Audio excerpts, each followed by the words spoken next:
Cosmopolis, complete. By Paul Bourget. Paul Bourget. Born in Amiens, September 2, 1852, Paul Bourget was a pupil at the Lycée Louis-le-Grand, and then followed a course at the École des Hautes Études, intending to devote himself to Greek philology. He, however, soon gave up linguistics for poetry, literary criticism, and fiction.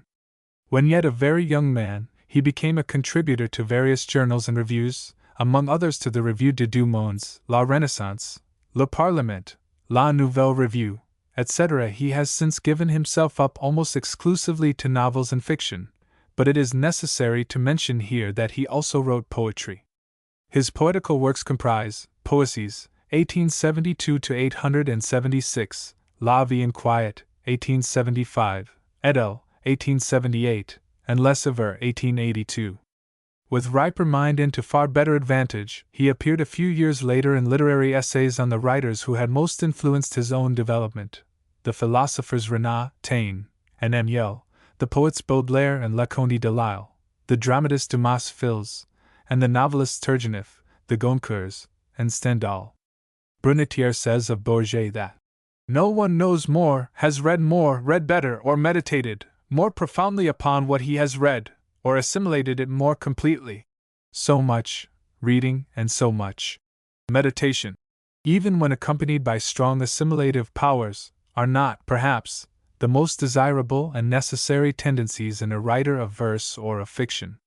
To the philosophic critic, however, they must evidently be invaluable, and thus it is that in a certain self-allotted domain of literary appreciation allied to semi-scientific thought, Bourget stands today without a rival.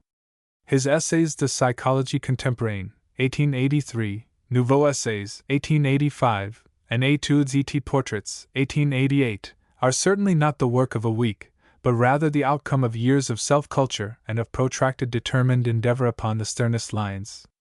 In fact, for a long time, Bourget rose at 3 a.m. and elaborated anxiously study after study, and sketch after sketch, well satisfied when he sometimes noticed his articles in the theatrical feuilleton of the Globe and the Parlement, until he finally contributed to the great débats itself. A period of long, hard, and painful probation must always be laid down, so to speak, as the foundation of subsequent literary fame. But France, fortunately for Bourget, is not one of those places where the foundation is likely to be laid in vain, or the period of probation to endure forever and ever. In fiction, Bourget carries realistic observation beyond the externals, which fix the attention of Zola and Maupassant, to states of the mind. He unites the method of Stendhal to that of Balzac. He is always interesting and amusing. He takes himself seriously and persists in regarding the art of writing fiction as a science. He has wit, humor, charm, and lightness of touch, and ardently strives after philosophy and intellectuality, qualities that are rarely found in fiction. It may well be said of M. Bourget that he is innocent of the creation of a single stupid character. The men and women we read of in Bourget's novels are so intellectual that their wills never interfere with their hearts. The list of his novels and romances is a long one, considering the fact that his first novel, L'Irréparable, appeared as late as 1884. It was followed by Cruelle Enigme, 1885, Un Crime d'Amour, 1886, André Cornelis and Mensonges, 1887, Le Disciple, 1889, La Terre Promise, Cosmopolis, 1892, crowned by the Academy, Drames de Famille, 1899, Monique, 1902. His romances are An Idylle Tragique, 1896, La Duchesse Bluey, 1898, Le Fantôme, 1901, and Eletape, 1902. Le Disciple and Cosmopolis are certainly notable books. The latter marks the cardinal point in Bourget's fiction. Up to that time he had seen environment more than characters. Here the dominant interest is psychic, and from this point on, his characters become more and more like Stendhal's. Different from normal clay, Cosmopolis is perfectly charming. Bourget is, indeed, the past master of psychological fiction. To sum up, Bourget is in the realm of fiction what Frederick Amiel is in the realm of thinkers and philosophers, a subtle, ingenious, highly gifted student of his time. With a wonderful dexterity of pen, a very acute, almost womanly intuition, and a rare diffusion of grace about all his writings, it is probable that Bourget will remain less known as a critic than as a romancer. Though he neither feels like Lodi nor sees like Maupassant, he reflects. Author's Introduction. I send you, my dear Primoli, from beyond the Alps, the romance of international life, begun in Italy almost under your eyes, to which I have given for a frame that ancient and noble Rome of which you are so ardent an admirer. To be sure, the drama of passion which this book depicts has no particularly Roman features, and nothing was farther from my thoughts than to trace a picture of the society so local, so traditional, which exists between the Quirinal and the Vatican. The drama is not even Italian, for the scene might have been laid, with as much truth, at Venice, Florence, Nice, St. Moritz, even Paris or London, the various cities which are like quarters scattered over Europe of the fluctuating Cosmopolis, christened by Bayle, Vengo adesso de Cosmopoli. It is the contrast between the rather incoherent ways of the rovers of high life and the character of perenity impressed everywhere in the great city of the Caesars and of the Popes which has caused me to choose the spot where even the corners speak of a secular past, there to evoke some representatives of the most modern, as well as the most arbitrary and the most momentary, life. You, who know better than anyone the motley world of cosmopolites, understand why I have confined myself to painting here only a fragment of it. That world, indeed, does not exist, it can have neither defined customs nor a general character. It is composed of exceptions and of singularities. We are so naturally creatures of custom, our continual mobility has such a need of gravitating around one fixed axis, that motives of a personal order alone can determine us upon an habitual and voluntary exile from our native land. It is so, now in the case of an artist, a person seeking for instruction and change, now in the case of a businessman who desires to escape the consequences of some scandalous error, now in the case of a man of pleasure in search of new adventures, in the case of another, who cherishes prejudices from birth, it is the longing to find the happy mean. In the case of another, flight from distasteful memories. The life of the cosmopolite can conceal all beneath the vulgarity of its whims, from snobbery in quest of higher connections to swindling in quest of easier prey, submitting to the brilliant frivolities of the sport, the somber intrigues of policy, or the sadness of a life which has been a failure.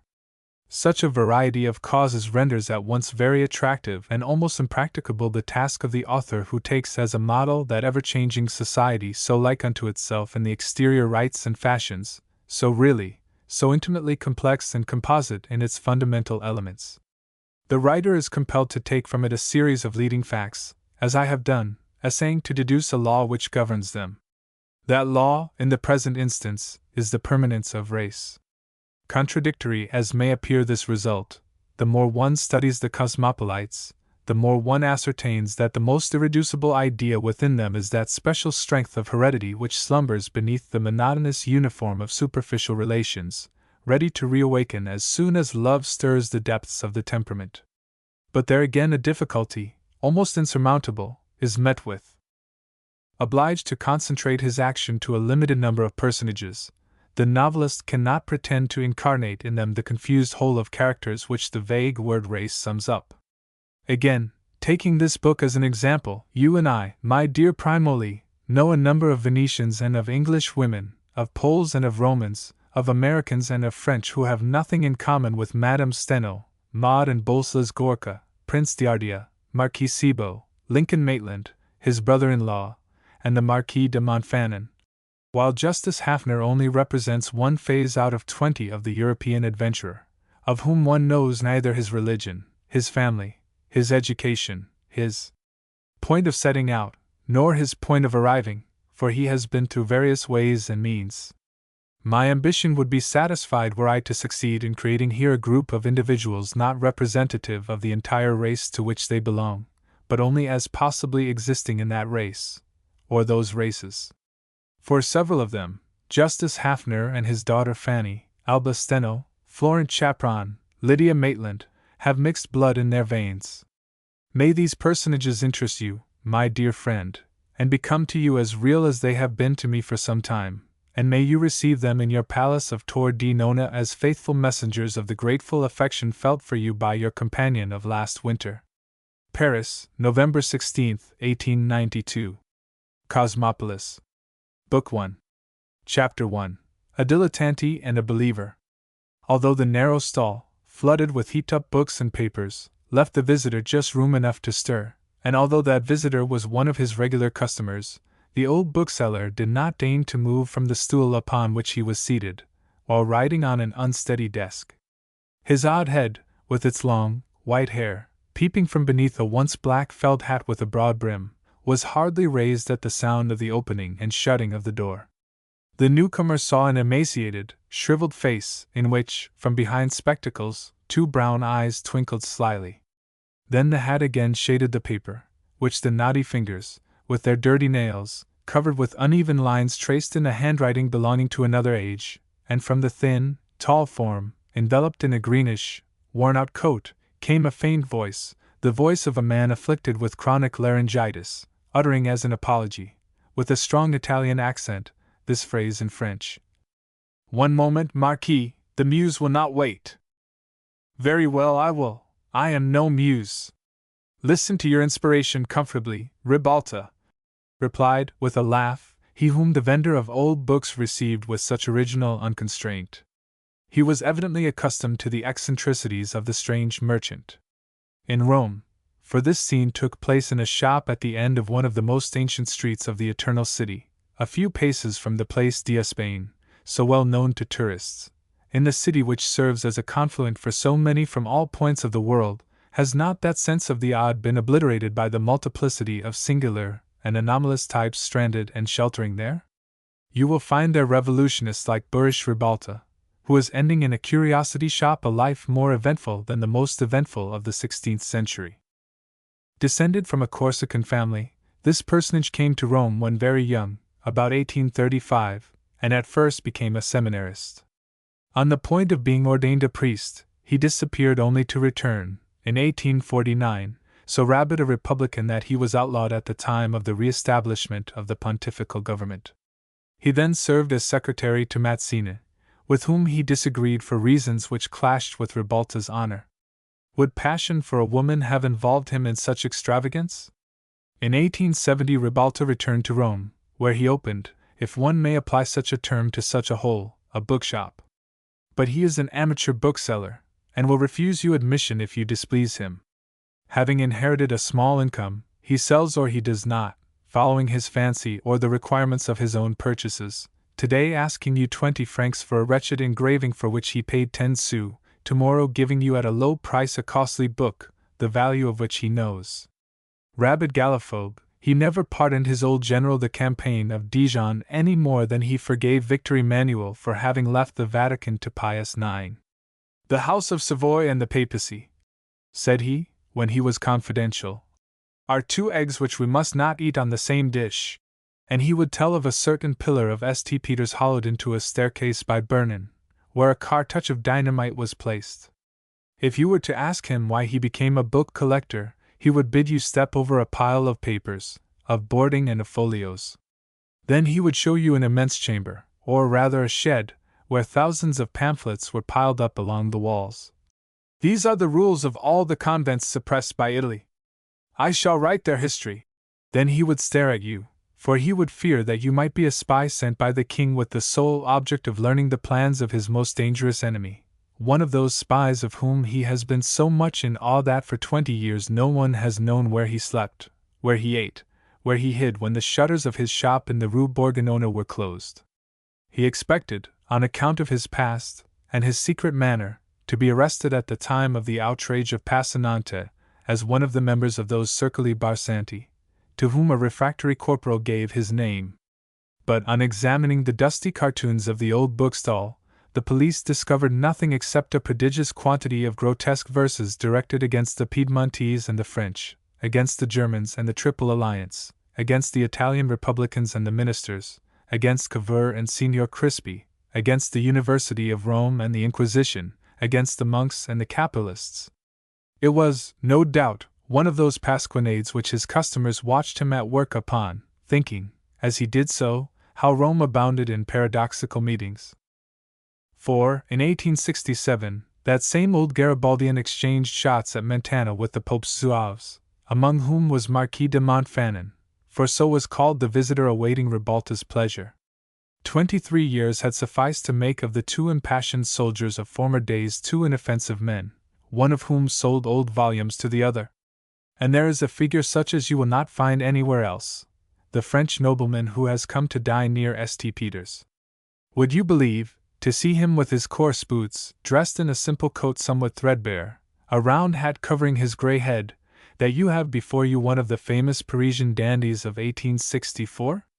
Listen to this other history. Scruples of devoutness coming in the wake of a serious illness cast at one blow the frequenter of the Café Anglais, and gay suppers into the ranks of the pontifical zouaves.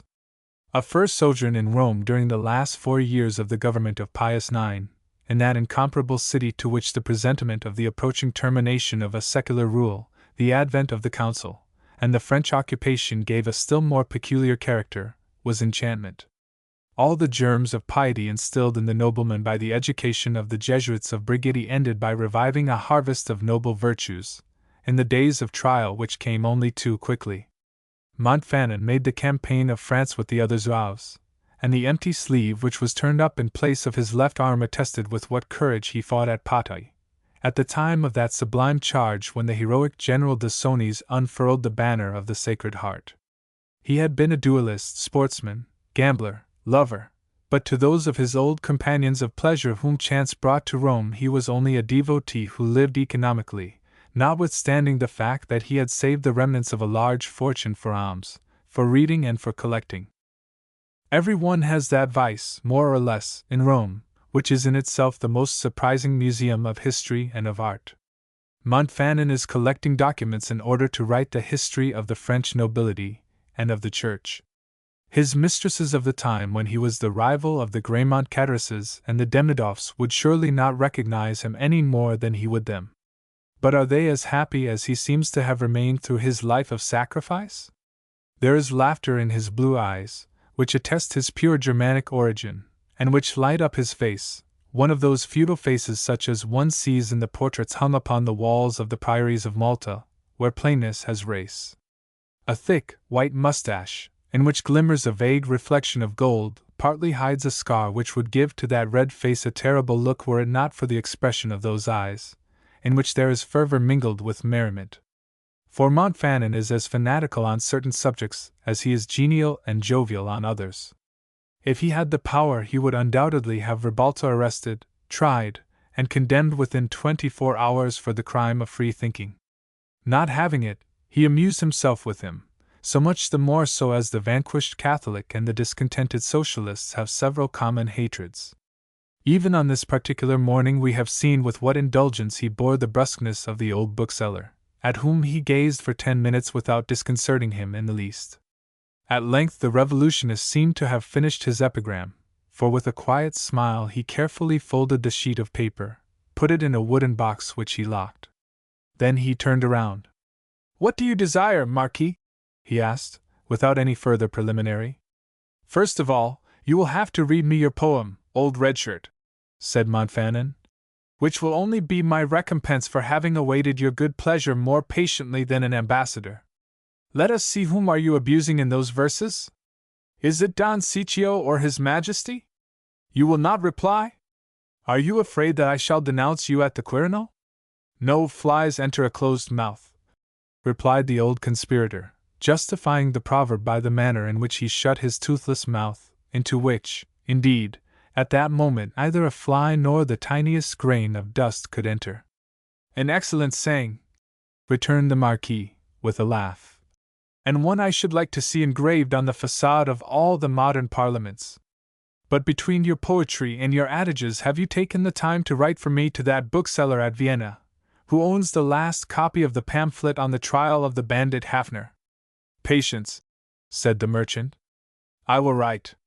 And my document on the siege of Rome by Bourbon, those 3 notarial deeds which you promised me, have you dislodged them?" "Patience, patience," repeated the merchant, adding, as he pointed with a comical mixture of irony and of despair to the disorder in his shop, "how can you expect me to know where I am in the midst of all this?" "Patience, patience," repeated Montfanon. "For a month you have been singing that old refrain.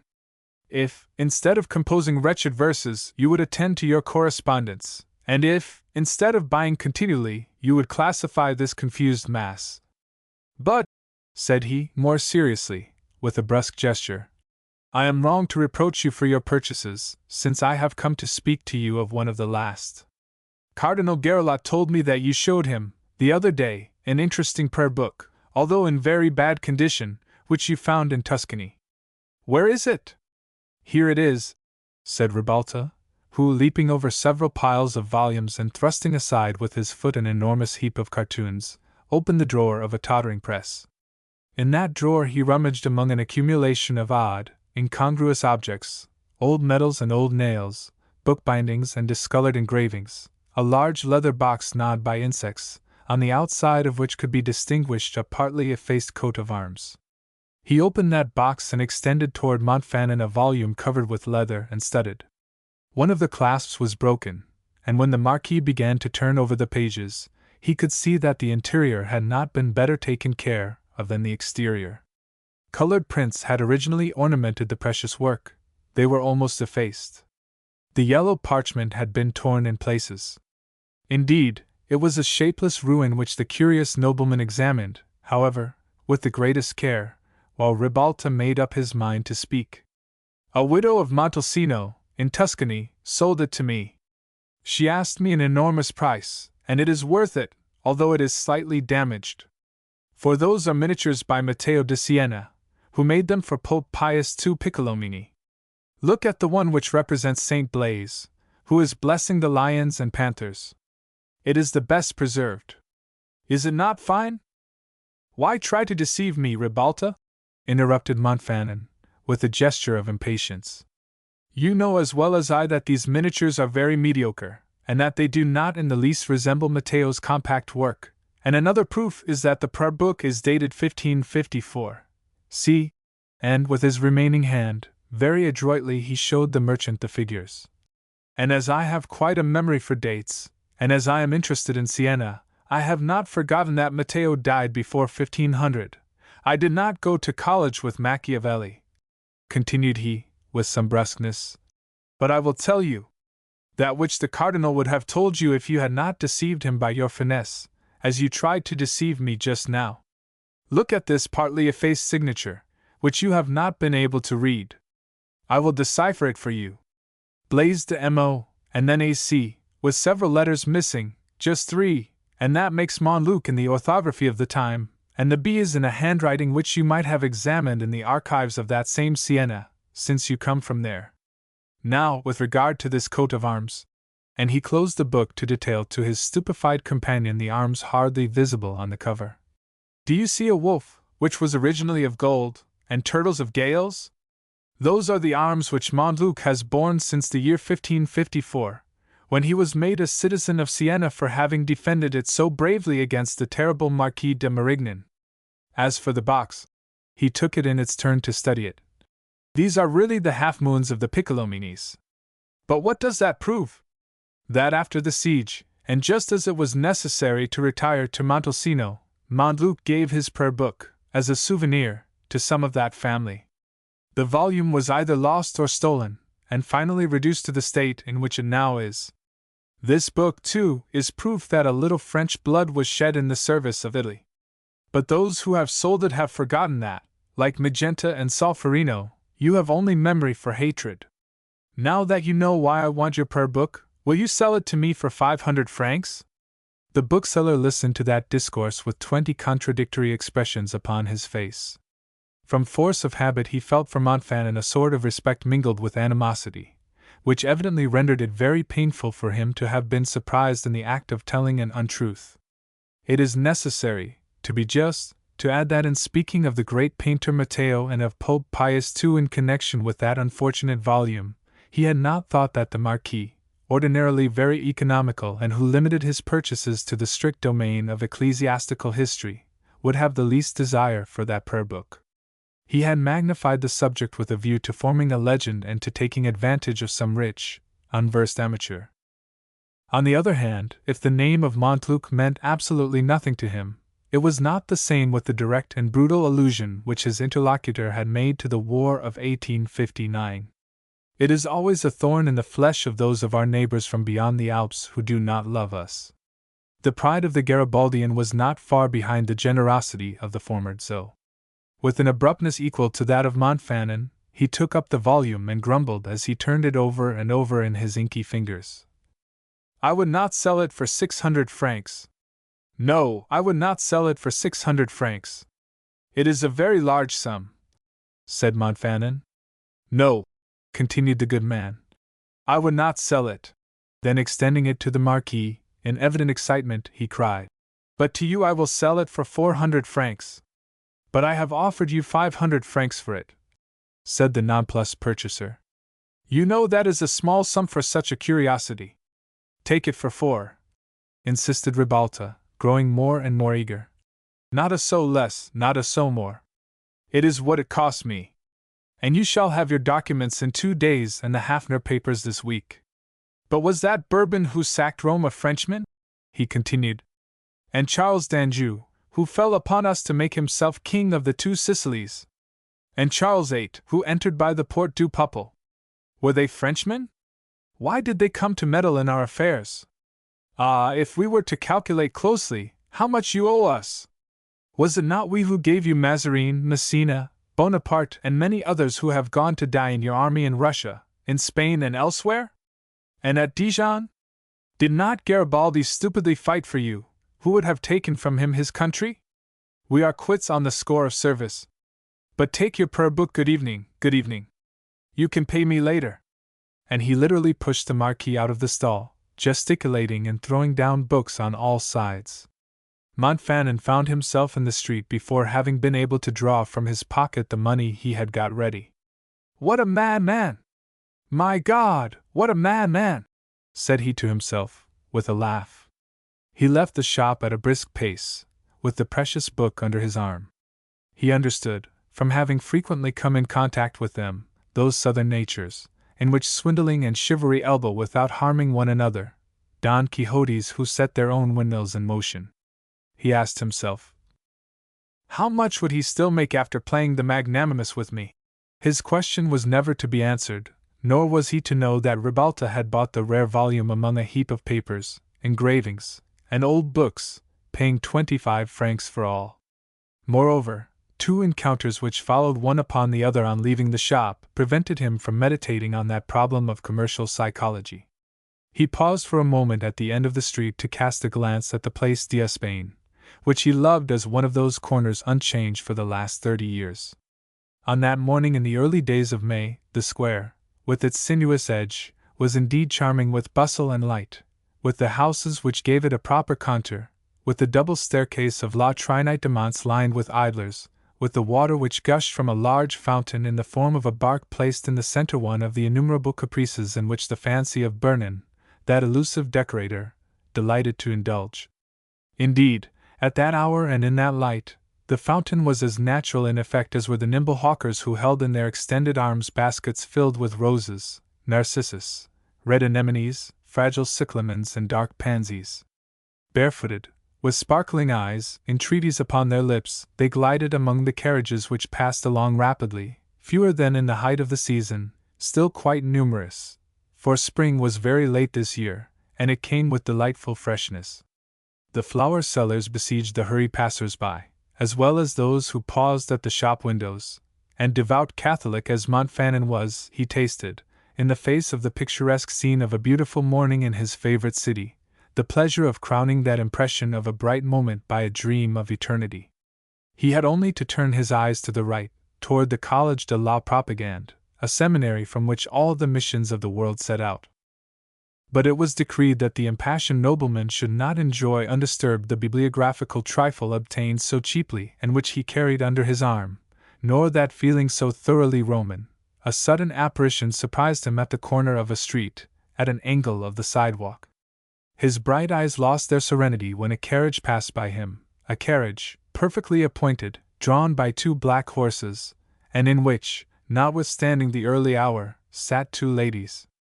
The one was evidently an inferior, a companion who acted as chaperone to the other, a young girl of almost sublime beauty, with large black eyes, which contrasted strongly with a pale complexion, but a pallor in which there was warmth and life. Her profile, of an oriental purity, was so much on the order of the Jewish type that it left scarcely a doubt as to the Hebrew origin of the creature, a veritable vision of loveliness, who seemed created, as the poets say, to draw all hearts in her wake. But no! The jovial, kindly face of the Marquis suddenly darkened as he watched the girl about to turn the corner of the street, and who bowed to a very fashionable young man, who undoubtedly knew the late pontifical Zoe, for he approached him familiarly, saying, in a mocking tone and in a French which came direct from France, "Well, now I have caught you, Marquis Claude Francois de Montfanon. She has come, you have seen her, you have been conquered. Have your eyes feasted upon divine Fanny Hafner? Tremble! I shall denounce you to His Eminence, Cardinal Gerelot, and if you malign his charming catechist, I will be there to testify that I saw you hypnotized as she passed, as were the people of Troy by Helen. And I know very positively that Helen had not so modern a grace, so beautiful a mind, so ideal a profile, so deep a glance, so dreamy a mouth, and such a smile. Ah, how lovely she is! When shall you call?" "If Monsieur Julien d'Orsen," replied Montfanon, in the same mocking tone, "does not pay more attention to his new novel than he is doing at this moment, I pity his publisher. Come here," he added brusquely, dragging the young man to the angle of Rue Bourguignon. "Did you see the Victoria stop at number 13, and the divine Fanny, as you call her, alight? She has entered the shop of that old rascal, Ribalta. She will not remain there long. She will come out, and she will drive away in her carriage. It is a pity she will not pass by us again. We should have had the pleasure of seeing her disappointed air. This is what she is in search of," added he, with a gay laugh, exhibiting his purchase, "but which she could not have were she to offer all the millions which her honest father has stolen in Vienna. Ha ha!" he concluded, laughing still more heartily. "Monsieur de Montfanon rose first. This morning has not been lost, and you, monsieur, can see what I obtained at the curiosity shop of that old fellow who will not make a plaything of this object, at least," he added, extending the book to his interlocutor, at whom he glanced with a comical expression of triumph. "I do not wish to look at it," responded d'Orsen. "But yes," he continued, as Montfanon shrugged his shoulders, "in my capacity of novelist and observer, since you cast it at my head, I know already what it is." "What do you bet?" "It is a prayer book which bears the signature of Marshal de Montluc, and which Cardinal Gerelot discovered." "Is that true?" "He spoke to Mademoiselle Hafner about it, and he thought he would mitigate your animosity toward her by telling you she was an enthusiast and wished to buy it." "Is that true as well?" "And you, wretched man, had only one thought, to deprive that poor little thing of the trifle." "Is that true?" "We spent the evening before last together at Countess Steno's. She talked to me of nothing but her desire to have the book on which the illustrious soldier, the great believer, had prayed. She told me of all her heroic resolutions. Later she went to buy it. But the shop was closed. I noticed it on passing, and you certainly went there, too. Is that true? And now that I have detailed to you the story, explain to me, you who are so just, why you cherish an antipathy so bitter and so childish, excuse the word, for an innocent young girl, who has never speculated on change, who is as charitable as a whole convent, and who is fast becoming as devout as yourself. Were it not for her father, who will not listen to the thought of conversion before marriage, she would already be a Catholic, and Protestants as they are for the moment, she would never go anywhere but to church. When she is altogether a Catholic, and under the protection of a Saint Claudine and a Saint Francoise, as you are under the protection of Saint Claude and Saint Francois, you will have to lay down your arms, old leaguer, and acknowledge the sincerity of the religious sentiments of that child who has never harmed you." "What? She has done nothing to me?" interrupted Montfanon. "But it is quite natural that a skeptic should not comprehend what she has done to me, what she does to me daily, not to me personally, but to my opinions. When one has, like you, learned intellectual athletics in the circus of the St. Beuves and Renaz, one must think it fine that Catholicism, that grand thing, should serve as a plaything for the daughter of a pirate who aims at an aristocratic marriage. It may, too, amuse you that my holy friend, Cardinal Garelot, should be the dupe of that intriguer. But I, monsieur, who have received the sacrament by the side of Ausones, I cannot admit that one should make use of what was the faith of that hero to thrust one's self into the world. I do not admit that one should play the role of dupe and accomplice to an old man whom I venerate, and whom I shall enlighten, I give you my word. And as for this ancient relic, he continued, again showing the volume, you may think it childish that I do not wish it mixed up in the shameful comedy. But no, it shall not be. They shall not exhibit with words of emotion, with tearful eyes, this breviary on which once prayed that grand soldier. Yes, monsieur, that great believer. She has done nothing to me, he repeated, growing more and more excited, his red face becoming purple with rage. But they are the quintessence of what I detest the most, people like her and her father. They are the incarnation of the modern world, in which there is nothing more despicable than these cosmopolitan adventurers, who play at grand seigneur with the millions filibustered in some stroke on the bourse. First, they have no country. What is this Baron Justice Hafner, German, Austrian, Italian? Do you know? They have no religion. The name, the father's face, that of the daughter, proclaim them Jews, and they are Protestants, for the moment, as you have too truthfully said, while they prepare themselves to become Mussulman or what not. For the moment, when it is a question of God, they have no family. Where was this man reared? What did his father, his mother, his brothers, his sisters do? Where did he grow up? Where are his traditions? Where is his past, all that constitutes, all that establishes the moral man? Just look. All is mystery in this personage, excepting this, which is very clear. If he had received his due in Vienna, at the time of the suit of the Credit Austro-Dalmate, in 1880, he would be in the galleys, instead of in Rome. The facts were these. There were innumerable failures. I know something about it. My poor cousin de Saint-Remy, who was with the Comte de Chambord, lost the bread of his old age and his daughter's dowry. There were suicides and deeds of violence, notably that of a certain Schroeder, who went mad on account of that crash, and who killed himself, after murdering his wife and his 2 children. And the Baron came out of it unsullied. It is not 10 years since the occurrence, and it is forgotten. When he settled in Rome, he found open doors, extended hands, as he would have found them in Madrid, London, Paris, or elsewhere. People go to his house, they receive him. And you wish me to believe in the devoutness of that man's daughter? No, 1,000 times no. And you yourself, Dorsen, with your mania for paradoxes and sophisms, you have the right spirit in you, and these people horrify you in reality, as they do me. Not the least in the world, replied the writer, who had listened to the Marquis's tirade. With an unconvinced smile, he repeated, not the least in the world. You have spoken of me as an acrobat or an athlete. I am not offended, because it is you, and because I know that you love me dearly. Let me at least have the suppleness of one.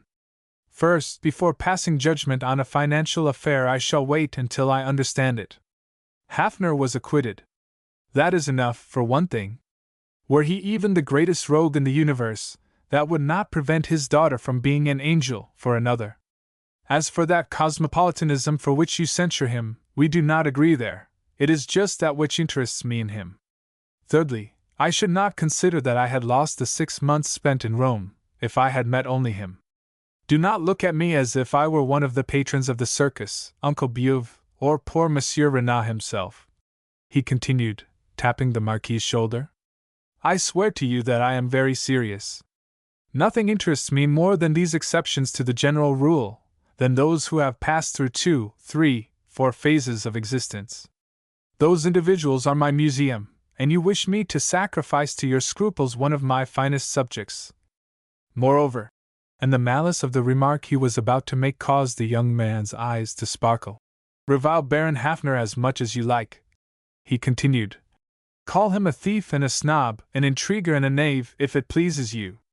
But as for being a person who does not know where his ancestors lived, I reply, as did Bonnemet when he reached heaven and the Lord said to him, still a chimney doctor, Bonnemet?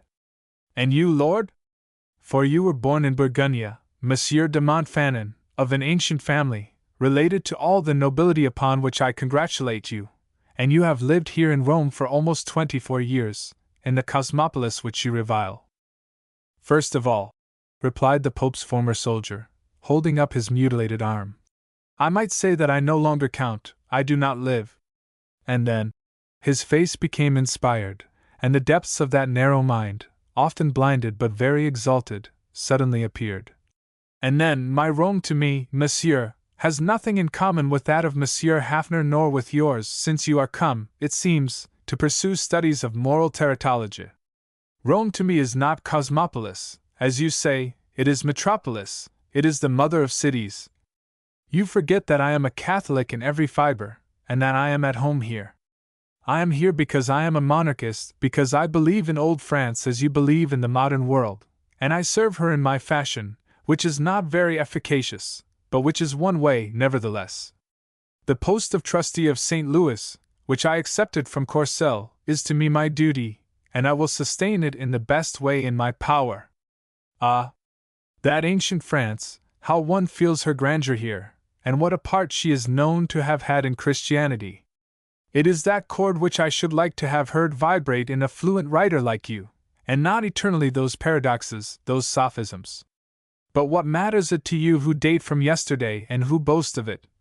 He added, almost sadly, that in the most insignificant corners of this city centuries of history abound? Does your heart blush at the sight of the facade of the Church of St. Louis, the salamander of Francois and the lilies? Do you know why the Rue Barganona is called thus, and that nearby is St. Claudine's Bourguignon's our church? Have you visited, you who are from the Vosges, that of your province, St. Nicholas de Lorraine's? Do you know St. Yves de Breton's? But, and here his voice assumed a gay accent, I have thoroughly charged into that rascal of a Hafner. I have laid him before you without any hesitation. I have spoken to you as I feel, with all the fervor of my heart, although it may seem sport to you. You will be punished, for I shall not allow you to escape. I will take you to the France of other days. You shall dine with me at noon, and between this and then we will make the tour of those churches I have just named. During that time we will go back 150 years in the past, into that world in which there were neither cosmopolites nor dilettantes. It is the old world, but it is hardy, and the proof is that it has endured, while your society look where it is after 100 years in France, in Italy, in England, thanks to that detestable Gladstone, of whom pride has made a second Nebuchadnezzar. It is like Russia, your society, according to the only decent words of the obscene Diderot, rotten before mature. Come, will you go? You are mistaken, replied the writer, in thinking that. I do not love your old France, but that does not prevent me from enjoying the new. One can like wine and champagne at the same time. But I am not at liberty. I must visit the exposition at Palais Castagna this morning. You will not do that, exclaimed impetuous Montfanon, whose severe face again expressed one of those contrarieties which caused it to brighten when he was with one of whom he was fond as he was of Dorsen. You would not have gone to see the king assassinated in '93? The selling at auction of the old dwelling of Pope Urban VII is almost as tragical. It is the beginning of the agony of what was Roman nobility. I know. They deserve it all, since they were not killed to the last man on the steps of the Vatican when the Italians took the city. We should have done it, we who had no popes among our granduncles, if we had not been busy fighting elsewhere. But it is none the less pitiful to see the hammer of the appraisers raised above a palace with which is connected centuries of history. Upon my life, if I were Prince d'Ardia, if I had inherited the blood, the house, the titles of the Castagnas, and if I thought I should leave nothing behind me of that which my fathers had amassed, I swear to you, Dorsen, I should die of grief. And if you recall the fact that the unhappy youth is a spoiled child of 28, surrounded by flatterers, without parents, without friends, without counselors, that he risked his patrimony on the bourse among thieves of the integrity of Monsieur Hafner, that all the wealth collected by that succession of popes, of cardinals, of warriors, of diplomatists, has served to enrich ignoble men. You would think the occurrence too lamentable to have any share in it, even as a spectator. Come, I will take you to St. Claude. I assure you I am expected, replied Dorsen, disengaging his arm, which his despotic friend had already seized. It is very strange that I should meet you on the way, having the rendezvous I have. I, who dote on contrasts, shall not have lost my morning. Have you the patience to listen to the enumeration of the persons whom I shall join immediately? It will not be very long, but do not interrupt me. You will be angry if you will survive the blow I am about to give you. Ah, you do not wish to call your Rome a Cosmopolis. Then what do you say to the party with which, in 20 minutes, I shall visit the ancient palace of Urban VII? First of all, we have your beautiful enemy, Fanny Hafner, and her father, the Baron, representing a little of Germany, a little of Austria, a little of Italy, and a little of Holland. For it seems the Baron's mother was from Rotterdam. Do not interrupt. We shall have Countess Steno to represent Venice, and her charming daughter, Alba, to represent a small corner of Russia, for the chronicle claims that she was the child, not of the defunct Steno, but of Workandre, you know, the one who killed himself in Paris 5 or 6 years ago, by casting himself into the Seine, not at all aristocratically, from the Pont de la Concorde. We shall have the painter, the celebrated Lincoln Maitland, to represent America. He is the lover of Steno, whom he stole from Gorka during the latter's trip to Poland. We shall have the painter's wife, Lydia Maitland, and her brother, Florent Chapron, to represent a little of France, a little of America, and a little of Africa, for their grandfather was the famous Colonel Chapron mentioned in the memorial, who, after 1815, became a planter in Alabama. That old soldier, without any prejudices, had, by a muletress, a son whom he recognized and to whom he left, I do not know how many dollars. In Lydia and Florent. Do not interrupt, it is almost finished. We shall have, to represent England, a Catholic wedded to a Pole, Madame Gorka, the wife of Boleslas, and lastly, Paris, in the form of your servant. It is now I who will essay to drag you away, for were you to join our party, you, the feudal, it would be complete. Will you come? Has the blow satisfied you? Asked Montfanon. And the unhappy man has talent, he exclaimed, talking of Dorsen as if the latter were not present. And he has written 10 pages on roads which are worthy of Chateaubriand, and he has received from God the noblest gifts, poetry, wit, the sense of history, and in what society does he delight? But come, once for all, explain to me the pleasure which a man of your genius can find in frequenting that international Bohemia, more or less gilded, in which there is not one being who has standing or a history. I no longer allude to that scoundrel Hafner and his daughter, since you have for her, novelist that you are, the eyes of Monsieur Garelot. But that Countess Steno, who must be at least 40, who has a grown daughter, should she not remain quietly in her palace at Venice, respectably, bravely, instead of holding here that species of salon for transients, through which pass all the libertines of Europe, instead of having lover after lover, a Pole after a Russian, an American after a Pole? And that Maitland, why did he not obey the only good sentiment with which his compatriots are inspired, the aversion to Negro blood, an aversion which would prevent them from doing what he has done, from marrying an octoroon? If the young woman knows of it, it is terrible, and if she does not, it is still more terrible. And Madame Gorka, that honest creature, for I believe she is, and truly pious as well, who has not observed for the past 2 years that her husband was the Countess's lover, and who does not see, moreover, that it is now Maitland's turn. And that poor Alba Steno, that child of 20, whom they drag through these improper intrigues. Why does not Florent Chapron put an end to the adultery of her sister's husband? I know him. He once came to see me with regard to a monument he was raising in St. Louis in memory of his cousin. He respects the dead, that pleased me. But he is a dupe in this sinister comedy at which you are assisting, you, who know all, while your heart does not revolt. Pardon, interrupted Dorsen. It is not a question of that. You wander on and you forget what you have just asked me. What pleasure do I find in the human mosaic which I have detailed to you? I will tell you, and we will not talk of the morals, if you please, when we are simply dealing with the intellect. I do not pride myself on being a judge of human nature, Sir Leaguer. I like to watch and to study it, and among all the scenes it can present I know of none more suggestive, more peculiar, and more modern than this. You are in a salon, at a dining table, at a party like that to which I am going this morning. You are with 10 persons who all speak the same language, are dressed by the same tailor, have read the same morning paper, think the same thoughts and feel the same sentiments. But these persons are like those I have just enumerated to you, creatures from very different points of the world and of history. You study them with all that you know of their origin and their heredity, and little by little beneath the varnish of cosmopolitanism you discover their race, irresistible, indestructible race.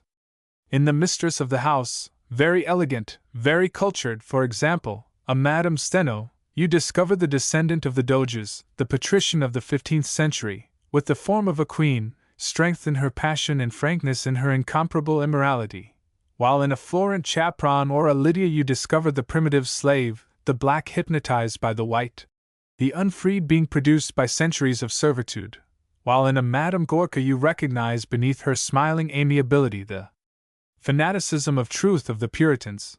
Beneath the artistic refinement of a Lincoln Maitland you find the squatter, invincibly coarse and robust. In Boleslas Gorka all the nervous irritability of the Slav, which has ruined Poland. These lineaments of race are hardly visible in the civilized person, who speaks 3 or 4 languages fluently, who has lived in Paris, Nice, Florence, here, that same fashionable, monotonous life.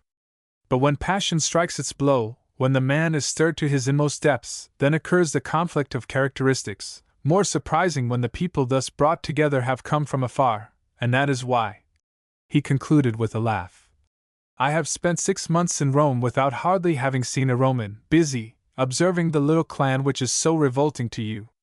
It is probably the 20th I have studied, and I shall no doubt study 20 more, for not one resembles another. Are you indulgently inclined toward me, now that you have got even with me in making me hold forth at this corner, like the hero of a Russian novel? Well, now adieu. Montfanon had listened to the discourse with an impenetrable air. In the religious solitude in which he was awaiting the end, as he said, nothing afforded him greater pleasure than the discussion of ideas.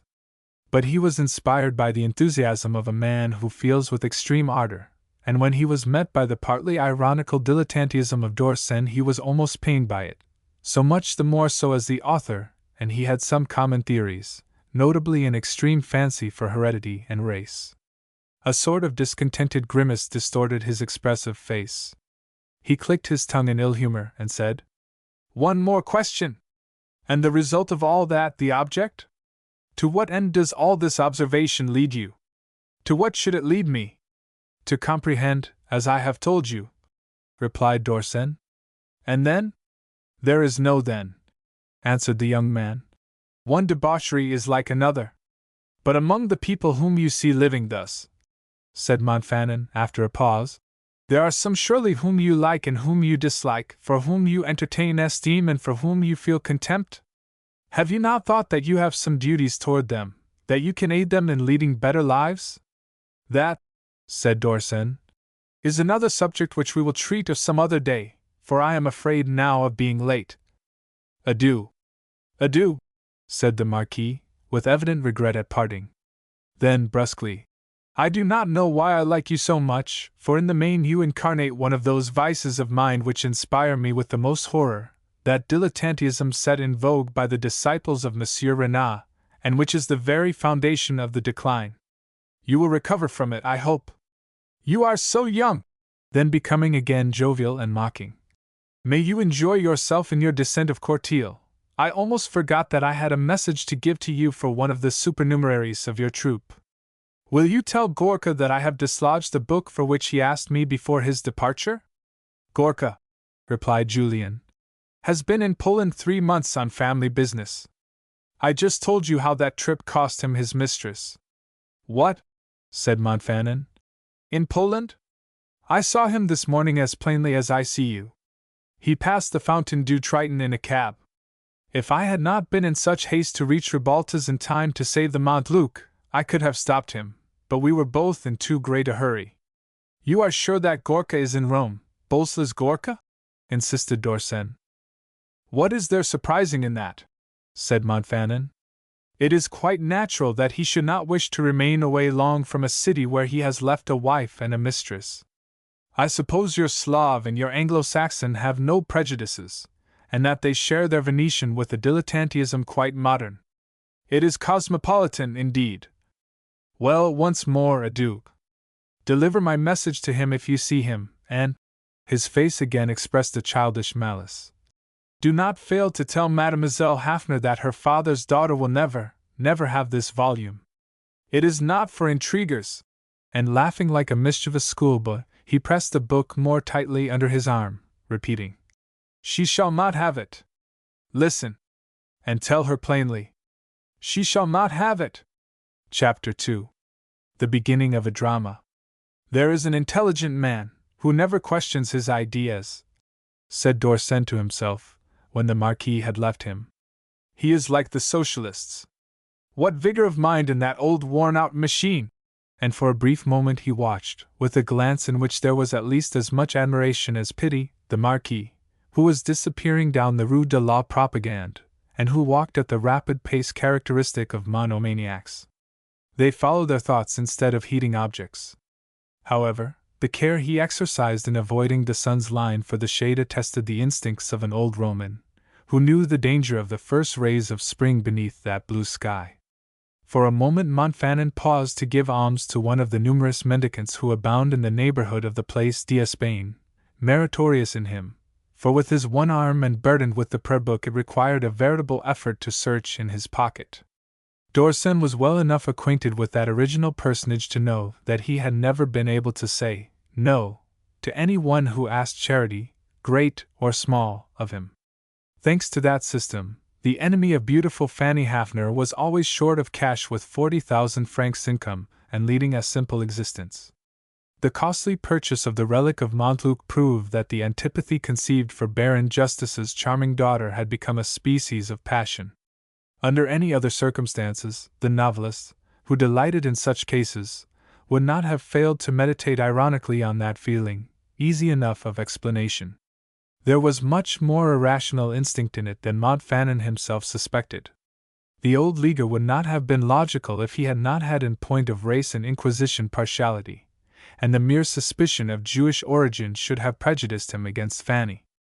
But he was just, as Dorsen had told him, and if the young girl had been an avowed Jewess, living up zealously to her religion, he would have respected but have avoided her, and he never would have spoken of her with such bitterness.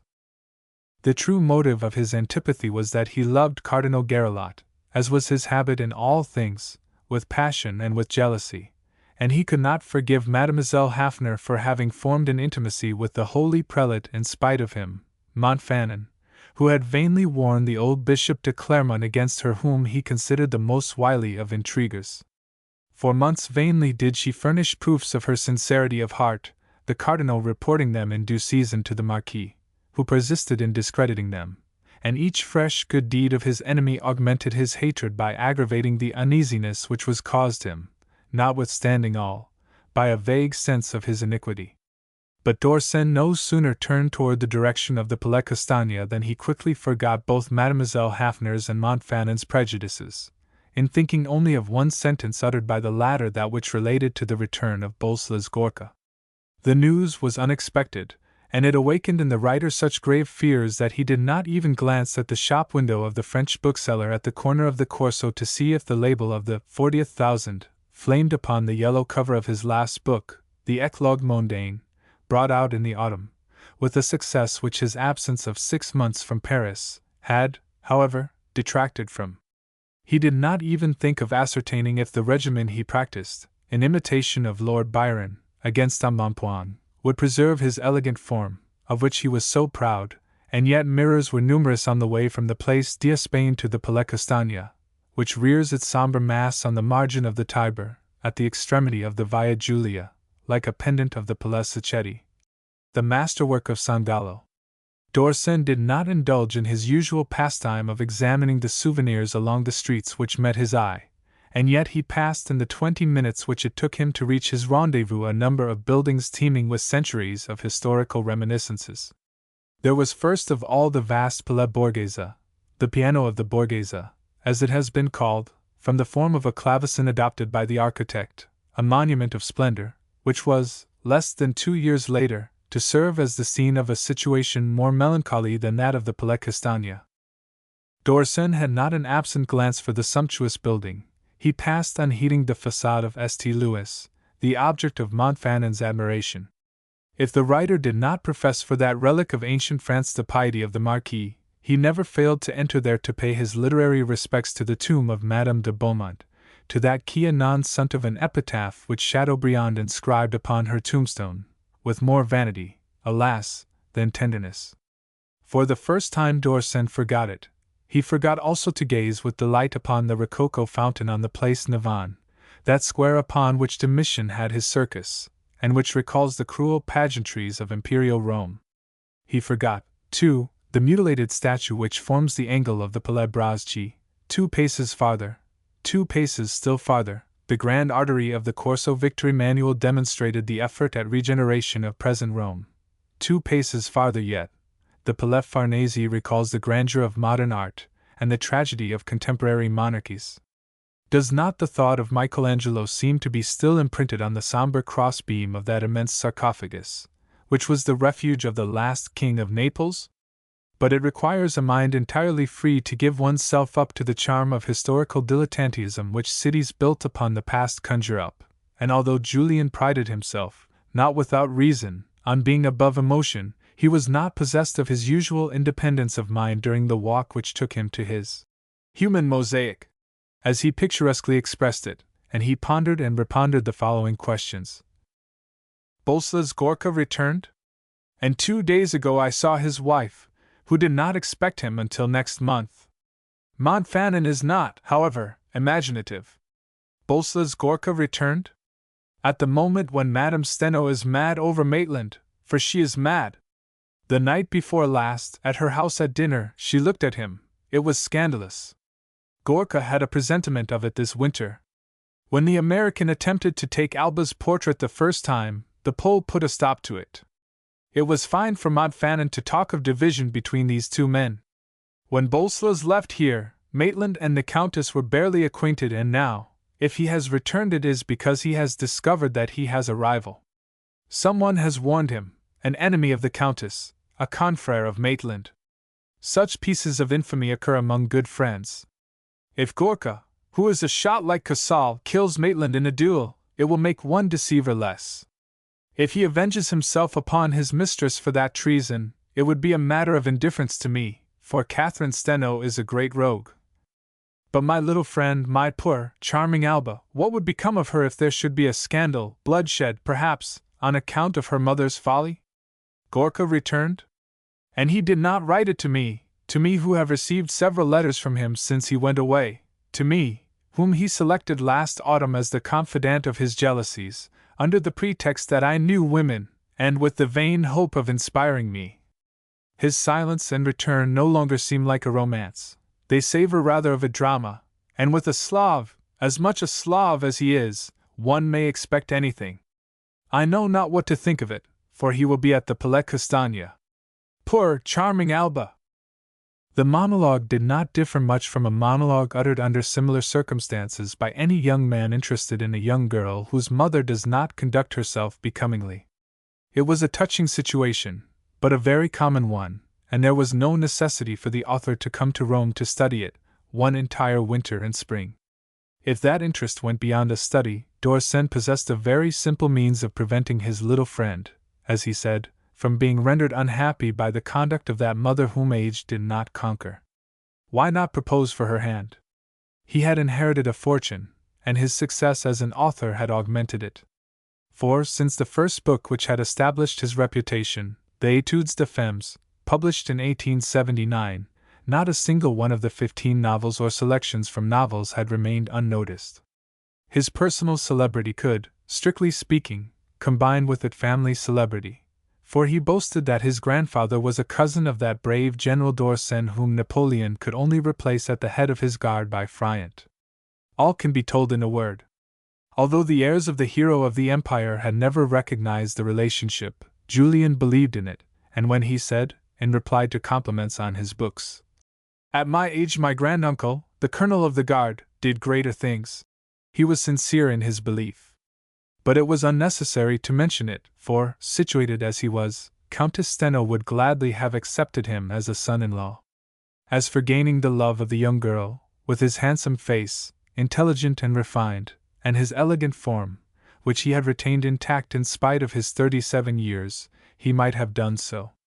Nothing, however, was farther from his thoughts than such a project, for, as he ascended the steps of the staircase of the palace formerly occupied by Urban VII, he continued, in very different terms, his monologue, a species of involuntary copy, which is written instinctively in the brain of the man of letters when he is particularly fond of literature. At times it assumes a written form, and it is the most marked of professional distortions, the most unintelligible to the illiterate, who think waveringly and who do not, happily for them, suffer the continual servitude to precision of word and to too conscientious thought. Yes, poor, charming Alba, he repeated to himself. How unfortunate that the marriage with Countess Gorka's brother could not have been arranged 4 months ago. Connection with the family of her mother's lover would be tolerably immoral. But she would at least have had less chance of ever knowing it, and the convenient combination by which the mother has caused her to form a friendship with that wife in order the better to blind the two, would have bordered a little more on propriety. Today Alba would be Lady Arderhan, leading a prosaic English life, instead of being united to some imbecile whom they will find for her here or elsewhere. She will then deceive him as her mother deceived the late Steno, with me, perhaps, in remembrance of our pure intimacy of today. That would be too sad. Do not let us think of it. It is the future of the existence of which we are ignorant, while we do know that the present exists and that it has all rights. I owe to the Contessina my best impressions of Rome, to the vision of her loveliness in the scene of so grand a past. And this is a sensation which is enjoyable, to visit the Palais Castagna with the adorable creature upon whom rests the menace of a drama. To enjoy the Countess Steno's kindness, otherwise the house would not have that tone and I would never have obtained the little one's friendship. To rejoice that Ardea is a fool, that he has lost his fortune on the Bourse, and that the syndicate of his creditors, presided over by Monsieur Ancona, has laid hands upon his palace.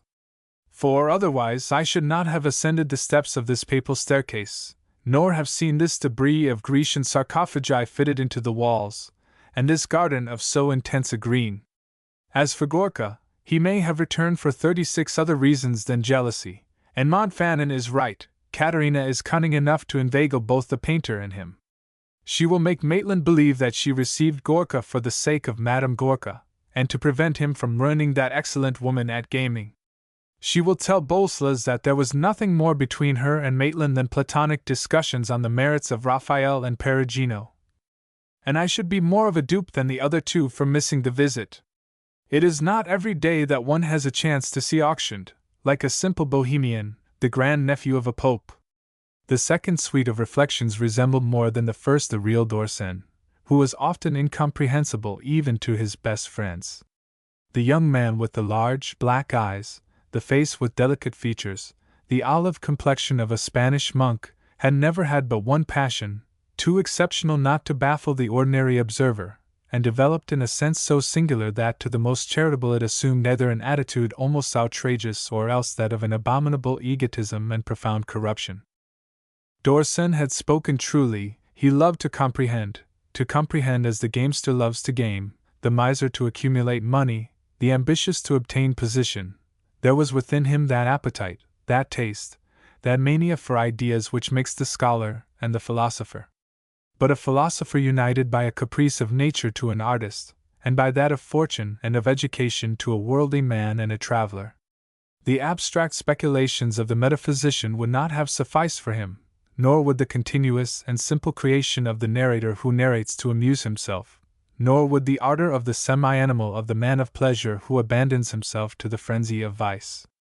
He invented for himself, partly from instinct, partly from method, a compromise between his contradictory tendencies, which he formulated in a fashion slightly pedantic, when he said that his sole aim was to intellectualize the forcible sensations.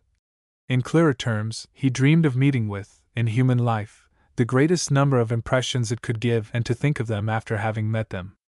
He thought, with or without reason, to discover in his two favorite writers, Goethe and Stendhal, a constant application of a similar principle.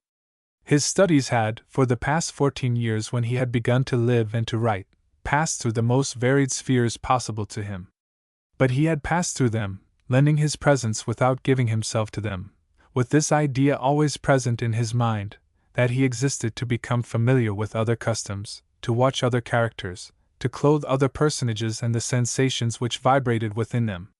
The period of his revival was marked by the achievement of each one of his books which he composed then, persuaded that, once written and construed, a sentimental or social experience was not worth the trouble of being dwelt upon. Thus is explained the incoherence of custom and the atmospheric contact, if one may so express it, which are the characteristics of his work. Take, for example, his first collection of novels, the Études de Femmes, which made him famous. They are about a sentimental woman who loved unwisely, and who spent hours from excess of the romantic studying the avowed or disguised demi-monde.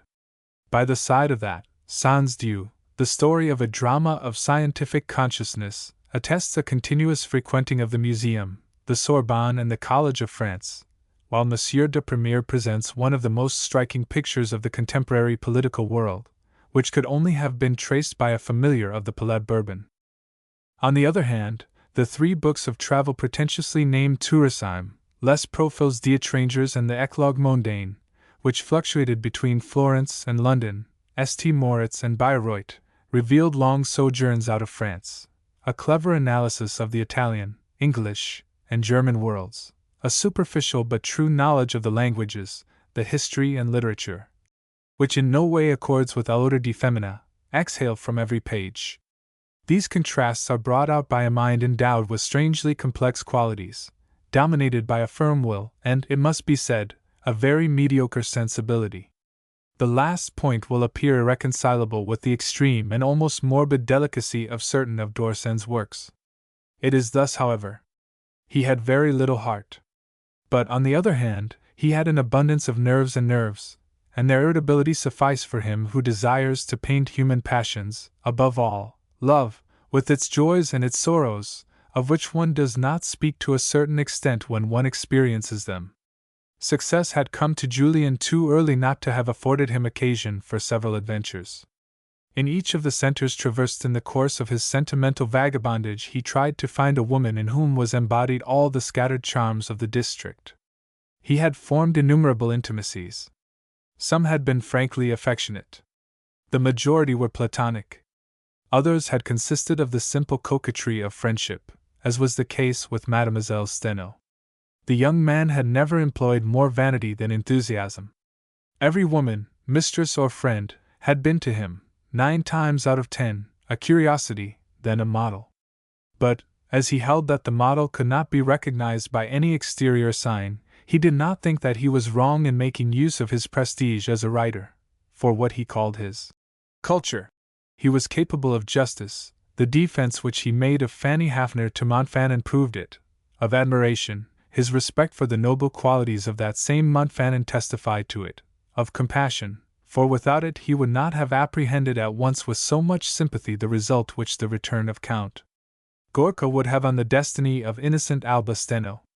On reaching the staircase of the Palais Castagne, instead of hastening, as was natural, to find out at least what meant the return to Rome of the lover whom Madame Steno deceived, he collected his startled sensibilities before meeting Alba, and pausing, he scribbled in a notebook which he drew from his pocket, with a pencil always within reach of his fingers, in a firm hand, precise and clear. This note savoring somewhat of sentimentalism. April 25, 90. Palais Castagne. Marvelous staircase constructed by Balthazar Peruzzi, so broad and long, with double rows of stairs, like those of Santa Colomba, near Siena. Enjoyed above all the sight of an interior garden so arranged, so designed that the red flowers, the regularity of the green shrubs, the neat lines of the gravelled walks resembled the features of a face. The idea of the Latin garden, opposed to the Germanic or Anglo-Saxon, the latter respecting the irregularity of nature, the other all in order, humanizing and administering even to the flower garden. Subject the complexity of life to a thought harmonious and clear, a constant mark of the Latin genus, for a group of trees as well as an entire nation, an entire religion, Catholicism. It is the contrary in the races of the North. Significance of the word, the forests have taught man liberty. He had hardly finished writing that oddly interpreted memorandum, and was closing his notebook, when the sound of a familiar voice caused him to turn suddenly. He had not heard ascend the stairs a personage who waited until he finished writing, and who was no other than one of the actors in his troupe, to use his expression, one of the persons of the party of that morning organized the day before at Madame Steno's, and just the one whom the intolerable Marquis had defamed with so much ardor, the father of beautiful Fanny Hafner, Baron Justice himself. The renowned founder of the Credit Austro-Dalmate was a small, thin man, with blue eyes of an acuteness almost insupportable, in a face of neutral color.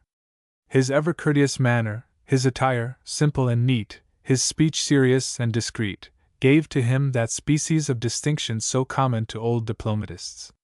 But the dangerous adventurer was betrayed by the glance which Hafner could not succeed in veiling with indifferent amiability.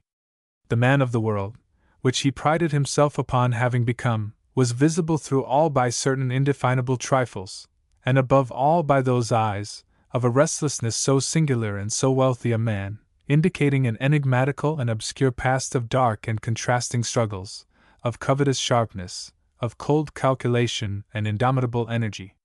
Fanatical Montfanon, who abused the daughter with such unjustness, judged the father justly.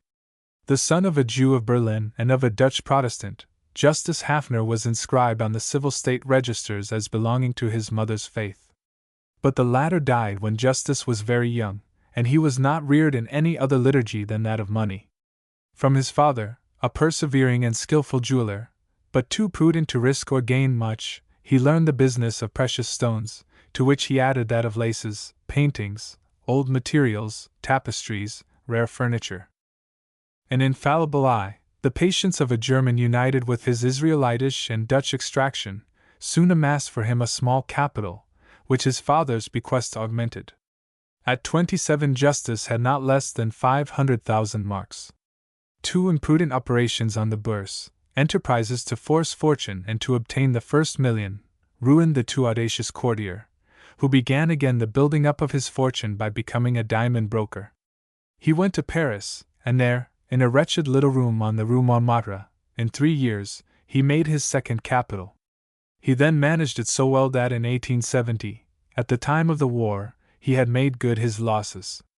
The armistice found him in England, where he had married the daughter of a Viennese agent, in London, for the purpose of starting a vast enterprise of revictualling the belligerent armies.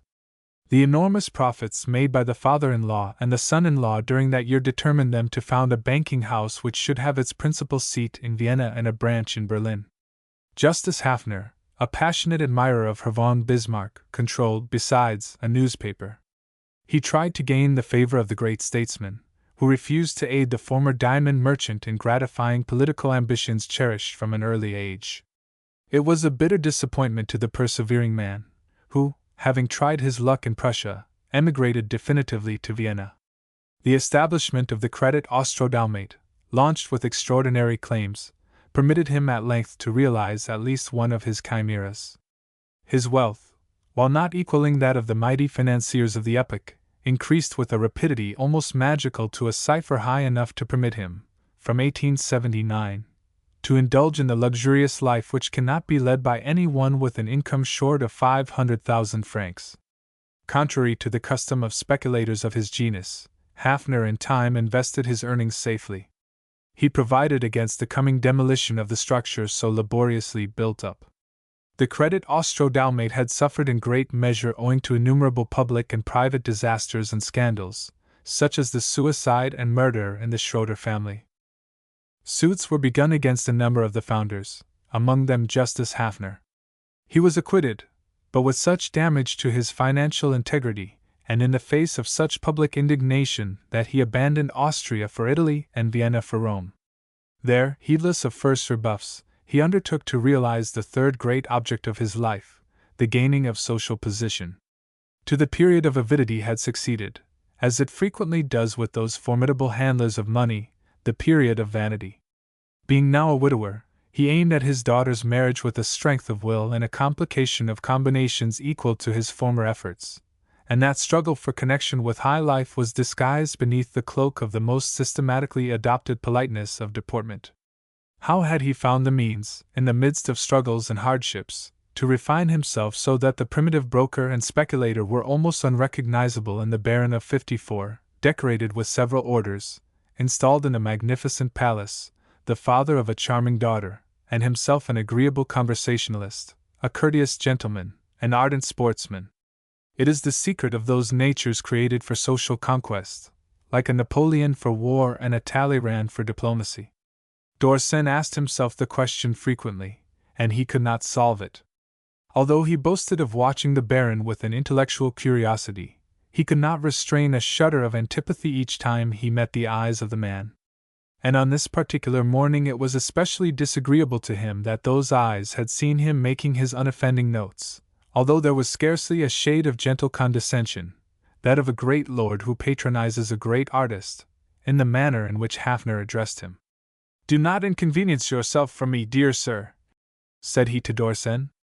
"You work from nature, and you are right. I see that your next novel will touch upon the ruin of our poor Prince d'Ardia. Do not be too hard on him, nor on us." The artist could not help coloring at that benign pleasantry. It was all the more painful to him because it was at once true and untrue. How should he explain the sort of literary alchemy, thanks to which he was enabled to affirm that he never drew portraits, although not a line of his 15 volumes was traced without a living model? He replied, therefore, with a touch of ill humor, "You are mistaken, my dear Baron. I do not make notes on persons." "All authors say that," answered the Baron, shrugging his shoulders with the assumed good nature which so rarely forsook him. "And they are right. At any rate, it is fortunate that you had something to write, for we shall both be late in arriving at a rendezvous where there are ladies. It is almost 11:15, and we should have been there at 11 precisely. But I have one excuse: I waited for my daughter." "And she has not come?" asked Dorsen. "No," replied Hafner. "At the last moment she could not make up her mind. She had a slight annoyance this morning. I do not know what old book she had set her heart on. Some rascal found out that she wanted it, and he obtained it first. But that is not the true cause of her absence. The true cause is that she is too sensitive, and she finds it so sad that there should be a sale of the possessions of this ancient family. I did not insist. What would she have experienced had she known the late Princess Nicoletta, Peppino's mother? When I came to Rome on a visit for the first time, in 75, what a salon that was, and what a princess! She was a Condalmieri, of the family of Eugene IV. How absurd vanity renders the most refined man, thought Julian, suiting his pace to the Baron's. He would have me believe that he was received at the house of that woman who was politically the blackest of the black, the most difficult to please in the recruiting of her salon. Life is more complex than the Montfanons even know of. This girl feels by instinct that which the chouin of a marquis feels by doctrine, the absurdity of this striving after nobility, with a father who forgets the broker and who talks of the popes of the Middle Ages as of a trinket. While we are alone, I must ask this old fox what he knows of Boleslas Gorka's return. He is the confidant of Madame Steno. He should be informed of the doings and whereabouts of the Pole." The friendship of Baron Hafner for the Countess, whose financial adviser he was, should have been for Dorsen a reason for avoiding such a subject, the more so as he was convinced of the man's dislike for him. The Baron could, by a single word perfidiously repeated, injure him very much with Alba's mother. But the novelist, similar on that point to the majority of professional observers, had only the power of analysis of a retrospective order. Never had his keen intelligence served him to avoid one of those slight errors of conversation which are important mistakes on the pitiful checkerboard of life. Happily for him, he cherished no ambition except for his pleasure and his art, without which he would have found the means of making for himself, gratuitously, enough enemies to clear all the academies. He, therefore, chose the moment when the Baron arrived at the landing on the first floor, pausing somewhat out of breath, and after the agent had verified their passes, to say to his companion, "Have you seen Gorka since his arrival?" "What? Is Boleslas here?" asked Justice Hafner, who manifested his astonishment in no other manner than by adding, "I thought he was still in Poland." "I have not seen him myself," said Dorsen. He already regretted having spoken too hastily. It is always more prudent not to spread the first report. But the ignorance of that return of Countess Steno's best friend, who saw her daily, struck the young man with such surprise that he could not resist adding, "Someone, whose veracity I cannot doubt, met him this morning." Then, brusquely, "Does not this sudden return make you fearful?" "Fearful?" repeated the Baron. "Why so?" As he uttered those words he glanced at the writer with his usual impassive expression, which, however, a very slight sign, significant to those who knew him, belied. In exchanging those few words the two men had passed into the first room of Objects of Art, having belonged to the apartment of His Eminence Prince d'Ardia, as the catalogue said, and the Baron did not raise the gold glass which he held at the end of his nose when near the smallest display of bric-a-brac, as was his custom. As he walked slowly through the collection of busts and statues of that first room, called Marbles, on the catalogue, without glancing with the eye of a practiced judge at the Gobelin tapestry upon the walls, it must have been that he considered as very grave the novelist's revelation. The latter had said too much not to continue. "Well, I who have not been connected with Madame Steno for years, like you, trembled for her when that return was announced to me. She does not know what Gorka is when he is jealous, or of what he is capable." "Jealous? Of whom?" interrupted Hafner. "It is not the first time I have heard the name of Bolslas uttered in connection with the Countess. I confess I have never taken those words seriously, and I should not have thought that you, a frequenter of her salon, one of her friends, would hesitate on that subject. Rest assured, Gorka is in love with his charming wife, and he could not make a better choice. Countess Katerina is an excellent person, very Italian. She is interested in him, as in you, as in Maitland, as in me. In you because you write such admirable books, in Maitland because he paints like our best masters, in Bolslas on account of the sorrow he had in the death of his first child, in me because I have so delicate a charge. She is more than an excellent person, she is a truly superior woman, very superior." He uttered his hypocritical speech with such perfect ease that d'Orsan was surprised and irritated. That Hafner did not believe one treacherous word of what he said the novelist was sure, he who, from the indiscreet confidences of Gorka, knew what to think of the Venetian's manner, and he, too, understood the Baron's glance. At any other time he would have admired the policy of the old stager. At that moment the novelist was vexed by it, for it caused him to play a role, very common but not very elevating, that of a calumniator, who has spoken ill of a woman with whom he dined the day before. He, therefore, quickened his pace as much as politeness would permit, in order not to remain tete-a-tete with the Baron, and also to rejoin the persons of their party already arrived.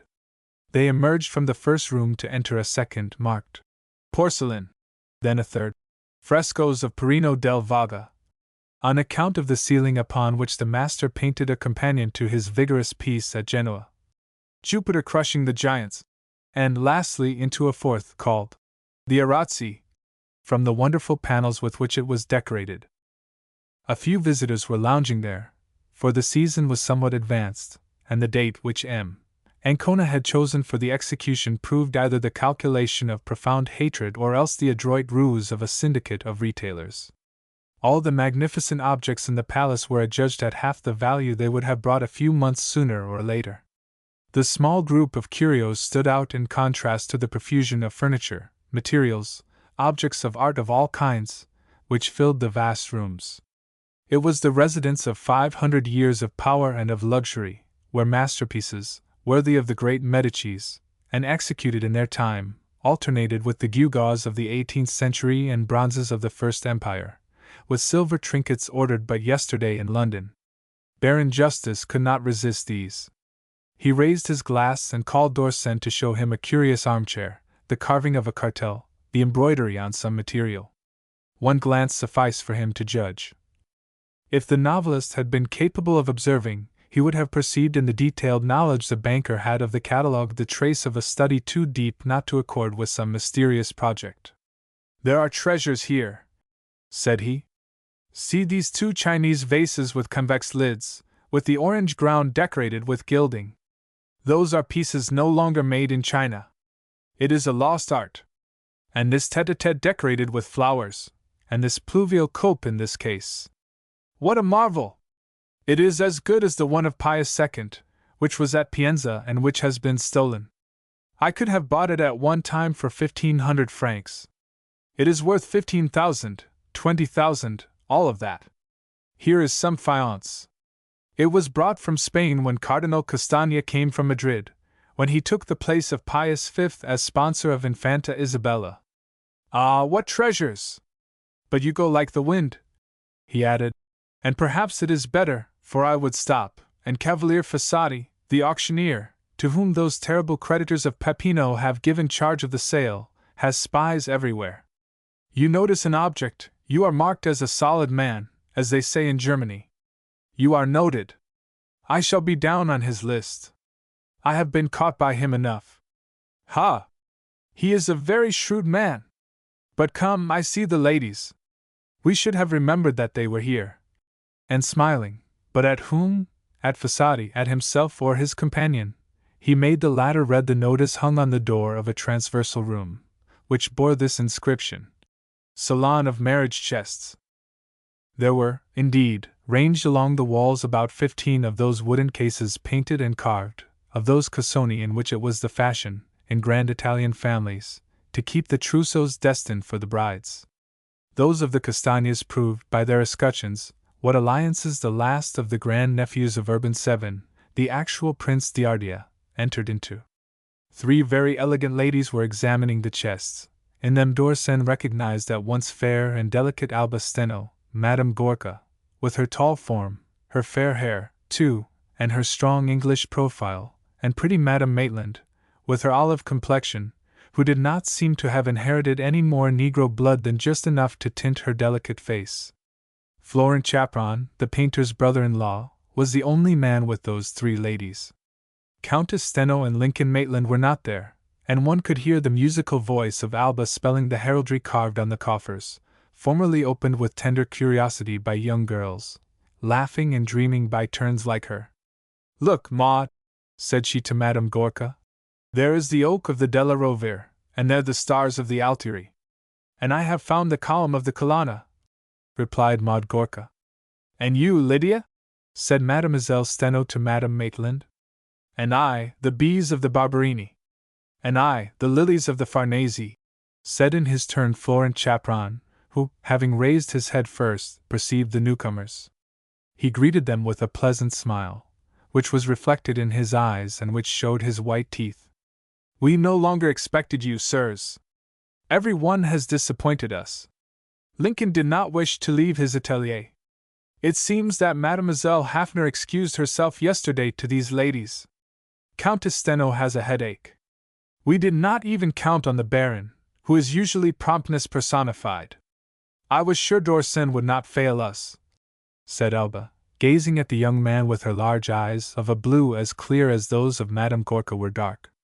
Only that I expected we should meet him on the staircase as we were leaving, and that he would say to us, in surprise, What, I am not on time. Ah, she continued, do not excuse yourself, but reply to the examination in Roman history we are about to put you through.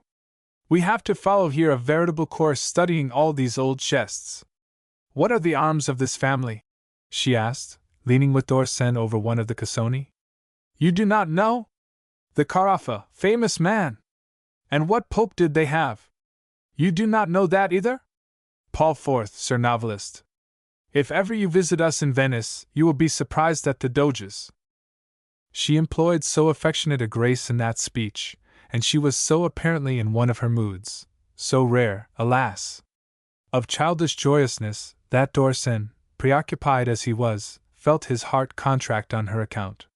The simultaneous absence of Madame Steno and Lincoln Maitland could only be fortuitous. But persuaded that the Countess loved Maitland, and not doubting that she was his mistress, the absence of both appeared singularly suspicious to him. Such a thought sufficed to render the young girl's innocent gaiety painful to him. That gaiety would become tragical if it were true that the Countess's other lover had returned unexpectedly, warned by someone. d'Orsen experienced genuine agitation on asking Madame Gorka. How is Bolslas? Very well, I suppose, said his wife. I have not had a letter today. Does not one of your proverbs say, no news is good news? Baron Hafner was beside Maud Gorka when she uttered that sentence. Involuntarily Dorsen looked at him, and involuntarily, master as he was of himself, he looked at Dorsen. It was no longer a question of a simple hypothesis.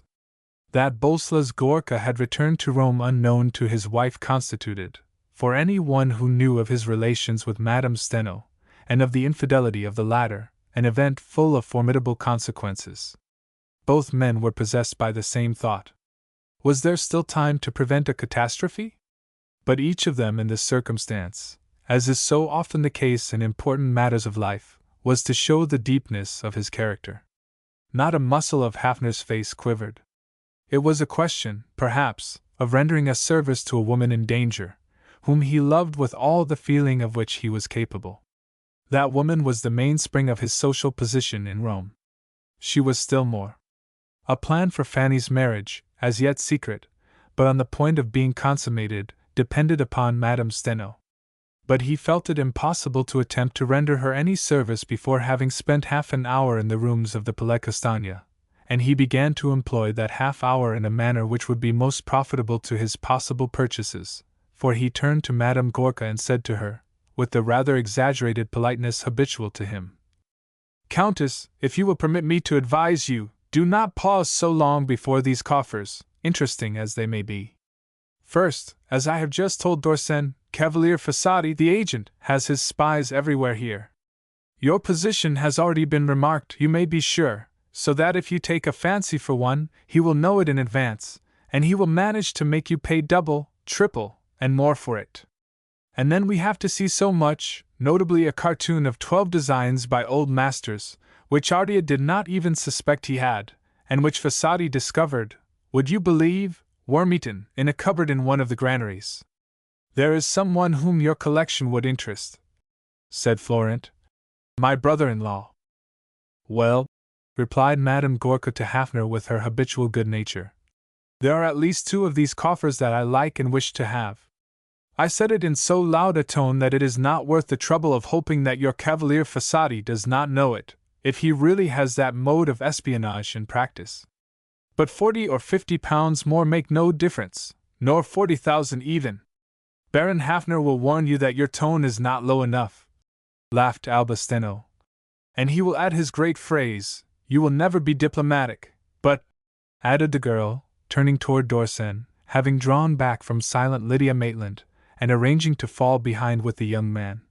I am about to employ a little diplomacy in order to find out whether you have any trouble. And here her mobile face changed its expression, looking into Julian's with genuine anxiety. Yes, said she. I have never seen you so preoccupied as you seem to be this morning. Do you not feel well? Have you received ill news from Paris? What ails you? I preoccupied? Replied Dorsen. You are mistaken. There is absolutely nothing, I assure you. It was impossible to lie with more apparent awkwardness, and if any one merited the scorn of Baron Hafner, it was he. Hardly had Madame Gorka spoken, when he had, with the rapidity of men of vivid imagination, seen Countess Steno and Maitland surprised by Gorka, at that very moment, in some place of rendezvous, and that surprise followed by a challenge, perhaps an immediate murder. And, as Alba continued to laugh merrily, his presentiment of her sad fate became so vivid that his face actually clouded over. He felt impelled to ascertain, when she questioned him, how great a friendship she bore him. But his effort to hide his emotion rendered his voice so harsh that the young girl resumed. I have vexed you by my questioning? Not the least in the world, he replied, without being able to find a word of friendship. He felt at that moment incapable of talking, as they usually did, in that tone of familiarity, partly mocking, partly sentimental, and he added, I simply think this exposition somewhat melancholy, that is all. And with a smile. But we shall lose the opportunity of having it shown us by our incomparable Cicerone. And he obliged her, by quickening her pace, to rejoin the group piloted by Hafner through the magnificence of the almost deserted apartment. See, said the former broker of Berlin and of Paris, now an enlightened amateur. See, How that charlatan of a Fasadi has taken care not to increase the number of trinkets now that we are in the reception rooms. These armchairs seem to await invited guests. They are known. They have been illustrated in a magazine of decorative art in Paris. And that dining room through that door, with all the silver on the table, would you not think a fete had been prepared? Baron, said Madame Gorka, look at this material. It is of the 18th century, is it not? Baron, asked Madame Maitland, is this cup with the lid old Vienna or Capatamont? Baron, said Florent Chapron, is this armor of Florentine or Milanese workmanship? The eyeglass was raised to the Baron's thin nose, his small eyes glittered, his lips were pursed up, and he replied, in words as exact as if he had studied all the details of the catalogue verbatim. Their thanks were soon followed by many other questions, in which two voices alone did not join, that of Alba Steno and that of Dorsen. Under any other circumstances, the latter would have tried to dissipate the increasing sadness of the young girl, who said no more to him after he repulsed her amicable anxiety. In reality, he attached no great importance to it. Those transitions from excessive gaiety to sudden depression were so habitual with the Contessina, above all when with him. Although they were the sign of a vivid sentiment, the young man saw in them only nervous unrest, for his mind was absorbed with other thoughts. He asked himself if, at any hazard, after the manner in which Madame Gorka had spoken, it would not be more prudent to acquaint Lincoln Maitland with the secret return of his rival. Perhaps the drama had not yet taken place, and if only the two persons threatened were warned, no doubt Hafner would put Countess Steno upon her guard. But when would he see her? What if he, Dorsen, should at once tell Maitland's brother-in-law of Gorka's return, to that Florent Chapron whom he saw at the moment glancing at all the objects of the princely exposition? The step was an enormous undertaking, and would have appeared so to any one but Julian, who knew that the relations between Florent Chapron and Lincoln Maitland were of a very exceptional nature. Julian knew that Florent, sent when very young to the Jesuits of Beaumont, in England, by a father anxious to spare him the humiliation which his blood would call down upon him in America, had formed a friendship with Lincoln, a pupil in the same school. He knew that the friendship for the schoolmate had turned to enthusiasm for the artist, when the talent of his old comrade had begun to reveal itself. He knew that the marriage, which had placed the fortune of Lydia at the service of the development of the painter, had been the work of that enthusiasm at an epoch when Maitland, spoiled by the unwise government of his mother, and unappreciated by the public, was wrung by despair. The exceptional character of the marriage would have surprised a man less heeding of moral peculiarities than was Dorsen, who had observed, all too frequently, the silence and reserve of that sister not to look upon her as a sacrifice. He fancied that admiration for his brother-in-law's genius had blinded Florent to such a degree that he was the first cause of the sacrifice. Drama for drama, said he to himself, as the visit drew near its close, and after a long debate with himself. I should prefer to have it one rather than the other in that family. I should reproach myself all my life for not having tried every means. They were in the last room, and Baron Hafner was just fastening the strings of an album of drawings, when the conviction took possession of the young man in a definite manner. Alba Steno, who still maintained silence, looked at him again with eyes which revealed the struggle of her interest for him and of her wounded pride. She longed, without doubt, at the moment they were about to separate, to ask him, according to their intimate and charming custom, when they should meet again. He did not heed her, any more than he did the other pair of eyes which told him to be more prudent, and which were those of the Baron, any more than he did the observation of Madame Gorka, who, having remarked the ill humor of Alba, was seeking the cause, which she had long since divined was the heart of the young girl, any more than the attitude of Madame Maitland, whose eyes at times shot fire equal to her brother's gentleness. He took the latter by the arm, and said to him aloud, I should like to have your opinion on a small portrait I have noticed in the other room, my dear Chapron. Then, when they were before the canvas which had served as a pretext for the aside, he continued, in a low voice, I heard very strange news this morning. Do you know Boleslas Gorka is in Rome unknown to his wife? That is indeed strange, replied Maitland's brother-in-law, adding simply, after a silence, Are you certain of it? As certain as that we are here, said Dorsen. One of my friends, Marquis de Montfanon, met him this morning. A fresh silence ensued between the two, during which Julian felt that the arm upon which he rested trembled. Then they joined the party, while Florence said aloud, "It is an excellent piece of painting, which has, unfortunately, been revarnished too much." "May I have done right?" thought Julian. He understood me. Chapter 3. Bolsa's Gorka. Hardly 10 minutes had passed since Dorsen had spoken as he had to Florent Chapron, and already the imprudent novelist began to wonder whether it would not have been wiser not to interfere in any way in an adventure in which his intervention was of the least importance.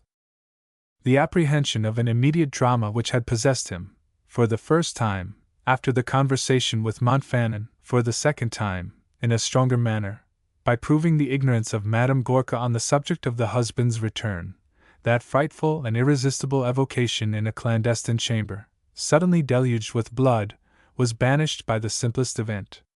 The 6 visitors exchanged their last impressions on the melancholy and magnificence of the Castagna apartments, and they ended by descending the grand staircase with the pillars, through the windows of which staircase smiled beneath the scorching sun the small garden which Dorsen had compared to a face. The young man walked a little in advance, beside Alba Steno, whom he now tried, but in vain, to cheer. Suddenly, at the last turn of the broad steps which tempered the decline gradually, her face brightened with surprise and pleasure. She uttered a slight cry and said, "There is my mother!" And Julian saw the Madame Steno, whom he had seen, in an access of almost delirious anxiety, surprised, assassinated by a betrayed lover. She was standing upon the grey and black mosaic of the peristyle, dressed in the most charming morning toilette. Her golden hair was gathered up under a large hat of flowers, over which was a white veil. Her hand toyed with the silver handle of a white parasol, and in the reflection of that whiteness, with her clear, fair complexion, with her lovely blue eyes in which sparkled passion and intelligence, with her faultless teeth which gleamed when she smiled, with her form still slender notwithstanding the fullness of her bust, she seemed to be a creature so youthful, so vigorous, so little touched by age, that a stranger would never have taken her to be the mother of the tall young girl who was already beside her and who said to her, "What imprudence! Ill as you were this morning, to go out in this Sunday. Why did you do so?" "To fetch you and to take you home," replied the Countess gaily. "I was ashamed of having indulged myself. I rose, and here I am. Good day, Dorsen. I hope you kept your eyes open up there. A story might be written on the Ardea affair. I will tell it to you. Good day, Maud.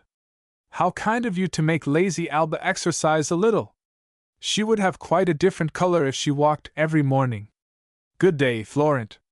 Good day, Lydia. The master is not here? And you, old friend, what have you done with Fanny?" She distributed these simple good days, with a grace so delicate, a smile so rare for each one, tender for her daughter, spirituelle for the author, grateful for Madame Gorka, amicably surprised for Chapron and Madame Maitland, familiar and confiding for her old friend, as she called the Baron.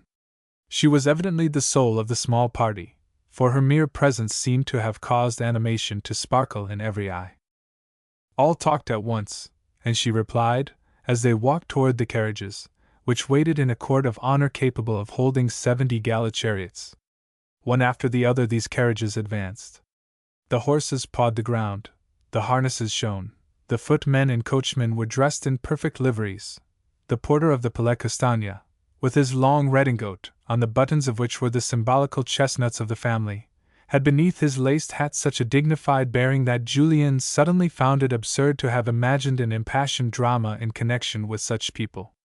The last one left, while watching the others depart, he once more experienced the sensation so common to those who are familiar with the worst side of the splendor of society, and who perceive in them the moral misery and ironical gaiety. "You are becoming a great simpleton, my friend Dorsen," said he, seating himself more democratically in one of those open cabs called in Rome a botte. "To fear a tragical adventure for the woman who is mistress of herself to such a degree is something like casting one's self into the water to prevent a shark from drowning. If she had not upon her lips Maitland's kisses, and in her eyes the memory of happiness, I am very much mistaken. She came from a rendezvous. It was written for me, in her toilette, in the color upon her cheeks, in her tiny shoes, easy to remove, which had not taken 30 steps.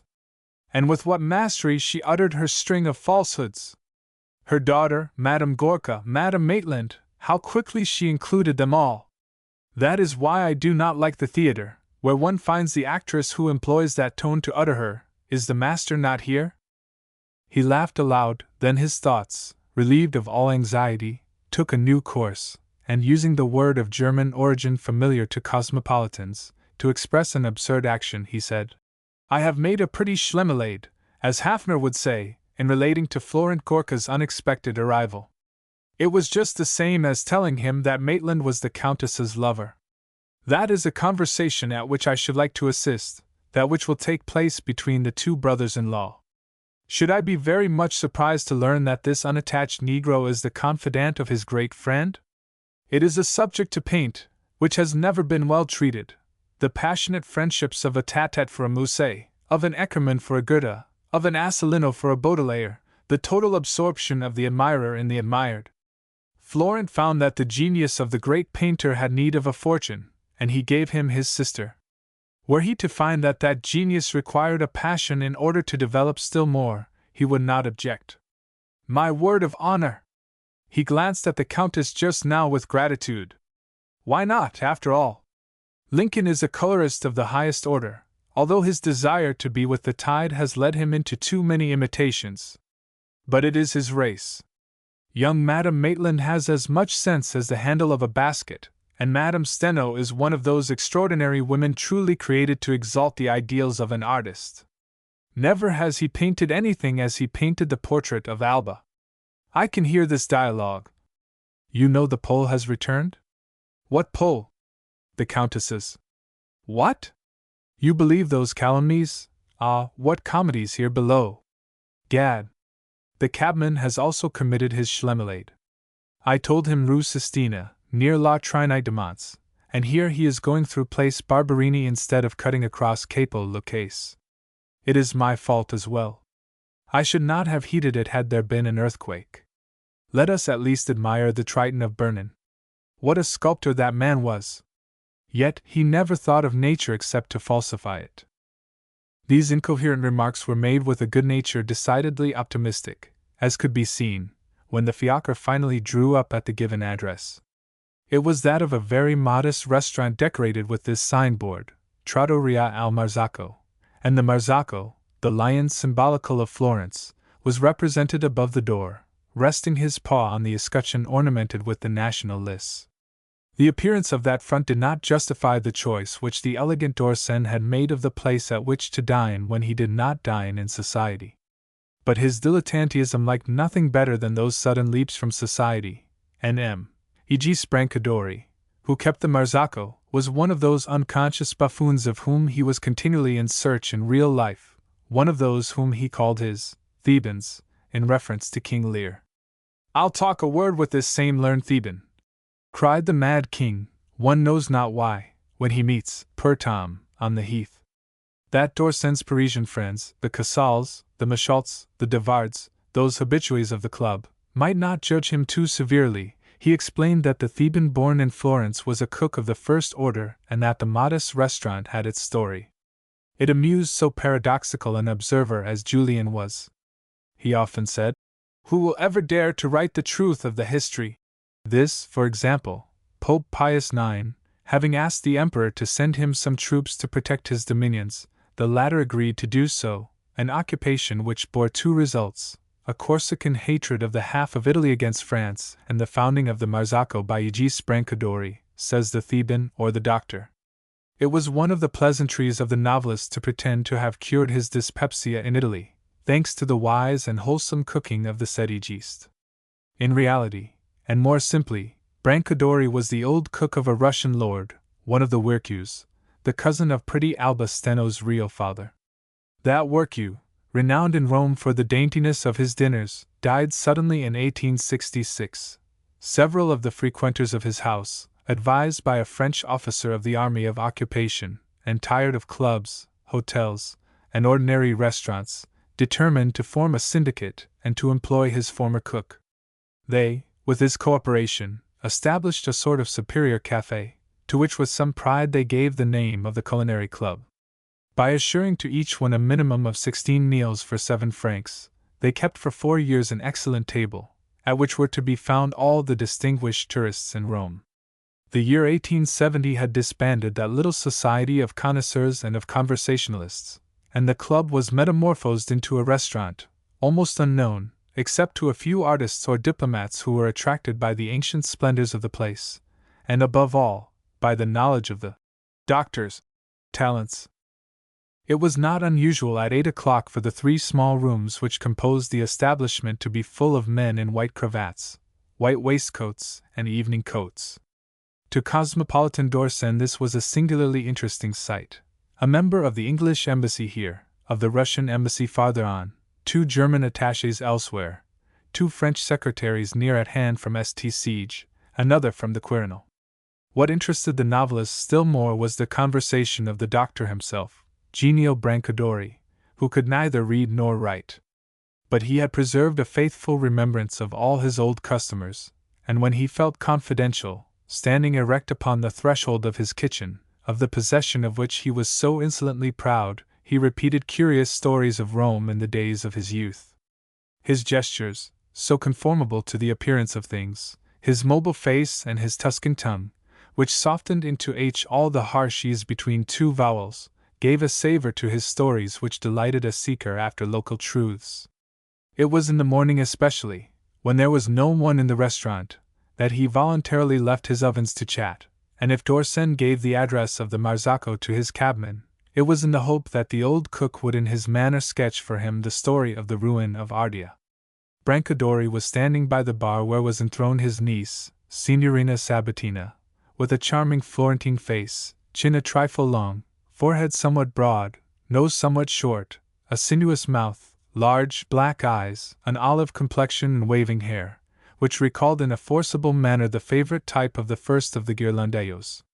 "Uncle," said the young girl, as soon as she perceived d'Orsay, "where have you put the letter brought for the prince?" In Italy every foreigner is a prince or a count, and the profound good nature which reigns in the habit gives to those titles, in the mouths of those who employ them, an amiability often free from calculation. There is no country in the world where there is a truer, a more charming familiarity of class for class, and Brancodori immediately gave a proof of it in addressing as Carole, that is to say, my dear, him whom his daughter had blazoned with a coronet, and he cried, fumbling in the pockets of the alpaca waistcoat which he wore over his apron of office, "The brain is often lacking in a grey head. I put it in the pocket of my coat in order to be more sure of not forgetting it. I changed my coat, because it was warm, and left it with the letter in my apartments. You can look for it after lunch," said d'Orsay. "No," replied the young girl, rising. "It is not 2 steps from here. I will go. The concierge of the palace where your Excellency lives brought it himself, and said it must be delivered immediately." "Very well, go and fetch it," replied Julien, who could not suppress a smile at the honor paid his dwelling. "And I will remain here and talk with my doctor, while he gives me the prescription for this morning, that is to say, his bill of fare. Guess whence I come, Brancodori," he added, assured of first stirring the cook's curiosity, then his power of speech. "From the Palais Castagna, where they are selling everything." "Ah! Perbacco!" exclaimed the Tuscan, with evident sorrow upon his old parchment-like face, scorched from 40 years of cooking. "If the deceased Prince Urban can see it in the other world, his heart will break, I assure you. The last time he came to dine here, about 10 years ago, on St. Joseph's Day, he said to me, 'Make me some fritters Egist, like those we used to have at Monsieur d'Epinag's, Monsieur Claren's, Fortuny's, and poor Henri Regnault's, and he was happy. Egist, said he to me, I can die contented. I have only one son, but I shall leave him 6 millions and the palace. If it was Gigi I should be less easy, but Peppino, Gigi was the other one, the elder, who died, the gay one, who used to come here every day, a fine fellow, but bad. You should have heard him tell of his visit to Pius IX on the day upon which he converted an Englishman. Yes, Excellency, he converted him by lending him by mistake a pious book instead of a novel. The Englishman took the book, read it, read another, a third, and became a Catholic. Gigi, who was not in favor at the Vatican, hastened to tell the Holy Father of his good deed. You see, my son, said Pius IX, what means our Lord God employs. He would have used those millions for his amusement, while Peppino. They were all squandered in signatures. Just think, the name of Prince Diardia meant money. He speculated, he lost, he won, he lost again, he drew up bills of exchange after bills of exchange. And every time he made a move such as I am making with my pencil, only I cannot sign my name, it meant 200,000 francs to go into the world. And now he must leave his house in Rome. What will he do, Excellency, I ask you? With a shake of his head he added. He should reconstruct his fortune abroad. We have this saying, he who squanders gold with his hands will search for it with his feet. But Sabatino is coming. She has been as nimble as a cat. The good man's invaluable mimetic art, his proverbs, the story of the fate of St. Joseph, the original evocation of the heir of the Castagnas continually signing and signing, the coarse explanation of his ruin, very true, however, everything in the recital had amused d'Orsay. He knew enough Italian to appreciate the untranslatable passages of the language of the man of the people. He was again on the verge of laughter, when the fresco Madonna, as he sometimes designated the young girl, handed him an envelope, the address upon which soon converted his smile into an undisguised expression of annoyance. He pushed aside the day's bill of fare which the old cook presented to him and said brusquely, I fear I cannot remain to breakfast. Then, opening the letter, No, I cannot, adieu. And he went out, in a manner so precipitate and troubled that the uncle and niece exchanged smiling glances. Those typical Southerners could not think of any other trouble in connection with so handsome a man as d'Orsay than that of the heart. Chi ha l'amor nel petto, said Signorina Sabattina. Ha lo spron nei fianchi, replied the uncle. That naive adage which compares the sharp sting which passion drives into our breasts to the spurring given the flanks of a horse, was not true of d'Orsay. The application of the proverb to the circumstance was not, however, entirely erroneous, and the novelist commented upon it in his passion, although in another form, by repeating to himself, as he went along the Rue Sistina, No, no, I cannot interfere in that affair, and I shall tell him so firmly. He examined again the note, the perusal of which had rendered him more uneasy than he had been twice before that morning. He had not been mistaken in recognizing on the envelope the handwriting of Boleslas Gorka, and these were the terms, teeming with mystery under the circumstances, in which the brief message was worded. I know you to be such a friend to me, dear Julian, and I have for your character, so chivalrous and so French, such esteem that I have determined to turn to you in an era of my life thoroughly tragical. I wish to see you immediately. I shall await you at your lodging. I have sent a similar note to the Cercle de la Chasse, another to the bookshop on the Corso, another to your antiquaries. Wheresoever my appeal finds you, leave all and come at once. You will save more for me than life. For a reason which I will tell you, my return is a profound secret. No one, you understand, knows of it but you. I need not write more to a friend as sincere as you are, and whom I embrace with all my heart. It is unequaled, said d'Orsay, crumpling the letter with rising anger. He embraces me with all his heart. I am his most sincere friend. I am chivalrous, French, the only person he esteems. What disagreeable commission does he wish me to undertake for him? Into what scrape is he about to ask me to enter, if he has not already got me into it? I know that school of protestation. We are allied for life and death, are we not? Do me a favor. And they upset your habits, encroach upon your time, embark you in tragedies, and when you say no to them, then they squarely accuse you of selfishness and of treason. It is my fault, too. Why did I listen to his confidences? Have I not known for years that a man who relates his love affairs on so short an acquaintance as ours is a scoundrel and a fool? And with such people there can be no possible connection. He amused me at the beginning, when he told me his sly intrigue, without naming the person, as they all do at first. He amused me still more by the way he managed to name her without violating that which people in society call honor. And to think that the women believe in that honor and that discretion! And yet it was the surest means of entering Stenos and approaching Alba. I believe I am about to pay for my Roman flirtation. If Gorka is a Pole, I am from Lorraine, and the air of the Castellans will only make me do what I agree to, nothing more. In such an ill humor, and with such a resolution, Julian reached the door of his house.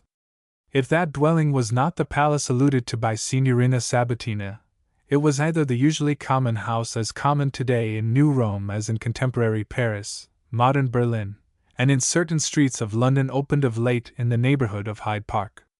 It was an old building on the Place de la Trinite-de-Monts, at an angle of the two streets Sistina and Gregoriana.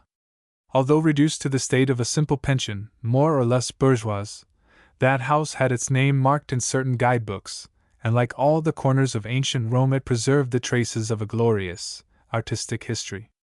The small columns of the porch gave it the name of the Tempietto, or Little Temple, while several personages dear to littérateurs had lived there, from the landscape painter Claude Lorraine to the poet François Copy.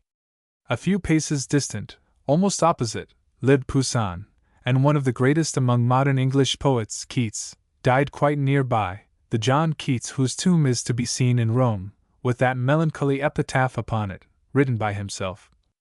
It was seldom that d'Orsay returned home without repeating to himself the translation he had attempted of that beautiful Siget undom l'âme, jet écrit sur de l'eau. Sometimes he repeated, at evening, this delicious fragment. The sky was tinged with tender green and pink. This time he entered in a more prosaic manner, for he addressed the concierge in the tone of a jealous husband or a debtor hunted by creditors. "Have you given the key to any one, Tonino?" he asked. "Count Gorka said that your Excellency asked him to await you here," replied the man, with a timidity rendered all the more comical by the formidable cut of his grey moustache and his imperial, which made him a caricature of the late King Victor Emmanuel. He had served in '59 under the Galantuomo, and he paid the homage of a veteran of Solferino to that glorious memory. His large eyes rolled with fear at the least confusion, and he repeated, "Yes, he said that your Excellency asked him to wait," while d'Orsay ascended the staircase, saying aloud, "More and more perfect. But this time the familiarity passes all bounds, and it is better so. I have been so surprised and annoyed from the first that I shall be easily able to refuse the imprudent fellow what he will ask of me." In his anger the novelist sought to arm himself against his weakness, of which he was aware, not the weakness of insufficient will, but of a too vivid perception of the motives which the person with whom he was in conflict obeyed. He, however, was to learn that there is no greater dissolvent of rancor than intelligent curiosity. His was, indeed, aroused by a simple detail, which consisted in ascertaining under what conditions the Pole had traveled. His dressing-case, his overcoat and his hat, still white with the dust of travel, were lying upon the table in the antechamber. Evidently he had come direct from Warsaw to the Place de la Trinite-de-Monts. A prey to what delirium of passion? d'Orsay had not time to ask the question any more than he had presence of mind to compose his manner to such severity that it would cut short all familiarity on the part of his strange visitor. At the noise made by the opening of the antechamber door, Boleslas started up. He seized both hands of the man into whose apartments he had obtruded himself. He pressed them. He gazed at him with feverish eyes, with eyes which had not closed for hours, and he murmured, drawing the novelist into the tiny salon, "You have come, Julian, you are here! Ah, I thank you for having answered my call at once. Let me look at you, for I am sure I have a friend beside me, one in whom I can trust, with whom I can speak frankly, upon whom I can depend. If this solitude had lasted much longer I should have become mad." Although Madame Steno's lover belonged to the class of excitable, nervous people who exaggerate their feelings by an unconscious wildness of tone and of manner, his face bore the traces of a trouble too deep not to be startling. Julian, who had seen him set out, 3 months before, so radiantly handsome, was struck by the change which had taken place during such a brief absence. He was the same Boleslas Gorka, that handsome man, that admirable human animal, so refined and so strong, in which was embodied centuries of aristocracy. The Counts de Gorka belonged to the ancient house of Ladzia, with which are connected so many illustrious Polish families, the Opalina-Sopolenskis, the Bnininskis, the Ponin-Poniniskis, and many others, but his cheeks were sunken beneath his long, brown beard, in which were glints of gold. His eyes were heavy as if from wakeful nights, his nostrils were pinched, and his face was pale. The travel stains upon his face accentuated the alteration. Yet the native elegance of that face and form gave grace to his lassitude. Boleslas, in the vigorous and supple maturity of his 34 years, realized one of those types of manly beauty so perfect that they resist the strongest tests. The excesses of emotion, as those of libertinism, seem only to invest a man with a new prestige. The fact is that the novelist's room, with its collection of books, photographs, engravings, paintings, and moldings, invested that form, tortured by the bitter sufferings of passion, with a poesy to which Dorsen could not remain altogether insensible. The atmosphere, impregnated with Russian tobacco and the bluish vapor which filled the room, revealed in what manner the betrayed lover had diverted his impatience, and in the center of the writing table a cup with a bacchanal painted in red on a black ground, of which Julian was very proud, contained the remains of about 30 cigarettes, thrown aside almost as soon as lighted. Their paper ends had been gnawed with a nervousness which betrayed the young man's condition, while he repeated, in a tone so sad that it almost called forth a shudder, "Yes, I should have gone mad." "Calm yourself, my dear Boleslas, I implore you," replied Dorsen. What had become of his ill humor? How could he preserve it in the presence of a person so evidently beside himself? Julian continued, speaking to his companion as one speaks to a sick child. "Come, be seated. Be a little more tranquil, since I am here, and you have reason to count on my friendship. Speak to me. Explain to me what has happened. If there is any advice to give you, I am ready. I am prepared to render you a service." "My God! In what a state you are! Is it not so?" said the other, with a sort of ironical pride. It was sufficient that he had a witness of his grief for him to display it with secret vanity. "Is it not so?" he continued. "Could you only know how I have suffered!" "This is nothing," said he, alluding to his haggard appearance. "It is here that you should read." He struck his breast, then passing his hands over his brow and his eyes, as if to exorcise a nightmare. "You are right. I must be calm, or I am lost." After a prolonged silence, during which he seemed to have gathered together his thoughts and to collect his will, for his voice had become decided and sharp, he began. "You know that I am here unknown to anyone, even to my wife." "I know it," replied Dorsen. "I have just left the Countess. This morning I visited the Palais Castagna with her, Hafner, Madame Maitland, Florent Chapron." He paused and added, thinking it better not to lie on minor points, "Madame Steno and Alba were there, too." "Anyone else?" asked Boleslas, with so keen a glance that the author had to employ all his strength to reply. "No one else." There was a silence between the two men. Dorsen anticipated from his question toward what subject the conversation was drifting. Gorka, now lying rather than sitting upon the divan in the small room, appeared like a beast that, at any moment, might bound. Evidently he had come to Julian's a prey to the mad desire to find out something, which is to jealousy what thirst is to certain punishments.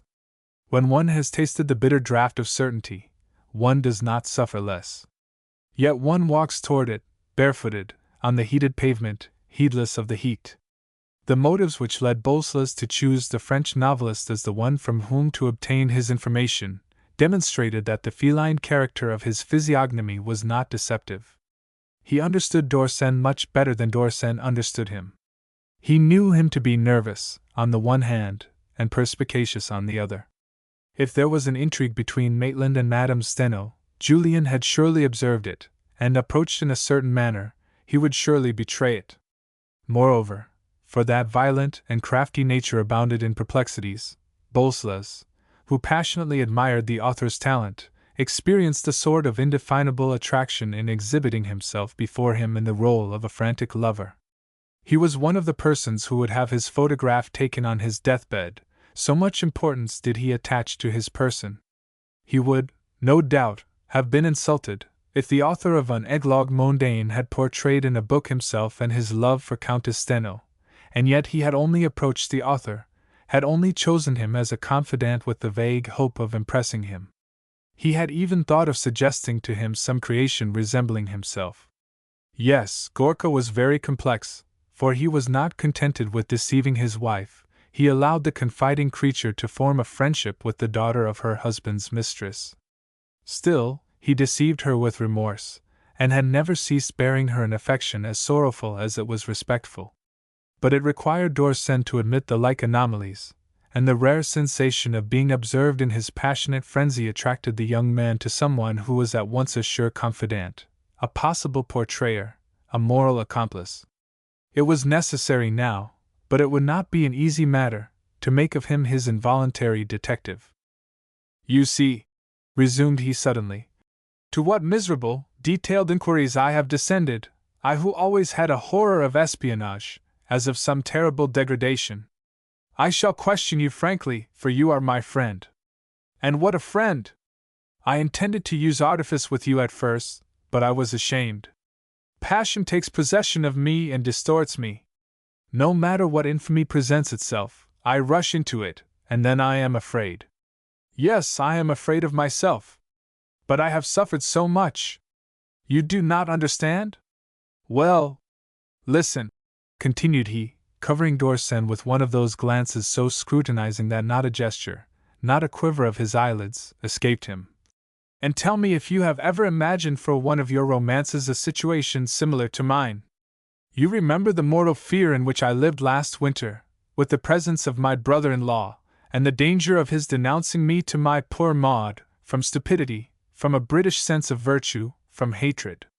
You remember, also, what that voyage to Poland cost me, after those long months of anxiety.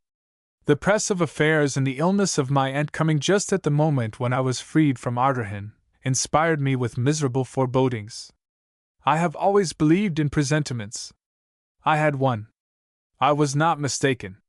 From the first letter I received, from whom you can guess, I saw that there was taking place in Rome something which threatened me in what I held dearest on earth, in that love for which I sacrificed all, toward which I walked by trampling on the noblest of hearts. Was Catherine ceasing to love me? When one has spent 2 years of one's life in a passion, and what years, one clings to it with every fiber. I will spare you the recital of those first weeks spent in going here and there, in paying visits to relatives, in consulting lawyers, in caring for my sick aunt, in fulfilling my duty toward my son, since the greater part of the fortune will go to him. And always with this firm conviction, she no longer writes to me as formerly, she no longer loves me. Ah! If I could show you the letter she wrote when I was absent once before. You have a great deal of talent, Julian, but you have never composed anything more beautiful. He paused, as if the part of the confession he was approaching cost him a great effort, while d'Orsay interpolated. A change of tone in correspondence is not, however, sufficient to explain the fever in which I see you. No, resumed Gorka, but it was not merely a change of tone. I complained. For the first time my complaint found no echo. I threatened to cease writing. No reply. I wrote to ask forgiveness. I received a letter so cold that in my turn I wrote an angry one. Another silence. Ah! You can imagine the terrible effect produced upon me by an unsigned letter which I received 15 days since. It arrived one morning. It bore the Roman postmark. I did not recognize the handwriting. I opened it. I saw 2 sheets of paper on which were pasted cuttings from a French journal. I repeat, it was unsigned. It was an anonymous letter. And you read it? Interrupted d'Orsay. What folly! I read it, replied the Count. It began with words of startling truth relative to my own situation. That our affairs are known to others we may be sure, since we know theirs. We should, consequently, remember that we are at the mercy of their indiscretion, as they are at ours. The beginning of the note served as a guarantee of the truth of the end, which was a detailed, minute recital of an intrigue which Madame Steno had been carrying on during my absence, and with whom? With the man whom I always mistrusted, that dauber who wanted to paint Alba's portrait, but whose desires I nipped in the bud, with the fellow who degraded himself by a shameful marriage for money, and who calls himself an artist, with that American, with Lincoln Maitland.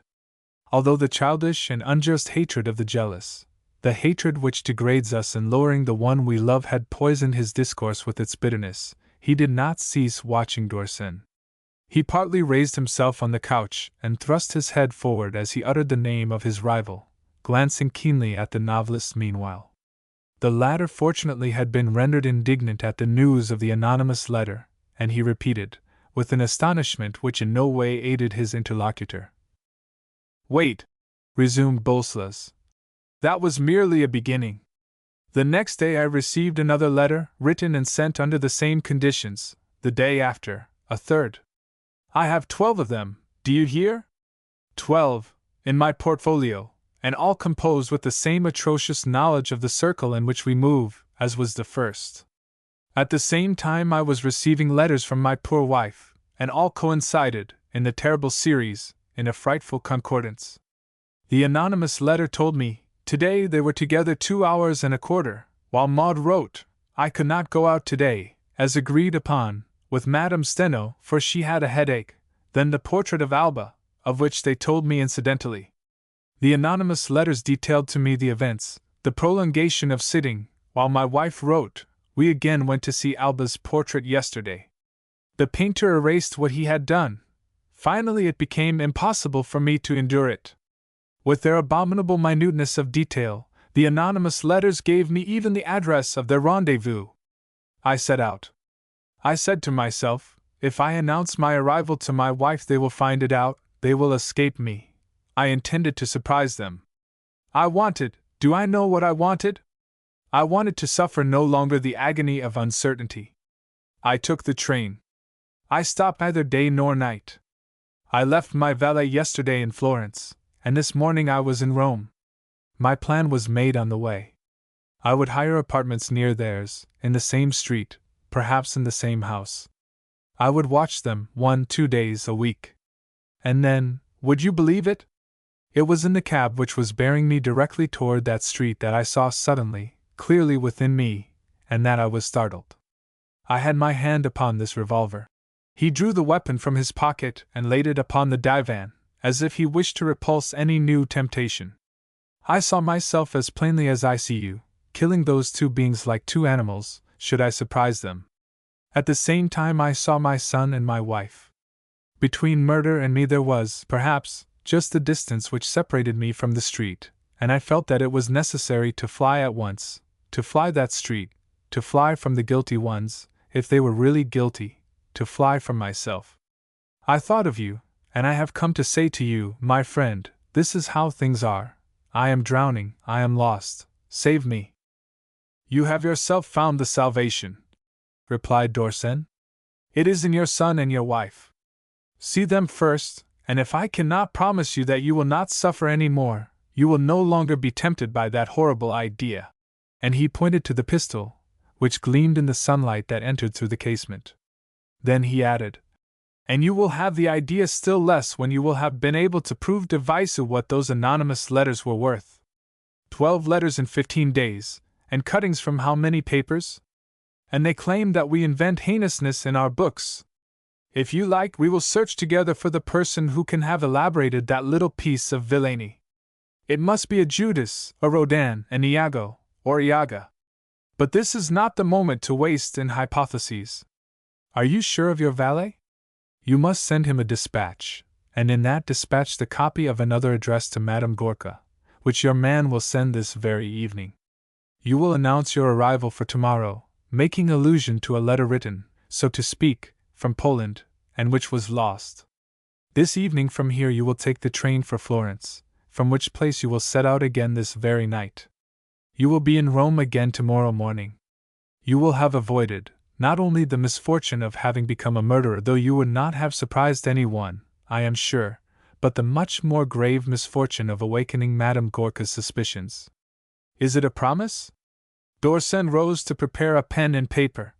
Come, write the dispatch immediately, and render thanks to your good genius which led you to a friend whose business consists in imagining the means of solving insoluble situations. You are quite right, Bolslas replied, after taking in his hand the pen which he offered to the other. It is fortunate. Then, casting aside the pen as he had the revolver, I cannot. No, I cannot, as long as I have this doubt within me. Ah, it is too horrible. I can see them plainly. You speak to me of my wife, but you forget that she loves me, and at the first glance she would read me, as you did. You cannot imagine what an effort it has cost me for 2 years never to arouse suspicion.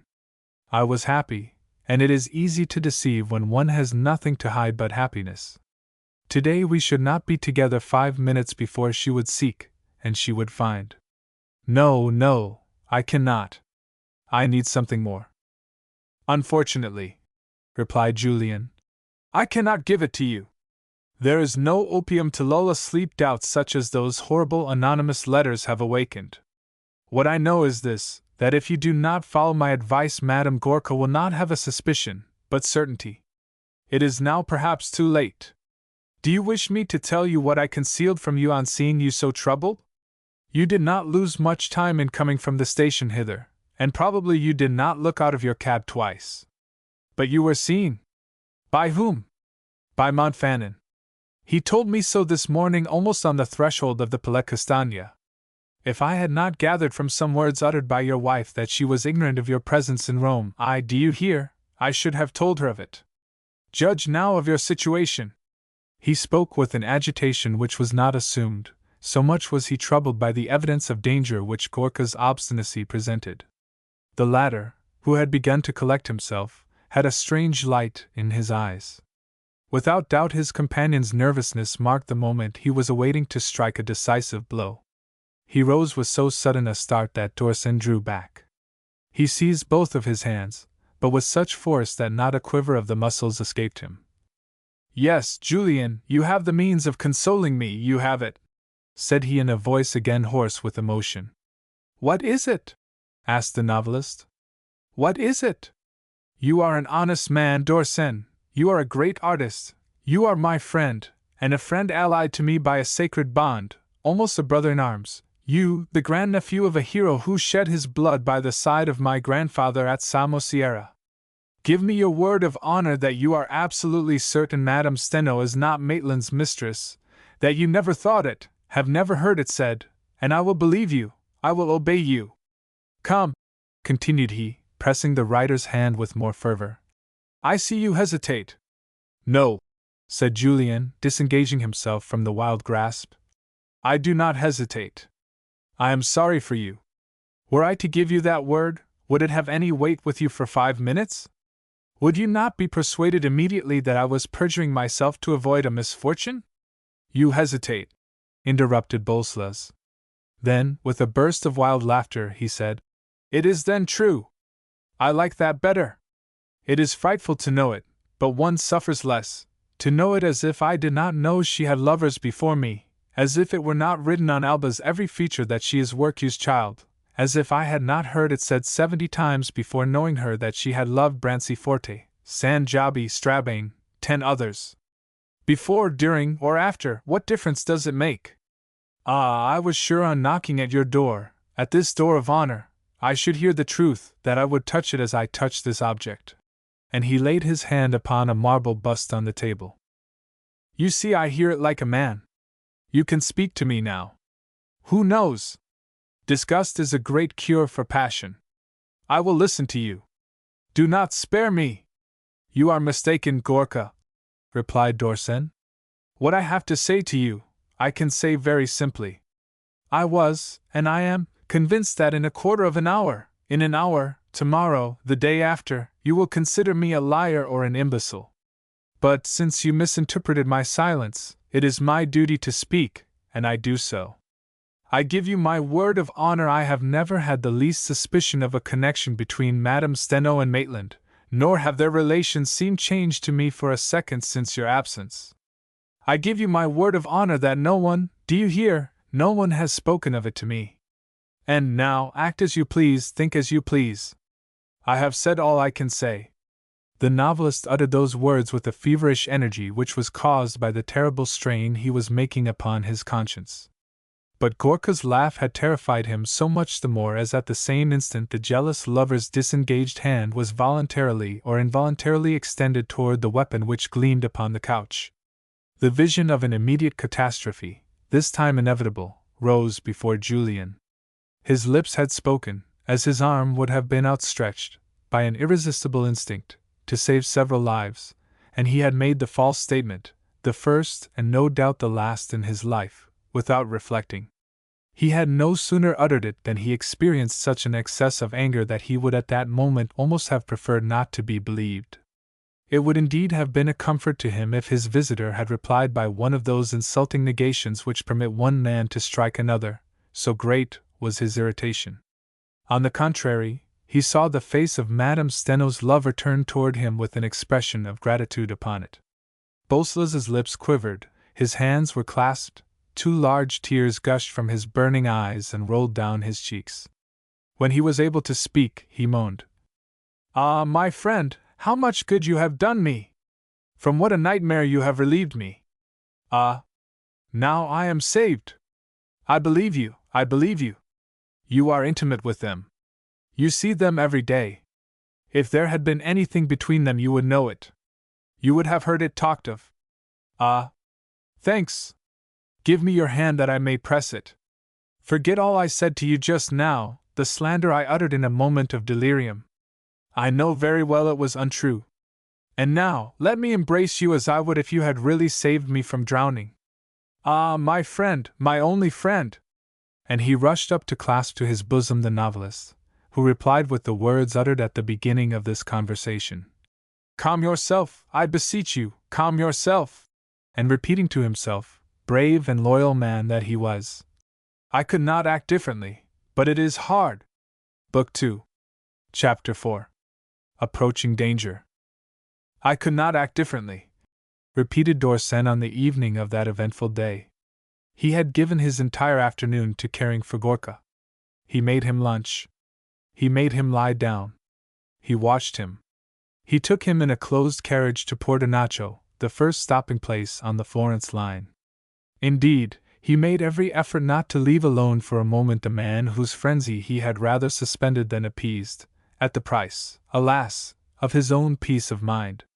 For, once left alone, in solitude and in the apartments on the Place de la Trinite, where 20 details testified to the visit of Gorka, the weight of the perjured word of honor became a heavy load to the novelist, so much the more heavy when he discovered the calculating plan followed by Boleslas. His tardy penetration permitted him to review the general outline of their conversation. He perceived that not one of his interlocutor's sentences, not even the most agitated, had been uttered at random. From reply to reply, from confidence to confidence, he, Dorsen, had become involved in the dilemma without being able to foresee or to avoid it. He would either have had to accuse a woman or to lie with one of those lies which a manly conscience does not easily pardon. He did not forgive himself for it. "It is so much worse," said he to himself, "as it will prevent nothing. A person vile enough to pen anonymous letters will not stop there. She will find the means of again unchaining the madman. But who wrote those letters? Gorka may have forged them in order to have an opportunity to ask me the question he did. And yet, no, there are 2 indisputable facts, his state of jealousy and his extraordinary return. Both would lead one to suppose a third, a warning. But given by whom? He told me of 12 anonymous letters. Let us assume that he received 1 or 2. But who is the author of those? The immediate development of the drama in which Julian found himself involved was embodied in the answer to the question. It was not easy to formulate. The Italians have a proverb of singular depth which the novelist recalled at that moment. He had laughed a great deal when he heard Sententiaci Sprancadori repeat it. He repeated it to himself, and he understood its meaning. Chi non esse fingirsi amico, non esse essere nemico. He who does not know how to disguise himself as a friend, does not know how to be an enemy. In the little corner of society in which Countess Steno, the Gorkas and Lincoln Maitland moved, who was hypocritical and spiteful enough to practice that counsel? It is not Madame Steno, thought Julian. She has related all herself to her lover. I knew a similar case. But it involved degraded Parisians, not a Doges of the 16th century found intact in the Venice of today, like a flower of that period preserved. Let us strike her off. Let us strike off, too, Madame Gorka, the truthful creature who could not even condescend to the smallest lie for a trinket which she desires. It is that which renders her so easily deceived. What irony! Let us strike off Florent. He would allow himself to be killed, if necessary, like a Mameluke at the door of the room where his genial brother-in-law was dallying with the Countess. Let us strike off the American himself. I have met such a case, a lover weary of a mistress, denouncing himself to her in order to be freed from his love affair. But he was a roué, and had nothing in common with this booby, who has a talent for painting as an elephant has a trunk. What irony! He married this octoroon to have money. But it was a base act which freed him from commerce, and permitted him to paint all he wanted, as he wanted. He allows Steno to love him because she is diabolically pretty, notwithstanding her 40 years, and then she is, in spite of all, a real noblewoman, which flattered him. He has not $1's worth of moral delicacy in his heart. But he has an abundance of knavery. Let us, too, strike out his wife. She is such a veritable slave whom the mere presence of a white person annihilates to such a degree that she dares not look her husband in the face. It is not Hafner.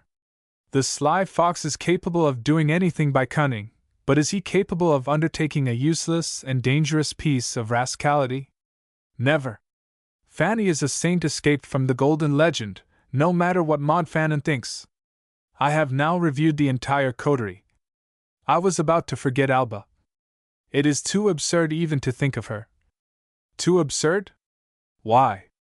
Dorsen was, on formulating that fantastic thought, upon the point of retiring. He took up, as was his habit, one of the books on his table, in order to read a few pages, when once in bed. He had thus within his reach the works by which he strengthened his doctrine of intransitive intellectuality.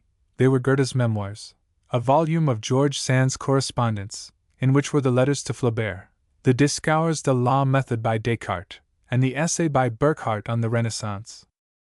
But after turning over the leaves of one of those volumes, he closed it without having read 20 lines. He extinguished his lamp, but he could not sleep.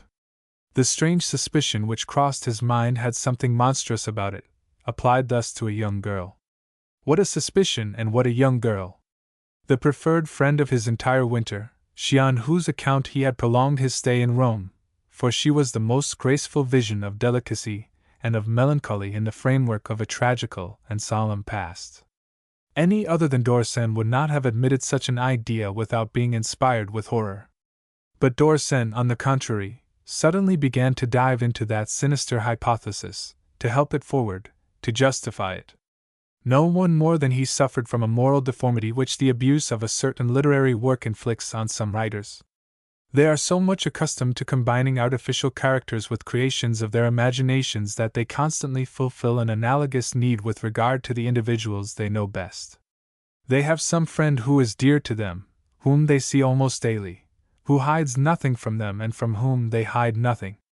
But if they speak to you of him, you are surprised to find that, while continuing to love that friend, they trace to you in him two contradictory portraits with the same sincerity and the same probability. They have a mistress, and that woman, even in the space sometimes of one day, sees them, with fear, change toward her, who has remained the same. It is that they have developed in them to a very intense degree the imagination of the human soul, and that to observe is to them only a pretext to construe. That infirmity had governed Julian from early maturity. It was rarely manifested in a manner more unexpected than in the case of charming Alba Steno, who was possibly dreaming of him at the very moment when, in the silence of the night, he was forcing himself to prove that she was capable of that species of epistolary parricide. After all, he said to himself, for there is iconoclasm in the excessively intellectual, and they delight in destroying their dearest moral or sentimental idols, the better to prove their strength. After all, have I really understood her relations toward her mother? When I came to Rome in November, when I was to be presented to the Countess, what did not only one, but 9 or 10 persons tell me that Madame Steno had a liaison with the husband of her daughter's best friend, and that the little one was grieving about it. I went to the house. I saw the child. She was sad that evening. I had the curiosity to wish to read her heart. It is 6 months since then. We have met almost daily, often twice a day. She is so hermetically sealed that I am no farther advanced than I was on the first day. I have seen her glance at her mother as she did this morning, with loving, admiring eyes. I have seen her turn pale at a word, a gesture on her part. I have seen her embrace Maud Gorka, and play tennis with that same friend so gaily, so innocently. I have seen that she could not bear the presence of Maitland in a room, and yet she asked the American to take her portrait. Is she guileless? Is she a hypocrite? Or is she tormented by doubt divining, not believing, not believing in her mother? Is she underhand in any case, with her eyes the color of the sea? Has she the ambiguous mind at once of a Russian and an Italian? This would be a solution of the problem, that she was a girl of extraordinary inward energy, who, both aware of her mother's intrigues and detesting them with an equal hatred, had planned to precipitate the two men upon each other. For a young girl the undertaking is great. I will go to the Countess's tomorrow night, and I will amuse myself by watching Alba, to see, if she is innocent, my deed will be inoffensive. If perchance she is not, it is vain to profess to one's own heart a complacent dandyism of misanthropy. Such reflections leave behind them a tinge of a remorse, above all when they are, as these, absolutely whimsical and founded on a simple paradox of dilettanteism.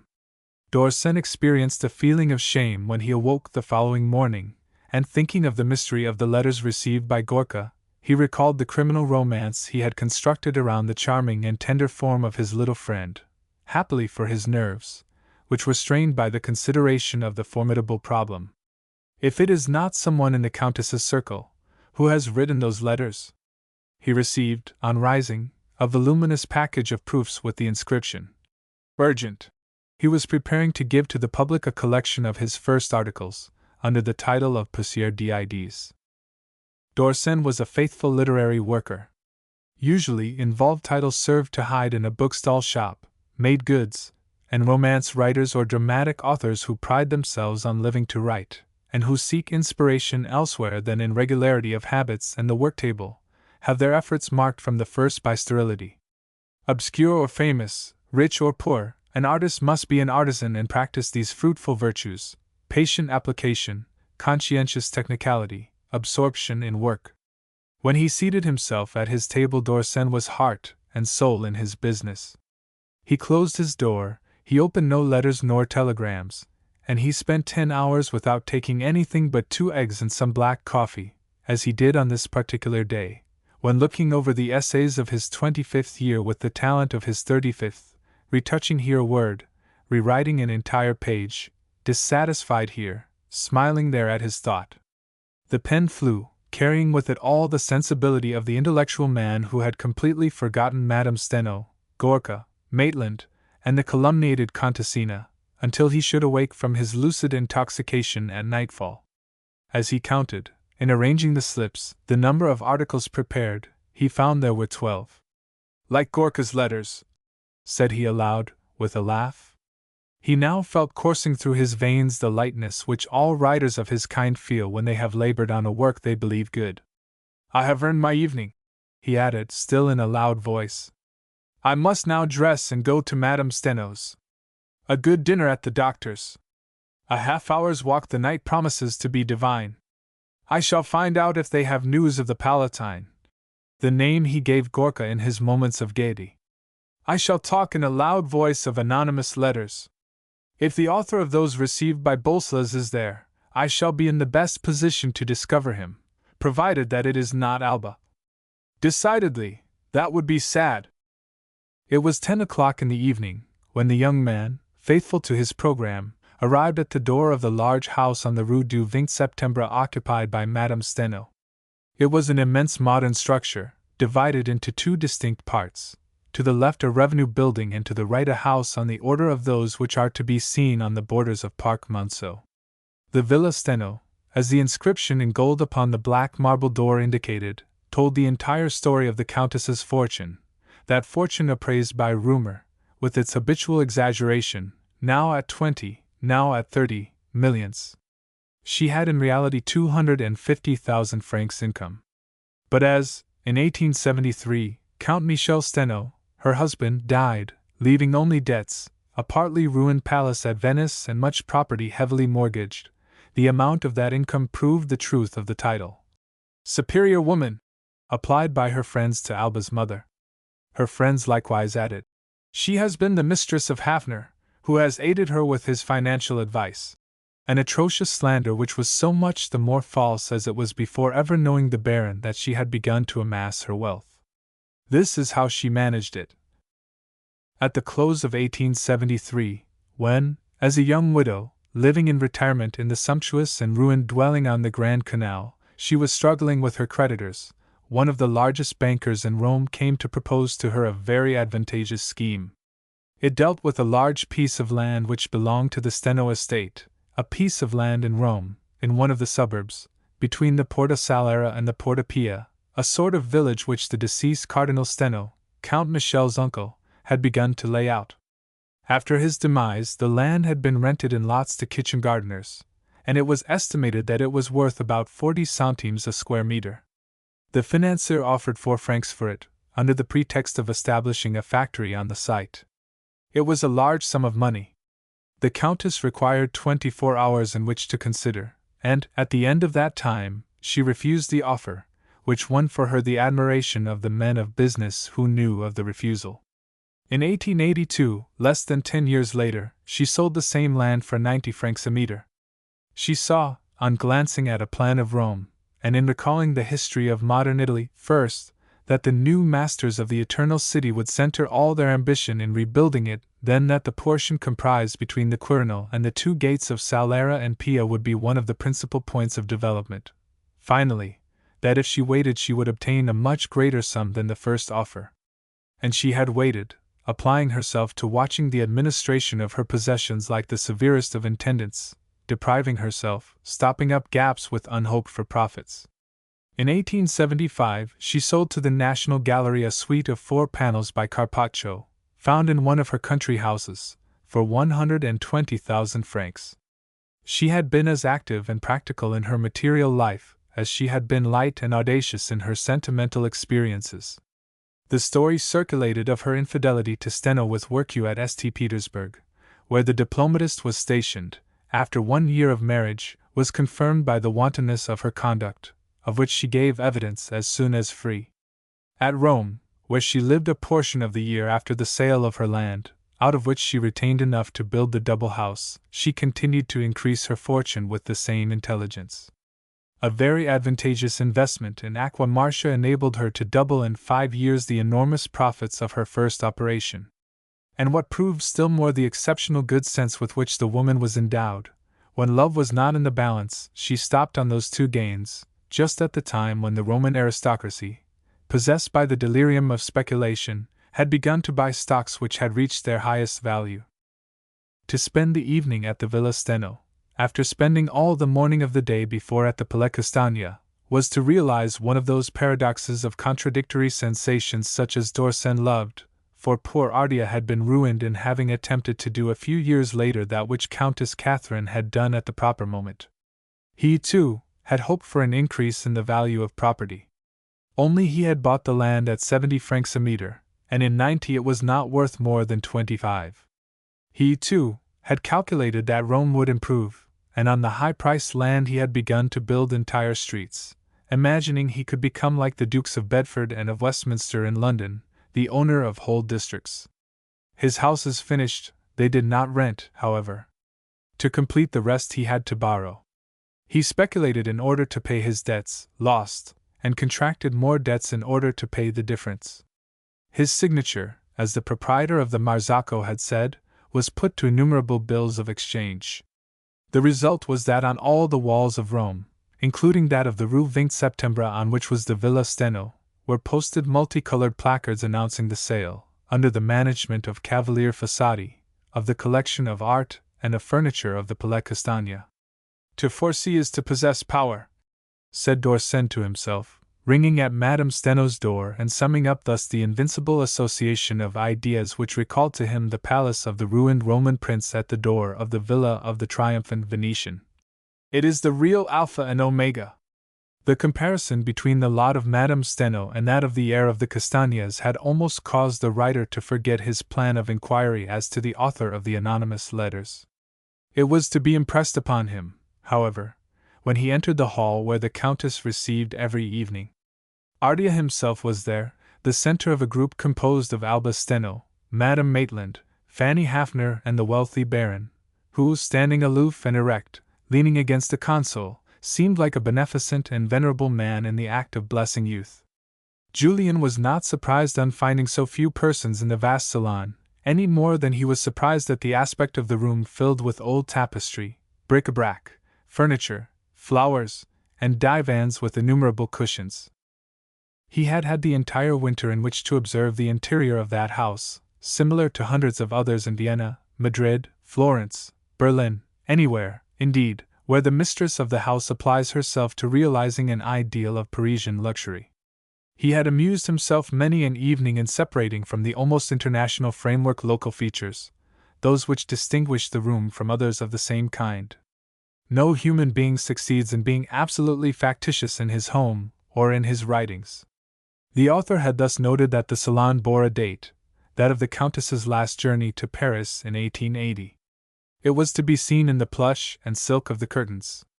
The general coloring, in which green predominated, a liberty egotistical in so brilliant a blonde, had too warm a tone and betrayed the Italian. Italy was also to be found in the painted ceiling and in the frieze which ran all around, as well as in several paintings scattered about. There were 2 panels by Moretti de Brescia in the second style of the master, called his silvery manner, on account of the delicate and transparent fluidity of the coloring. A Super chez le Pharisien and a Jesus Resuscite sur le Rivage, which could only have come from one of the very old palaces of a very ancient family. d'Orsay knew all that, and he knew, too, for what reasons he found almost empty at that time of the year the hall so animated during the entire winter, the hall through which he had seen pass a veritable carnival of visitors, great lords, artists, political men, Russians and Austrians, English and French, pell-mell. The Countess was far from occupying in Rome the social position which her intelligence, her fortune, and her name should have assured her. For, having been born a Navigero, she combined on her escutcheon the cross of gold of the Sebastian Navigero who was the first to mount the walls of Lepanto, with the star of the Grand Doge Michel. But one particular trait of character had always prevented her from succeeding on that point. She could not bear ennui nor constraint, nor had she any vanity. She was positive and impassioned in the manner of the men of wealth to whom their meditated, upon combinations served to assure the conditions of their pleasures. Never had Madame Steno displayed diplomacy in the changes of her passions, and they had been numerous before the arrival of Gorka, to whom she had remained faithful 2 years, an almost incomprehensible thing. Never had she, save in her own home, observed the slightest bounds when there was a question of reaching the object of her desire. Moreover, she had not in Rome to support her any member of the family to which she belonged, and she had not joined either of the 2 sets into which, since 1870, the society of the city was divided. Of too modern a mind and of a manner too bold, she had not been received by the admirable woman who reigns at the Quirinal, and who had managed to gather around her an atmosphere of such noble elevation. These causes would have brought about a sort of semi-ostracism, had the Countess not applied herself to forming a salon of her own, the recruits for which were almost altogether foreigners. The sight of new faces, the variety of conversation, the freedom of manner, all in that moving world, pleased the thirst for diversion which, in that puissant, spontaneous, and almost manly immoral nature, was joined with very just clear-sightedness. If Julien paused for a moment surprised at the door of the hall, it was not, therefore, on finding it empty at the end of the season. It was on beholding there, among the inmates, Peppino Ardea, whom he had not met all winter.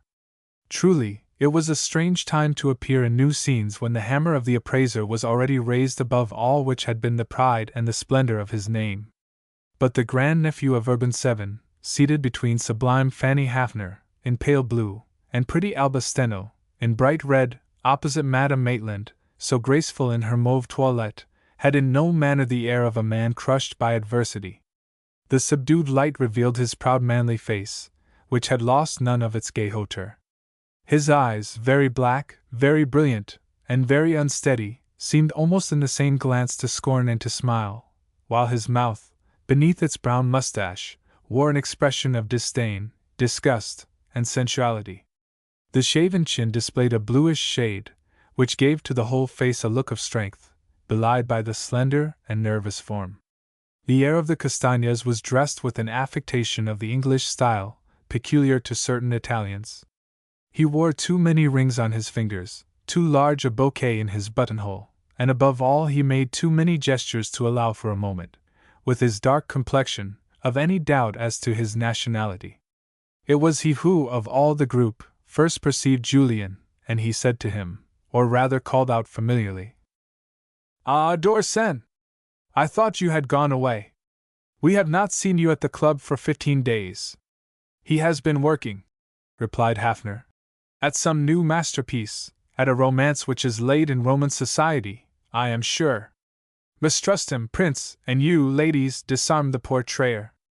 I," resumed Ardea, laughing pleasantly, "will give him notes upon myself, if he wants them, as long as this, and I will illustrate his romance into the bargain with photographs which I once had a rage for taking. See, mademoiselle," he added, turning to Fanny, "that is how one ruins oneself. I had a mania for the instantaneous ones. It was very innocent, was it not? It cost me 30,000 francs a year, for 4 years."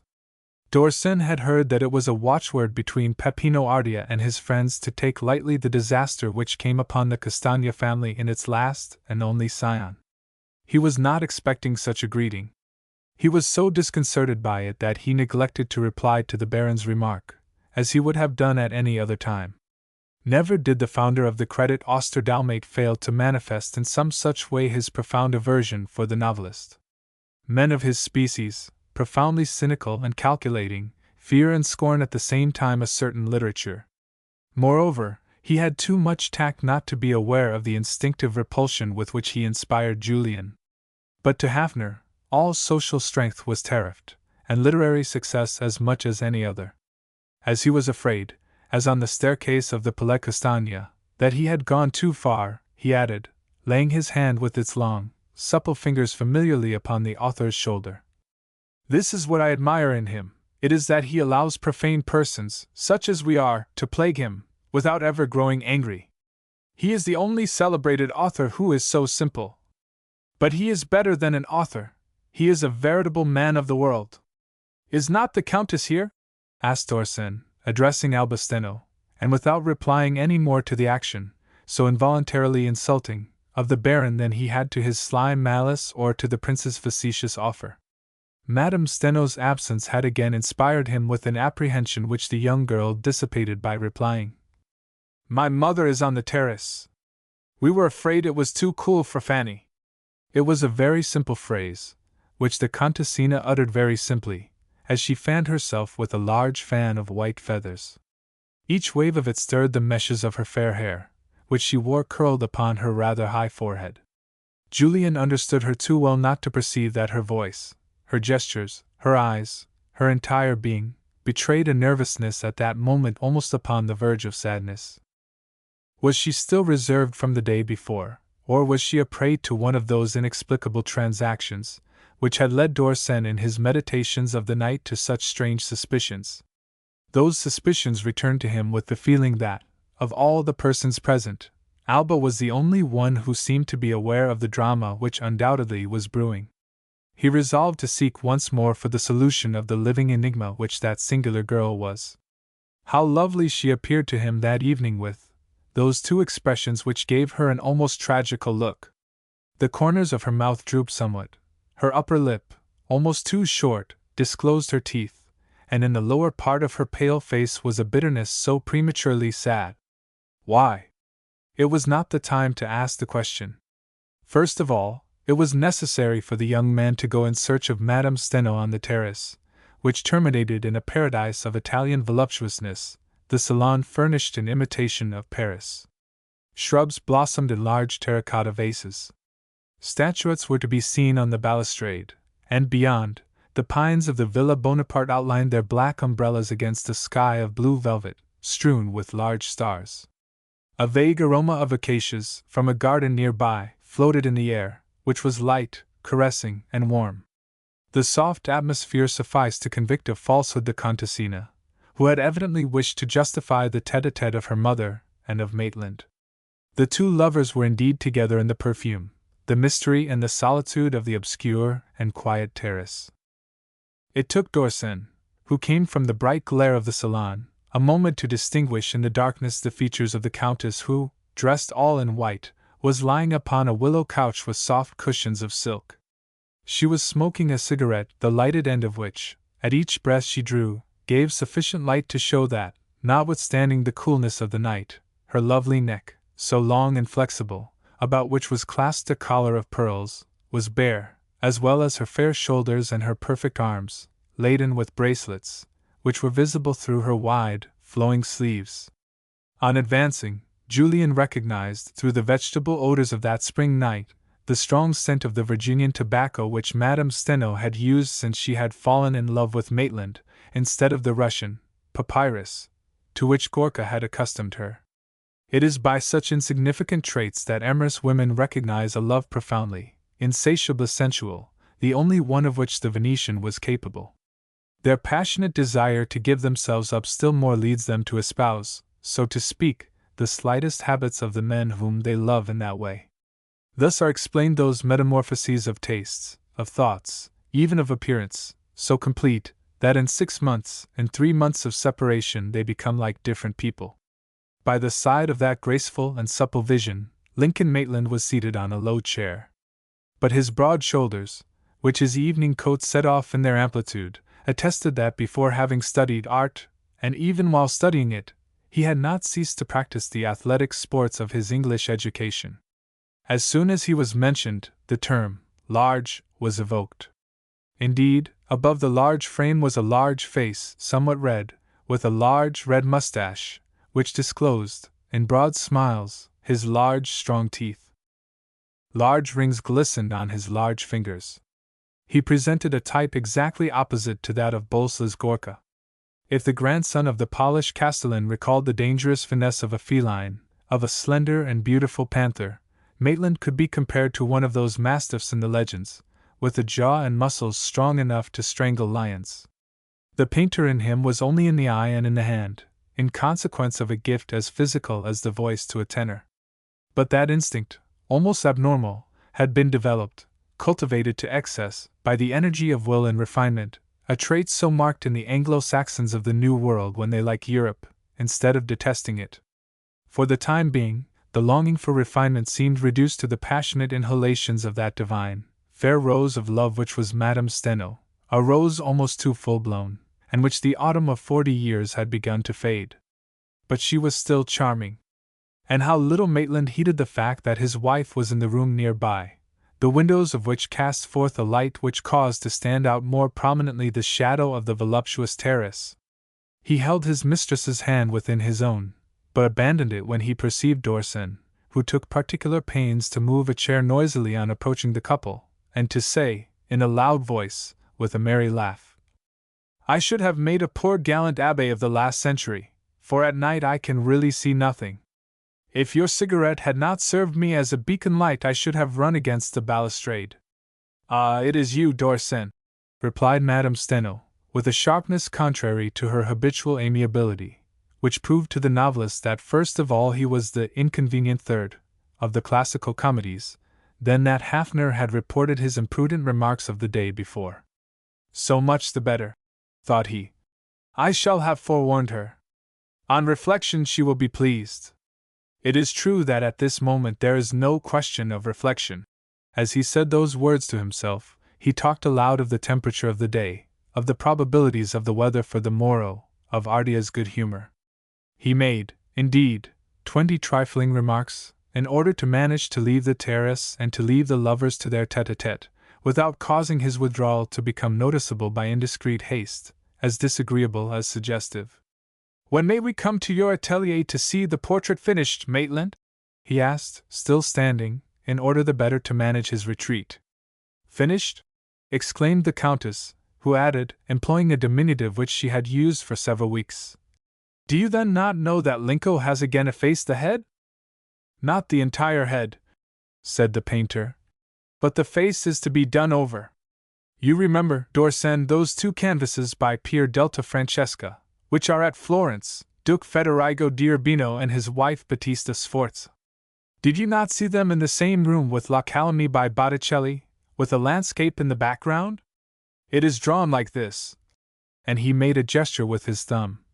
And that is what I am trying to obtain, the necessary curve on which all faces depend. There is no better painter in Italy. And Titian and Raphael? Interrupted Madame Steno. And the Sienese and the Lorenzetti, of whom you once raved? You wrote to me of them, with regard to my article on your exposition of '86. Do you remember? Inquired the writer. Raphael? Replied Maitland. Do you wish me to tell you what Raphael really was? A sublime builder. And Titian? A sublime upholsterer.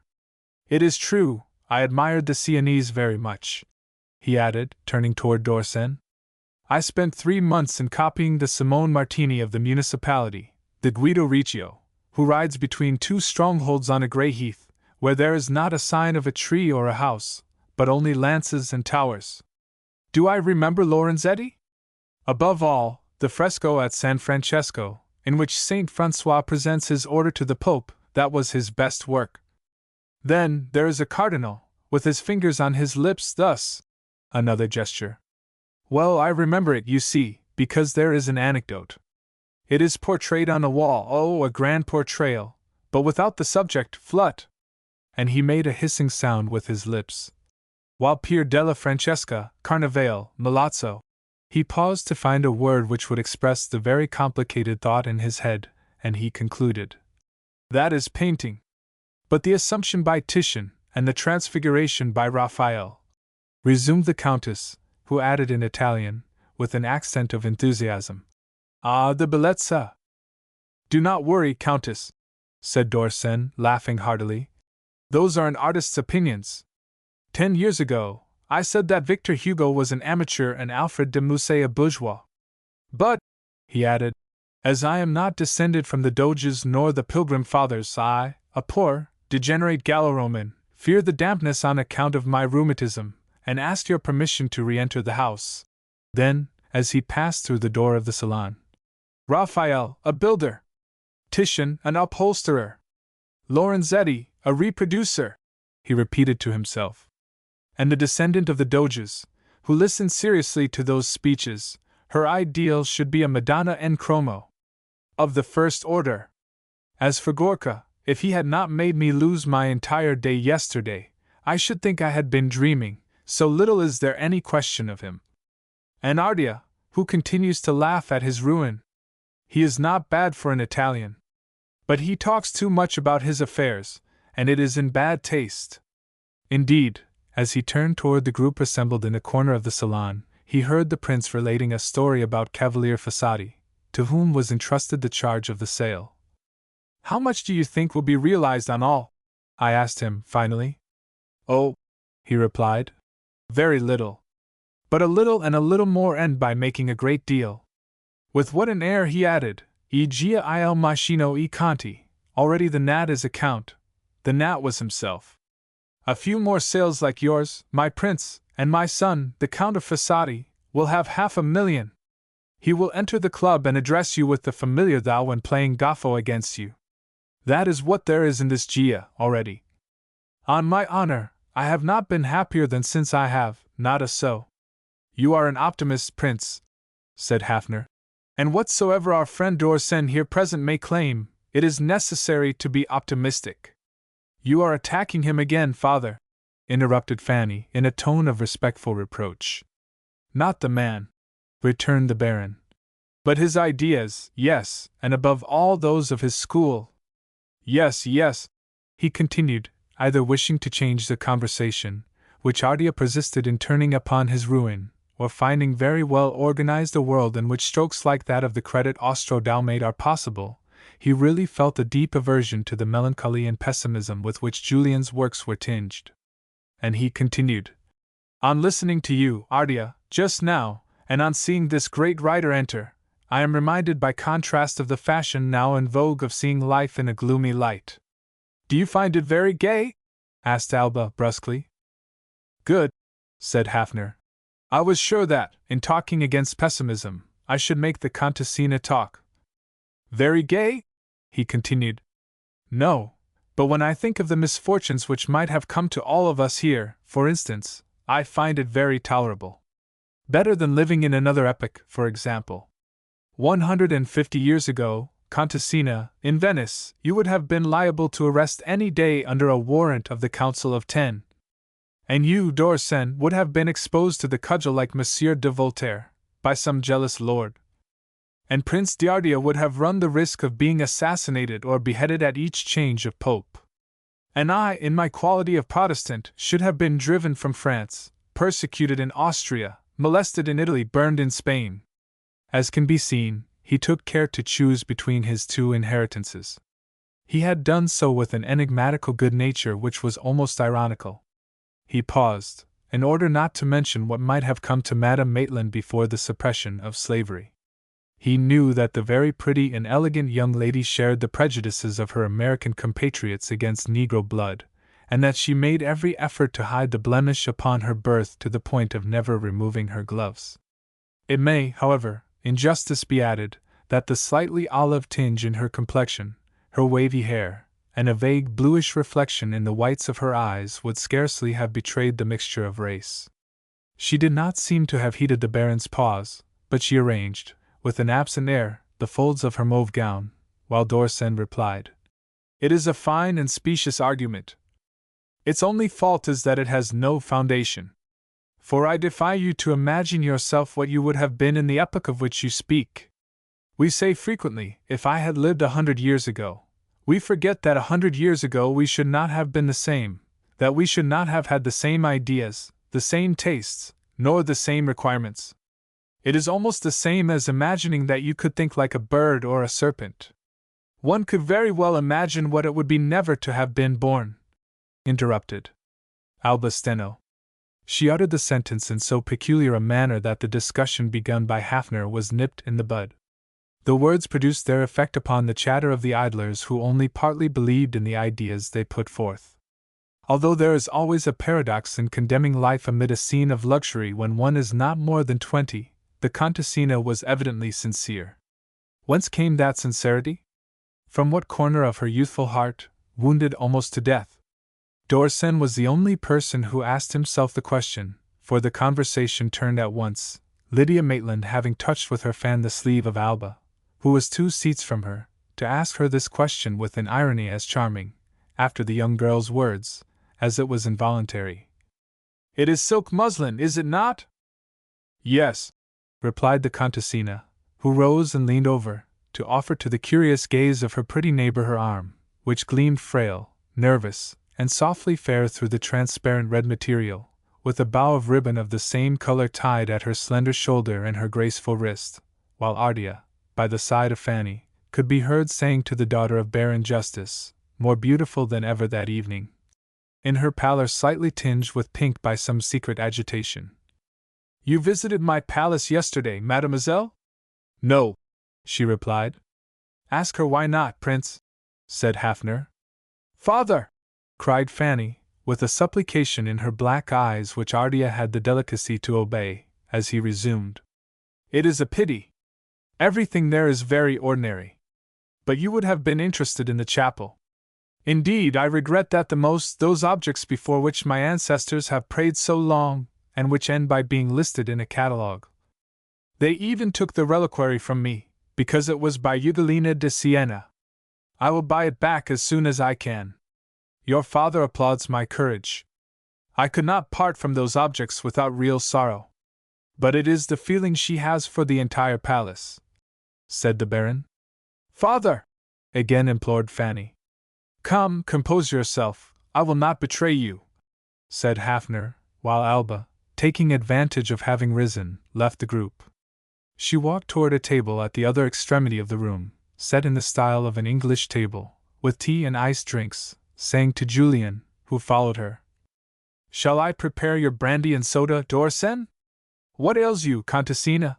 asked the young man, in a whisper, when they were alone near the plateau of crystal and the collection of silver, which gleamed so brightly in the dimly lighted part of the room.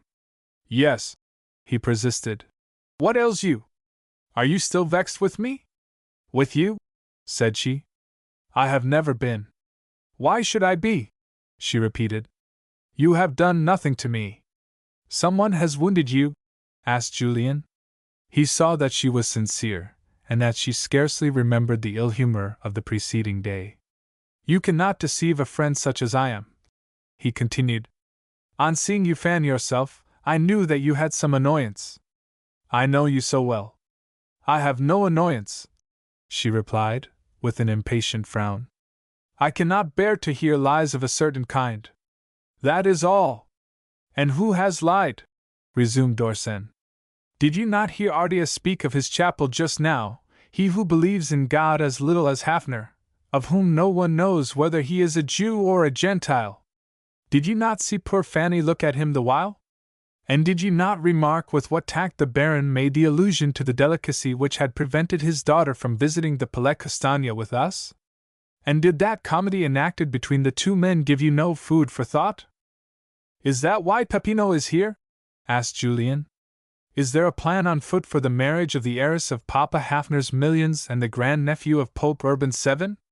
That will furnish me with a fine subject of conversation with someone of my acquaintance." And the mere thought of Montfanon learning such news caused him to laugh heartily, while he continued, "Do not look at me so indignantly, dear Contessina.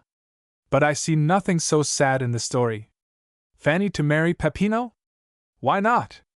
You yourself have told me that she is partly Catholic, and that her father is only awaiting her marriage to have her baptized. She will be happy then. Ardia will keep the magnificent palace we saw yesterday, and the Baron will crown his career in giving to a man ruined on the Bourse, in the form of a dowry, that which he has taken from others." "Be silent," said the young girl, in a very grave voice. "You inspire me with horror.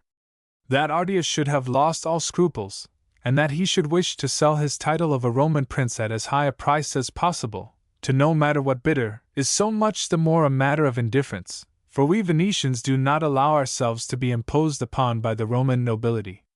We all had doges in our families when the fathers of these people were bandits in the country, waiting for some poor monk of their name to become pope.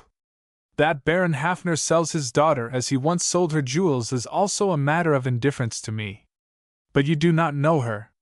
You do not know what a creature, charming and enthusiastic, simple and sincere, she is, and who will never, never mistrust that, first of all, her father is a thief, and then, that he is selling her like a trinket in order to have grandchildren who shall be at the same time grandnephews of the Pope, and finally, that Peppino does not love her, that he wants her dowry, and that he will have for her as little feeling as they have for her." She glanced at Madame Maitland. "It is worse than I can tell you," she said, enigmatically, as if vexed by her own words, and almost frightened by them. "Yes," said Julian. "It would be very sad. But are you sure that you do not exaggerate the situation? There is not so much calculation in life. It is more mediocre and more facile. Perhaps the prince and the baron have a vague project." "A vague project?" interrupted Alba, shrugging her shoulders. "There is never anything vague with a Hafner, you may depend. What if I were to tell you that I am positive, do you hear, positive that it is he who holds between his fingers the largest part of the prince's debts, and that he caused the sale by Ancona to obtain the bargain?" "It is impossible!" exclaimed Dorsen. "You saw him yourself yesterday thinking of buying this and that object." "Do not make me say any more," said Alba, passing over her brow and her eyes 2 or 3 times her hand, upon which no ring sparkled, that hand, very supple and white, whose movements betrayed extreme nervousness. "I have already said too much. It is not my business, and poor Fanny is only to me a recent friend, although I think her very attractive and affectionate. When I think that she is on the point of pledging herself for life, and that there is no one, that there can be no one, to cry, 'They lie to you.' I am filled with compassion. That is all. It is childish. It is always painful to observe in a young person the exact perception of the sinister dealings of life, which, once entered into the mind, never allows of the carelessness so natural at the age of 20. The impression of premature disenchantment Alba Steno had many times given to Dorsen, and it had indeed been the principal attraction to the curious observer of the feminine character, who still was struck by the terrible absence of illusion which such a view of the projects of Fanny's father revealed. Whence did she know them? Evidently from Madame Steno herself. Either the Baron and the Countess had talked of them before the young girl too openly to leave her in any doubt, or she had divined what they did not tell her, through their conversation. On seeing her thus, with her bitter mouth, her bright eyes, so visibly a prey to the fever of suppressed loathing, Dorsen again was impressed by the thought of her perfect perspicacity. It was probable that she had applied the same force of thought to her mother's conduct. It seemed to him that on raising, as she was doing, the wick of the silver lamp beneath the large tea-kettle, that she was glancing sidewise at the terrace, where the end of the Countess's white robe could be seen through the shadow. Suddenly the mad thoughts which had so greatly agitated him on the previous day possessed him again, and the plan he had formed of imitating his model, Hamlet, in playing in Madame Steno's salon the role of the Danish prince before his uncle occurred to him. Absently, with his customary air of indifference, he continued, "Rest assured, Ardea does not lack enemies. Hafner, too, has plenty of them. Someone will be found to denounce their plot, if there is a plot, to lovely Fanny. An anonymous letter is so quickly written." He had no sooner uttered those words than he interrupted himself with the start of a man who handles a weapon which he thinks unloaded and which suddenly discharges. It was, really, to discharge a duty in the face of his own skepticism that he had spoken thus, and he did not expect to see another shade of sadness flit across Alba's mobile and proud face. There was in the corners of her mouth more disgust, her eyes expressed more scorn, while her hands, busy preparing the tea, trembled as she said, with an accent so agitated that her friend regretted his cruel plan, "Ah! Do not speak of it! It would be still worse than her present ignorance. At least, now she knows nothing, and if some miserable person were to do as you say, she would know in part without being sure. How could you smile at such a supposition? No! Poor, gentle Fanny! I hope she will receive no anonymous letters. They are so cowardly and make so much trouble. I ask your pardon if I have wounded you," replied Dorsen. He had touched, he felt it, a tender spot in that heart, and perceived with grief that not only had Alba Steno not written the anonymous letters addressed to Gorka, but that, on the contrary, she had received some herself. From whom? Who was the mysterious denunciator who had warned in that abominable manner the daughter of Madame Steno after the lover? Julian shuddered as he continued, "If I smiled, it was because I believed Mademoiselle Hafner, in case the misfortune should come to her, sensible enough to treat such advice as it merits. An anonymous letter does not deserve to be read.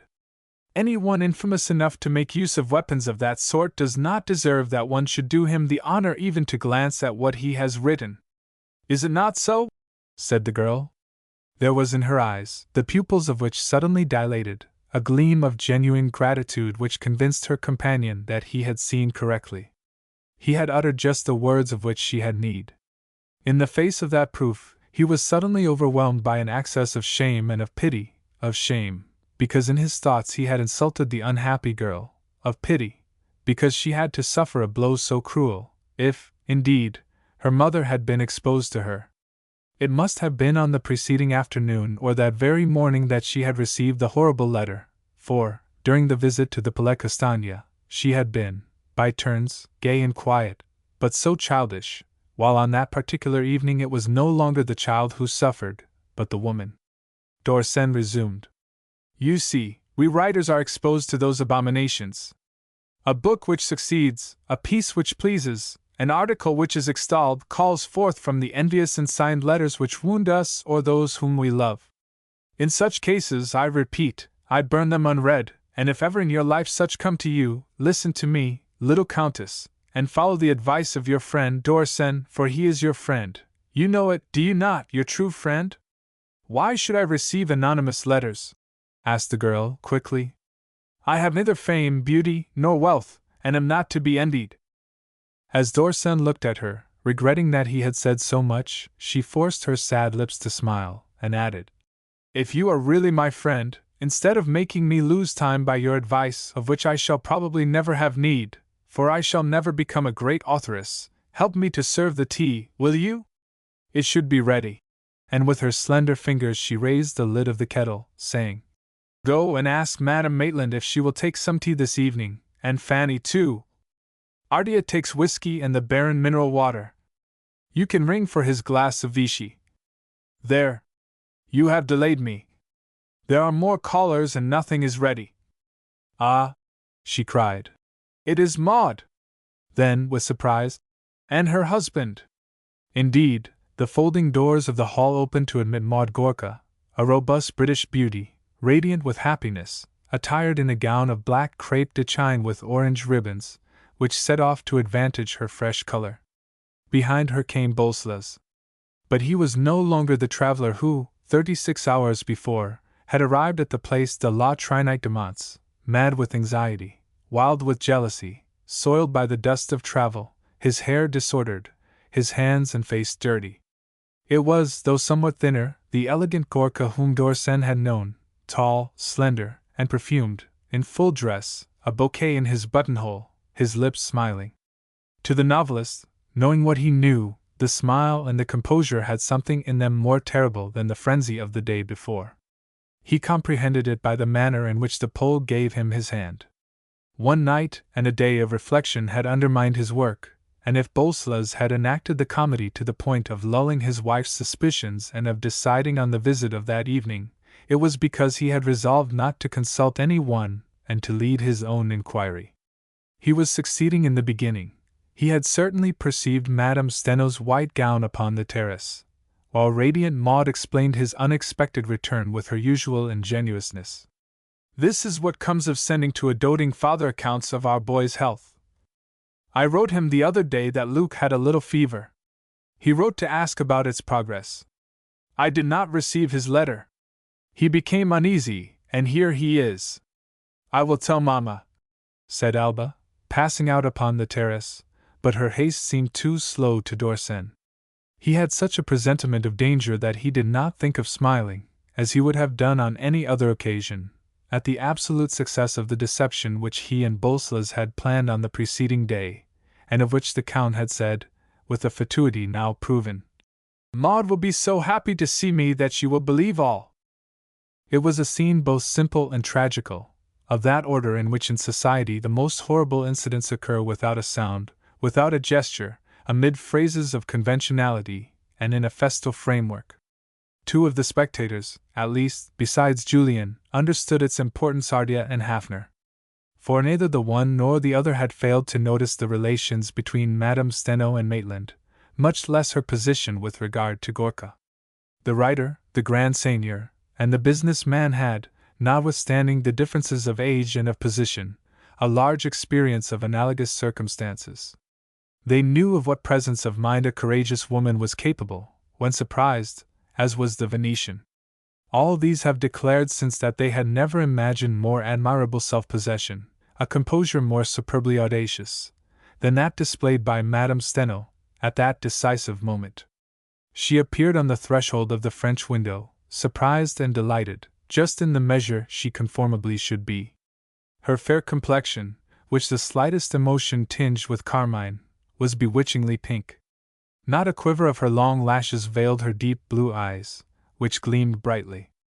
With her smile, which exhibited her lovely teeth, the color of the large pearls which were twined about her neck, with the emeralds in her fair hair, with her fine shoulders displayed by the slope of her white corsage, with her delicate waist, with the splendor of her arms from which she had removed the gloves to yield them to the caresses of Maitland, and which gleamed with more emeralds, with her carriage marked by a certain haughtiness. She was truly a woman of another age, the sister of those radiant princesses whom the painters of Venice evoke beneath the marble porticos, among apostles and martyrs. She advanced to Maud Gorka, whom she embraced affectionately, then, pressing Bolslas's hand, she said in a voice so warm, in which at times there were deep tones softened by the habitual use of the caressing dialect of the lagoon. "What a surprise! And you could not come to dine with us? Well, sit down, both of you, and relate to me the odyssey of the traveler." And turning toward Maitland, who had followed her into the salon with the insolent composure of a giant and of a lover. "Be kind, my little Linko, and fetch me my fan and my gloves, which I left on the couch." At that moment Dorsen, who had only one fear, that of meeting Gorka's eyes, he could not have borne their glance, was again by the side of Alba Steno. The young girl's face, just now so troubled, was radiant. It seemed as if a great weight had been lifted from the pretty Contessina's mind. "Poor child," thought the writer. "She would not think her mother could be so calm were she guilty." The Countess's manner is the reply to the anonymous letter. Have they written all to her? My God! Who can it be? And he fell into a deep reverie, interrupted only by the hum of the conversation, in which he did not participate. It would have satisfied him had he observed, instead of meditated, that the truth with regard to the author of the anonymous letters might have become clear to him, as clear as the courage of Madame Steno in meeting danger, as the blind confidence of Madame Gorka, as the disdainful imperturbability of Maitland before his rival and the suppressed rage of that rival, as the finesse of Hafner in sustaining the general conversation, as the assiduous attentions of Ardea to Fanny, as the emotion of the latter, as clear as Alba's sense of relief. All those faces, on Bolso's entrance, had expressed different feelings. Only one had, for several minutes, expressed the joy of crime and the avidity of ultimately satisfied hatred. But as it was that of little Madame Maitland, the silent creature, considered so constantly by him as stupid and insignificant, Dorsen had not paid more attention to it than had the other witnesses the surprising reappearance of the betrayed lover. Every country has a metaphor to express the idea that there is no worse water than that which is stagnant. Still waters run deep, say the English, and the Italians, still waters ruin bridges. These adages would not be accurate if one did not forget them in practice, and the professional analyst of the feminine heart had entirely forgotten them on that evening. Chapter 5. Countess Steno. A woman less courageous than the Countess, less capable of looking a situation in the face and of advancing to it. Such an evening would have marked the prelude to one of those nights of insomnia when the mind exhausts in advance all the agonies of probable danger. Countess Steno did not know what weakness and fear were. A creature of energy and of action, who felt herself to be above all danger, she attached no meaning to the word uneasiness. So she slept, on the night which followed that soirée, a sleep as profound, as refreshing, as if Gorka had never returned with vengeance in his heart, with threats in his eyes. Toward 10 o'clock the following morning, she was in the tiny salon, or rather, the office adjoining her bedroom, examining several accounts brought by one of her men of business. Rising at 7 o'clock, according to her custom, she had taken the cold bath in which, in summer as well as winter, she daily quickened her blood. She had breakfasted, à l'anglaise, following the rule to which she claimed to owe the preservation of her digestion, upon eggs, cold meat, and tea. She had made her complicated toilette, had visited her daughter to ascertain how she had slept, had written 5 letters, for her cosmopolitan salon compelled her to carry on an immense correspondence, which radiated between Cairo and New York, St. Petersburg and Bombay, taking in Munich, London, and Madeira, and she was as faithful in friendship as she was inconstant in love. Her large handwriting, so elegant in its composition, had covered pages and pages before she said, "I have a rendezvous at 11 o'clock with Maitland. Ardea will be here at 10 to talk of his marriage. I have accounts from Finoli to examine. I hope that Gorka will not come, too, this morning." Persons in whom the feeling of love is very complete, but very physical, are thus. They give themselves and take themselves back altogether. The Countess experienced no more pity than fear in thinking of her betrayed lover. She had determined to say to him, "I no longer love you," frankly, openly, and to offer him his choice between a final rupture or a firm friendship. The only annoyance depended upon the word of explanation, which she desired to see postponed until afternoon, when she would be free, an annoyance which, however, did not prevent her from examining with her usual accuracy the additions and multiplications of her intendant, who stood near her with a face such as Bonifacio gave to his Pharisees. He managed the 700 hectares of Piove, near Padua, Madame Steno's favorite estate. She had increased the revenue from it tenfold, by the draining of a sterile and often malignant lagoon, which, situated a meter below the water level, had proved of surprising fertility, and she calculated the probable operations for weeks in advance with the detailed and precise knowledge of rural cultivation which is the characteristic of the Italian aristocracy and the permanent cause of its vitality. Then you estimate the gain from the silkworms at about 50 kilos of cocoons to an ounce? Yes, Excellency, replied the intendant. 100 ounces of yellow, 100 times 50 makes 5,000, resumed the Countess. At 4 francs 50? Perhaps 5, Excellency, said the intendant. Let us say 22,500, said the Countess, and as much for the Japanese. That will bring us in our outlay for building. Yes, Excellency. And about the wine? I am of the opinion, after what you have told me of the vineyard, that you should sell as quickly as possible to Kaufmann's agent all that remains of the last crop, but not at less than 6 francs. You know it is necessary that our casks be emptied and cleaned after the month of August. If we were to fail this time, for the first year that we manufacture our wine with the new machine, it would be too bad. Yes, Excellency. And the horses?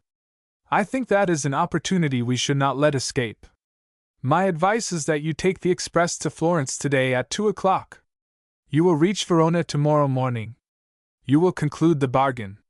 The horses will be sent to Piove the same evening. We have finished just in time. She continued arranging the intendant's papers. She put them herself in their envelope, which she gave him. She had an extremely delicate sense of hearing, and she knew that the door of the antechamber opened. It seemed that the administrator took away in his portfolio all the preoccupation of this extraordinary woman. For, after concluding that dry conversation, or rather that monologue, she had her clearest and brightest smile with which to receive the new arrival, who was, fortunately, Prince d'Ardia. She said to the servant, I wish to speak with the prince. If any one asks for me, do not admit him, and do not send any one hither. Bring me the card. Then, turning toward the young man, well, Simpaticone. It was the nickname she gave him. How did you finish your evening? You would not believe me, replied Peppino Ardea, laughing. I, who no longer have anything, not even my bed. I went to the club and I played. For the first time in my life I won. He was so gay in relating his childish prank, he jested so merrily about his ruin, that the Countess looked at him in surprise, as he had looked at her on entering. We understand ourselves so little, and we know so little about our own singularities of character, that each one was surprised at finding the other so calm. Ardea could not comprehend that Madame Steno should not be at least uneasy about Gorka's return and the consequences which might result therefrom. She, on the other hand, admired the strange youth who, in his misfortune, could find such joviality at his command.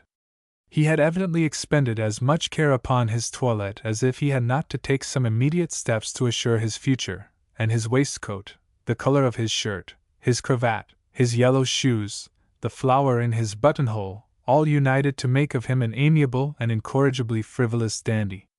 She felt the need which strong characters have in the presence of weak ones, that of acting for the youth, of aiding him in spite of himself, and she attacked at once the question of marriage with Fanny Hafner. With her usual common sense, and with her instinct of arranging everything, Madame Steno perceived in the union so many advantages for every one that she was in haste to conclude it as quickly as if it involved a personal affair.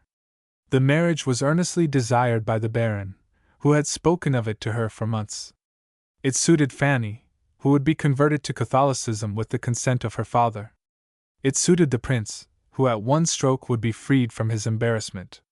Finally, it suited the name of Castagna. Although Peppino was its only representative at that time, and as, by an old family tradition, he bore a title different from the patronymic title of Pope Urban VII, the sale of the celebrated palace had called forth a scandal to which it was essential to put an end. The Countess had forgotten that she had assisted, without a protestation, in that sale. Had she not known through Hafner that he had bought at a low price an enormous heap of the prince's bills of exchange? Did she not know the Baron well enough to be sure that No Ancona, the implacable creditor who sold the palace, was only the cat's paw of this terrible friend?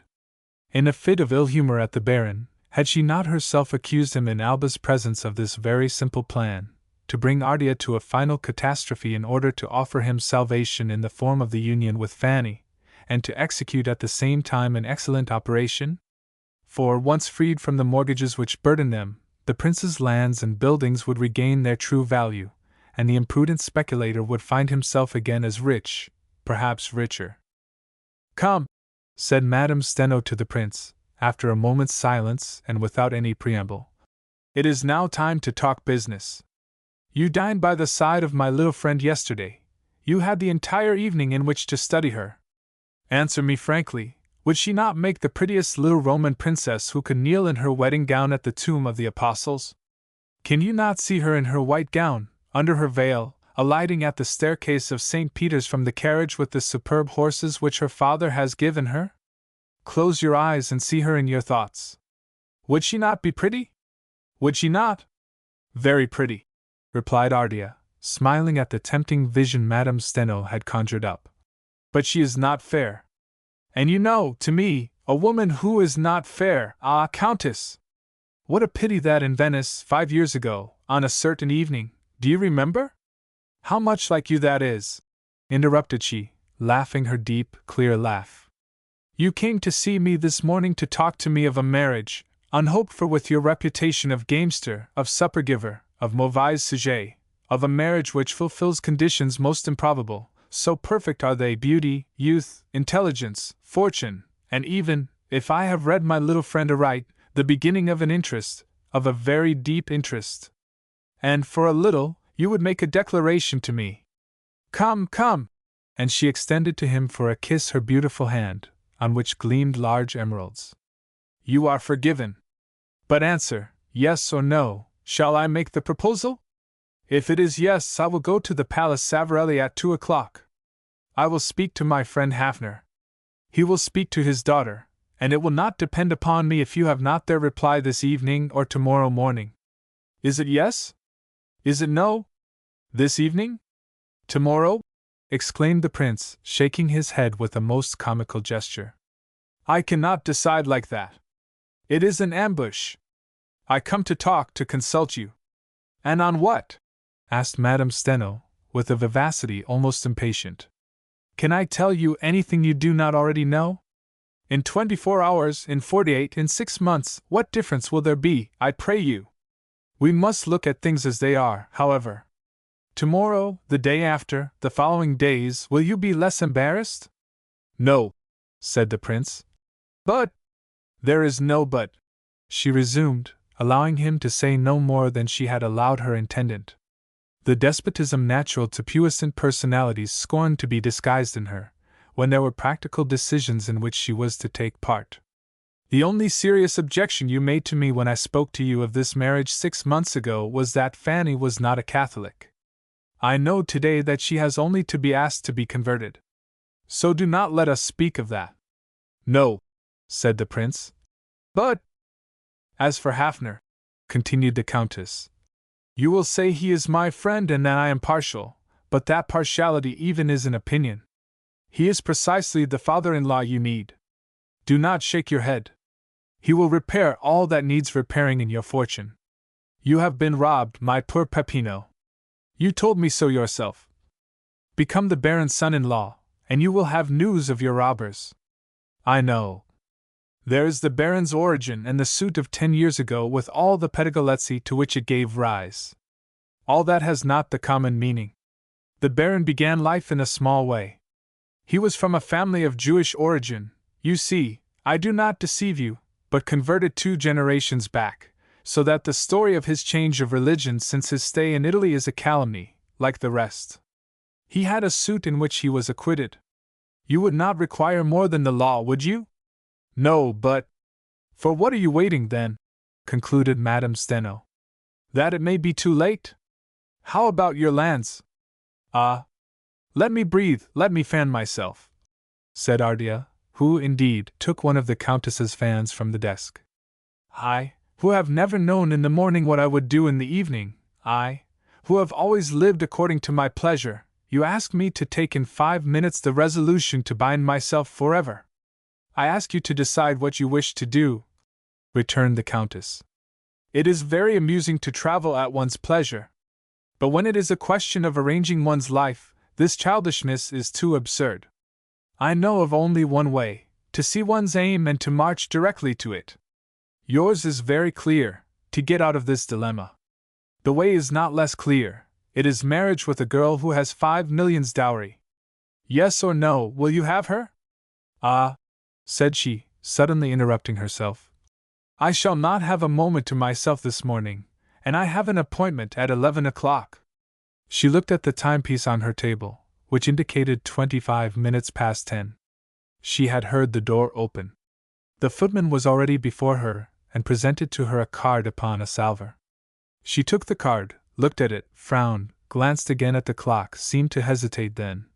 Let him wait in the small salon, and say that I will be there immediately, said she, and turning again toward Ardea. You think you have escaped. You have not. I do not give you permission to go before I return. I shall return in 15 minutes. Would you like some newspapers? There are some. Books? There are some. Tobacco? This box is filled with cigars. In a quarter of an hour I shall be here and I will have your reply. I wish it, do you hear?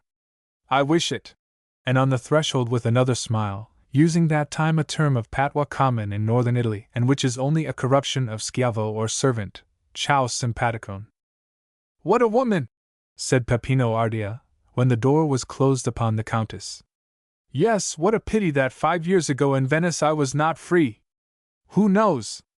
If I had dared, when she took me to my hotel in her gondola. She was about to leave San Giobbe. She had not yet accepted Bolsola's. She would have advised, have directed me. I should have speculated on the Bourse, as she did, with Hafner's counsel.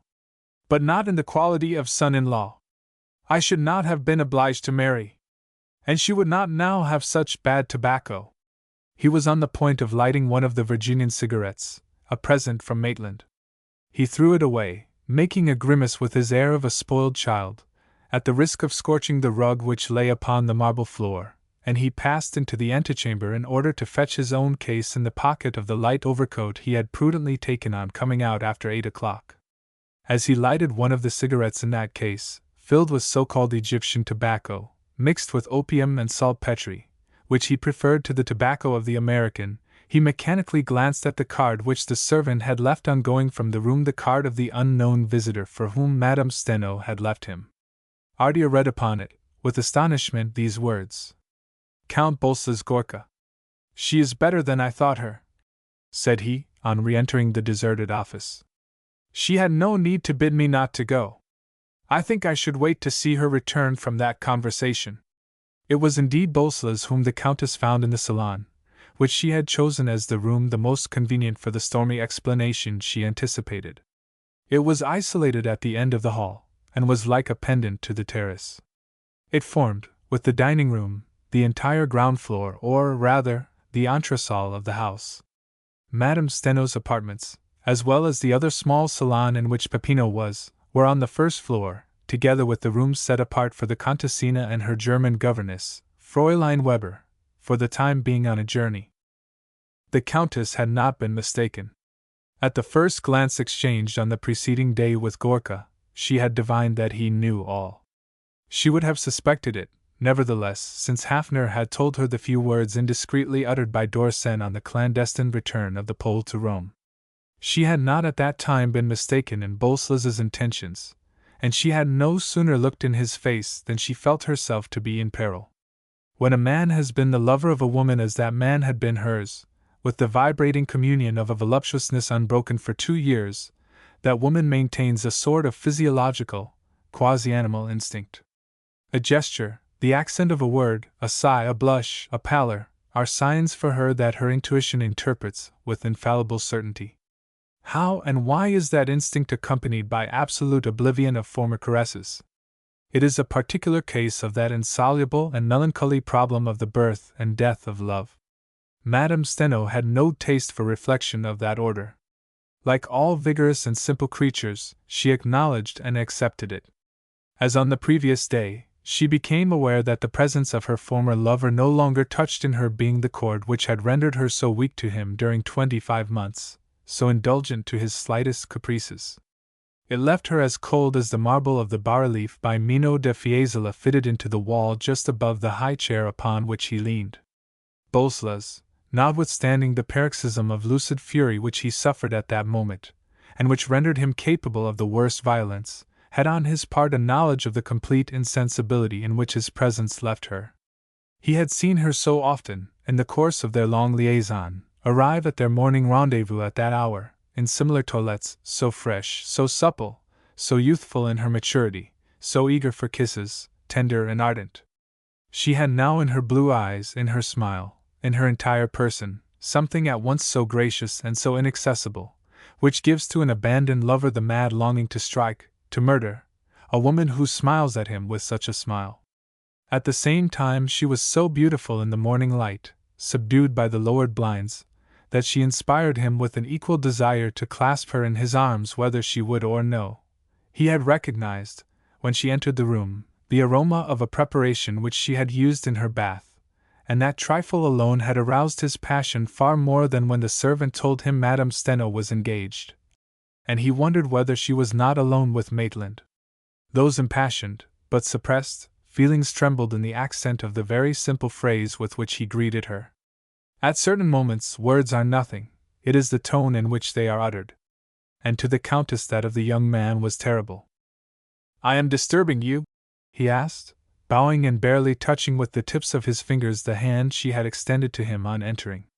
"Excuse me, I thought you alone. Will you be pleased to name another time for the conversation which I take the liberty of demanding?" "No, no," she replied, not permitting him to finish his sentence. "I was with Peppino Ardea, who will await me," said she, gently. "Moreover, you know I am in all things for the immediate. When one has something to say, it should be said 1, 2, 3. First, there is not much to say, and then it is better said. There is nothing that will sooner render difficult easy explanations and embroil the best of friends than delay in maintaining silence." "I am very happy to find you in such a mind," replied Bolslas, with a sarcasm which distorted his handsome face into a smile of atrocious hatred.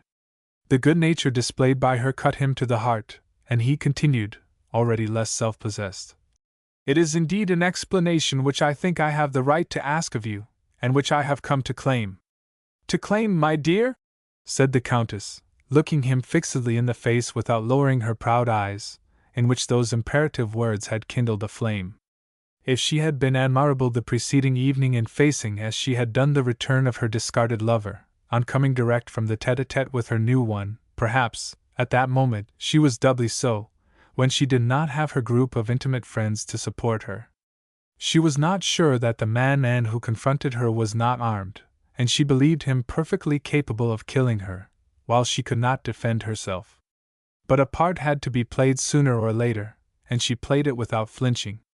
She had not spoken an untruth in saying to Peppino Ardea, "I know only one way, to see one's aim and to march directly to it." She wanted a definitive rupture with Bolslas. Why should she hesitate as to the means? She was silent, seeking for words. He continued, "Will you permit me to go back 3 months, although that is, it seems, a long space of time for a woman's memory? I do not know whether you recall our last meeting? Pardon, I meant to say the last but one, since we met last night. Do you concede that the manner in which we parted then did not presage the manner in which we met?" "I concede it," said the Countess, with a gleam of angry pride in her eyes, "although I do not very much like your style of expression. It is the second time you have addressed me as an accuser, and if you assume that attitude it will be useless to continue. Catherine!" That cry of the young man, whose anger was increasing, decided her whom he thus addressed to precipitate the issue of a conversation in which each reply was to be a fresh burst of rancor. "Well?" she inquired, crossing her arms in a manner so imperious that he paused in his menace, and she continued. Listen, Bolslas, we have talked 10 minutes without saying anything, because neither of us has the courage to put the question such as we know and feel it to be. Instead of writing to me, as you did, letters which rendered replies impossible to me, instead of returning to Rome and hiding yourself like a malefactor, instead of coming to my home last night with that threatening face, instead of approaching me this morning with the solemnity of a judge, why did you not question me simply, frankly, as one who knows that I have loved him very, very much? Having been lovers, is that a reason for detesting each other when we cease those relations? When we cease those relations, replied Gorka. So you no longer love me? Ah, I knew it. I guessed it after the first week of that fatal absence. But to think that you should tell it to me some day like that, in that calm voice which is a horrible blasphemy for our entire past. No, I do not believe it. I do not yet believe it. Ah, it is too infamous. Why? Interrupted the Countess, raising her head with still more haughtiness. There is only one thing infamous in love, and that is a falsehood. Ah, I know it. You men are not accustomed to meeting true women, who have the respect, the religion of their sentiment. I have that respect, I practice that religion. I repeat that I loved you a great deal, Bolslas. I did not hide it from you formerly. I was as loyal to you as truth itself. I have the consciousness of being so still, in offering you, as I do, a firm friendship, the friendship of man for man, who only asks to prove to you the sincerity of his devotion. A friendship with you, I, exclaimed Bolslas. Have I had enough patience in listening to you as I have listened? I heard you lie to me and scented the lie in the same breath. Why do you not ask me as well to form a friendship for him with whom you have replaced me? Ah, so you think I am blind, and you fancy I did not see that Maitland near you, and that I did not know at the first glance what part he was playing in your life? You did not think I might have good reasons for returning as I did? You did not know that one does not dally with one whom one loves as I love you? It is not true. You have not been loyal to me, since you took this man for a lover while you were still my mistress. You had not the right. No, you had not the right. And what a man! If it had been Ardia Dorsen, no matter whom, that I might not blush for you. But that brute, that idiot, who has nothing in his favor, either good looks, birth, elegance, mind nor talent, for he has none, he has nothing but his neck and shoulders of a bull. It is as if you had deceived me with a lackey. No. It is too terrible. Ah, Catherine, swear to me that it is not true. Tell me that you no longer love me. I will submit, I will go away, I will accept all, provided that you swear to me you do not love that man. Swear, swear! He added, grasping her hands with such violence that she uttered a slight exclamation, and disengaging herself, said to him, Cease, you pain me. You are mad, Gorka, that can be your sole excuse. I have nothing to swear to you. What I feel, what I think, what I do no longer concerns you after what I have told you. Believe what it pleases you to believe. But, and the irritation of an enamored woman, wounded in the man she adores, possessed her. You shall not speak twice of one of my friends as you have just spoken. You have deeply offended me, and I will not pardon you. In place of the friendship I offered you so honestly, we will have no further connections excepting those of society. That is what you desired. Try not to render them impossible to yourself. Be correct at least in form. Remember you have a wife, I have a daughter, and that we owe it to them to spare them the knowledge of this unhappy rupture. God is my witness, I wish to have it otherwise. My wife! Your daughter! Cried Bolslas with bitterness. This is indeed the hour to remember them and to put them between you and my just vengeance. They never troubled you formerly, the two poor creatures, when you began to win my love. It was convenient for you that they should be friends. And I lent myself to it. I accepted such baseness, that today you might take shelter behind the two innocents. No, it shall not be. You shall not escape me thus. Since it is the only point on which I can strike you, I will strike you there. I hold you by that means, do you hear, and I will keep you. Either you dismiss that man, or I will no longer respect anything. My wife shall know all. Her. So much the better. For some time I have been stifled by my lies. Your daughter, too, shall know all.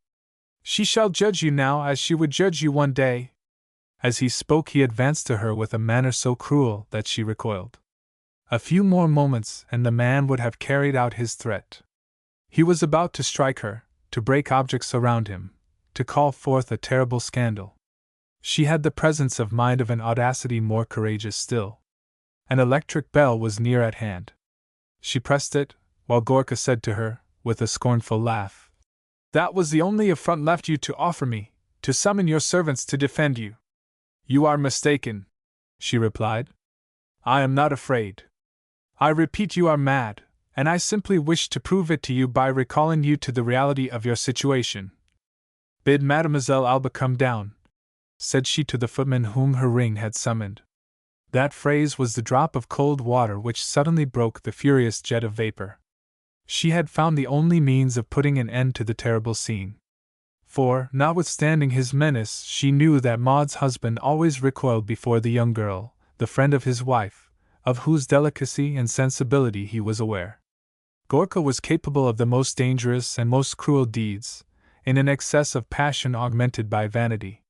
He had in him a chivalrous element which would paralyze his frenzy before Alba. As for the immorality of that combination of defense which involved her daughter and her rupture with a vindictive lover, the Countess did not think of that. She often said, "She is my comrade, she is my friend." And she thought so. To lean upon her in that critical moment was only natural to her. In the tempest of indignation which shook Gorka, the sudden appeal to innocent Alba appeared to him the last degree of cynicism. During the short space of time which elapsed between the departure of the footman and the arrival of the young girl, he only uttered these words, repeating them as he paced the floor, while his former mistress defied him with her bold gaze. "I scorn you! I scorn you! Ah, how I scorn you!" Then, when he heard the door open, "We will resume our conversation, madam." "When you wish," replied Countess Steno, and to her daughter, who entered, she said, "You know the carriage is to come at 10 minutes to 11, and it is now the quarter. Are you ready?" "You can see," replied the young girl, displaying her pearl-gray gloves, which she was just buttoning, while on her head a large hat of black tulle made a dark and transparent aureole around her fair head. Her delicate bust was displayed to advantage in the corsage Maitland had chosen for her portrait, a sort of cuirass of a dark blue material, finished at the neck and wrists with bands of velvet of a darker shade. The fine lines of cuffs and a collar gave to that pure face a grace of youth younger than her age. She had evidently come at her mother's call, with the haste and the smile of that age. Then, to see Gorka's expression and the feverish brilliance of the Countess's eyes had given her what she called, in an odd but very appropriate way, the sensation of a needle in the heart, of a sharp, fine point, which entered her breast to the left. She had slept a sleep so profound, after the soirée of the day before, on which she had thought she perceived in her mother's attitude between the polished Count and the American painter a proof of certain innocence. She admired her mother so much, she thought her so intelligent, so beautiful, so good, that to doubt her was a thought not to be borne. There were times when she doubted her.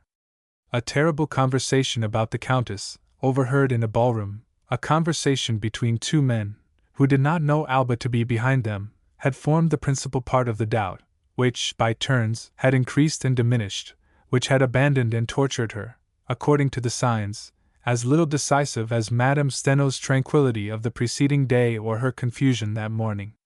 It was only an impression, very rapid, instantaneous, the prick of a needle, which merely leaves after it a drop of blood, and yet she had a smile with which to say to Bolslas, "How did Maud rest? How is she this morning? And my little friend Luke?" "They are very well," replied Gorka. The last stage of his fury, suddenly arrested by the presence of the young girl, was manifested, but only to the Countess, by the simple phrase to which his eyes and his voice lent an extreme bitterness. "I found them as I left them. Ah! They love me dearly. I leave you to Peppino, Countess," added he, walking toward the door. "Mademoiselle, I will bear your love to Maud. He had regained all the courtesy which a long line of savage grand seigneurs, but grand seigneurs nevertheless, had instilled in him. If his bow to Madame Steno was very ceremonious, he put a special grace in the low bow with which he took leave of the Contessina. It was merely a trifle, but the Countess was keen enough to perceive it. She was touched by it, she whom despair, fury, and threats had found so impassive. For an instant she was vaguely humiliated by the success which she had gained over the man whom she would, voluntarily, 5 minutes before, have had cast out of doors by her servants. She was silent, oblivious even of her daughter's presence, until the latter recalled her to herself by saying, "Shall I put on my veil and fetch my parasol? You can join me in the office, whither I am going to talk with Ardea," replied her mother, adding, "I shall perhaps have some news to tell you in the carriage which will give you pleasure." She had again her bright smile, and she did not mistrust while she resumed her conversation with Peppino that poor Alba, on re-entering her chamber, wiped from her pale cheeks 2 large tears, and that she opened, to reread it, the infamous anonymous letter received the day before. She knew by heart all the perfidious phrases. Must it not have been that the mind which had composed them was blinded by vengeance to such a degree that it had no scruples about laying before the innocent child a denunciation which ran thus? Those words, enigmatical to any one else, but to the Contessina horribly clear, had been, like the letters of which Bolslas had told d'Orsen, cut from a journal and pasted on a sheet of paper. How had Alba trembled on reading that note for the first time, with an emotion increased by the horror of feeling hovering over her, and her mother a hatred so relentless. Later in the day how much had the words exchanged with d'Orsen comforted her, and how reassured had she been by the Countess's imperturbability on the entrance of Bolslas Gorka. Fragile peace, which had vanished when she saw her mother and the husband of her best friend face to face, with traces in their eyes, in their gestures, upon their countenances, of an angry scene. The thought, "Why were they thus? What had they said?" again occurred to her to sadden her. Suddenly she crushed in her hand with violence the anonymous letter, which gave a concrete form to her sorrow and her suspicion, and lighting a taper, she held it to the paper, which the flames soon reduced to ashes. She ran her fingers through the debris until there was very little left, and then, opening the window, she cast it to the winds. She looked at her glove after doing this, her glove, a few moments before, of so delicate a gray, now stained by the smoky dust. It was symbolical of the stain which the letter, even when destroyed, had left upon her mind. The gloves, too, inspired her with horror. She hastily drew them off, and when she descended to rejoin Madame Steno, it was not any more possible to perceive on those hands, freshly gloved, the traces of that tragical childishness, than it was possible to discern, beneath the large veil which she had tied over her hat, the traces of tears. She found the mother for whom she was suffering so much, wearing, too, a large sun hat, but a white one with a white veil, beneath which could be seen her fair hair, her sparkling blue eyes and pink and white complexion. Her form was enveloped in a gown of a material and cut more youthful than her daughter's, while, radiant with delight, she said to Peppino Ardea, "Well, I congratulate you on having made up your mind. The step shall be taken today, and you will be grateful to me all your life." "Yet," replied the young man, "I understand myself. I shall regret my decision all the afternoon. It is true," he added philosophically, "that I should regret it just as much if I had not made it." "You have guessed that we were talking of Fanny's marriage," said Madame Steno to her daughter several minutes later, when they were seated side by side, like 2 sisters, in the victoria which was bearing them toward Maitland's studio. "Then," asked the Contessina, "you think it will be arranged?" "It is arranged," gaily replied Madame Steno. "I am commissioned to make the proposition. How happy all 3 will be! Hafner has aimed at it this long time. I remember how, in 1880, after his suit, he came to see me in Venice. You and Fanny played on the balcony of the palace. He questioned me about the Quirinal, the Vatican, and society. Then he concluded, pointing to his daughter, "I shall make a Roman princess of the little one." The dogaress was so delighted at the thought of the success of her negotiations, so delighted, too, to go, as she was going, to Maitland's studio, behind her 2 English cobs, which trotted so briskly that she did not see on the sidewalk Bolsla's Gorka, who watched her pass. Alba was so troubled by that fresh proof of her mother's lack of conscience that she did not notice Maud's husband either. Baron Hafner's and Prince Diardia's manner toward Fanny had inspired her the day before with a dolorous analogy between the atmosphere of falsehood in which that poor girl lived and the atmosphere in which she at times thought she herself lived. That analogy again possessed her, and she again felt the needle in the heart, as she recalled what she had heard before from the Countess of the intrigue by which Baron Justice Hafner had, indeed, ensnared his future son-in-law. She was overcome by infinite sadness, and she lapsed into one of her usual silent moods, while the Countess related to her Peppino's indecision. What cared she for Bolsla's anger at that moment? What could he do to her? Gorka was fully aware of her utter carelessness of the scene which had taken place between them, as soon as he saw the Victoria pass. For some time he remained standing, watching the large white and black hats disappear down the Rue du 20 Septembre. This thought took possession of him at once. Madame Steno and her daughter were going to Maitland's atelier. He had no sooner conceived that bitter suspicion than he felt the necessity of proving it at once. He entered a passing cab, just as Ardea, having left the villa, Steno after him, sauntered up, saying, "Where are you going? May I go with you that we may have a few moments' conversation?" "Impossible," replied Gorka. "I have a very urgent appointment, but in an hour I shall perhaps have occasion to ask a service of you." "Where shall I find you?" "At home," said Peppino. "Lunching." "Very well," replied Bolslas, and raising himself, he whispered in the cabman's ear, in a voice too low for his friend to hear what he said. 10 francs for you if in 5 minutes you drive me to the corner of the Rue Napoleon III and the Place de la Victoire Manuel.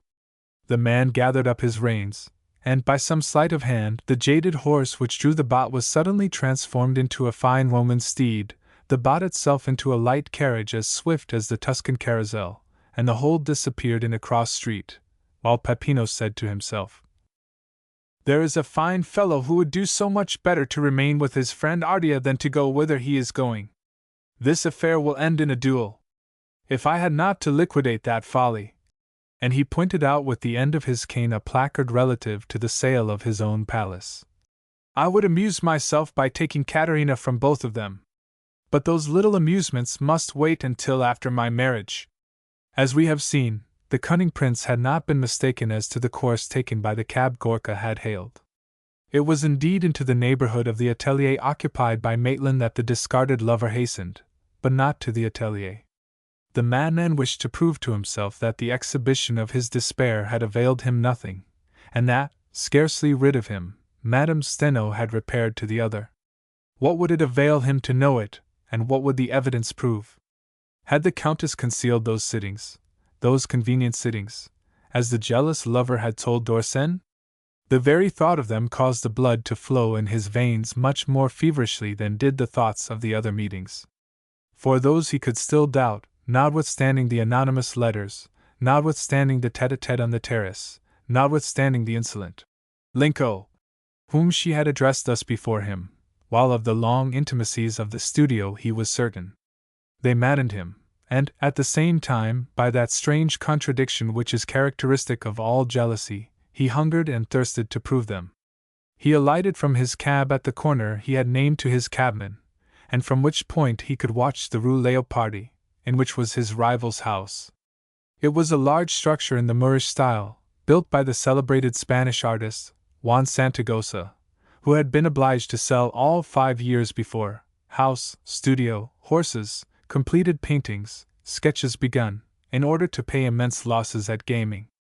Florent Chapron had at the time bought the sort of counterfeit Alhambra, a portion of which he rented to his brother-in-law. During the few moments that he stood at the corner, Bolslas Gorka recalled having visited that house the previous year, while taking, in the company of Madame Steno, Alba, Maud, and Hafner, one of those walks of which fashionable women are so fond in Rome as well as in Paris. An irrational instinct had rendered the painter and his paintings antipathetic to him at their first meeting. Had he had sufficient cause? Suddenly, on leaning forward in such a manner as to see without being seen, he perceived a victoria which entered the Rue Leopardi, and in that victoria the black hat of Mademoiselle Steno and the light one of her mother. In 2 minutes more the elegant carriage drew up at the Moorish structure, which gleamed among the other buildings in that street, for the most part unfinished, with a sort of insolent sumptuousness. The 2 ladies alighted and disappeared through the door, which closed upon them, while the coachman started up his horses at the pace of animals which are returning to their stable. He checked them that they might not become overheated, and the fine cobs trembled impatiently in their harnesses. Evidently the Countess and Alba were in the studio for a long sitting.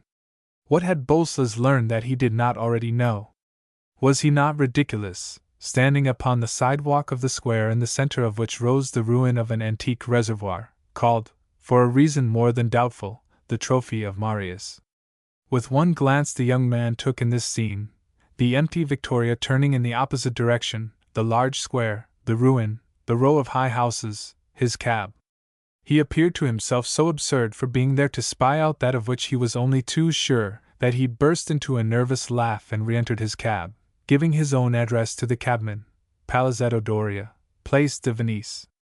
The cab that time started off leisurely, for the man comprehended that the mad desire to arrive hastily no longer possessed his fare. By a sudden metamorphosis, the swift Roman steed became a common nag, and the vehicle a heavy machine which rumbled along the streets. Bolsas yielded to depression, the inevitable reaction of an excess of violence such as he had just experienced. His composure could not last. The studio, in which was Madame Steno, began to take a clear form in the jealous lover's mind in proportion as he drove farther from it. In his thoughts he saw his former mistress walking about in the framework of tapestry, armor, studies begun, as he had frequently seen her walking in his smoking room, with the smile upon her lips of an amorous woman, touching the objects among which her lover lives. He saw impassive Alba, who served as chaperone in the new intrigue of her mother's with the same naivete she had formerly employed in shielding their liaison. He saw Maitland with his indifferent glance of the day before, the glance of a preferred lover, so sure of his triumph that he did not even feel jealous of the former lover. The absolute tranquility of one who replaces us in an unfaithful mistress's affections augments our fury still more if we have the misfortune to be placed in a position similar to Gorka's. In a moment his rival's evocation became to him impossible to bear. He was very near his own home, for he was just at that admirable square encumbered with the debris of Basilica, the Forum of Trajan, which the statue of St. Peter at the summit of the column overlooks. Around the base of the sculptured marble, legends attest the triumph of the humble Galilean fisherman who landed at the port of the Tiber 1800 years ago, unknown, persecuted, a beggar. What a symbol and what counsel to say with the apostle!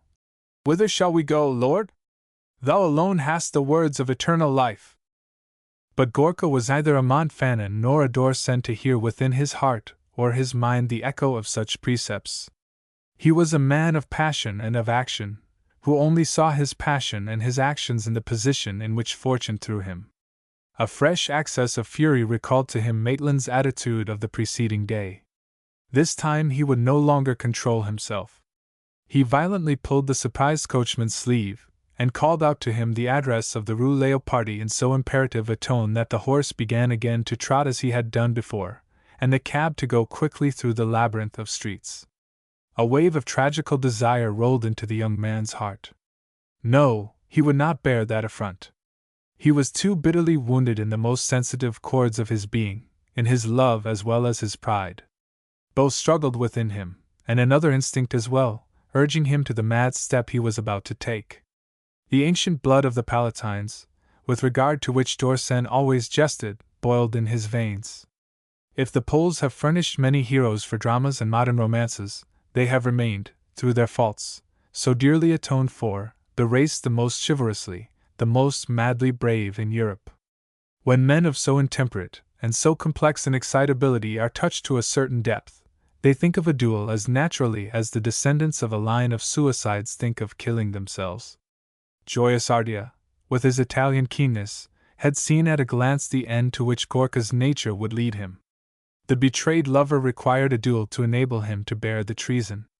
He might wound, he might, perhaps, kill his rival, and his passion would be satisfied, or else he would risk being killed himself, and the courage he would display braving death would suffice to raise him in his own estimation.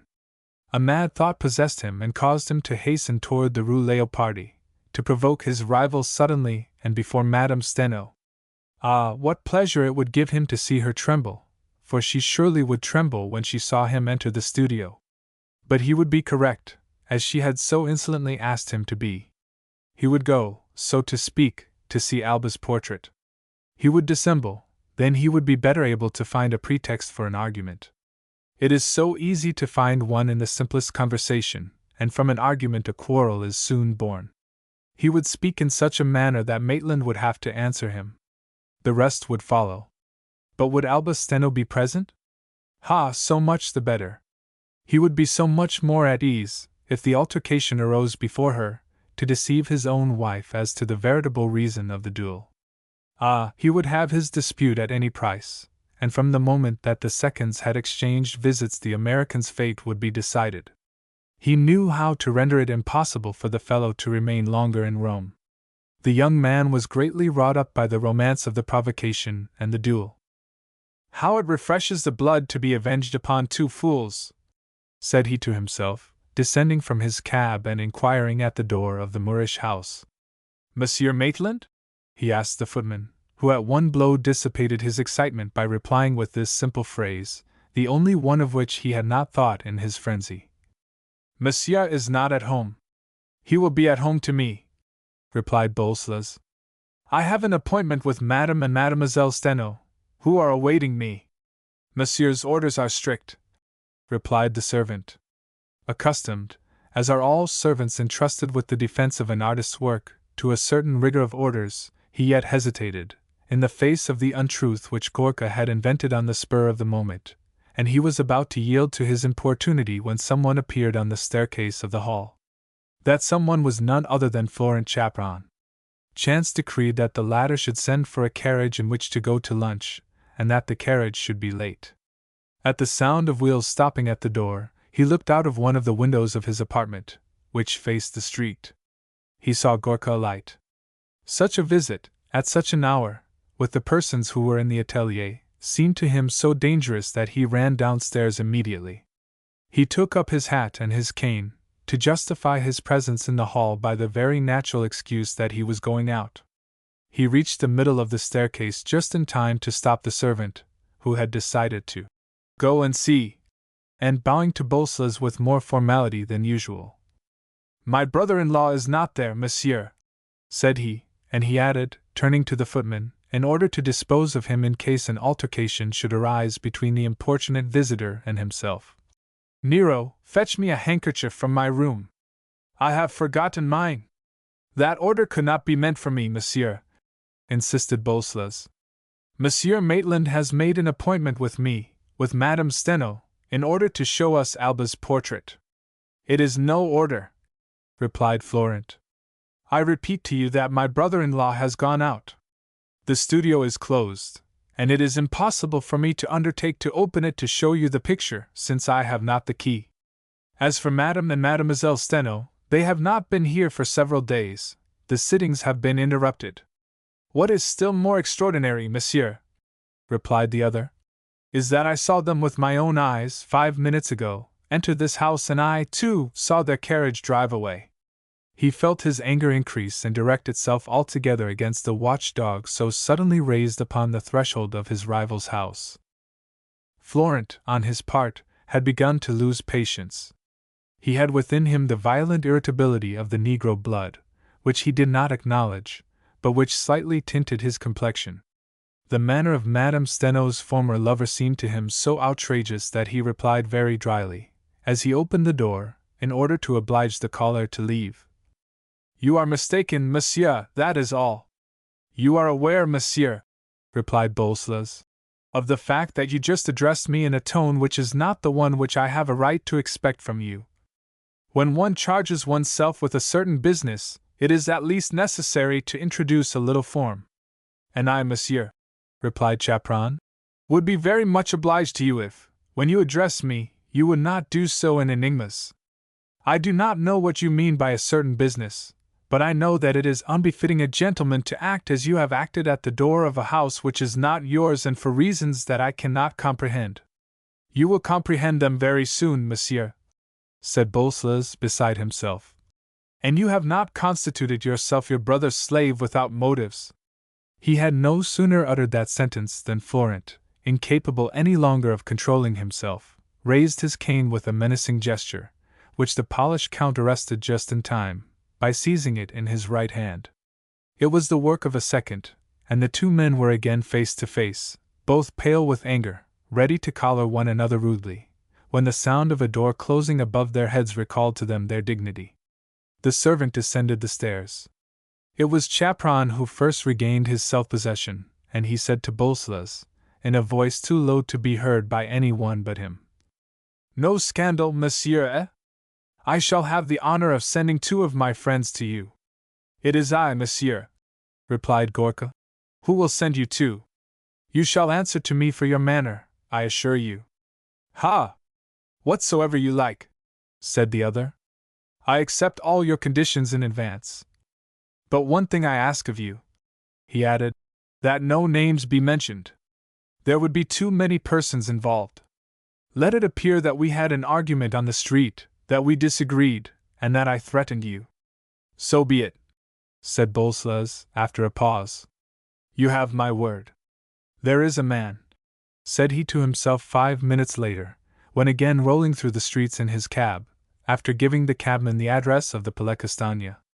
"Yes, there is a man. He was very insolent just now, and I lacked composure. I am too nervous. I should be sorry to injure the boy. But patience, the other will lose nothing by waiting." Chapter 6.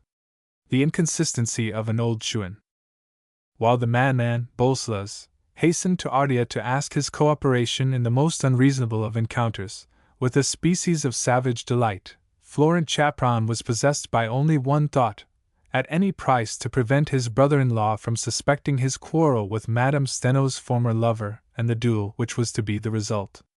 His passionate friendship for Lincoln was so strong that it prevented the nervousness which usually precedes a first duel, above all when he who appears upon the ground has all his life neglected practicing with the sword or pistol. To a fencer, and to one accustomed to the use of firearms, a duel means a number of details which remove the thought of danger. The man conceives the possibilities of the struggle, of a deed to be bravely accomplished. That is sufficient to inspire him with a composure which absolute ignorance cannot inspire, unless it is supported by one of those deep attachments often so strong within us. Such was the case with Florent. Dorsen's instinct, which could so easily read the heart, was not mistaken there. The painter had in his wife's brother a friend of self-sacrificing devotion. He could exact anything of the Mameluke, or rather, of that slave, for it was the blood of the slaves, of his ancestors, which manifested itself in Chapron by so total an absorption of his personality. The atavism of servitude has these 2 effects which are apparently contradictory: it produces fathomless capacities of sacrifice or of perfidy. Both of these qualities were embodied in the brother and in the sister. As happens sometimes, the 2 characteristics of their race were divided between them. One had inherited all the virtue of self-sacrifice, the other all the puissance of hypocrisy.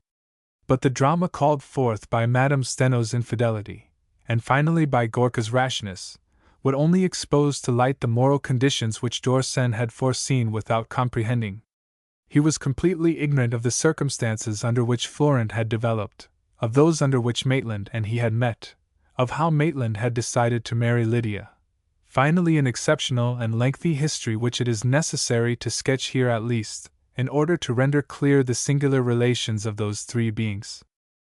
As we have seen, the allusion coarsely made by Bolslas to Negro blood marked the moment when Florent lost all self-control, to the point even of raising his cane to his insolent interlocutor. That blemish, hidden with the most jealous care, represented to the young man what it had represented to his father, the vital point of self-love, secret and constant humiliation. It was very faint, the trace of Negro blood which flowed in their veins, so faint that it was necessary to be told of it, but it was sufficient to render a stay in America so much the more intolerable to both, as they had inherited all the pride of their name, a name which the Emperor mentioned at St. Helena as that of one of his bravest officers. Florent's grandfather was no other, indeed, than the Colonel Chapron who, as Napoleon desired information, swam the Dnieper on horseback, followed a Cossack on the opposite shore, hunted him like a stag, laid him across his saddle and took him back to the French camp.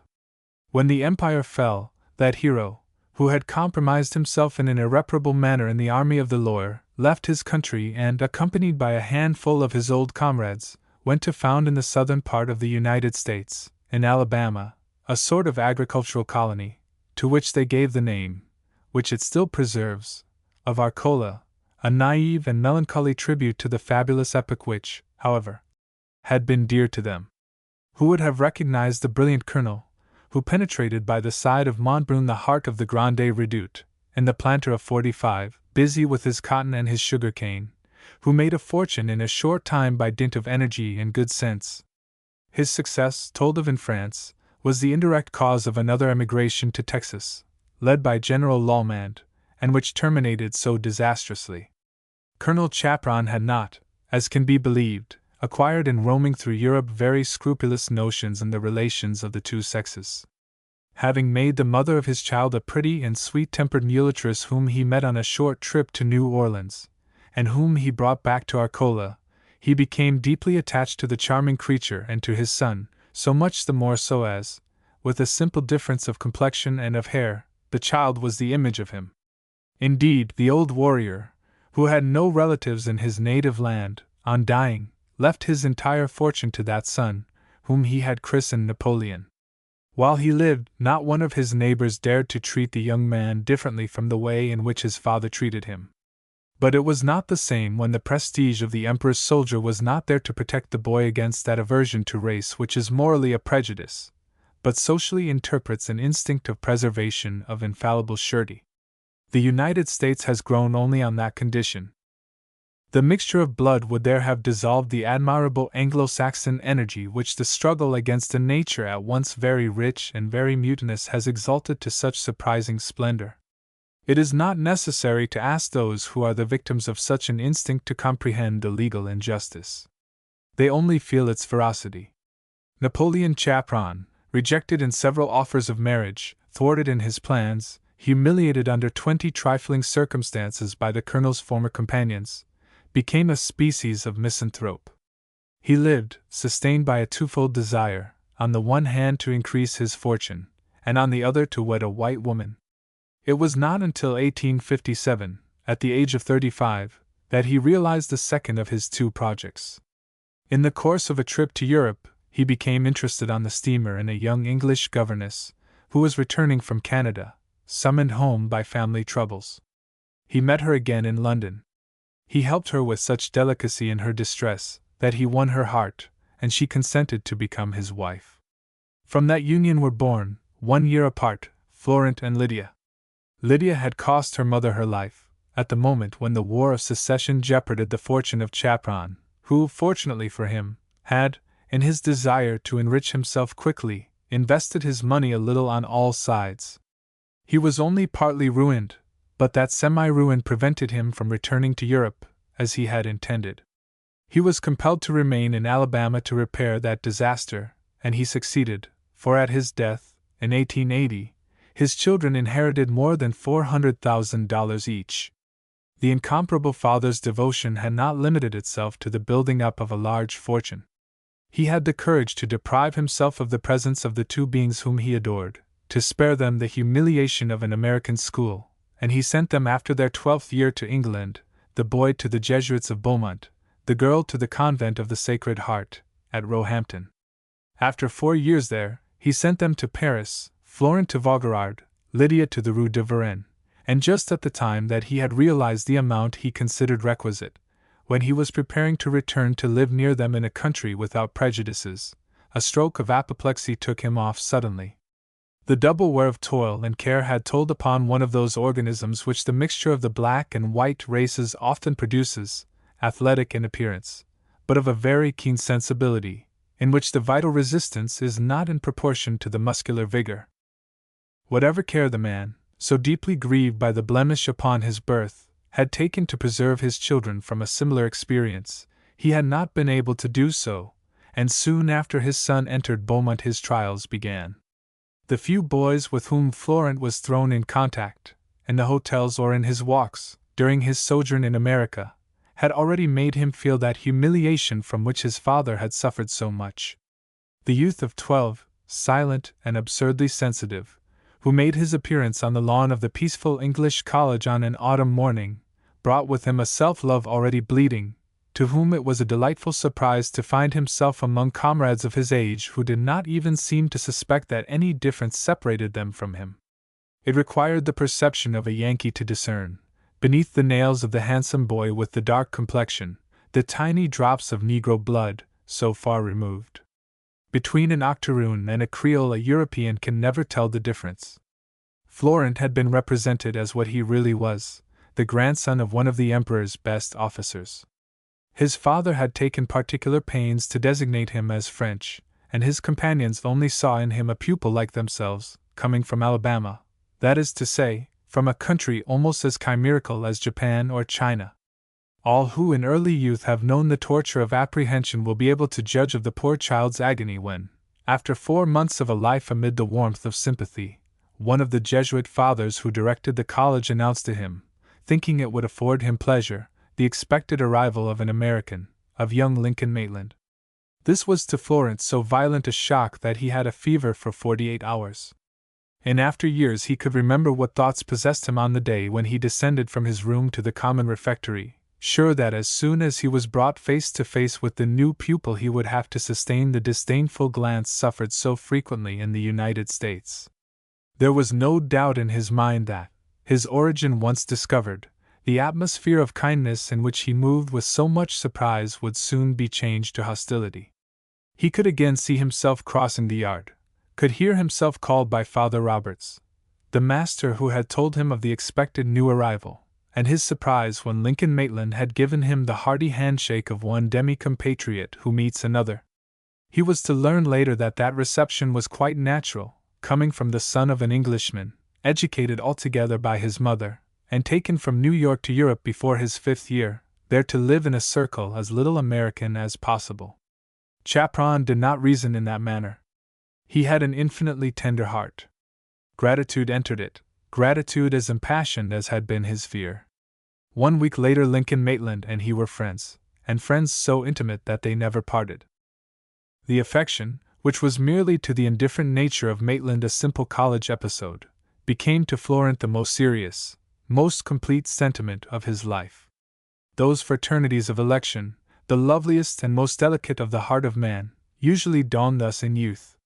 It is the ideal age of passionate friendship, that period between 10 and 16, when the spirit is so pure, so fresh, still so virtuous, so fertile in generous projects for the future. One dreams of a companionship almost mystical with the friend from whom one has no secret, whose character one sees in such a noble light, on whose esteem one depends as upon the surest recompense, whom one innocently desires to resemble. Indeed, they are, between the innocent lads who work side by side on a problem of geometry or a lesson in history, veritable poems of tenderness at which the man will smile later, finding so far different from him in all his tastes, him whom he desired to have for a brother. It happens, however, in certain natures of a sensibility particularly precocious and faithful at the same time, that the awakening of affective life is so strong, so encroaching, that the impassioned friendship persists, first through the other awakening, that of sensuality, so fatal to all the senses of delicacy, then through the first tumult of social experience, not less fatal to our ideal of youth. That was the case with Florent Chaperon, whether his character, at once somewhat wild and yet submissive, rendered him more qualified for that renunciation of his personality than friendship demands, whether, far from his father and his sister, and not having any mother, his loving heart had need of attaching itself to someone who could fill the place of his relatives, or whether Maitland exercised over him a special prestige by his opposite qualities. Fragile and somewhat delicate, was he seduced by the strength and dexterity which his friend exhibited in all his exercises? Timid and naturally taciturn, was he governed by the assurance of that athlete with the loud laugh, with the invincible energy? Did the surprising tendency toward art which the other one showed conquer him, as well as sympathy for the misfortunes which were confided to him, and which touched him more than they touched him who experienced them? Gordon Maitland, Lincoln's father, of an excellent family of New York, had been killed at the Battle of Chancellorsville, during the same war which had ruined Florence's father in part. Mrs. Maitland, the poor daughter of a small rector of a Presbyterian church at Newport, and who had only married her husband for his money, had but one idea, when once a widow, to go abroad. Whither? To Europe, vague and fascinating spot, where she fancied she would be distinguished by her intelligence and her beauty. She was pretty, vain, and silly, and that voyage in pursuit of a part to play in the old world caused her to pass 2 years first in one hotel and then in another, after which she married the second son of a poor Irish peer, with the new chimera of entering that Olympus of British aristocracy of which she had dreamed so much. She became a Catholic, and her son with her, to obtain the result which cost her dear, for not only was the Lord who had given her his name brutal, a drunkard and cruel, but he added to all those faults that of being one of the greatest gamblers in the entire United Kingdom. He kept his stepson away from home, beat his wife, and died toward 1880, after dissipating the poor creature's fortune and almost all of Lincoln's.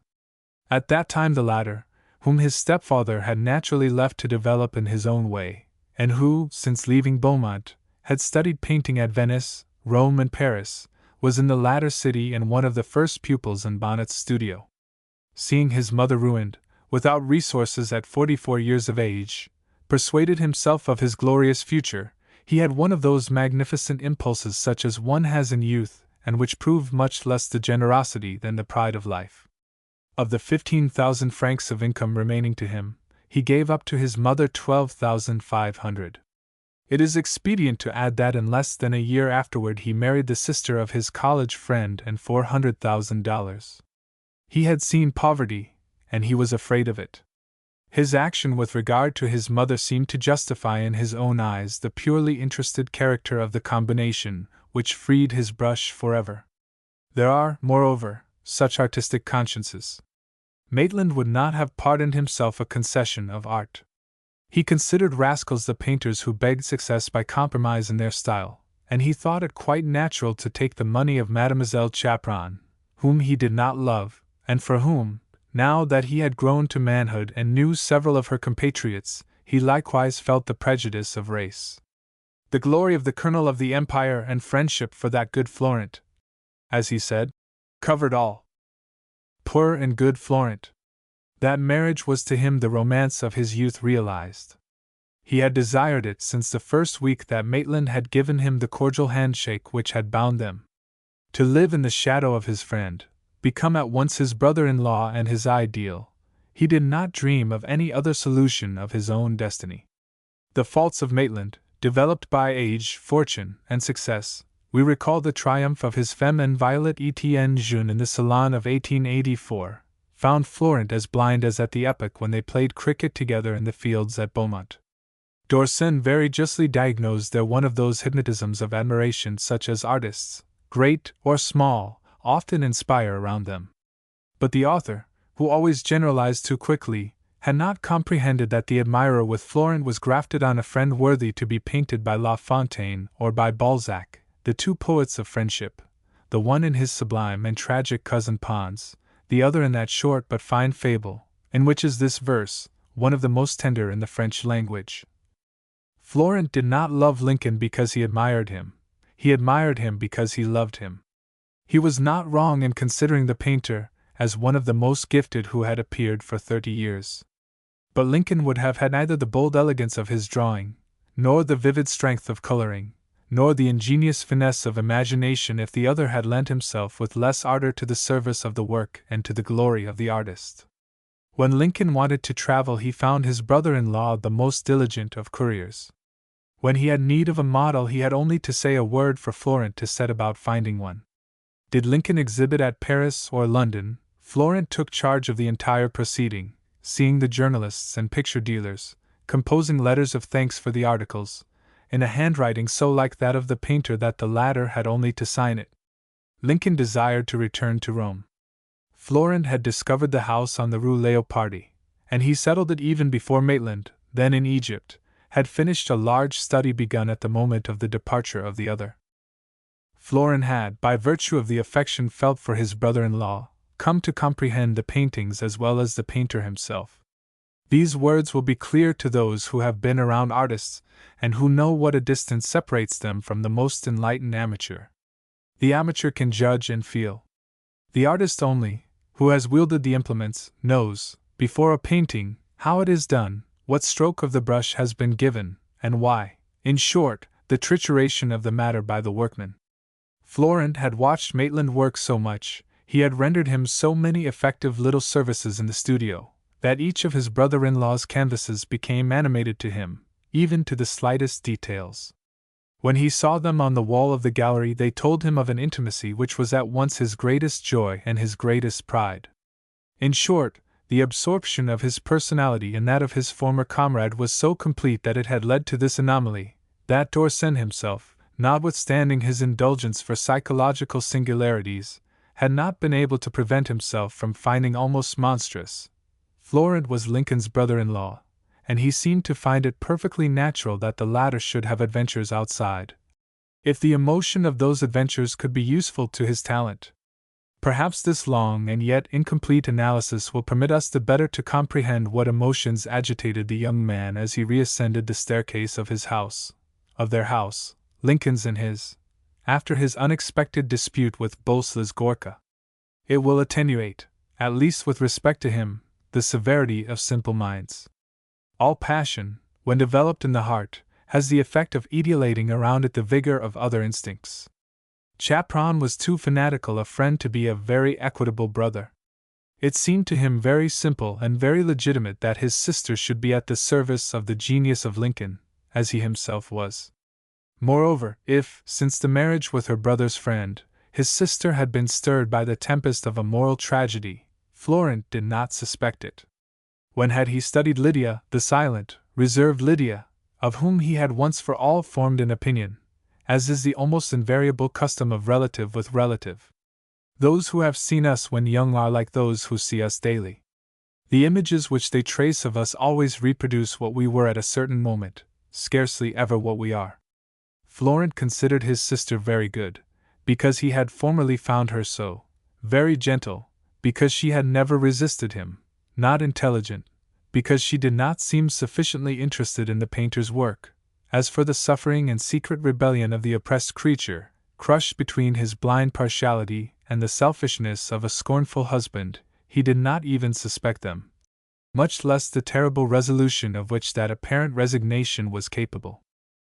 If he had trembled when Madame Steno began to interest herself in Lincoln, it was solely for the work of the latter, so much the more as for a year he had perceived not a decline but a disturbance in the painting of that artist, too voluntary not to be unequal.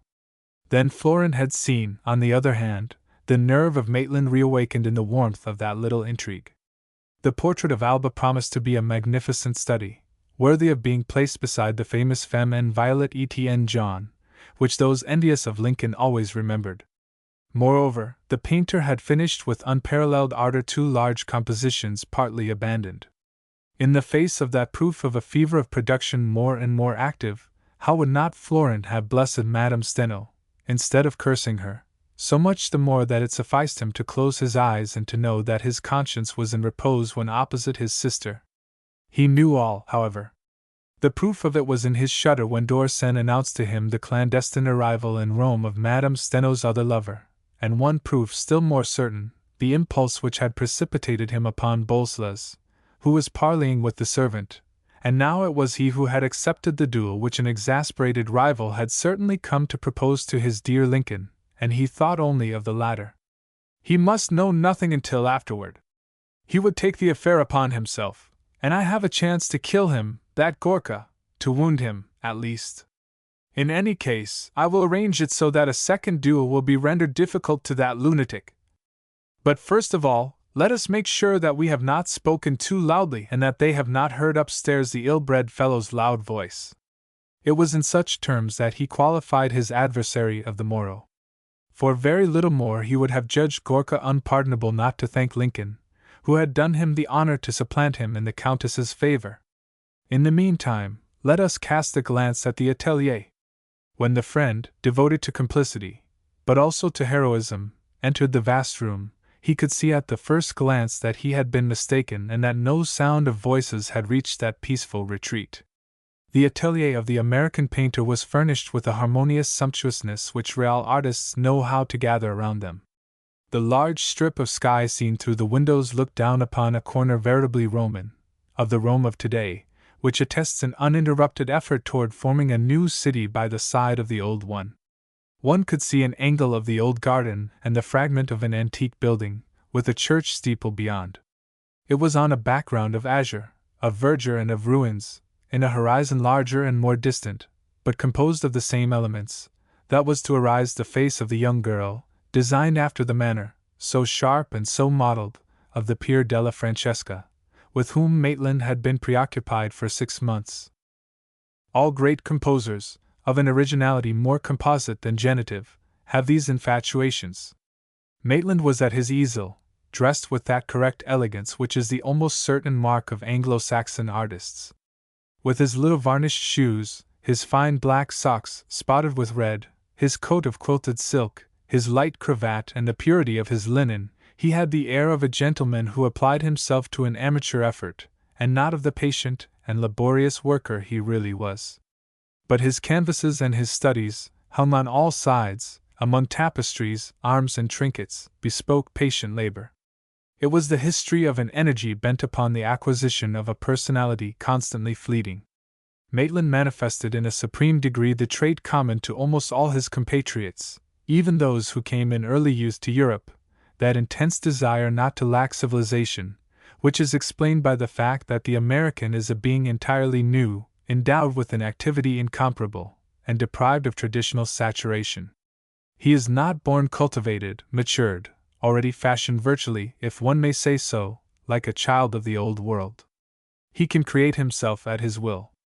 With superior gifts, but gifts entirely physical, Maitland was a self-made man of art, as his grandfather had been a self-made man of money, as his father had been a self-made man of war. He had in his eye and in his hand 2 marvelous implements for painting, and in his perseverance in developing a still more marvelous one. He lacked constantly the something necessary and local which gives to certain very inferior painters the inexpressible superiority of a savor of soil. It could not be said that he was not inventive and new, yet one experienced on seeing no matter which one of his paintings that he was a creature of culture and of acquisition. The scattered studies in the atelier first of all displayed the influence of his first master, of solid and simple Bonnat. Then he had been tempted by the English Pre-Raphaelites, and a fine copy of the famous Song of Love, by Burne-Jones, attested that reaction on the side of an art more subtle, more impressed by that poetry which professional painters treat scornfully as literary. But Lincoln was too vigorous for the languors of such an ideal, and he quickly turned to other teachings. Spain conquered him, and Velázquez, the colorist of so peculiar a fancy that, after a visit to the Museum of the Prado, one carries away the idea that one has just seen the only painting worthy of the name. The spirit of the great Spaniard, that despotic stroke of the brush which seems to draw the color in the groundwork of the picture, to make it stand out in almost solid lights, his absolute absence of abstract intentions and his newness which affects entirely to ignore the past, all in that formula of art, suited Maitland's temperament. To him, too, he owed his masterpiece, the Femme en Violet Etienne John, but the restless seeker did not adhere to that style. Italy and the Florentines next influenced him, just those the most opposed to Velázquez. The Palagioli, Andrea del Castagna, Paolo Uccello and Pier della Francesca. Never would one have believed that the same hand which had wielded with so free a brush the color of the Femme en Violet, could be that which sketched the contour of the portrait of Alba with so severe, so rigid a drawing. At the moment Florent entered the studio, that work so completely absorbed the attention of the painter that he did not hear the door open any more than did Madame Steno, who was smoking cigarettes, reclining indolently and blissfully upon the divan, her half-closed eyes fixed upon the man she loved. Lincoln only divined another presence by a change in Alba's face. God! How pale she was, seated in the immobility of her pose in a large, heraldic armchair, with a back of carved wood, her hands grasping the arms, her mouth so bitter, her eyes so deep in their fixed glance. Did she divine that which she could not, however, know, that her fate was approaching with the visitor who entered, and who, having left the studio 15 minutes before, had to justify his return by an excuse? "It is I," said he.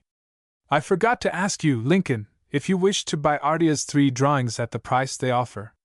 "Why did you not tell me of it yesterday, my little Linko?" interrupted the Countess. "I saw Peppino again this morning. I would have from him his lowest figure."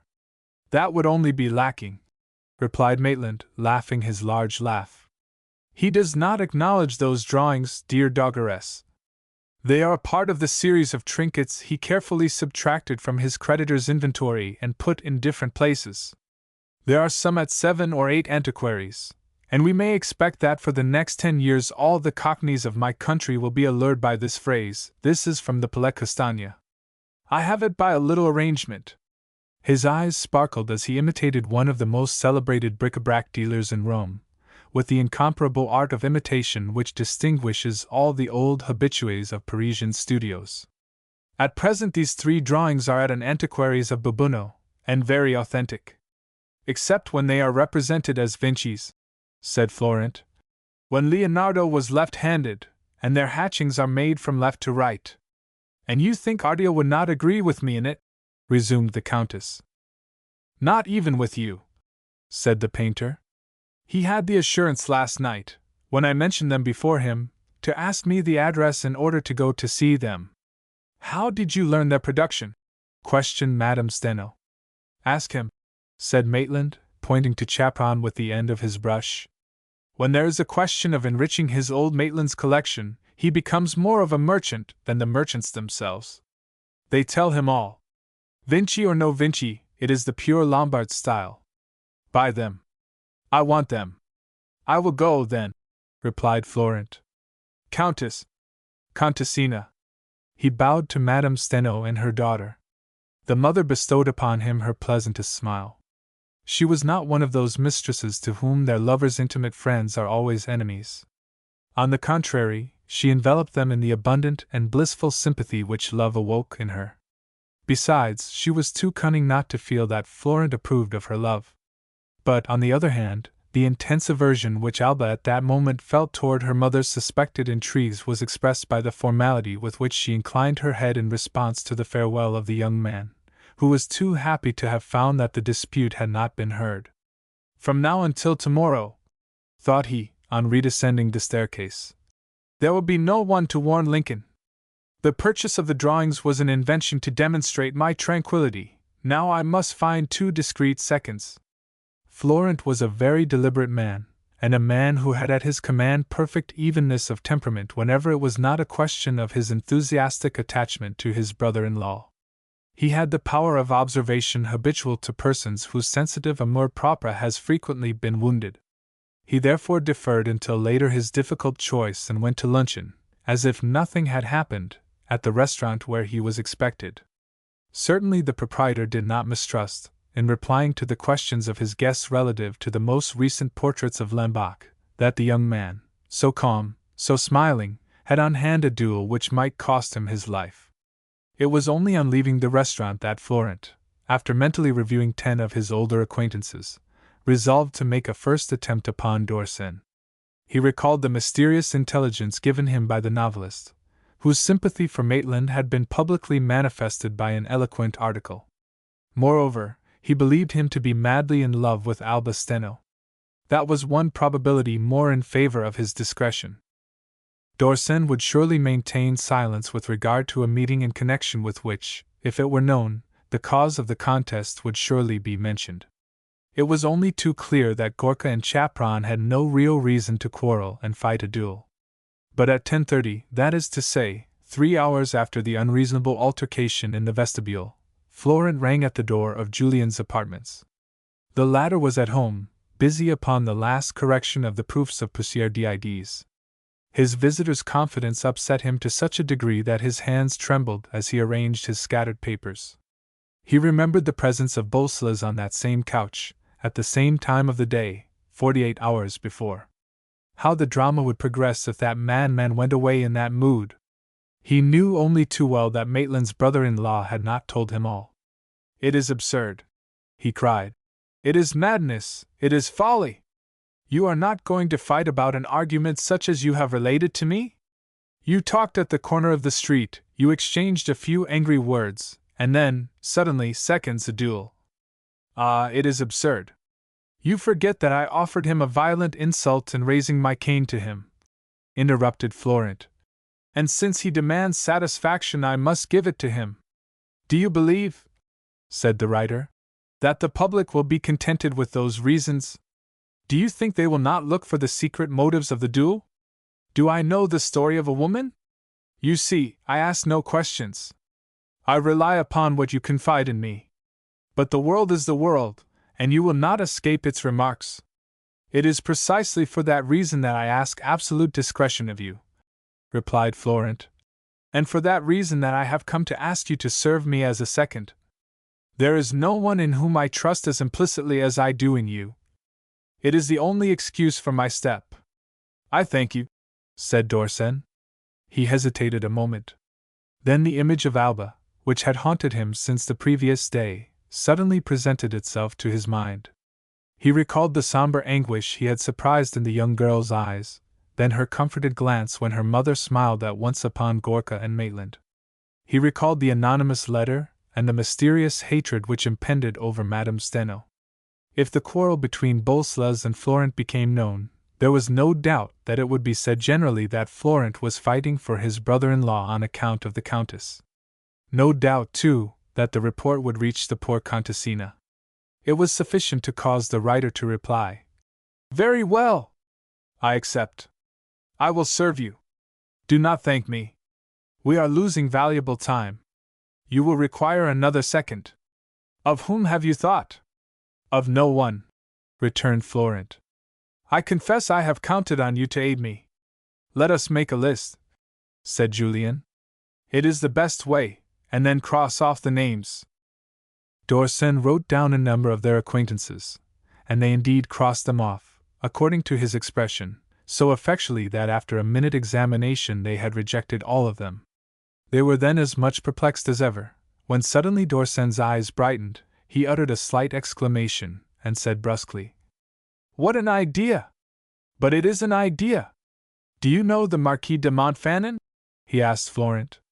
"He with one arm?" replied the latter. "I saw him once with reference to a monument I put up at St. Louis de France. He told me of it," said Dorsen. "For one of your relatives, was it not?"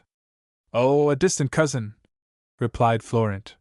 "One Captain Chapron, killed in '49 in the trenches before Rome." "Now to our business," cried Dorsen, rubbing his hands. "It is Montfanon who must be your second. First of all, he is an experienced duelist, while I have never been on the ground. That is very important. You know the celebrated saying, 'It is neither swords nor pistols which kill, it is the seconds.' And then if the matter has to be arranged, he will have more prestige than your servant." "It is impossible," said Florent. "Marquis de Montfanon. He will never consent. I do not exist for him." "That is my affair," cried Dorsen. "Let me take the necessary steps in my own name, and then if he agrees you can make it in yours. Only we have no time to lose. Do not leave your house until 6 o'clock. By that time I shall know upon what to depend." If, at first, the novelist had felt great confidence in the issue of his strange attempt with reference to his old friend, that confidence changed to absolute apprehension when he found himself, half an hour later, at the house which Marquis Claude Francois occupied in one of the oldest parts of Rome, from which location he could obtain an admirable view of the Forum. How many times had Julien come, in the past 6 months, to that Marquis who dived constantly in the sentiment of the past, to gaze upon the tragical and grand panorama of the historical scene. At the voice of the recluse, the broken columns rose, the ruined temples were rebuilt, the triumphal view was cleared from its mist. He talked, and the formidable epopee of the Roman legend was evoked, interpreted by the fervent Christian in that mystical and providential sense, which all, indeed, proclaims in that spot, where the Mamertine prison relates the trial of St. Peter, where the portico of the Temple of Faustine serves as a pediment to the church of St. Laurent, where St. Marie Liberatrix rises upon the site of the Temple of Vesta, Sancta Maria, Libera nos Apoenis Inferni, Montfanon always added when he spoke of it, and he pointed out the Arch of Titus, which tells of the fulfillment of the prophecies of our Lord against Jerusalem, while, opposite, the groves revealed the outlines of a nunnery upon the ruins of the dwellings of the Caesars. And, at the extreme end, the Colosseum recalls to mind the 90,000 spectators come to see the martyrs suffer. Such were the sites where lived the former pontifical Zoe, and, on ringing the bell of the third adage, Julian said to himself, "I am a simpleton to come to propose to such a man what I have to propose. Yet it is not to be a second in an ordinary duel, but simply to prevent an adventure which might cost the lives of 2 men in the first place, then the honor of Madame Steno, and lastly, the peace of mind of 3 innocent persons, Madame Gorka, Madame Maitland, and my little friend Alba. He alone has sufficient authority to arrange all. It will be an act of charity, like any other. I hope he is at home," he concluded, hearing the footstep of the servant, who recognized the visitor and who anticipated all questions. "The Marquis went out this morning before 8 o'clock. He will not return until dinner time. Do you know where he has gone?" "To hear Mass in a catacomb, and to be present at a procession," replied the footman, who took d'Orson's card, adding, "The Trappists of St. Calixtus certainly know where the Marquis is. He lunched with them." "We shall see," said the young man to himself, somewhat disappointed. His carriage rolled in the direction of Port St. Sebastian, near which was the catacomb and the humble dwelling contiguous to it, the last morsel of the papal domains kept by the poor monks. "Montfanon will have taken communion this morning," thought he, "and at the very word duel he will listen to nothing more. However, the matter must be arranged, it must be. What would I not give to know the truth of the scene between Gorka and Florent? By what strange and diabolical ricochet did the Palatine hit upon the latter when his business was with the brother-in-law? Will he be angry that I am his adversary's second? Bah! After our conversation of the other day our friendship is ended. Good, I am already at the little church of Domini, Quo Vadis. Lord, whither art thou going? I might say to myself, Julian, Quo Vadis? To perform an act a little better than the majority of my actions, I might reply. That impressionable soul which vibrated at the slightest contact was touched by the souvenir of one of the innumerable pious legends which 19 centuries of Catholicism have suspended at all the corners of Rome and its surrounding districts. He recalled the touching story of St. Peter flying from persecution and meeting our Lord. "Lord, whither art thou going?" asked the apostle. "To be crucified a second time," replied the Saviour, and Peter was ashamed of his weakness and returned to martyrdom. Montfanon himself had related that episode to the novelist, who again began to reflect upon the Marquis's character and the best means of approaching him. He forgot to glance at the vast solitude of the Roman suburbs before him, and so deep was his reverie that he almost passed unheeded the object of his search. Another disappointment awaited him at the first point in his voyage of exploration. The monk who came at his ring to open the door of the enclosure contiguous to St. Calixtus informed him that he of whom he was in search had left half an hour before. "You will find him at the Basilica of St. Nerey and St. Achilles," added the Trappist. "It is the fate of those 2 saints, and at 5 o'clock there will be a procession in their catacombs. It is a 15 minutes' ride from here, near the Tower Marancia, on the Via Ardeatina." "Shall I miss him a third time?" thought d'Orson, alighting from the carriage finally, and proceeding on foot to the opening which leads to the subterranean necropolis dedicated to the 2 saints who were the eunuchs of Domitilla, the niece of Emperor Vespasian. A few ruins and a dilapidated house alone mark the spot where once stood the pious princess's magnificent villa. The gate was open, and meeting no one who could direct him, the young man took several steps in the subterranean passage. He perceived that the long gallery was lighted. He entered there, saying to himself that the row of tapers, lighted every 10 paces, assuredly marked the line which the procession would follow, and which led to the central basilica. Although his anxiety as to the issue of his undertaking was extreme, he could not help being impressed by the grandeur of the sight presented by the catacomb thus illuminated. The uneven niches reserved for the dead, asleep in the peace of the Lord for so many centuries, made recesses in the corridors and gave them a solemn and tragical aspect. Inscriptions were to be seen there, traced on the stone, and all spoke of the great hope which those first Christians had cherished, the same which believers of our day cherish. Julian knew enough of symbols to understand the significance of the images between which the persecuted of the primitive church had laid their fathers. They are so touching and so simple. The anchor represents safety in the storm, the gentle dove and the ewe, symbols of the soul, which flies away and seeks its shepherd, the phoenix, whose wings announce the resurrection. Then there were the bread and the wine, the branches of the olive and the palm. The silent cemetery was filled with the faint aroma of incense, noticed by Dorsen on entering. High Mass, celebrated in the morning, left the sacred perfume diffused among those bones, once the forms of human beings who kneeled there amid the same holy aroma. The contrast was strong between that spot, where everything spoke of things eternal, and the drama of passion, worldly and culpable, the progress of which agitated even Dorsen. At that moment he appeared to himself in the light of a profaner, although he was obeying generous and humane instincts.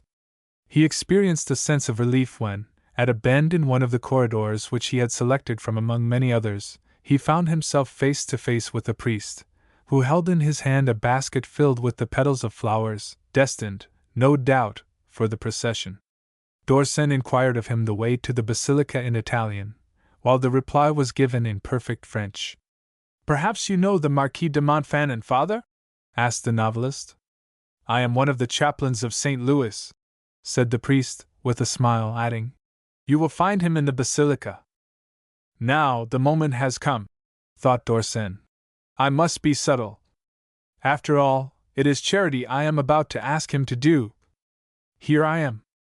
I recognize the staircase and the opening above. A corner of the sky, indeed, was to be seen, and a ray of light entered which permitted the writer to distinguish him whom he was seeking among the few persons assembled in the ruined chapel, the most venerable of all those which encircle Rome with a hidden girdle of sanctuaries. Montfanon, too recognizable, alas! By the empty sleeve of his black redingote, was seated on a chair, not very far from the altar, on which burned enormous tapers. Priests and monks were arranging baskets filled with petals, like those of the chaplain, whom Dorsen had just met. A group of 3 curious visitors commented in whispers upon the paintings, scarcely visible on the discolored stucco of the ceiling. Montfanon was entirely absorbed in the book which he held in his one hand. The large features of his face, ennobled and almost transfigured by the ardor of devotion, gave him the admirable expression of an old Christian soldier. Bonus Malus Christi, a good soldier of Christ, had been inscribed upon the tomb of the chief under whom he had been wounded at Patay. One would have taken him for a guardian layman of the tombs of the martyrs, capable of confessing his faith like them, even to the death. And when Julian determined to approach and to touch him lightly on the shoulder, he saw that, in the nobleman's clear, blue eyes, ordinarily so gay, and sometimes so choleric, sparkled unshed tears. His voice, too, naturally sharp, was softened by the emotion of the thought which his reading, the place, the time, the occupation of his day had awakened within him. "Ah, you here?" said he to his young friend, without any astonishment. "You have come for the procession. That is well. You will hear sung the lovely lines, Hi sunt quos facem mundus abhorret." He pronounced OU as U, l'Italien, for his liturgic training had been received in Rome. "The season is favorable for the ceremonies. The tourists have gone. There will only be people here who pray and who feel, like you. And to feel is half of prayer.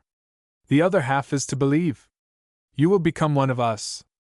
I have always predicted it. There is no peace but here. I would gladly have come only for the procession," replied Dorsen. "But my visit has another motive, dear friend," said he, in a still lower tone. "I have been seeking for you for more than an hour, that you might aid me in rendering a great service to several people, in preventing a very great misfortune, perhaps." "I can help you to prevent a very great misfortune?" repeated Montfanon. Yes, replied Dorsen, but this is not the place in which to explain to you the details of the long and terrible adventure. At what hour is the ceremony? I will wait for you, and tell it to you on leaving here. It does not begin until 5:00, 5:30, said Montfanon, looking at his watch.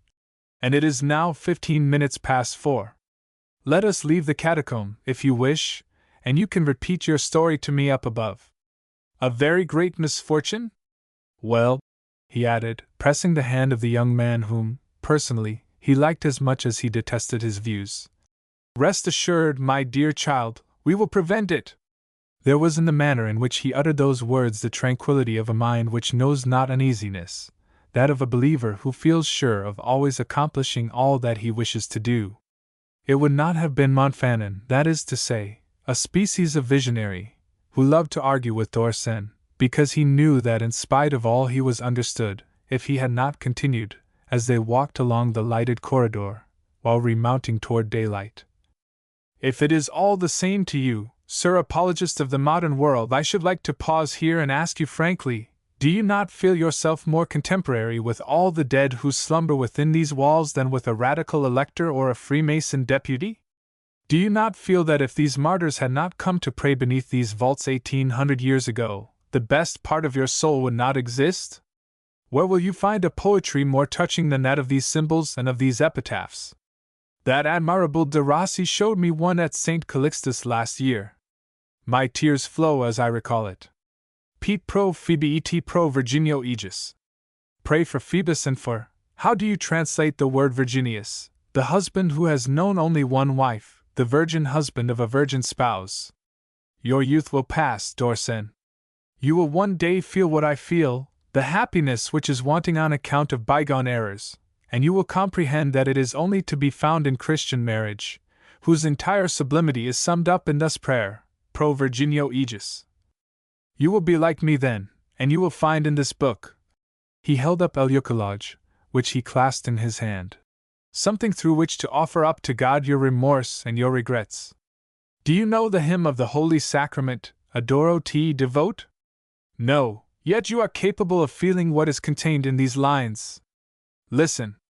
It is this idea, that on the cross one sees only the man, not the God, that in the host one does not even see the man, and that yet one believes in the real presence. And now this last verse. What a cry! Ah, but it is beautiful. It is beautiful. What words to say in dying! And what did the poor thief ask, that Dixmas of whom the Church has made a saint for that one appeal? Remember me, Lord, in thy kingdom, but we have arrived. Stoop, that you may not spoil your hat. Now, what do you want with me? You know the motto of the Montfanons, Excelsior et firmier, always higher and always firmer. One can never do too many good deeds. If it be possible, present, as we said to the roll call. A singular mixture of fervor and of good nature, of enthusiastic eloquence, and of political or religious fanaticism, was Montfanon. But the good nature rapidly vanished from his face, at once so haughty and so simple, in proportion as Dorsen's story proceeded. The writer, indeed, did not make the error of at once formulating his proposition. He felt that he could not argue with the pontifical Zoe of bygone days.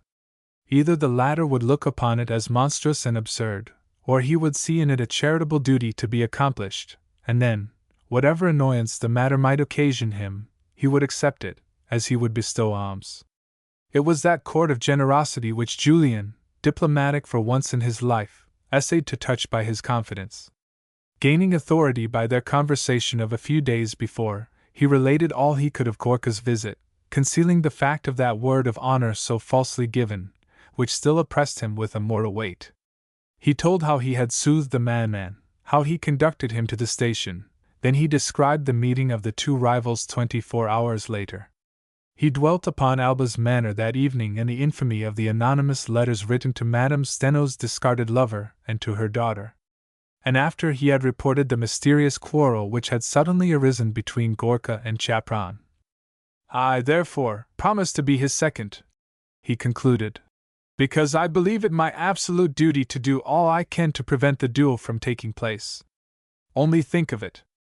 If it should take place, and if one of them is killed or wounded, how can the affair be kept secret in this gossiping city of Rome? And what remarks it will call forth!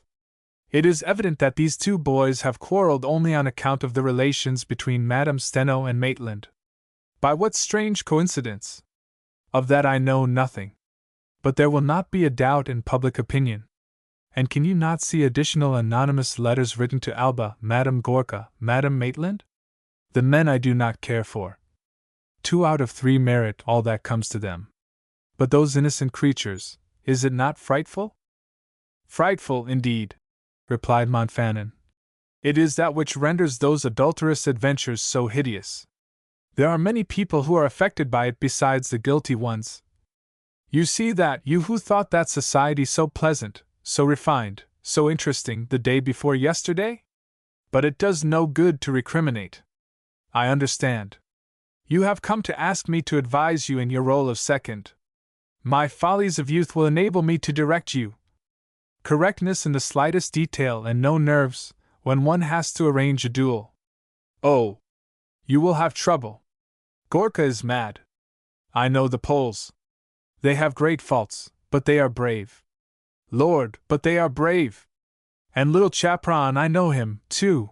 He has one of those stubborn natures, which would allow their breasts to be pierced without saying auf, and amour propre. He has good soldier's blood in his veins, that child, notwithstanding the mixture. And with that mixture, do you not see what a hero the first of the 3 Dumas, the mulatto general, has been? Yes. You have there a hard job, my good Dorsen. You will need another second to assist you, who will have the same views as you and, pardon me, more experience, perhaps. Marquis, replied Julian, whose voice trembled with anxiety. There is only one person in Rome who would be respected enough, venerated by all, so that his intervention in that delicate and dangerous matter be decisive, one person who could suggest excuses to Chapron, or obtain them from the other. In short, there is only one person who has the authority of a hero before whom they will remain silent when he speaks of honor, and that person is you. I, exclaimed Montfanon. Ah, you wish me to be one of Chapron's seconds? Interrupted Dorsen. Yes. It is true. I come on his part, and for that. Do not tell me what I already know, that your position will not allow of such a step. It is because it is what it is, that I thought of coming to you. Do not tell me that your religious principles are opposed to duels. It is that there may be no duel that I conjure you to accept. It is essential that it does not take place. I swear to you that the peace of too many innocent persons is concerned. And he continued, calling into service at that moment all the intelligence and all the eloquence of which he was capable. He could follow on the face of the former duellist, who had become the most ardent of Catholics and the most monomaniacal of old bachelors, 20 diverse expressions. At length Montfanon laid his hand with veritable solemnity on his interlocutor's arm and said to him, Listen, Dorsen, do not tell me any more. I consent to what you ask of me, but on 2 conditions. They are these. The first is that Monsieur Chapron will trust absolutely to my judgment, whatsoever it may be. The second is that you will retire with me if these gentlemen persist in their childishness. I promise to aid you in fulfilling a mission of charity, and not anything else. I repeat, not anything else. Before bringing Monsieur Chapron to me you will repeat to him what I have said, word for word. Word for word, replied the other, adding, He is at home awaiting the result of my undertaking. Then, said the Marquis, I will return to Rome with you at once. He has probably already received Gorka's seconds, and if they really wish to arrange a duel the rule is not to put it off. I shall not see my procession, but to prevent misfortune is to do a good deed, and it is one way of praying to God. Let me press your hand, my noble friend, said Dorsen. Never have I better understood what a truly brave man is. When the writer alighted, 3/4 of an hour later, at the house on the Rue Leopardi, after having seen Montfanon home, he felt sustained by such moral support that was almost joyous. He found Florent in his species of salon smoking room, arranging his papers with methodical composure. He accepts, were the first words the young men uttered, almost simultaneously, while d'Orsay repeated Montfanon's words. I depend absolutely on you too, replied the other. I have no thirst for Monsieur de Gorcas's blood. But that gentleman must not accuse the grandson of Colonel Chapron of cowardice. For that I rely upon the relative of General d'Orsay and on the old soldier of Charette. As he spoke, Florent handed a letter to Julien, who asked, From whom is this? This, said Florent, is a letter addressed to you, on this very table half an hour ago by Baron Hafner. There is some news. I have received my adversary's seconds. The Baron is one, Ardea the other. Baron Hafner, exclaimed d'Orsay. What a singular choice! He paused, and he and Florent exchanged glances. They understood one another without speaking. Bolsas could not have found a surer means of informing Madame Steno as to the plan he intended to employ in his vengeance. On the other hand, the known devotion of the Baron for the Countess gave one chance more for a pacific solution, at the same time that the fanaticism of Montfanon would be confronted with Fanny's father. An episode of comedy suddenly cast across Gorca's drama of jealousy. Julien resumed with a smile. You must watch Montfanon's face when we inform him of those two witnesses. He is a man of the 15th century, you know, a Montluc, a Duc d'Alba, a Philippe II. I do not know which he detests the most, the Freemasons, the Freethinkers, the Protestants, the Jews, or the Germans. And as this obscure and tortuous Hafner is a little of everything, he has vowed hatred against him. Leaving that out of the question, he suspects him of being a secret agent in the service of the Triple Alliance. But let us see the letter. He opened and glanced through it. This craftiness serves for something, it is equivalent almost to kindness. He, too, has felt that it is necessary to end our affair, were it only to avoid scandal. He appoints a meeting at his house between 6 and 7 o'clock with me and your second. Come, time is flying. You must come to the Marquis to make your request officially. Begin this way. Obtain his promise before mentioning Hafner's name. I know him. He will not retract his word. But it is just. The two friends found Montfanon awaiting them in his office, a large room filled with books, from which could be obtained a fine view of the panorama of the Forum, more majestic still on that afternoon when the shadows of the columns and arches grew longer on the sidewalk. The room with its brick floor had no other comfort than a carpet under the large desk littered with papers, no doubt fragments of the famous work on the relations of the French nobility and the Church. A crucifix stood upon the desk. On the wall were two engravings, that of Monseigneur Pie, the holy Bishop of Poitiers, and that of General de Sonis, on foot, with his wooden leg, and a painting representing St. François, the patron of the house. Those were the only artistic decorations of the modest habitation. The nobleman often said, I have freed myself from the tyranny of objects. But with that marvelous background of grandiose ruins and that sky, the simple spot was an incomparable retreat in which to end in meditation and renouncement a life already shaken by the tempests of the senses and of the world. The hermit of that Thebaid rose to greet his two visitors, and pointing out to Chapron an open volume on his table, he said to him, I was thinking of you. It is Chateauvilliers' book on dueling. It contains a code which is not very complete. I recommend it to you, however, if ever you have to fulfill a mission like ours. And he pointed to d'Orsay and himself, with a gesture which constituted the most amicable of acceptations. It seems you had too hasty a hand. Ha! Ha! Do not defend yourself. Such as you see me, at 21 I threw a plate in the face of a gentleman who bantered Comte de Chambord before a number of Jacobins at a table d'hôte in the provinces. See, continued he, raising his white mustache and disclosing a scar. This is the souvenir. The fellow was once a dragoon. He proposed the saber. I accepted, and this is what I got, while he lost 2 fingers. That will not happen to us this time at least. d'Orsay has told you our conditions. And I replied that I was sure I could not entrust my honor to better hands, replied Florent. Cease, replied Montfanon, with a gesture of satisfaction. No more phrases. It is well. Moreover, I judged you, sir, from the day on which you spoke to me at St. Louis. You honor your dead. That is why I shall be happy, very happy, to be useful to you. Now tell me very clearly the recital you made to Dorsen. Then Florent related concisely that which had taken place between him and Gorka, that is to say, their argument and his passion, carefully omitting the details in which the name of his brother-in-law would be mixed. The deuce! Said Montfanon, familiarly. The affair looks bad, very bad. You see, a second is a confessor. You have had a discussion in the street with Monsieur Gorka, but about what? You cannot reply? What did he say to you to provoke you to the point of wishing to strike him? That is the first key to the position. I cannot reply, said Florent. Then, resumed the Marquis, after a silence, there only remains to assert that the gesture on your part was, how shall I say, unmeditated and unfinished. That is the second key to the position. You have no special grudge against Monsieur Gorka? None. Nor he against you?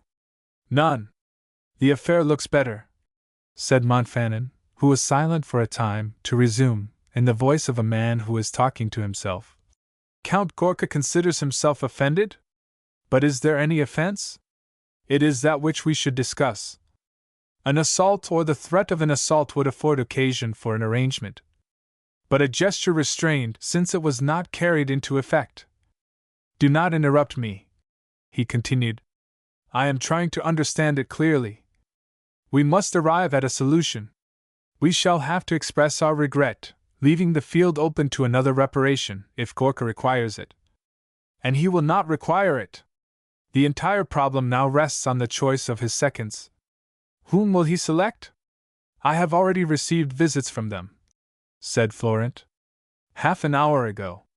One is Prince d'Ardia. He is a gentleman, replied Montfanon. I shall not be sorry to see him to tell him my feelings with regard to the public sale of his palace, to which he should never have allowed himself to be driven. And the other? The other? Interrupted Dorsen. Prepare yourself for a blow. I swear to you I did not know his name when I went in search of you at the catacomb. It is, in short, it is Baron Hafner. Baron Hafner! Exclaimed Montfanon. Boleslas Gorka, the descendant of the Gorkas, of that Grand Luke Gorka who was Palatine of Posen and Bishop of Kujavy, has chosen for his second Monsieur Justice Hafner, the thief, the scoundrel, who had the disgraceful suit. No, Dorsen, do not tell me that. It is not possible. Then, with the air of a combatant, we will challenge him, that is all, for his lack of honor. I take it upon myself, as well as to tell of his deeds to Boleslas. We will spend an enjoyable quarter of an hour there, I promise you. You will not do that, said Dorsen quickly. First, with regard to official honor, there is only one law, is there not? Hafner was acquitted and his adversaries condemned. You told me so the other day. And then, you forget the conversation we just had. Pardon, interrupted Florent in his turn. Monsieur de Montfanon, in promising to assist me, has done me a great honor, which I shall never forget. If there should result from it any annoyance to him, I should be deeply grieved, and I am ready to release him from his promise. No, said the Marquis, after another silence. I will not take it back. He was so magnanimous when his 2 or 3 hobbies were not involved that the slightest delicacy awoke an echo in him. He again extended his hand to Chaperon and continued, but with an accent which betrayed suppressed irritation. After all, it does not concern us if Monsieur Gorka has chosen to be represented in an affair of honor by one whom he should not even salute. You will, then, give our 2 names to those 2 gentlemen. And Dorsen and I will await them, as is the rule. It is their place to come, since they are the proxies of the person insulted. They have already arranged a meeting for this evening, replied Chaperon. What's arranged? With whom? For whom? Exclaimed Montfanon, a prey to a fresh access of choler. With you? For us? Ah, I do not like such conduct where such grave matters are concerned. The code is absolute on that subject. Their challenge once made, to which you, Monsieur Chaperon, have to reply by yes or no, these gentlemen should withdraw immediately. It is not your fault, it is Ardia's, Who has allowed that dabbler in spurious dividends to perform his part of intriguer? But we will rectify all in the right way, which is the French. And where is the rendezvous? I will read to you the letter which the Baron left for me with Florent, said d'Orsay, who indeed read the very courteous note Hafner had written to him, in which he excused himself for choosing his own house as a rendezvous for the 4 witnesses. One cannot ignore so polite a note. There are too many dear sirs, and too many compliments, said Montfanon brusquely. Sit here, he continued, relinquishing his armchair to Florent, and inform the 2 men of our names and address, adding that we are at their service and ignoring the first inaccuracy on their part. Let them return. And you, d'Orsay, since you are afraid of wounding that gentleman, I will not prevent you from going to his house, personally, do you hear, to warn him that Monsieur Chaperon, here present, has chosen for his first second a disagreeable person, an old duelist, anything you like, but who desires strict form, and, first of all, a correct call made upon us by them, in order to settle officially upon a rendezvous. What did I tell you? Asked d'Orsay, when he with Florent descended Montfanon's staircase. He is a different man since you mentioned the Baron to him. The discussion between them will be a hot one.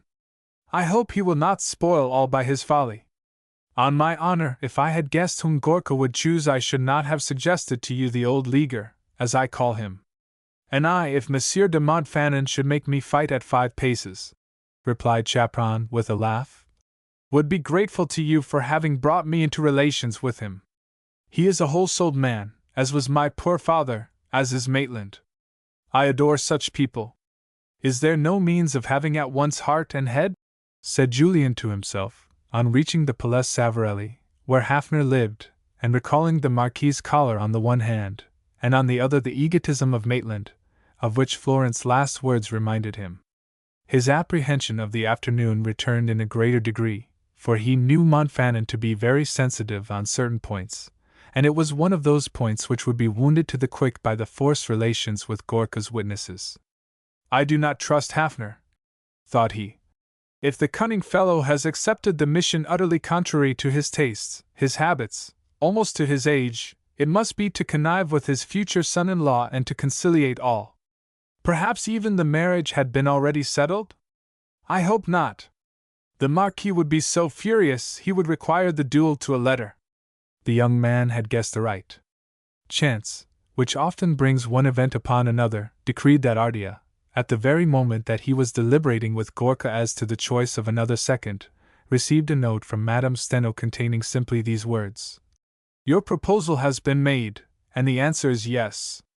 May I be the first to embrace you, simpaticone? An ingenious idea occurred to him, to have arranged by his future father-in-law the quarrel which he considered at once absurd, useless, and dangerous. The eagerness with which Gorka had accepted Hafner's name proved, as d'Orsay and Florent had divined, his desire that his perfidious mistress should be informed of his doings.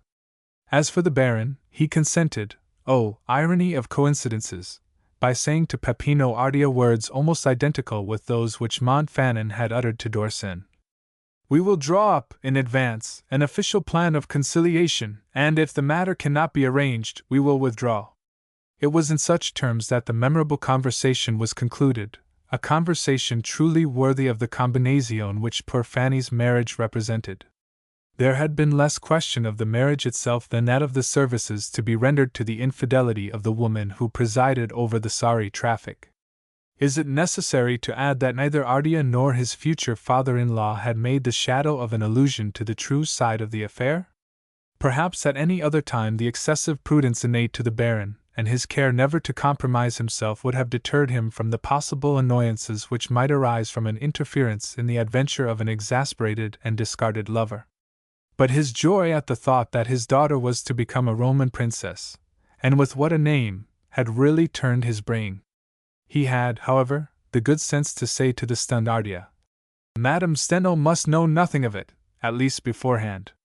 She would not fail to inform Madame Gorka, and God knows of what the latter would be capable. In reality, the 2 men were convinced that it was essential, directly or indirectly, to beware of warning Maitland. They employed the remainder of the afternoon in paying their visit to Florent, then in sending telegram after telegram to announce the betrothal, with which charming Fanny seemed more satisfied since Cardinal Gerelot had consented, at simply a word from her, to preside at her baptism. The Baron, in the face of that consent, could not restrain his joy. He loved his daughter, strange man, somewhat in the manner in which a breeder loves a favorite horse which has won the Grand Prix for him. When d'Orsen arrived, bearing Chaperon's note and Montfanon's message, he was received with a cordiality and a complaisance which at once enlightened him upon the result of the matrimonial intrigue of which Alba had spoken to him. "Anything that your friend wishes, my dear sir. Is it not so, Peppino?" said the Baron, seating himself at his table. "Will you dictate the letter yourself, d'Orsen? See, is this all right? You will understand with what sentiments we have accepted this mission when you learn that Fanny is betrothed to Prince Ardea, here present. The news dates from 3 o'clock. So you are the first to know it, is he not, Peppino?" He had drawn up not less than 200 dispatches. "Return whenever you like with the Marquis. I simply ask, under the circumstances, that the interview take place, if it be possible, between 6 and 7, or between 9 and 10, in order not to interfere with our little family dinner." "Let us say 9 o'clock," said d'Orsen. "Monsieur de Montfanon is somewhat formal. He would like to have your reply by letter. Prince Ardea to marry Mademoiselle Hafner." That cry which the news brought by Julian wrested from Montfanon was so dolorous that the young man did not think of laughing.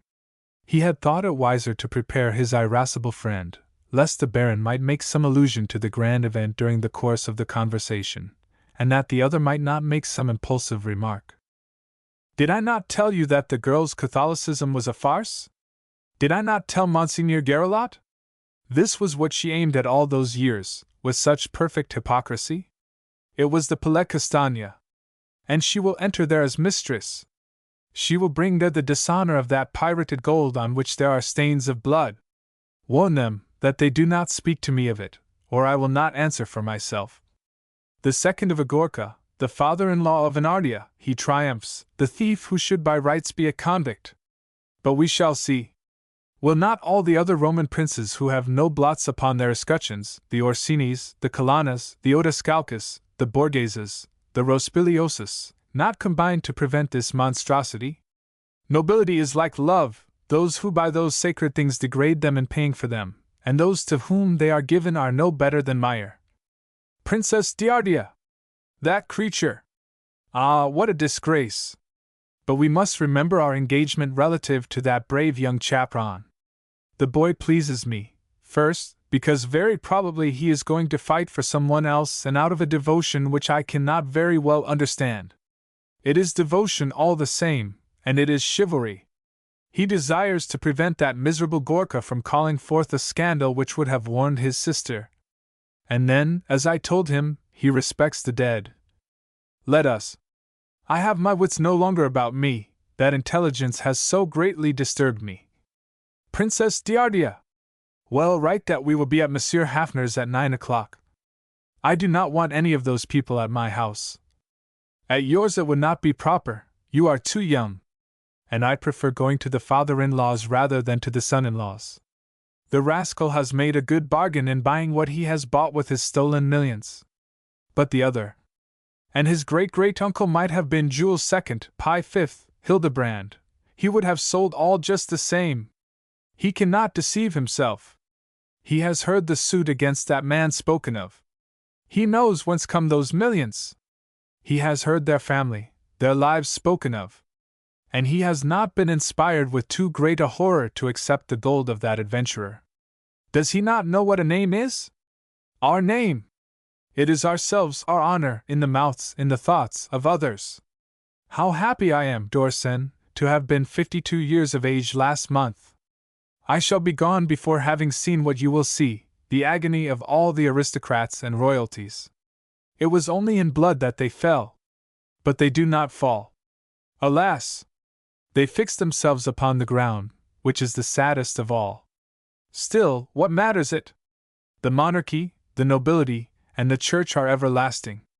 The people who disregard them will die, that is all. Come, write your letter, which I will sign. Send it away, and you will dine with me. We must go into the den provided with an argument which will prevent this duel, and sustaining our part toward our client. There must be an arrangement which I would accept myself. I like him, I repeat. The excitement which began to startle d'Orsay was only augmented during dinner, so much the more so as, on discussing the conditions of that arrangement he hoped to bring about, the recollection of his terrible youth filled the thoughts and the discourse of the former duelist. Was it, indeed, the same personage who recited the verses of a hymn in the catacombs a few hours before? It only required the feudal in him to be reawakened to transform him. The fire in his eyes and the color in his face betrayed that the duel in which he had thought best to engage, out of charity, intoxicated him on his own statement. It was the old amateur, the epicure of the sword, very ungovernable, which stirred within that man of faith, in whom passion had burned and who had loved all excitement, including that of danger, as today he loved his ideas, as he loved his flagi moderately. He no longer thought of the three women to be spared suspicion, nor of the good deed to be accomplished. He saw all his old friends and their talent for fighting, the thrusts of this one, the way another had of striking, the composure of a third, and then this refrain interrupted constantly his warlike anecdotes. But why the deuce has Gorka chosen that Hafner for his second? It is incomprehensible. On entering the carriage which was to bear them to their interview, he heard d'Orsay say to the coachman, "Palles Savarelli? That is the final blow," said he, raising his arm and clenching his fist. "The adventurer occupies the pretender's house, the house of the Stuarts." He repeated, "The house of the Stuarts," and then lapsed into a silence which the writer felt to be laden with more storminess than his last denunciation. He did not emerge from his meditations until ushered into the salon of the ci-devant jeweler, now a grand seigneur, into one of the salons, rather, for there were 5. There Montfanon began to examine everything around him, with an air of such contempt and pride that, notwithstanding his anxiety, d'Orsay could not resist laughing and teasing him by saying, "You will not pretend to say that there are no pretty things here? These 2 paintings by Moroni, for example?" "Nothing that is appropriate," replied Montfanon. "Yes, they are 2 magnificent portraits of ancestors, and this man has no ancestors. There are some weapons in that cupboard, and he has never touched a sword. And there is a piece of tapestry representing the miracles of the loaves, which is a piece of audacity. You may not believe me, d'Orsay, but it is making me ill to be here. I am reminded of the human toil, of the human soul in all these objects, and to end here, paid for how? Owned by whom? Close your eyes and think of Schroeder and of the others whom you do not know. Look into the hovels where there is neither furniture, fire, nor bread. Then, open your eyes and look at this." "And you, my dear friend," replied the novelist, "I conjure you to think of our conversation in the catacombs, to think of the 3 ladies in whose names I besought you to aid Florent." "Thank you," said Montfanon, passing his hand over his brow. "I promise you to be calm." He had scarcely uttered those words when the door opened, disclosing to view another room, lighted also, and which, to judge by the sound of voices, contained several persons. No doubt Madame Steno and Alba, thought Julian, and the Baron entered, accompanied by Peppino Ardea. While going through the introductions, the writer was struck by the contrast offered between his 3 companions. Hafner and Ardea in evening dress, with buttonhole bouquets, had the open and happy faces of 2 citizens who had clear consciences. The usually sallow complexion of the business man was tinged with excitement, his eyes, as a rule so hard, were gentler. As for the prince, the same childish carelessness lighted up his jovial face, while the hero of Patay, with his coarse boots, his immense form enveloped in a somewhat shabby redingote, exhibited a face so contracted that one would have thought him devoured by remorse. A dishonest intendant, forced to expose his accounts to generous and confiding masters, could not have had a face more gloomy or more anxious. He had, moreover, put his one arm behind his back in a manner so formal that neither of the 2 men who entered offered him their hands. That appearance was without doubt little in keeping with what the father and the fiancée of Fanny had expected, for there was, when the 4 men were seated, a pause which the Baron was the first to break. He began in his measured tones, in a voice which handles words as the weight of a usurer weighs gold pieces to the milligram. Gentlemen, I believe I shall express our common sentiment in first of all establishing a point which shall govern our meeting. We are here, it is understood, to bring about the work of reconciliation between two men, two gentlemen whom we know, whom we esteem, I might better say, whom we all love. He turned, in pronouncing those words, successively to each of his three listeners, who all bowed, with the exception of the Marquis. Hafner examined the nobleman, with his glance accustomed to read the depths of the mind in order to divine the intentions. He saw that Chaperon's first witness was a troublesome customer, and he continued, "That done, I beg to read to you this little paper." He drew from his pocket a sheet of folded paper and placed upon the end of his nose his famous gold lorgnon. "It is very trifling, one of those directives, as Monsieur de Malka says, which serve to guide operations, a plan of action which we will modify after discussion. In short, it is a landmark that we may not launch into space." "Pardon, sir," interrupted Montfanon, whose brows contracted still more at the mention of the celebrated field marshal, and stopping by a gesture the reader, who in his surprise dropped his lorgnon upon the table on which his elbow rested. "I regret very much," he continued, "to be obliged to tell you that Monsieur d'Orsen and I—" Here he turned to d'Orsen, who made an equivocal gesture of vexation. "Cannot admit the point of view in which you place yourself. You claim that we are here to arrange a reconciliation. That is possible. I concede that it is desirable. But I know nothing of it, and permit me to say, you do not know any more. I am here, we are here, Monsieur d'Orsen and I, to listen to the complaints which Count Gorka has commissioned you to formulate to Monsieur Florent Chaperon's proxies. Formulate those complaints, and we will discuss them. Formulate the reparation you claim in the name of your client, and we will discuss it.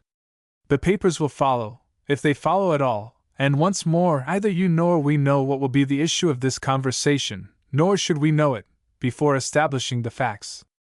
"There is some misunderstanding, sir," said Ardea, whom Montfanon's words had irritated somewhat.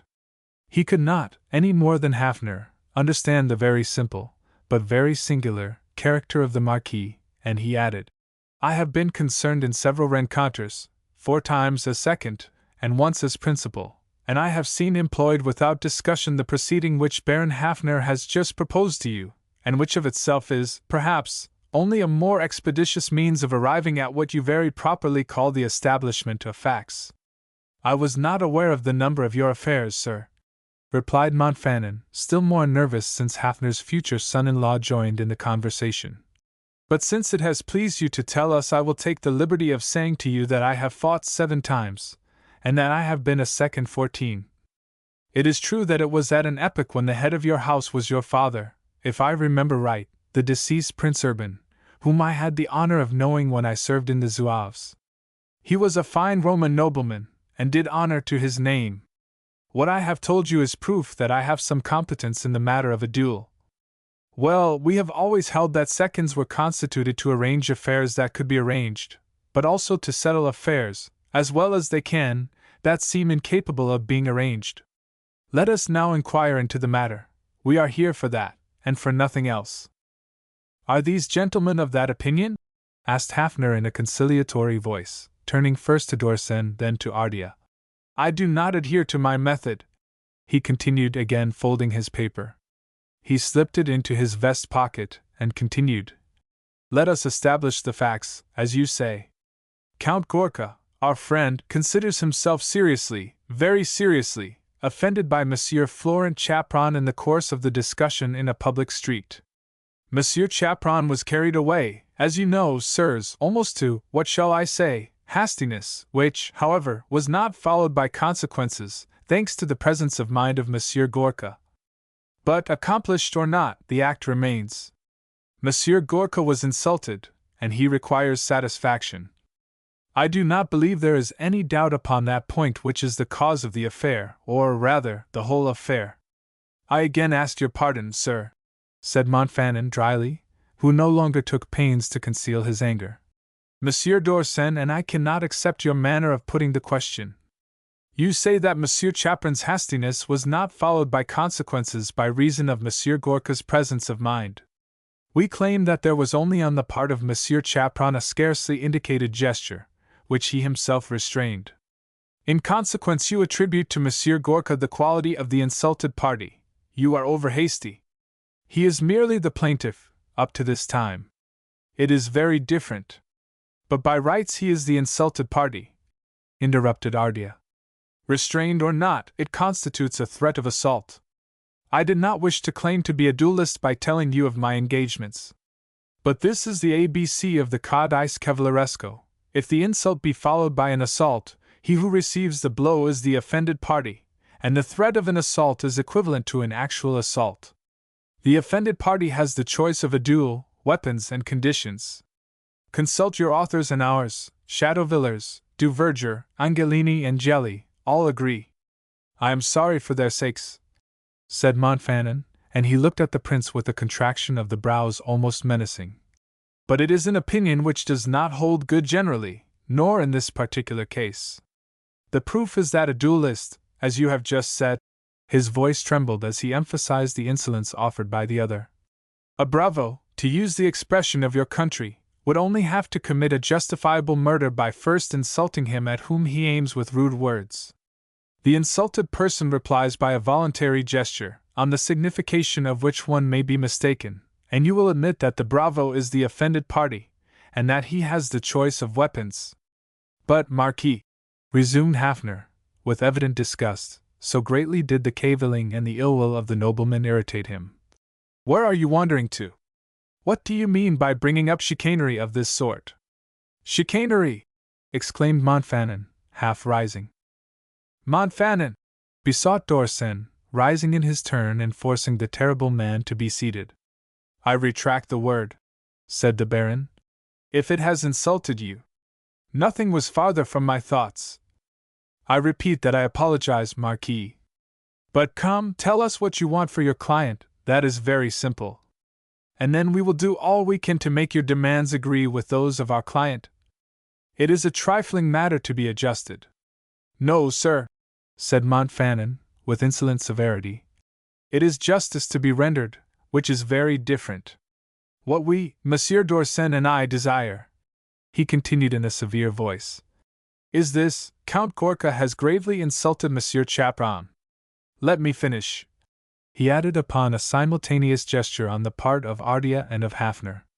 Yes, sirs, Monsieur Chaperon, known to us all for his perfect courtesy, must have been very gravely insulted, even to make the improper gesture of which he just spoke.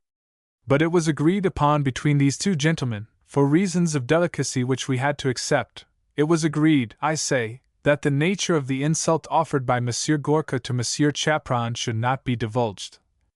We have the right, however, and I may add the duty devolves upon us, to measure the gravity of that insult by the excess of anger aroused in Monsieur Chaperon. I conclude from it that, to be just, the plan of reconciliation, if we draw it up, should contain reciprocal concessions. Count Gorka will retract his words and Monsieur Chaperon apologize for his hastiness. It is impossible, exclaimed the prince. Gorka will never accept that. You, then, wish to have them fight the duel? Groaned Hafner. And why not? Said Montfanon, exasperated. It would be better than for the one to nurse his insults, and the other his blow. Well, sirs, replied the Baron, rising after the silence which followed that imprudent whim of a man beside himself. We will confer again with our client. If you wish, we will resume this conversation tomorrow at 10 o'clock, say here or in any place convenient to you. You will excuse me, Marquis? d'Orsen has no doubt told you under what circumstances. Yes, he has told me, interrupted Montfanon, who again glanced at the prince, and in a manner so mournful that the latter felt himself blush beneath the strange glance, at which, however, it was impossible to feel angry. d'Orsen had only time to cut short all other explanations by replying to Justice Hafner himself. Would you like the meeting at my house? We shall have more chance to escape remarks. You have done well to change the place, said Montfanon, 5 minutes later, on entering the carriage with his young friend. They had descended the staircase without speaking, for the brave and unreasonable Marquis regretted his strangely provoking attitude of the moment before. "What would you have?" he added. "The profane palace, the insolent luxury of that thief, the prince who has sold his family, the baron whose part is so sinister." I could no longer contain myself. That baron, above all, with his directives. Words to repeat when one is German, to a French soldier who fought in 1870, like those words of Monsieur de Moltke. His terms, too, applied to honor and that abominable politeness in which there is servility and insolence. Still, I am not satisfied with myself. I am not at all satisfied. There was in his voice so much good nature, such evident remorse at not having controlled himself in so grave a situation, that Dorsen pressed his hand instead of reproaching him, as he said, "It will do tomorrow. We will arrange all, it has only been postponed." "You say that to console me," said the Marquis, "but I know it was very badly managed.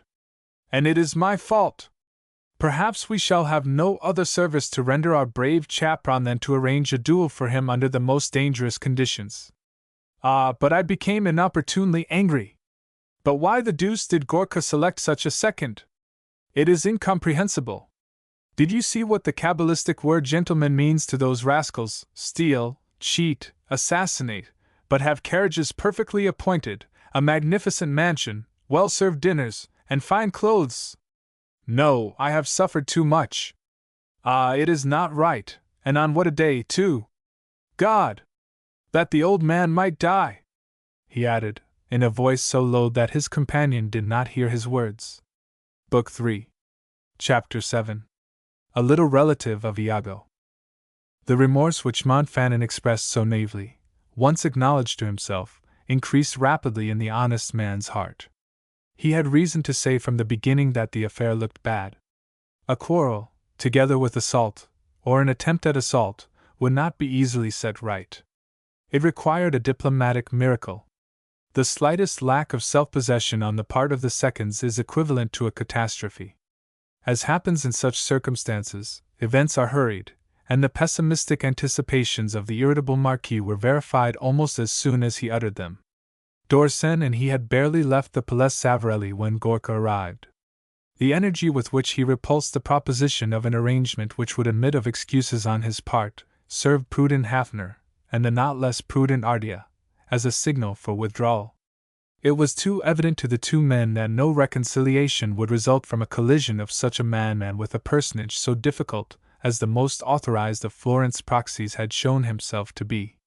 They then asked Gorka to relieve them from their duty. They had too plausible an excuse in Fanny's betrothal for Bolslas to refuse to release them. That retirement was a second catastrophe. In his impatience to find other seconds who would be firm, Gorka hastened to the Cercle de la Chasse. Chance willed that he should meet with two of his comrades, a Marquis Cibo, Roman, and a Prince Pietro Pertoso, Neapolitan, who were assuredly the best he could have chosen to hasten the simplest affair to its worst consequences.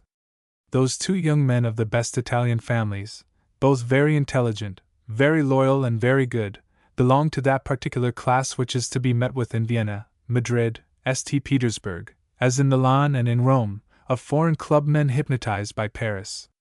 And what a Paris! That of showy and noisy fêtes, that which passes the morning in practicing the sports in fashion, the afternoons in racing, in frequenting fencing schools, the evening at the theatre and the night at the gaming table. That Paris which emigrates by turns, according to the season, to Monte Carlo for the Tir aux pigeons, to Deauville for the race week, to Aix-les-Bains for the baccarat season, that Paris which has its own customs, its own language, its own history, even its own cosmopolitanism, for it exercises over certain minds throughout Europe so despotic a rule that Cibo, for example, and his friend Pietro Pertoso never opened a French journal that was not Parisian. They sought the short paragraphs in which were related, in detail, the doings of the demi-monde, the last supper given by some well-known viveur, the details of some large party in such and such a fashionable club, the result of a shooting match, or of a fencing match between celebrated fencers. There were between them subjects of conversation of which they never wearied. To know if spirituelle Gladys Harvey was more elegant than Leona d'Astri, if Mockholt made counters, as rapid as those of General Garnier, if little Lautrec would adhere or would not adhere to the game he was playing. Imprisoned in Rome by the scantiness of their means, and also by the wishes, the one of his uncle, the other of his grandfather, whose heirs they were, their entire year was summed up in the months which they spent at Nice in the winter, and in the trip they took to Paris at the time of the Grand Prix for 6 weeks.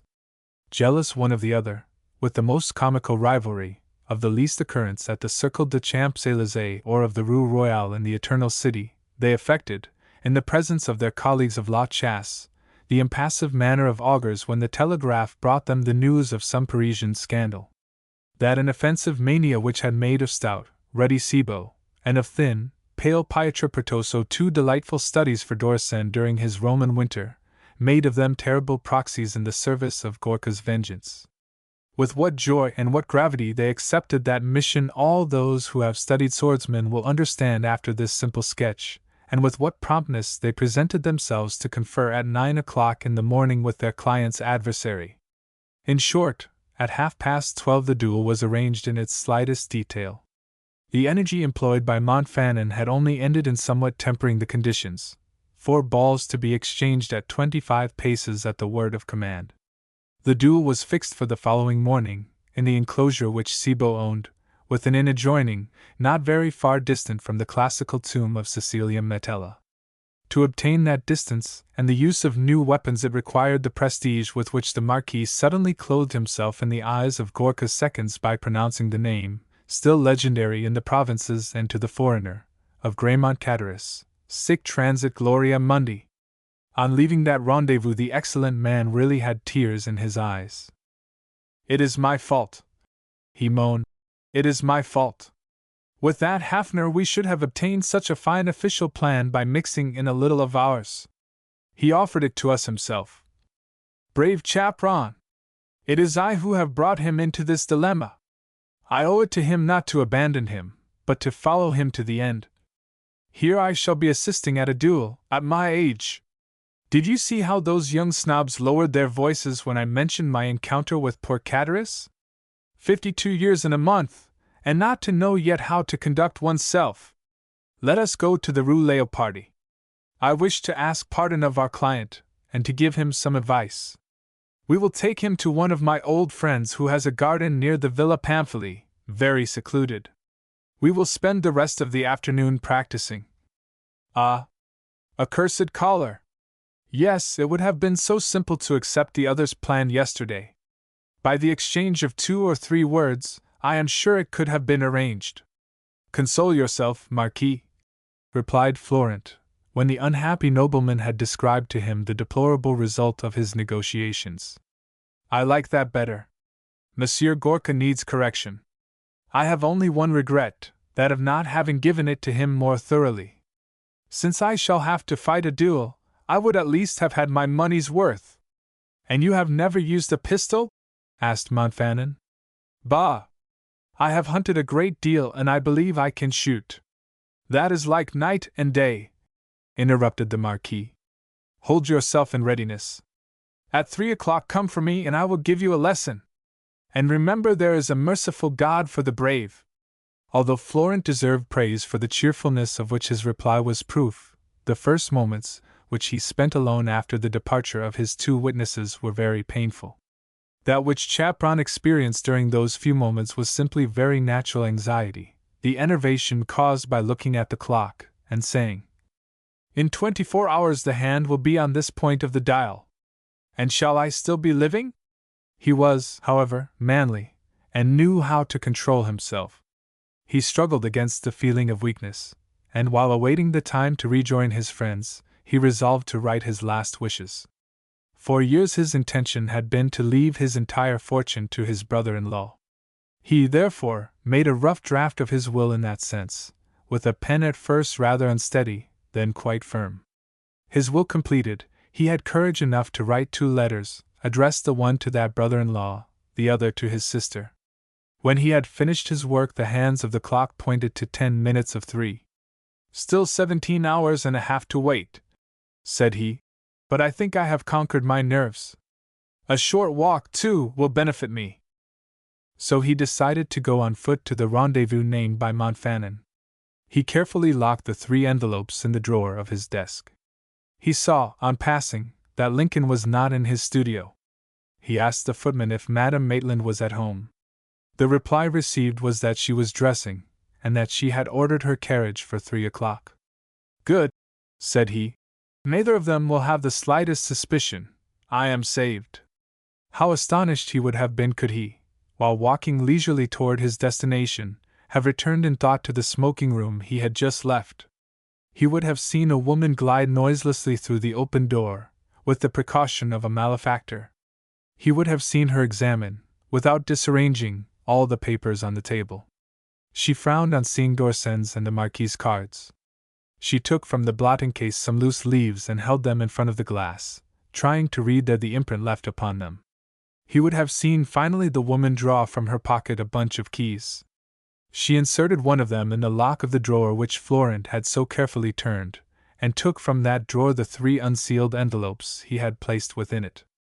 And the woman who thus read, with a face contracted by anguish, the papers discovered in such a manner, thanks to a ruse the abominable indelicacy of which gave proof of shameful habits of espionage, was his own sister, the Lydia whom he believed so gentle and so simple, to whom he had penned an adieu so tender in case he should be killed, the Lydia who would have terrified him had he seen her thus, with passion distorting the face which was considered insignificant.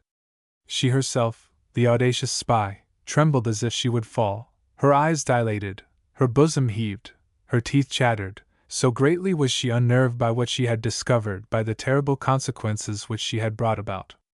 Had she not written the anonymous letters to Gorka, denouncing to him the intrigue between Maitland and Madame Steno?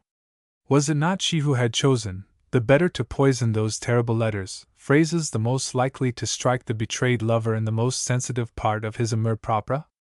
Was it not she who had hastened the return of the jealous man with the certain hope of drawing thus a tragical vengeance upon the hated heads of her husband and the Venetian? That vengeance, indeed, had broken. But upon whom?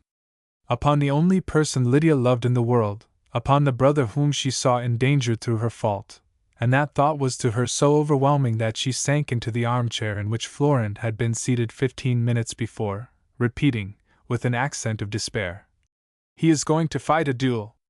He is going to fight instead of the other." All the moral history of that obscure and violent soul was summed up in the cry in which passionate anxiety for her brother was coupled with a fierce hatred of her husband. That hatred was the result of a youth and a childhood without the story of which a duplicity so criminal in a being so young would be unintelligible. That youth and that childhood had presaged what Lydia would one day be. But who was there to train the nature in which the heredity of an oppressed race manifested itself, as has been already remarked, by the 2 most detestable characteristics, hypocrisy and perfidy? Who, moreover, observes in children the truth, as much neglected in practice as it is common in theory, that the defects of the 10th year become vices in the 30th? When quite a child, Lydia invented falsehoods as naturally as her brother spoke the truth. Whosoever observed her would have perceived that those lies were all told to paint herself in a favorable light. The germ, too, of another defect was springing up within her, a jealousy instinctive, irrational, almost wicked. She could not see a new plaything in Florent's hands without sulking immediately. She could not bear to see her brother embrace her father without casting herself between them, nor could she see him amuse himself with other comrades. Had Napoleon Chaperon been interested in the study of character as deeply as he was in his cotton and his sugar-cane, he would have perceived, with affright, the early traces of a sinful nature. But on that point, like his son, he was one of those trustful men who did not judge when they loved. Moreover, Lydia and Florent, to his wounded sensibility of a demi-pariah, formed the only pleasant corner in his life, were the fresh and youthful comforters of his widowerhood and of his misanthropy. He cherished them with the idolatry which all great workers entertain for their children, which is one of the most dangerous forms of paternal tenderness. Lydia's incipient vices were to the planter delightful fancies. Did she lie? The excellent man exclaimed, "What an imagination she has!" Was she jealous? He would sigh, pressing to his broad breast the tiny form, "How sensitive she is!"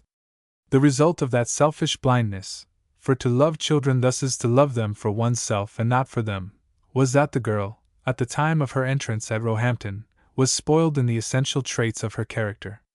But she was so pretty, she owed to the singular mixture of three races an originality of grace so seductive that only the keen glance of a governess of genius could have discerned, beneath that exquisite exterior, the already marked lines of her character. Such governesses are rare, still more so at convents than elsewhere. There was none at Roehampton when Lydia entered that pious haven which was to prove fatal to her, for a reason precisely contrary to that which transformed for Florent the lawns of peaceful Beaumont into a radiant paradise of friendship. Among the pupils with whom Lydia was to be educated were 4 young girls from Philadelphia, older than the newcomer by 2 years, and who, also, had left America for the first time. They brought with them the unconquerable aversion to Negro blood and that wonderful keenness in discovering it, even in the most infinitesimal degree, which distinguishes real Yankees. Little Lydia Chaperon, having been entered as French, they at first hesitated in the face of a suspicion speedily converted into a certainty, and that certainty into an aversion, which they could not conceal. They would not have been children had they not been unfeeling. They, therefore, began to offer poor Lydia petty affronts. Convents and colleges resemble other society. There, too, unjust contempt is like that ferret of the woods, which runs from hand to hand and which always returns to its point of setting out. All the scornful are themselves scorned by someone, a merited punishment, which does not correct our pride any more than the other punishments which abound in life cure our other faults. Lydia's persecutors were themselves the objects of outrages practiced by their comrades born in England, on account of certain peculiarities in their language and for the nasal quality of their voices. The drama was limited, as we can imagine, to a series of insignificant episodes and of which the superintendents only surprised a demi-echo. Children nurse passions as strong as ours, but so much interrupted by playfulness that it is impossible to measure their exact strength. Lydia's amour propre was wounded in an incurable manner by that revelation of her own peculiarity. Certain incidents of her American life recurred to her, which she comprehended more clearly. She recalled the portrait of her grandmother, the complexion, the hands, the hair of her father, and she experienced that shame of her birth and of her family much more common with children than our optimism imagines. Parents of humble origin give their sons a liberal education, expose them to the demoralization which it brings with it in their positions, and what social hatreds date from the moment when the boy of 12 blushes in secret at the condition of his relatives. With Lydia, so instinctively jealous and untruthful, those first wounds induced falsehood and jealousy. The slightest superiority even, noticed in one of her companions, became to her a cause for suffering, and she undertook to compensate by personal triumphs the difference of blood, which, once discovered, wounds a vain nature. In order to assure herself those triumphs she tried to win all the persons who approached her, mistresses and comrades, and she began to practice that continued comedy of attitude and of sentiment to which the fatal desire to please so quickly leads that charming and dangerous tendency which borders much less on goodness than falseness. At 18, submitted to a sort of continual cabotinage, Lydia was, beneath the most attractive exterior, a being profoundly, though unconsciously, wicked, capable of very little affection. She loved no one truly but her brother, open to the invasion of the passions of hatred which are the natural products of proud and false minds. It was one of these passions, the most fatal of all, which marriage was to develop within her, envy. That hideous vice, one of those which govern the world, has been so little studied by moralists, as all too dishonorable for the heart of man, no doubt, that this statement may appear improbable.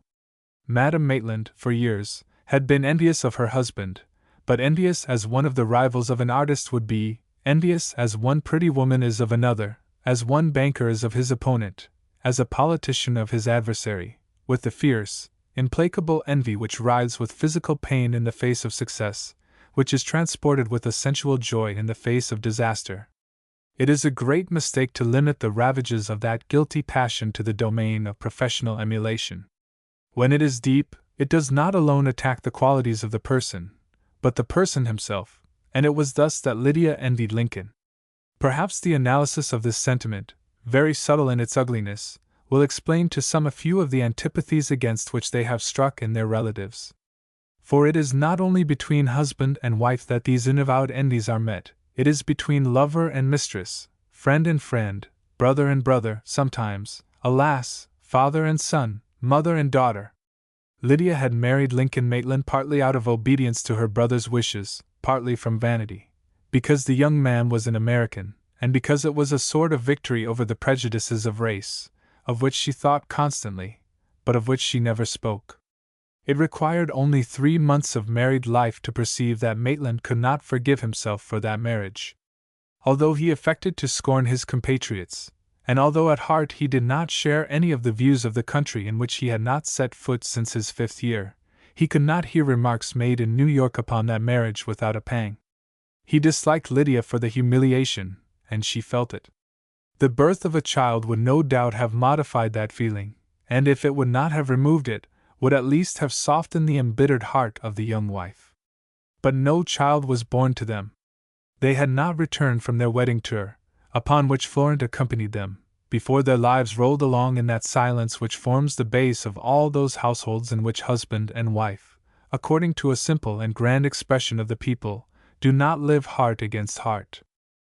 After the journey through Spain, which should have been one continued enchantment, the wife became jealous of the evident preference which Florent showed for Maitland. For the first time she perceived the hold which that impassioned friendship had taken upon her brother's heart. He loved her, too, but with a secondary love. The comparison annoyed her daily, hourly, and it did not fail to become a real wound. Returned to Paris, where they spent almost 3 years, that wound was increased by the sole fact that the puissant individuality of the painter speedily relegated to the shade the individuality of his wife, simply, almost mechanically, like a large tree which pushes a smaller one into the background. The composite society of artists, amateurs, and writers who visited Lincoln came there only for him. The house they had rented was rented only for him. The journeys they made were for him. In short, Lydia was borne away, like Florent, in the orbit of the most despotic force in the world, that of a celebrated talent. An entire book would be required to paint in their daily truth the continued humiliations which brought the young wife to detest that talent and that celebrity with as much ardor as Florent worshipped them. She remained, however, an honest woman in the sense in which the word is construed by the world, which sums up woman's entire dishonor and errors of love. But within Lydia's breast grew a rooted aversion toward Lincoln. She detested him for the pure blood which made of that large, fair, and robust man so admirable a type of Anglo-Saxon beauty, by the side of her, so thin, so insignificant indeed, in spite of the grace of her pretty, dark face. She detested him for his taste, for the original elegance with which he understood how to adorn the places in which he lived, while she maintained within her a barbarous lack of taste for the least arrangement of materials and of colors. When she was forced to acknowledge progress in the painter, bitter hatred entered her heart. When he lamented over his work, and when she saw him a prey to the dolorous anxiety of an artist who doubts himself, she experienced a profound joy, marred only by the evident sadness into which Lincoln's struggles plunged Florent. Never had she met the eyes of Chaperon fixed upon Maitland with that look of a faithful dog which rejoices in the joy of its master, or which suffers in his sadness, without enduring, like Alba Steno, the sensation of a needle in the heart.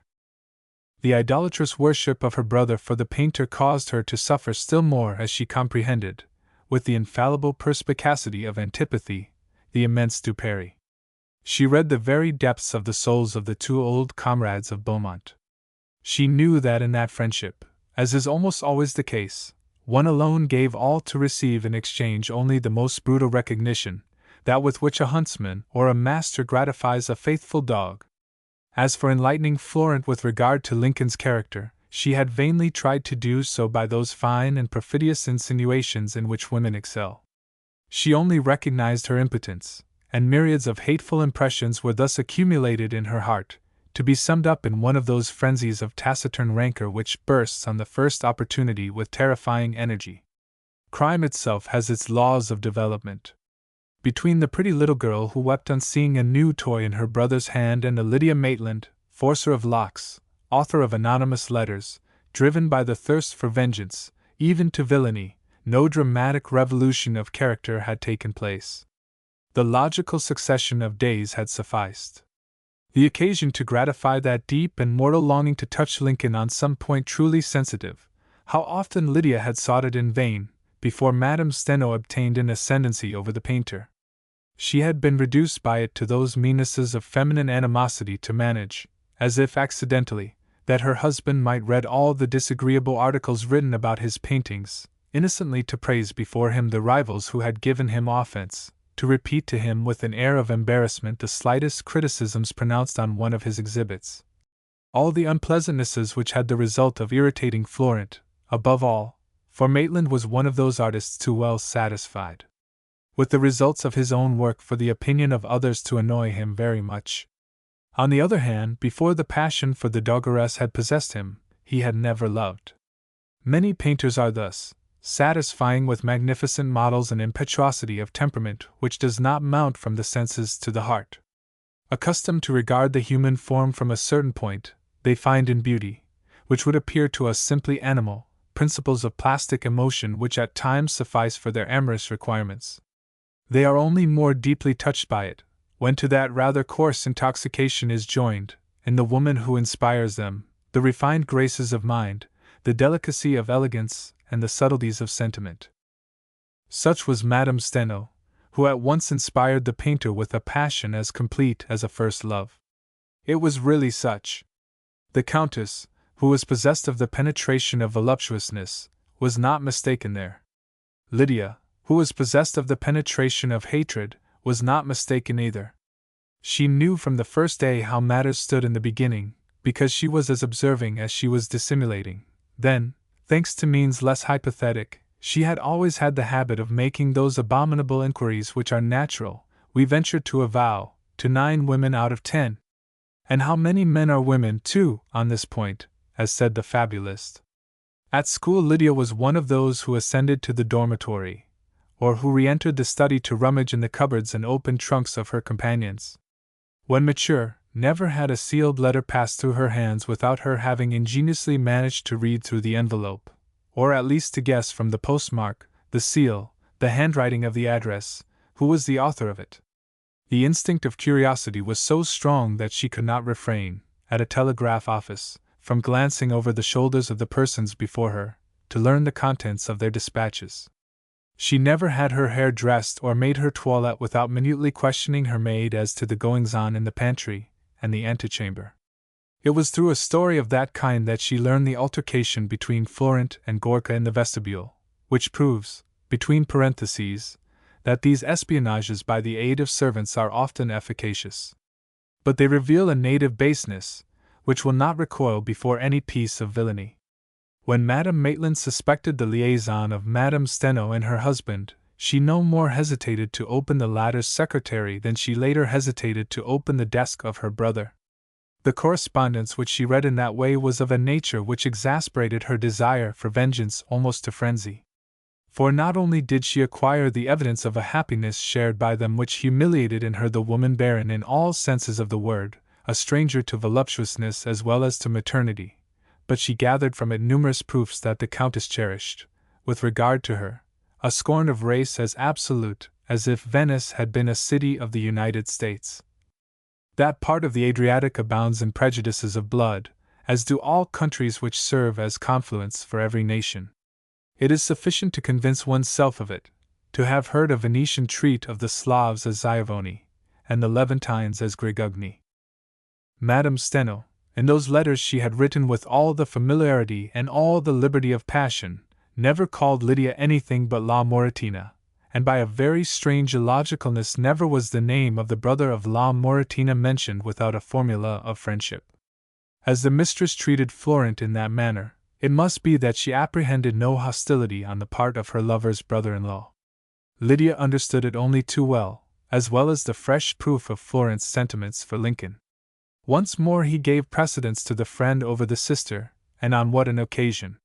The most secret wounds in her inmost being bled as she read.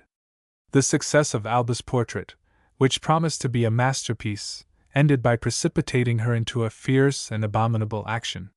She resolved to denounce Madame Steno's new love to the betrayed lover, and she wrote the 12 letters, wisely calculated and graduated, which had indeed determined Gorka's return. His return had even been delayed too long to suit the relative of Iago, who had decided to aim at Madame Steno through Alba by a still more criminal denunciation. Lydia was in that state of exasperation in which the vilest weapons seemed the best, and she included innocent Alba in her hatred for Maitland, on account of the portrait, a turn of sentiment which will show that it was envy by which that soul was poisoned above all. Ah, what bitter delight the simultaneous success of that double infamy had procured for her! What savage joy, mingled with bitterness and ecstasy, had been hers the day before, on witnessing the nervousness of poor Alba and the suppressed fury of Bolslas. In her mind she had seen Maitland provoked by the rival whom she knew to be as adroit with the sword as with the pistol. She would not have been the great-grandchild of a slave of Louisiana, if she had not combined with the natural energy of her hatreds a considerable amount of superstition. A fortune-teller had once foretold, from the lines in her palm, that she would cause the violent death of some person. "It will be he," she had thought, glancing at her husband with a horrible tremor of hope. And now she had the proof, the indisputable proof, that her plot for vengeance was to terminate in the danger of another. Of what other? The letter and will made by Florent disclosed to her the threat of a fatal duel suspended over the head which was the dearest to her. So she had driven to a tragical encounter the only being whom she loved. The disappointment of the heart in which palpitated the wild energies of a bestial atavism was so sudden, so acute, so dolorous, that she uttered an inarticulate cry, leaning upon her brother's desk, and in the face of those sheets of paper which had revealed so much, she repeated, "He is going to fight a duel! He! And I am the cause!" Then, returning the letters and the will to the drawer, she closed it and rose, saying aloud, "No, it shall not be! I will prevent it, if I have to cast myself between them. I do not wish it! I do not wish it!" It was easy to utter such words, but the execution of them was less easy. Lydia knew it, for she had no sooner uttered that vow than she wrung her hands in despair, those weak hands which Madame Steno compared in one of her letters to the paws of a monkey. The fingers were so supple and so long, and she uttered this despairing cry, "But how?" which so many criminals have uttered before the issue, unexpected and fatal to them, of their shrewdest calculations. The poet has sung it in the words which relate the story of all our faults, great and small. It is necessary that the belief in the equity of an incomprehensible judge be well grounded in us, for the strongest minds are struck by a sinister apprehension when they have to brave the chance of a misfortune absolutely merited. The remembrance of the soothsayer's prediction suddenly occurred to Lydia. She uttered another cry, rubbing her hands like a somnambulist. She saw her brother's blood flowing. No, the duel should not take place. But how to prevent it? How? She repeated. Florent was not at home. She could, therefore, not implore him. If he should return, would there still be time? Lincoln was not at home. Where was he? Perhaps at a rendezvous with Madame Steno. The image of that handsome idol of love clasped in the painter's arms, plunged in the abyss of intoxication which her ardent letters described, was presented to the mind of the jealous wife. What irony to perceive thus those two lovers, whom she had wished to strike, with the ecstasy of bliss in their eyes. Lydia would have liked to tear out their eyes, his as well as hers, and to trample them beneath her heel. A fresh flood of hatred filled her heart. God! How she hated them, and with what a powerless hatred! But her time would come, another need pressed sorely, to prevent the meeting of the following day, to save her brother. To whom should she turn, however? To d'Orsay? To Montfanon? To Baron Hafner? To Peppino Ardea? She thought by turns of the four personages whose almost simultaneous visits had caused her to believe that they were the seconds of the two champions. She rejected them, one after the other, comprehending that none of them possessed enough authority to arrange the affair. Her thoughts finally reverted to Florent's adversary, to Boleslas Gorka, whose wife was her friend and whom she had always found so courteous. What if she should ask him to spare her brother? It was not Florent against whom the discarded lover bore a grudge. Would he not be touched by her tears? Would he not tell her what had led to the quarrel, and what she should ask of her brother that the quarrel might be conciliated? Could she not obtain from him the promise to discharge his weapon in the air, if the duel was with pistols, or if it was with swords, simply to disarm his enemy? Like nearly all persons unversed in the art, she believed in infallible fencers, in marksmen who never missed their aim, and she had also ideas profoundly, absolutely inexact on the relations of one man with another in the matter of an insult. But how can women admit that inflexible rigor in certain cases, which forms the foundation of manly relations, when they themselves allow of a similar rigor neither in their arguments with men, nor in their discussions among themselves? Accustomed always to appeal from convention to instinct and from reason to sentiment, they are, in the face of certain laws, be they those of justice or of honor, in a state of incomprehension worse than ignorance. A duel, for example, appears to them like an arbitrary drama, which the wish of one of those concerned can change at his fancy. 99 women out of 100 would think like Lydia Maitland of hastening to the adversary of the man they love, to demand, to beg for his life. Let us add, however, that the majority would not carry out that thought. They would confine themselves to sewing in the vest of their beloved some blessed medal, in recommending him to the providence, which, for them, is still the favoritism of heaven. Lydia felt that if ever Florence should learn of her step with regard to Gorka, he would be very indignant. But who would tell him? She was agitated by one of those fevers of fear and of remorse which are too acute not to act, cost what it might. Her carriage was announced, and she entered it, giving the address of the Palazzetto Doria. In what terms should she approach the man to whom she was about to pay that audacious and absurd visit? Ah, what mattered it? The circumstances would inspire her. Her desire to cut short the duel was so strong that she did not doubt of success. She was greatly disappointed when the footman at the palace told her that the Count had gone out, while at the same moment a voice interrupted him with a gay laugh. It was Countess Maud Gorka, who, returning from her walk with her little boy, recognized Lydia's coup, and who said to her, "What a lucky idea I had of returning a little sooner! I see you were afraid of a storm, as you drove out in a closed carriage. Will you come upstairs a moment?" And perceiving that the young woman, whose hand she had taken, was trembling. "What ails you? I should think you were ill. You do not feel well? My God, what ails her? She is ill, Luke," she added, turning to her son. "Run to my room and bring me the large bottle of English salts. Rose knows which one. Go quickly." "It is nothing," replied Lydia, who had indeed closed her eyes as if on the point of swooning.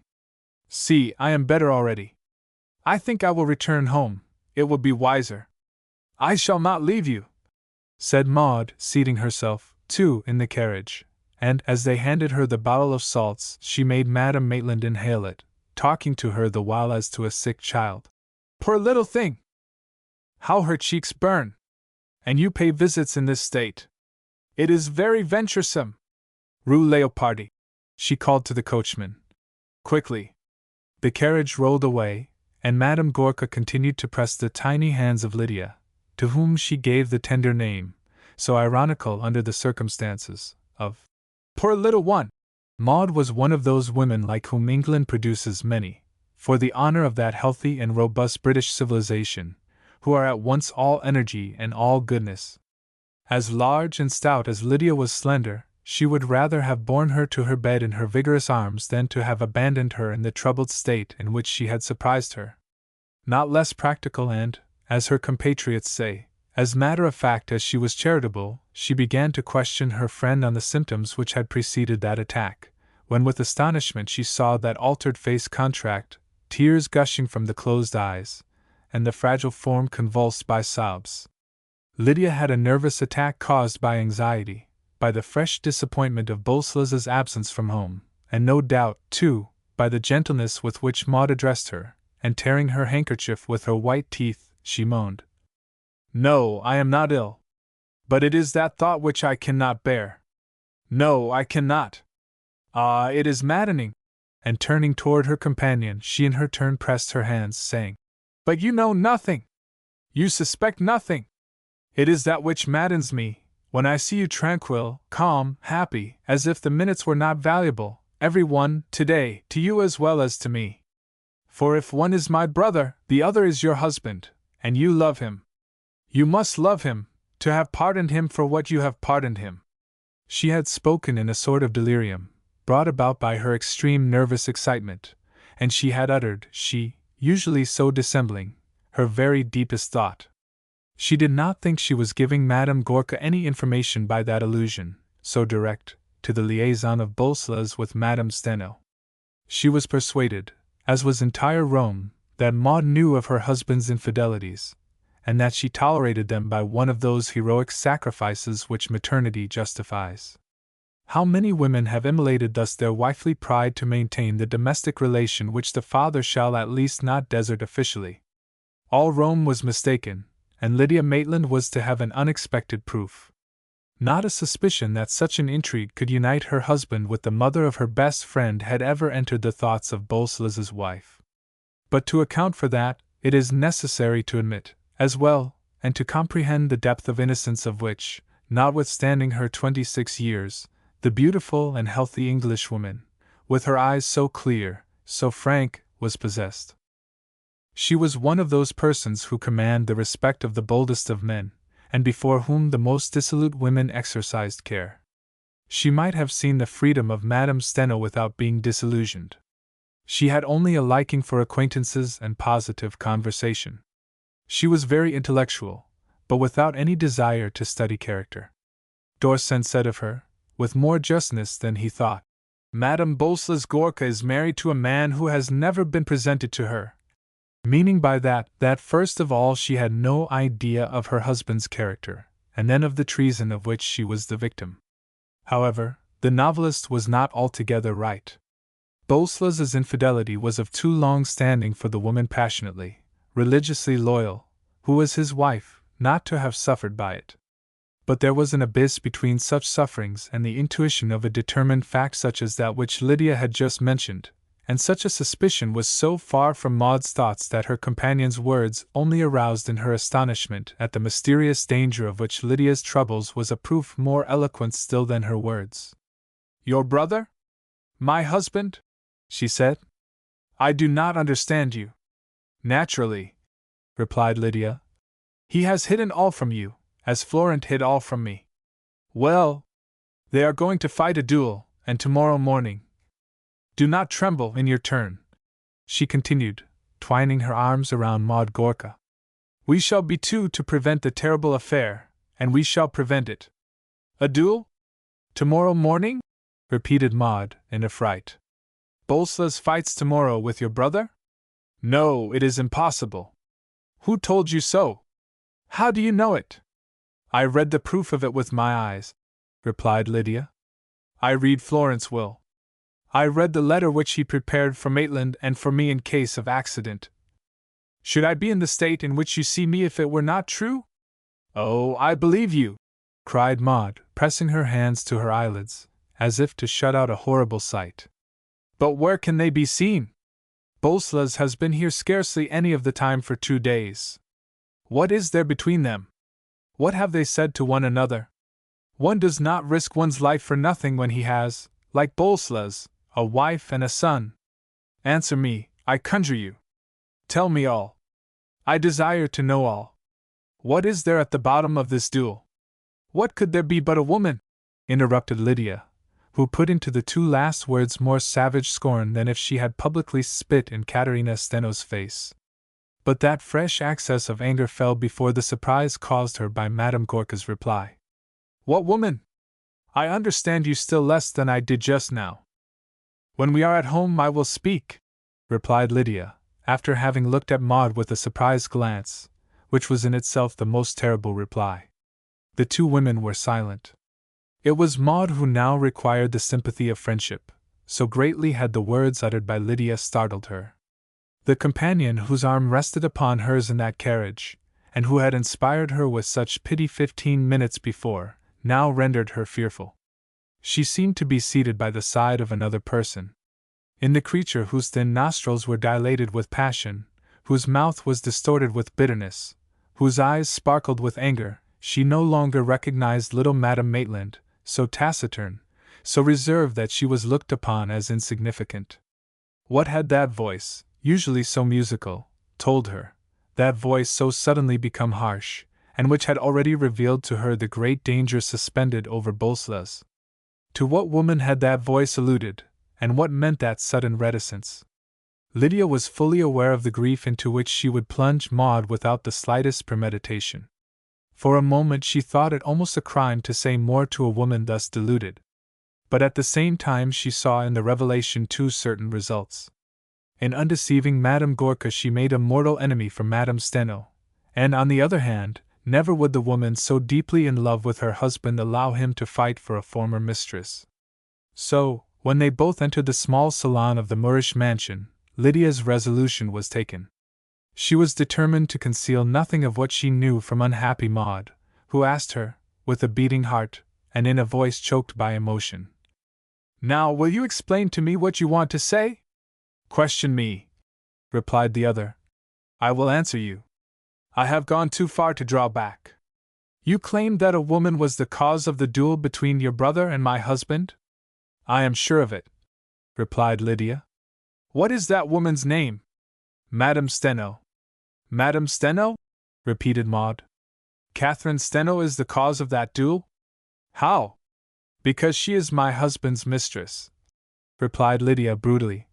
"Because she has been your husband's, because Gorka came here, mad with jealousy, to provoke Lincoln, and because he met my brother, who prevented him from entering. They quarreled, I know not in what manner. But I know the cause of the duel. Am I right, yes or no, in telling you they are to fight about that woman? My husband's mistress?" cried Maud. "You say Madame Steno has been my husband's mistress? It is not true. You lie! You lie! You lie! I do not believe it." "You do not believe me?" said Lydia, shrugging her shoulders. "As if I had the least interest in deceiving you. As if one would lie when the life of the only being one loves in the world is in the balance. For I have only my brother, and perhaps tomorrow I shall no longer have him. But you shall believe me. I desire that we both hate that woman, that we both be avenged upon her, as we both do not wish the duel to take place, the duel of which, I repeat, she is the cause, the sole cause." "You do not believe me? Do you know what caused your husband to return? You did not expect him, confess. It was I, do you hear, who wrote him what Steno and Lincoln were doing. Day after day I wrote about their love, their meetings, their bliss. Ah, I was sure it would not be in vain, and he returned. Is that a proof? You did not do that?" cried Madame Gorka, recoiling with horror. "It was infamous." "Yes, I did it," replied Lydia, with savage pride. "And why not? It was my right when she took my husband from me. You have only to return and to look in the place where Gorka keeps his letters. You will certainly find those I wrote, and others, I assure you, from that woman. For she has a mania for letter writing. Do you believe me now, or will you repeat that I have lied?" "Never," returned Maud, with sorrowful indignation upon her lovely, loyal face. "No, never will I descend to such baseness." "Well, I will descend for you," said Lydia. "What you do not dare to do, I will dare, and you will ask me to aid you in being avenged. Come!" And seizing the hand of her stupefied companion, she drew her into Lincoln's studio, at that moment unoccupied. She approached one of those Spanish desks, called Bejinos, and she touched two small panels, which disclosed, on opening, a secret drawer, in which were a package of letters, which she seized. Maud Gorka watched her with the same terrified horror with which she would have seen someone killed and robbed. That honorable soul revolted at the scene in which her mere presence made of her an accomplice. But at the same time she was a prey, as had been her husband several days before, to that maddening appetite to know the truth, which becomes, in certain forms of doubt, a physical need, as imperious as hunger and thirst, and she listened to Florence's sister, who continued, "Will it be a proof when you have seen the affair written in her own hand?" "Yes," she continued, with cruel irony. "She loves correspondence, our fortunate rival. Justice must be rendered her that she may make no more avowals. She writes as she feels. It seems that the successor was jealous of his predecessor. See, is this a proof this time? And, after having glanced at the first letters as a person familiar with them, she handed one of those papers to Maud, who had not the courage to avert her eyes. What she saw written upon that sheet drew from her a cry of anguish. She had, however, only read 10 lines, which proved how much mistaken psychological Dorsen was in thinking that Maitland was ignorant of the former relations between his mistress and Gorka. Countess Steno's grandeur, that which made a courageous woman almost a heroine in her passions, was an absolute sincerity and disgust for the usual pettiness of flirtations. She would have disdained to deny to a new lover the knowledge of her past, and the semi-avowals, so common to women, would have seemed to her a cowardice still worse. She had not essayed to hide from Maitland what connection she had broken off for him, and it was upon one of those phrases, in which she spoke of it openly, that Madame Gorka's eyes fell. "You will be pleased with me," she wrote, "and I shall no longer see in your dear blue eyes which I kiss, as I love them, that gleam of mistrust which troubles me. I have stopped the correspondence with Gorka. If you require it, I will even break with Maud, notwithstanding the reason you know of and which will render it difficult for me. But how can you be jealous yet? Is not my frankness with regard to that liaison the surest guarantee that it is ended? Come, do not be jealous. Listen to what I know so well, that I felt I loved, and that my life began only on the day when you took me in your arms. The woman you have awakened in me, no one has known." "She writes well, does she not?" said Lydia, with a gleam of savage triumph in her eyes. "Do you believe me now? Do you see that we have the same interest today, a common affront to avenge? And we will avenge it. Do you understand that you cannot allow your husband to fight a duel with my brother? You owe that to me who have given you this weapon by which you hold him. Threaten him with a divorce. Fortune is with you. The law will give you your child. I repeat, you hold him firmly. You will prevent the duel, will you not? Ah! What do you think it matters to me now if they fight or not?" said Maud. "From the moment he deceived me was I not widowed? Do not approach me," she added, looking at Lydia with wild eyes, while a shudder of repulsion shook her entire frame. "Do not speak to me. I have as much horror of you as of him. Let me go, let me leave here. Even to feel myself in the same room with you fills me with horror. Ah, what disgrace!" She retreated to the door, fixing upon her informant a gaze which the other sustained, notwithstanding the scorn in it, with the gloomy pride of defiance. She went out repeating, "Ah, what disgrace!" without Lydia having addressed her, so greatly had surprise at the unexpected result of all her attempts paralyzed her. But the formidable creature lost no time in regret and repentance. She paused a few moments to think. Then, crushing in her nervous hand the letter she had shown Maud, at the risk of being discovered by her husband later, she said aloud, "Coward! Lord, what a coward she is! She loves. She will pardon. Will there, then, be no one to aid me? No one to smite them in their insolent happiness?" After meditating a while, her face still more contracted, she placed the letter in the drawer, which she closed again, and half an hour later she summoned a commissionaire, to whom she entrusted a letter, with the order to deliver it immediately, and that letter was addressed to the inspector of police of the district. She informed him of the intended duel, giving him the names of the 2 adversaries and of the 4 seconds. If she had not been afraid of her brother, she would even that time have signed her name. "I should have gone to work that way at first," said she to herself, when the door of the small salon closed behind the messenger to whom she had given her order personally. "The police know how to prevent them from fighting, even if I do not succeed with Florent. As for him," and she looked at a portrait of Maitland upon the desk at which she had just been writing, "were I to tell him what is taking place? No, I will ask nothing of him. I hate him too much." And she concluded with a fierce smile, which disclosed her teeth at the corners of her mouth. "It is all the same. It is necessary that Maud Gorka work with me against her. There is someone whom she will not pardon, and that is Madame Steno." And, in spite of her uneasiness, the wicked woman trembled with delight at the thought of her work. Chapter 8. On the ground. When Maud Gorka left the house on the Rue Leopardi, she walked on at first rapidly, blindly, without seeing, without hearing anything, like a wounded animal which runs through the thicket to escape danger, to escape its wounds, to escape itself. It was a little more than 3:30 when the unhappy woman hastened from the studio, unable to bear near her the presence of Lydia Maitland, of that sinister worker of vengeance who had so cruelly revealed to her, with such indisputable proofs, the atrocious affair, the long, the infamous, the inexpiable treason. It was almost 6 o'clock before Maud Gorka really regained consciousness. A very common occurrence aroused her from the somnambulism of suffering in which she had wandered for 2 hours. The storm which had threatened since noon at length broke. Maud, who had scarcely heeded the first large drops, was forced to seek shelter when the clouds suddenly burst, and she took refuge at the right extremity of the colonnade of St. Peter's. How had she gone that far? She did not know herself precisely.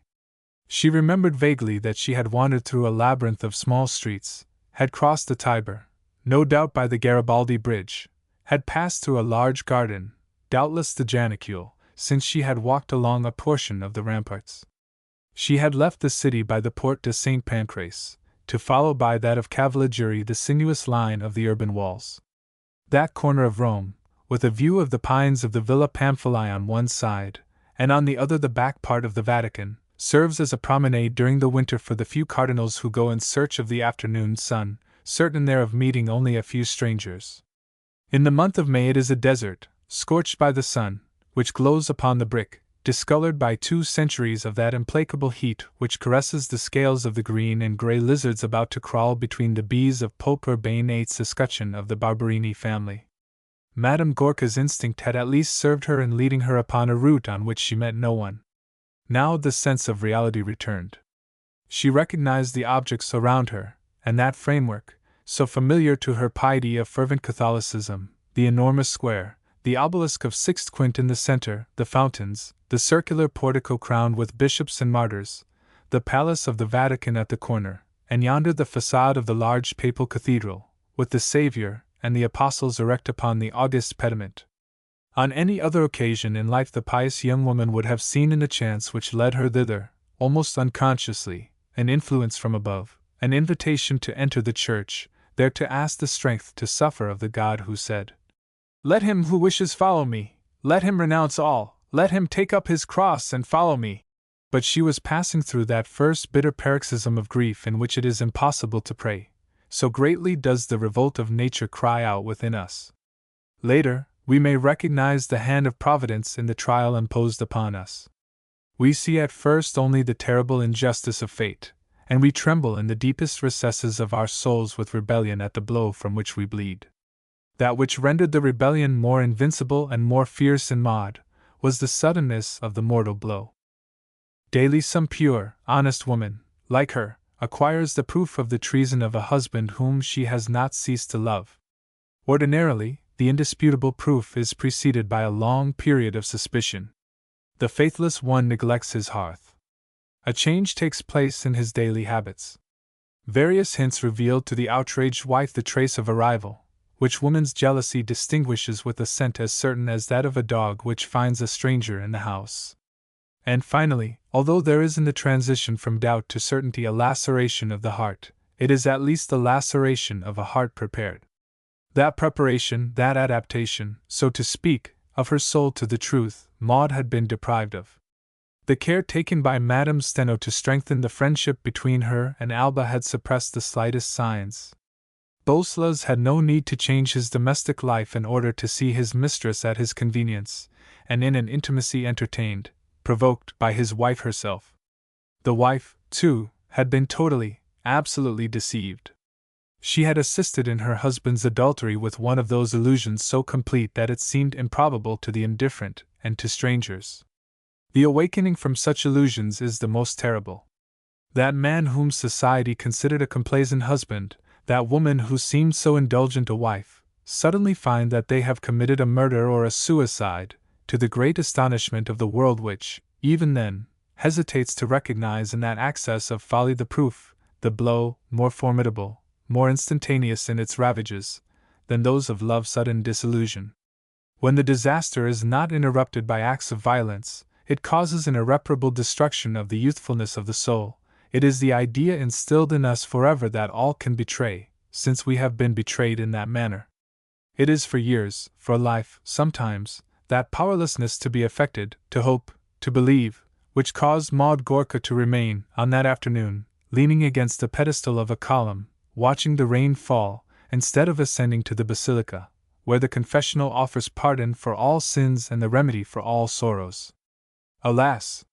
It was consolation simply to kneel there, and the poor woman was only in the first stage of Calvary. She watched the rain fall, and she found a savage comfort in the formidable character of the storm, which seemed like a cataclysm of nature. To such degree did the flash of the lightning and the roar of the thunder mingle with the echoes of the vast palace beneath the lash of the wind. Forms began to take shape in her mind, after the whirlwind of blind suffering in which she felt herself borne away after the first glance cast upon that fatal letter. Each word rose before her eyes, so feverish that she closed them with pain. The last 2 years of her life, those which had bound her to Countess Steno, returned to her thoughts, illuminated by a brilliance which drew from her constantly these words, uttered with a moan, "How could he?" She saw Venice and their sojourn in the villa to which Boleslas had conducted her after the death of their little girl, in order that there, in the restful atmosphere of the lagoon, she might overcome the keen paroxysm of pain. How very kind and delicate Madame Steno had been at that time, at least how kind she had seemed, and how delicate likewise, comprehending her grief and sympathizing with it. Their superficial relations had gradually ripened into friendship. Then, no doubt, the treason had begun. The purloiner of love had introduced herself under cover of the pity in which Maud had believed. Seeing the Countess so generous, she had treated as calumny the slander of the world relative to a person capable of such touching kindness of heart. And it was at that moment that the false woman took Boleslas from her. 1,000 details recurred to her which at the time she had not understood: the sails of the 2 lovers in the gondola, which she had not even thought of suspecting, a visit which Boleslas had made to Pyov and from which he only returned the following day, giving as a pretext a missed train, words uttered aside on the balcony of the Palais Steno at night, while she talked with Alba. Yes, it was at Venice that their adultery began, before her who had divined nothing, her whose heart was filled with inconsolable regret for her lost darling. Ah, how could he? She moaned again, and the visions multiplied. In her mind were then opened all the windows which Gorka's perfidy, and the Countess's as well, had sealed with such care. She saw again the months which followed their return to Rome, and that mode of life so convenient for both. How often had she walked out with Alba, thus freeing the mother and the husband from the only surveillance annoying to them. What did the lovers do during those hours? How many times on returning to the Palazzetto Doria had she found Catherine Steno in the library, seated on the divan beside Boleslas, and she had not mistrusted that the woman had come, during her absence, to embrace that man, to talk to him of love, to give herself to him, without doubt, with the charm of villainy and of danger. She remembered the episode of their meeting at Bayreuth the previous summer, when she went to England alone with her son, and when her husband undertook to conduct Alba and the Countess from Rome to Bavaria. They had all met at Nuremberg. The apartments of the hotel in which the meeting took place became again very vivid in Maud's memory, with Madame Steno's bedroom adjoining that of Boleslas's. The vision of their caresses, enjoyed in the liberty of the night, while innocent Alba slept near by, and when she rolled away in a carriage with little Luke, drew from her this cry once more: "Ah, how could he?" And immediately that vision awoke in her the remembrance of her husband's recent return. She saw him traversing Europe on the receipt of an anonymous letter, to reach that woman's side 24 hours sooner. What a proof of passion was the frenzy which had not allowed him any longer to bear doubt and absence. Did he love the mistress who did not even love him, since she had deceived him with Maitland? And he was going to fight a duel on her account. Jealousy, at that moment, wrung the wife's heart with a pang still stronger than that of indignation. She, the strong Englishwoman, so large, so robust, almost masculine in form, mentally compared herself with the supple Italian with her form so round, with her gestures so graceful, her hands so delicate, her feet so dainty, compared herself with the creature of desire, whose every movement implied a secret wave of passion, and she ceased her cry. Ah, how could he? At once. She had a clear knowledge of the power of her rival. It is indeed a supreme agony for an honorable woman, who loves, to feel herself thus degraded by the mere thought of the intoxication her husband has tasted in arms more beautiful, more caressing, more entwining than hers. It was, too, a signal for the return of will to the tortured but proud soul. Disgust possessed her, so violent, so complete, for the atmosphere of falsehood and of sensuality in which Bolslas had lived 2 years, that she drew herself up, becoming again strong and implacable. Braving the storm, she turned in the direction of her home, with this resolution as firmly rooted in her mind as if she had deliberated for months and months. I will not remain with that man another day. Tomorrow I will leave for England with my son. How many, in a similar situation, have uttered such vows, to abjure them when they find themselves face to face with the man who has betrayed them, and whom they love? Maud was not of that order. Certainly she loved dearly the seductive Bolslas, wedded against her parents with the perfidious one for whom she had sacrificed all, living far from her native land and her family for years, because it pleased him, breathing, living, only for him and for their boy. But there was within her, as her long, square chin, her short nose and the strength of her brow revealed, the force of inflexibility, which is met with in characters of an absolute uprightness. Love, with her, could be stifled by disgust, or rather, she considered it degrading to continue to love one whom she scorned, and, at that moment, it was supreme scorn which reigned in her heart. She had, in the highest degree, the great virtue which is found wherever there is nobility, and of which the English have made the basis of their moral education, the religion, the fanaticism of loyalty. She had always grieved on discovering the wavering nature of Bolslas. But if she had observed in him, with sorrow, any exaggerations of language, any artificial sentiment, a dangerous suppleness of mind, she had pardoned him those defects with the magnanimity of love, attributing them to a defective training. Gorka at a very early age had witnessed a stirring family drama. His mother and his father lived apart, while neither the one nor the other had the exclusive guidance of the child. How could she find indulgence for the shameful hypocrisy of 2 years' standing, for the villainy of that treachery practiced at the domestic hearth, for the continued, voluntary disloyalty of every day, every hour?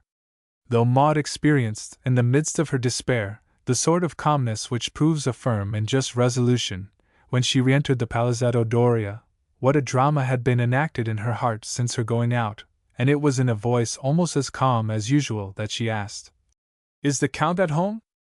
What did she experience when the servant, after answering her in the affirmative, added, "Madame and Mademoiselle Steno, too, are awaiting Madame in the salon."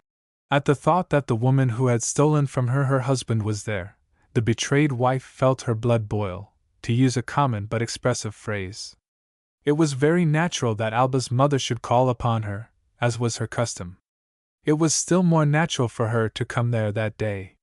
For very probably a report of the duel the following day had reached her. Her presence, however, and at that moment, aroused in Maud a feeling of indignation so impassioned that her first impulse was to enter, to drive out Bolslas's mistress as one would drive out a servant surprised thieving. Suddenly the thought of Alba presented itself to her mind, of that sweet and pure Alba, of that soul as pure as her name, of her whose dearest friend she was. Since the dread revelation she had thought several times of the young girl. But her deep sorrow having absorbed all the power of her soul, she had not been able to feel such friendship for the delicate and pretty child. At the thought of ejecting her rival, as she had the right to do, that sentiment stirred within her. A strange pity flooded her soul, which caused her to pause in the center of the large hall, ornamented with statues and columns, which she was in the act of crossing. She called the servant just as he was about to put his hand on the knob of the door. The analogy between her situation and that of Alba struck her very forcibly. She experienced the sensation which Alba had so often experienced in connection with Fanny, sympathy with a sorrow so like her own. She could not give her hand to Madame Steno after what she had discovered, nor could she speak to her otherwise than to order her from her house. and to utter before Alba one single phrase, to make one single gesture which would arouse her suspicions, would be too implacable, too iniquitous a vengeance. She turned toward the door which led to her own room, bidding the servant ask his master to come thither. She had devised a means of satisfying her just indignation without wounding her dear friend, who was not responsible for the fact that the two culprits had taken shelter behind her innocence.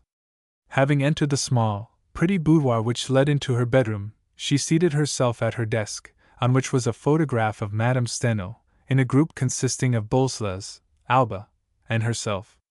The photograph smiled with a smile of superb insolence, which suddenly reawakened in the outraged woman her frenzy of rancor, interrupted or rather suspended for several moments by pity.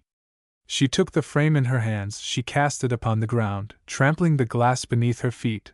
Then she began to write, on the first blank sheet, one of those notes which passion alone dares to pen, which does not draw back at every word. I know all. For 2 years you have been my husband's mistress. Do not deny it. I have read the confession written by your own hand.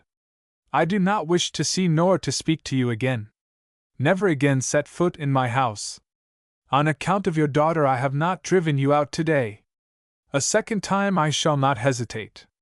She was just about to sign Maud Gorka, when the sound of the door opening and shutting caused her to turn. Bolslas was before her. Upon his face was an ambiguous expression, which exasperated the unhappy wife still more. Having returned more than an hour before, he had learned that Maud had accompanied to the Rue Leopardi Madame Maitland, who was ill, and he awaited her return with impatience, agitated by the thought that Florence's sister was no doubt ill owing to the duel of the morrow, and in that case, Maud, too, would know all. There are conversations and, above all, adieus which a man who is about to fight a duel always likes to avoid. Although he forced a smile, he no longer doubted. His wife's evident agitation could not be explained by any other cause. Could he divine that she had learned not only of the duel, but too, of an intrigue that day ended and of which she had known nothing for 2 years? As she was silent, and as that silence embarrassed him, he tried, in order to keep him in countenance, to take her hand and kiss it, as was his custom. She repelled him with a look which he had never seen upon her face and said to him, handing him the sheet of paper lying before her, "Do you wish to read this note before I send it to Madame Steno, who is in the salon with her daughter?" Bolslas took the letter. He read the terrible lines, and he became livid. His agitation was so great that he returned the paper to his wife without replying, without attempting to prevent, as was his duty, the insult offered to his former mistress, whom he still loved to the point of risking his life for her. That man, so brave and so yielding at once, was overwhelmed by one of those surprises which put to flight all the powers of the mind, and he watched Maud slip the note into an envelope, write the address and ring. He heard her say to the servant, "You will take this note to Countess Steno, and you will excuse me to the ladies. I feel too indisposed to receive anyone. If they insist, you will reply that I have forbidden you to admit anyone. You understand, anyone." The man took the note.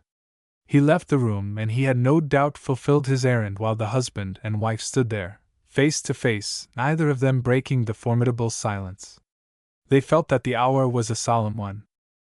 Never, since the day on which Cardinal Manning had united their destinies in the chapel of Arderhan Castle, had they been engaged in a crisis so tragical. Such moments lay bare the very depths of the character. Courageous and noble, Maud did not think of weighing her words. She did not try to feed her jealousy, nor to accentuate the cruelty of the cause of the insult which she had the right to launch at the man toward whom that very morning she had been so confiding, so tender. The baseness and the cruelty were to remain forever unknown to the woman who no longer hesitated as to the bold resolution she had made. No, that which she expected of the man whom she had loved so dearly, of whom she had entertained so exalted an opinion, whom she had just seen fall so low, was a cry of truth, an avowal in which she would find the throb of a last remnant of honor. If he were silent, it was not because he was preparing a denial. The tenor of Maud's letter left no doubt as to the nature of the proofs she had in her hand, which she had there no doubt. How? He did not ask himself that question, governed as he was by a phenomenon in which was revealed to the full the singular complexity of his nature. The Slav's especial characteristic is a prodigious, instantaneous nervousness.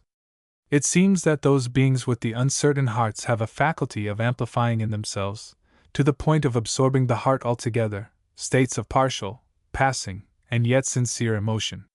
The intensity of their momentary excitement thus makes of them sincere comedians, who speak to you as if they felt certain sentiments of an exclusive order, to feel contradictory ones the day after, with the same ardor, with the same untruthfulness, unjustly say the victims of those natures, so much the more deceitful as they are more vibrating.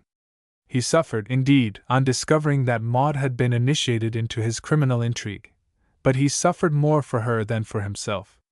It was sufficient for that suffering to occupy a few moments, a few hours. It reinvested the personality of the impassioned and weak husband who loved his wife while betraying her. There was, indeed, a shade of it in his adventure, but a very slight shade. And yet, he did not think he was telling an untruth, when he finally broke the silence to say to her whom he had so long deceived, "You have avenged yourself with much severity, Maud, but you had the right. I do not know who has informed you of an error which was very culpable, very wrong, very unfortunate too. I know that I have in Rome enemies bent upon my ruin, and I am sure they have left me no means of defending myself. I have deceived you, and I have suffered." He paused after those words, uttered with a tremor of conviction which was not assumed. He had forgotten that 10 minutes before he had entered the room with the firm determination to hide his duel, and its cause from the woman for whose pardon he would at that moment have sacrificed his life without hesitation. He continued, in a voice softened by affection, "Whatever they have told you, whatever you have read, I swear to you, you do not know all." "I know enough," interrupted Maud.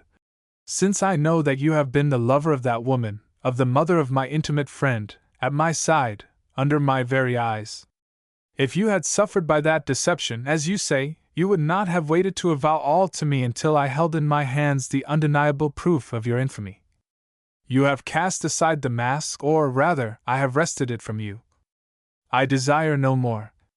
As for the details of the shameful story, spare me them.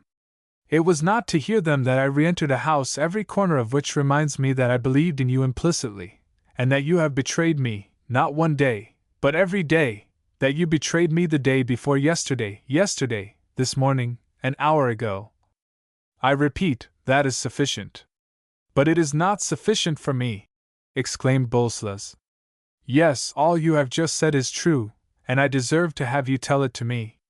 But that which you could not read in those letters shown to you, that which I have kept for 2 years in the depths of my heart, and which must now be told, is that, through all these fatal impulses, I have never ceased to love you.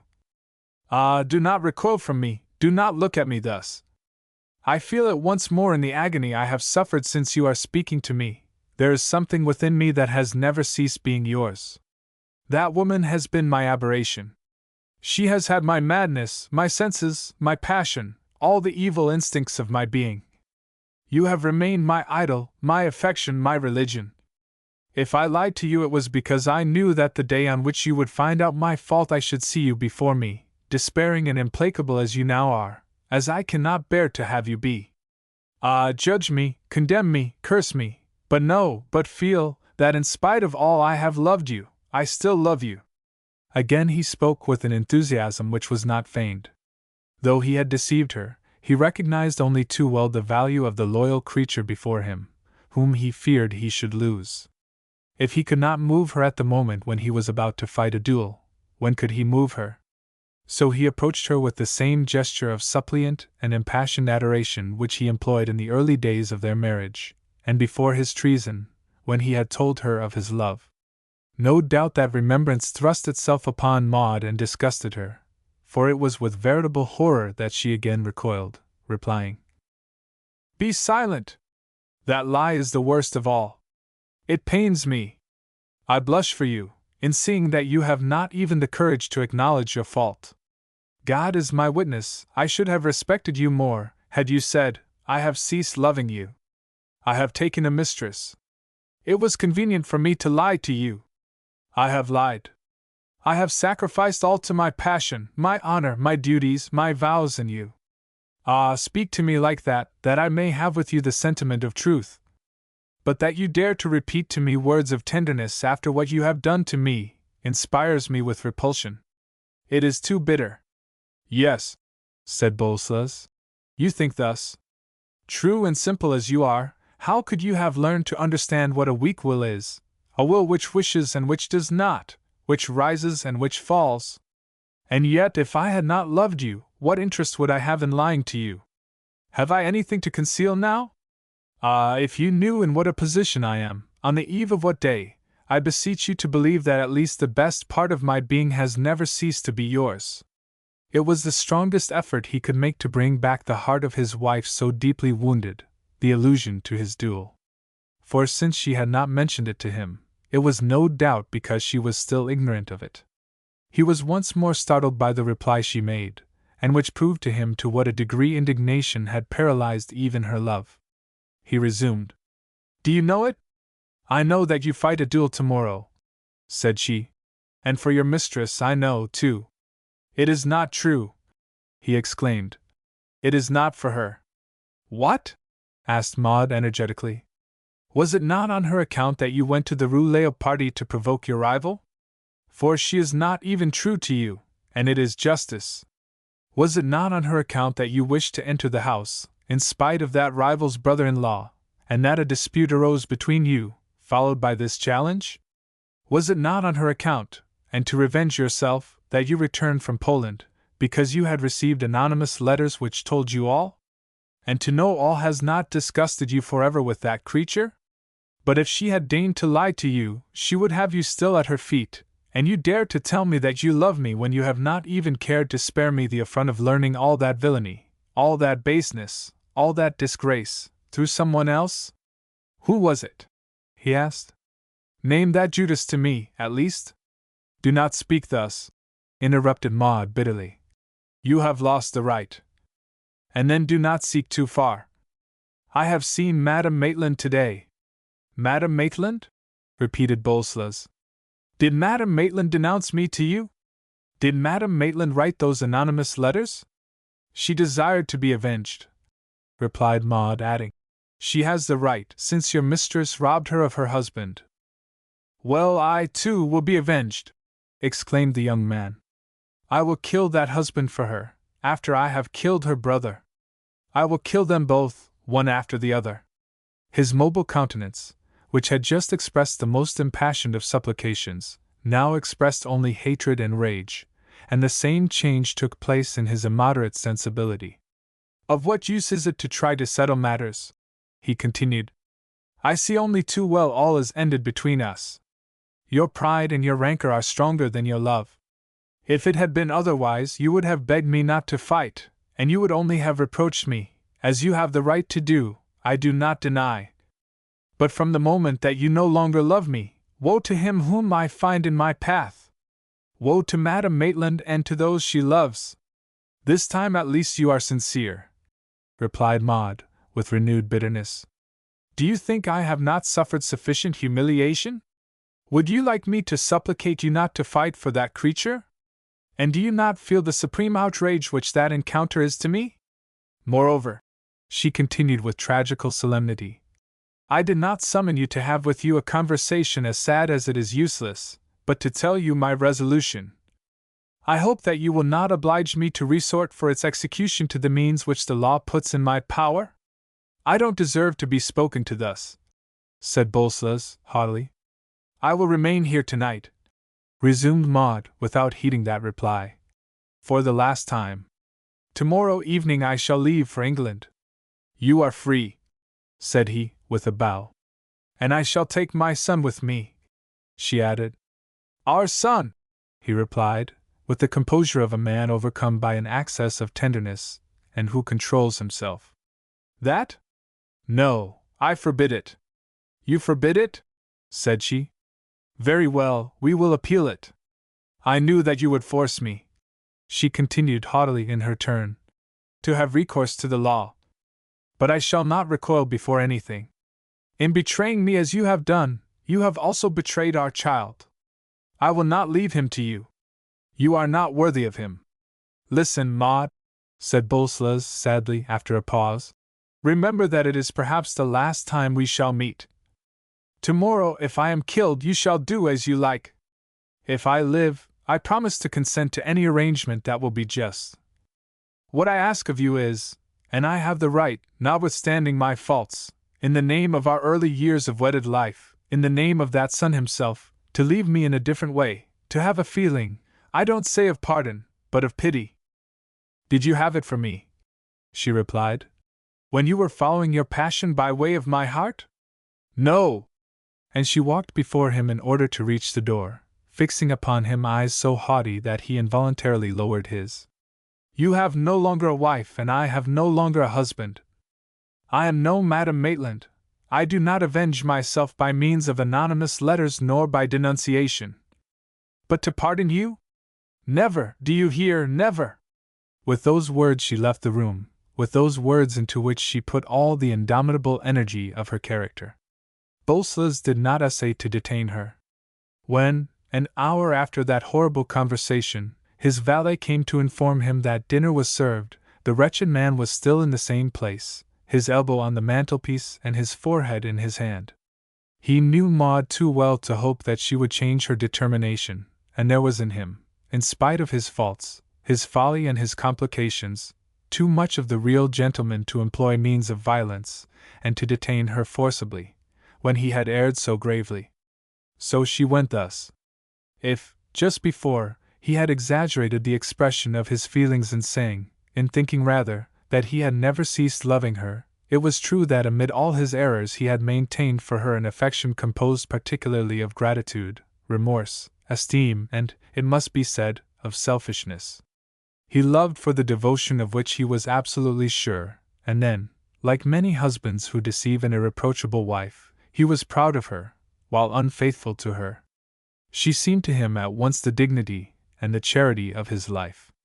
She had remained in his eyes the one to whom he could always return, the assured friend of moments of trial, the haven after the tempest, the moral peace when he was weary of the troubles of passion.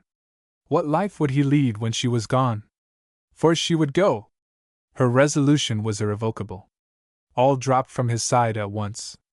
The mistress, to whom he had sacrificed the noblest and most loving heart, he had lost under circumstances as abject as their 2 years of passion had been dishonorable. His wife was about to leave him, and would he succeed in keeping his son? He had returned to be avenged, and he had not even succeeded in meeting his rival. That being so impressionable had experienced, in the face of so many repeated blows, a disappointment so absolute that he gladly looked forward to the prospect of exposing himself to death on the following day, while at the same time a bitter flood of rancor possessed him at the thought of all the persons concerned in his adventure. He would have liked to crush Madame Steno and Maitland, Lydia and Florent, Dorsen too, for having given him the false word of honor, which had strengthened still more his thirst for vengeance by calming it for a few hours. His confusion of thoughts was only greater when he was seated alone with his son at dinner. That morning he had seen before him his wife's smiling face. The absence of her whom at that moment he valued above all else was so sad to him that he ventured one last attempt, and after the meal he sent little Luke to see if his mother would receive him. The child returned with a reply in the negative. "Mamma is resting. She does not wish to be disturbed." So the matter was irremissible.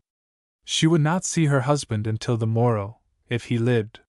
For vainly did Bolslas convince himself that afternoon that he had lost none of his skill in practicing before his admiring seconds. A duel is always a lottery.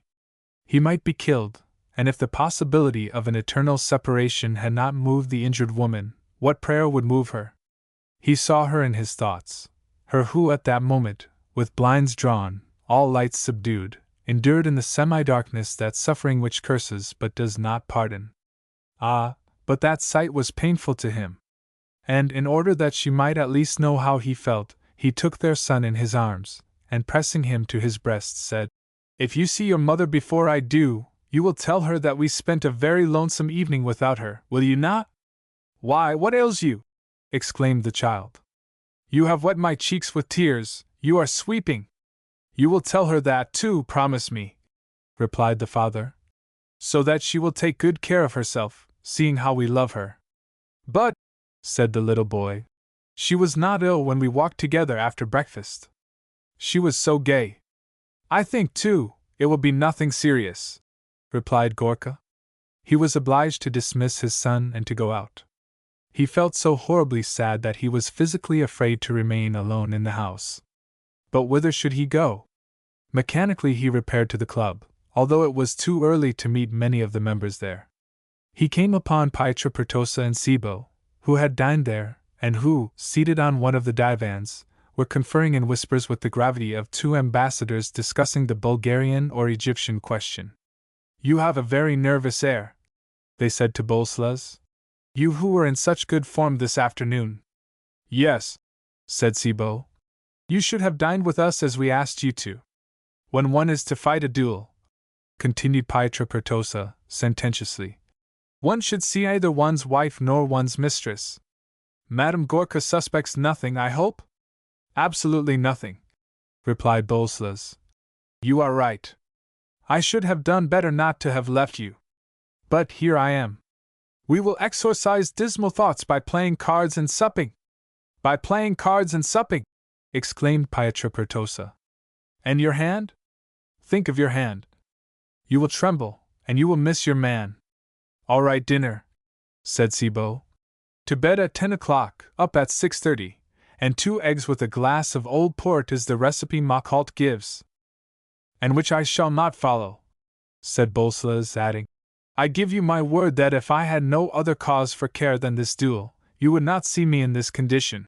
He uttered that phrase in a tragical voice, the sincerity of which the two Italians felt. They looked at each other without speaking. They were too shrewd and too well aware of the simplest scandals of Rome not to have divined the veritable cause of the encounter between Florent and Bolslas. On the other hand, they knew the latter too well not to mistrust somewhat his attitudes. However, there was such simple emotion in his accent that they spontaneously pitied him, and without another word, they no longer opposed the caprices of their strange client, whom they did not leave until 2 o'clock in the morning, and fortune favored them. For they found themselves at the end of a game, recklessly played, each the richer by 200 or 300 louis apiece. That meant a few days more in Paris on the next visit. They, too, truly regretted their friend's luck, saying, on separating, I very much fear for him, said Sibo. Such luck at gaming, the night before a duel, bad sign, very bad sign. So much the more so that someone was there, replied Pietro Pertosa, making with his fingers the sign which conjures the jetatura. For nothing in the world would he have named the personages against whose evil eye he provided in that manner. But Sibo understood him, and drawing from his trousers pocket his watch, which he fastened à l'anglaise by a safety chain to his belt, he pointed out among the charms a golden horn. I have not let it go this evening, said he.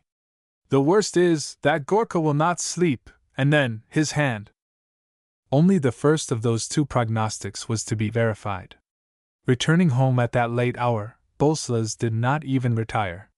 He employed the remainder of the night in writing a long letter to his wife, one to his son, to be given to him on his 18th birthday, all in case of an accident.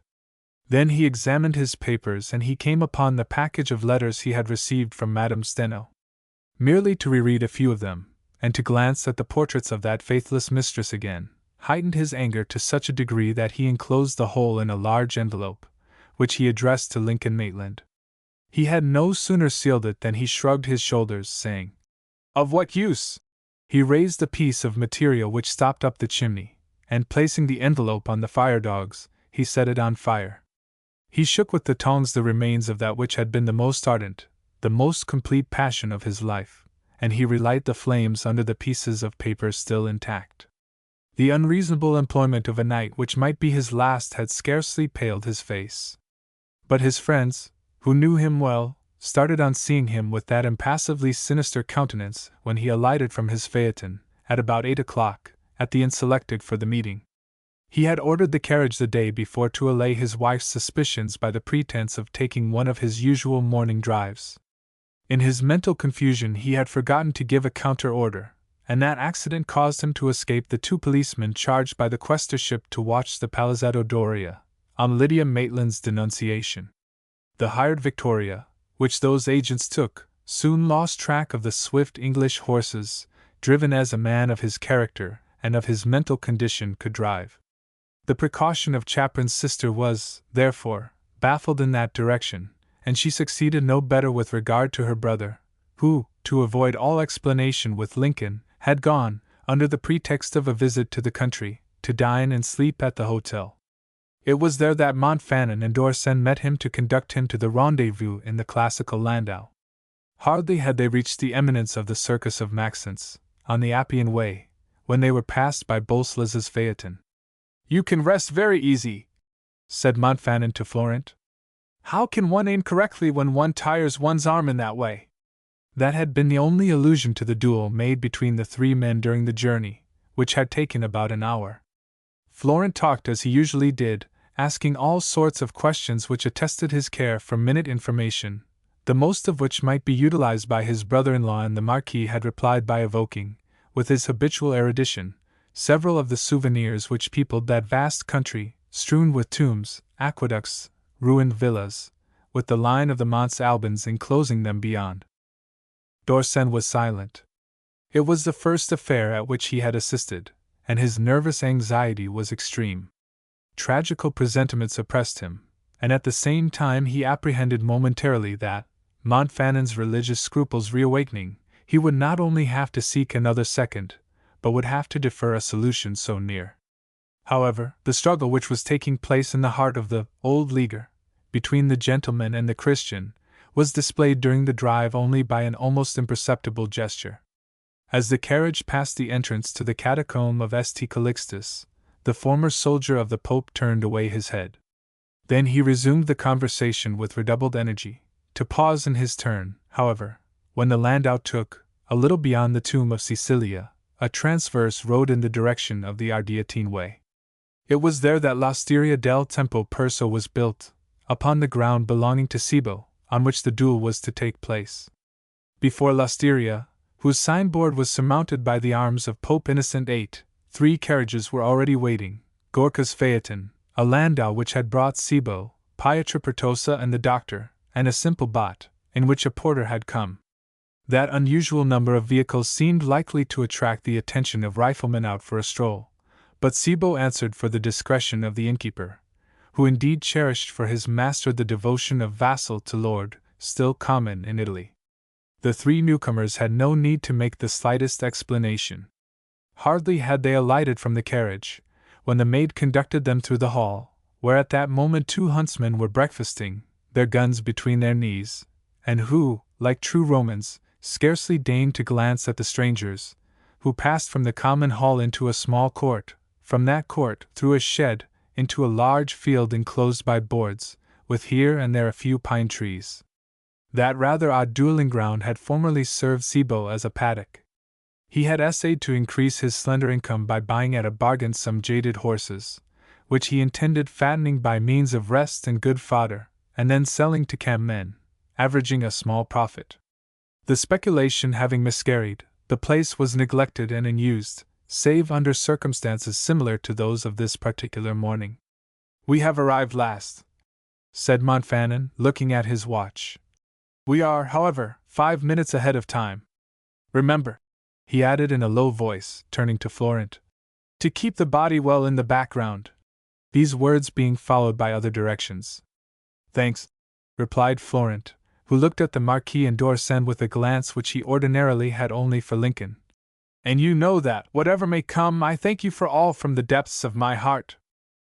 The young man put so much grace in that adieu, his courage was so simple, his sacrifice for his brother-in-law so magnanimous and natural. In fact, for 2 days both seconds had so fully appreciated the charm of that disposition, absolutely free from thoughts of self, that they pressed his hand with the emotion of true friends.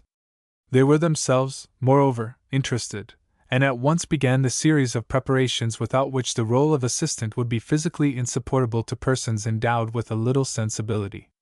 In experienced hands like those of Montfanon, Cibo and Pietro Pertosa, such preliminaries are speedily arranged. The code is as exact as the step of a ballet. 20 minutes after the entrance of the last arrivals, the two adversaries were face to face. The signal was given. The two shots were fired simultaneously, and Florence sank upon the grass which covered the enclosure. He had a bullet in his thigh. Dorsen has often related since, as a singular trait of literary mania, that at the moment the wounded man fell he, himself, notwithstanding the anxiety which possessed him, had watched Montfanon, to study him. He adds that never had he seen a face express such sorrowful piety as that of the man who, scorning all human respect, made the sign of the cross.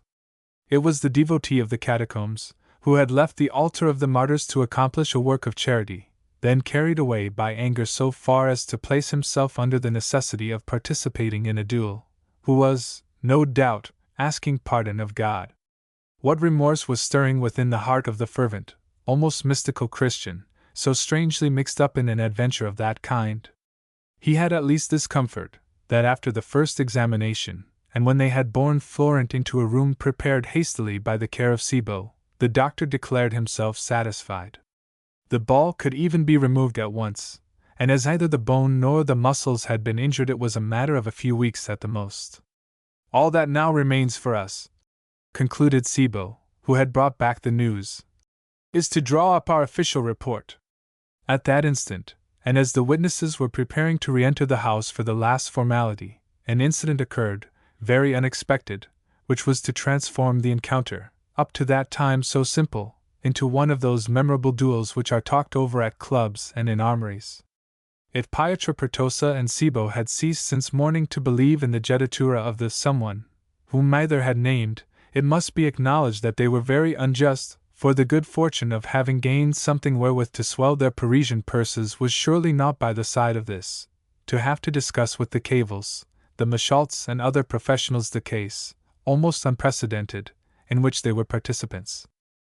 Boleslas Gorka, who, when once his adversary had fallen, paced to and fro without seeming to care as to the gravity of the wound, suddenly approached the group formed by the four men, and in a tone of voice which did not predict the terrible aggression in which he was about to indulge, he said, "One moment, gentlemen.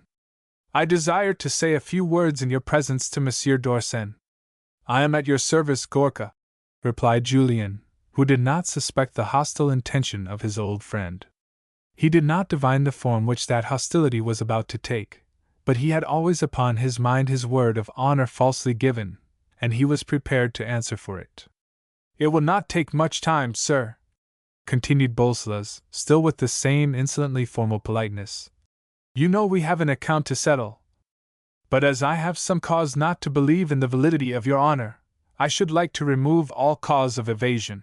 And before any one could interfere in the unheard-of proceedings, he had raised his glove and struck Dorsen in the face. As Gorka spoke, the writer turned pale. He had not the time to reply to the audacious insult offered him by a similar one, for the three witnesses of the scene cast themselves between him and his aggressor. He, however, pushed them aside with a resolute air.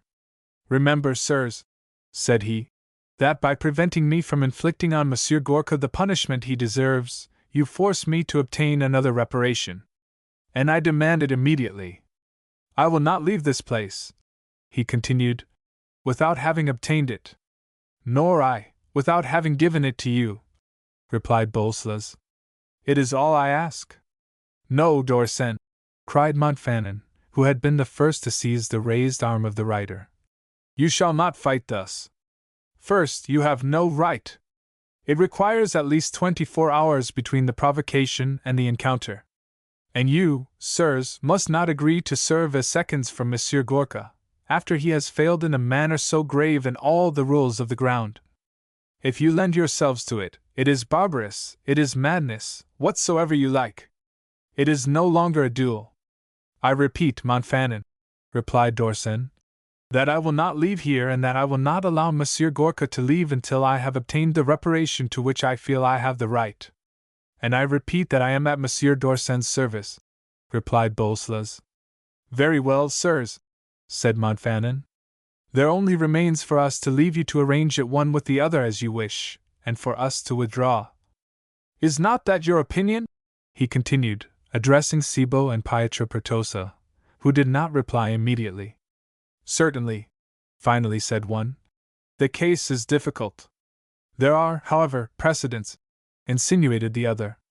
"Yes," resumed Sibo.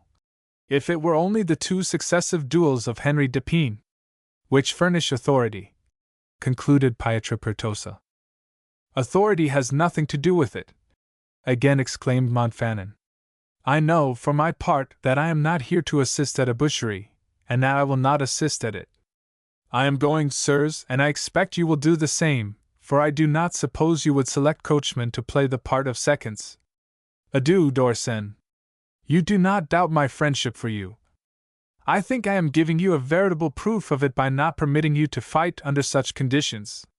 When the old nobleman re-entered the inn, he waited 10 minutes, persuaded that his departure would determine that of Sibo and of Pietro Pertosa, and that the new affair, following so strangely upon the other, would be deferred until the next day. He had not told an untruth. It was his strong friendship for Julian which had made him apprehend a duel organized in that way, under the influence of a righteous indignation. Gorka's unjustifiable violence would certainly not permit a second encounter to be avoided. But as the insult had been outrageous, it was the more essential that the conditions should be fixed calmly and after grave consideration. To divert his impatience, Montfanon bade the innkeeper point out to him whither they had carried Florent, and he ascended to the tiny room, where the doctor was dressing the wounded man's leg. "You see," said the latter, with a smile, "I shall have to limp a little for a month." "And d'Orsen?" "He is all right, I hope," replied Montfanon, adding, with ill humor, "d'Orsen is a fool, that is what d'Orsen is. And Gorka is a wild beast, that is what Gorka is." And he related the episode which had just taken place to the two men, who were so surprised that the doctor, bandage in hand, paused in his work. "And they wished to fight there at once, like redskins. Why not scalp one another? And that Sibo and that Pietro Pertosa would have consented to the duel if I had not opposed it.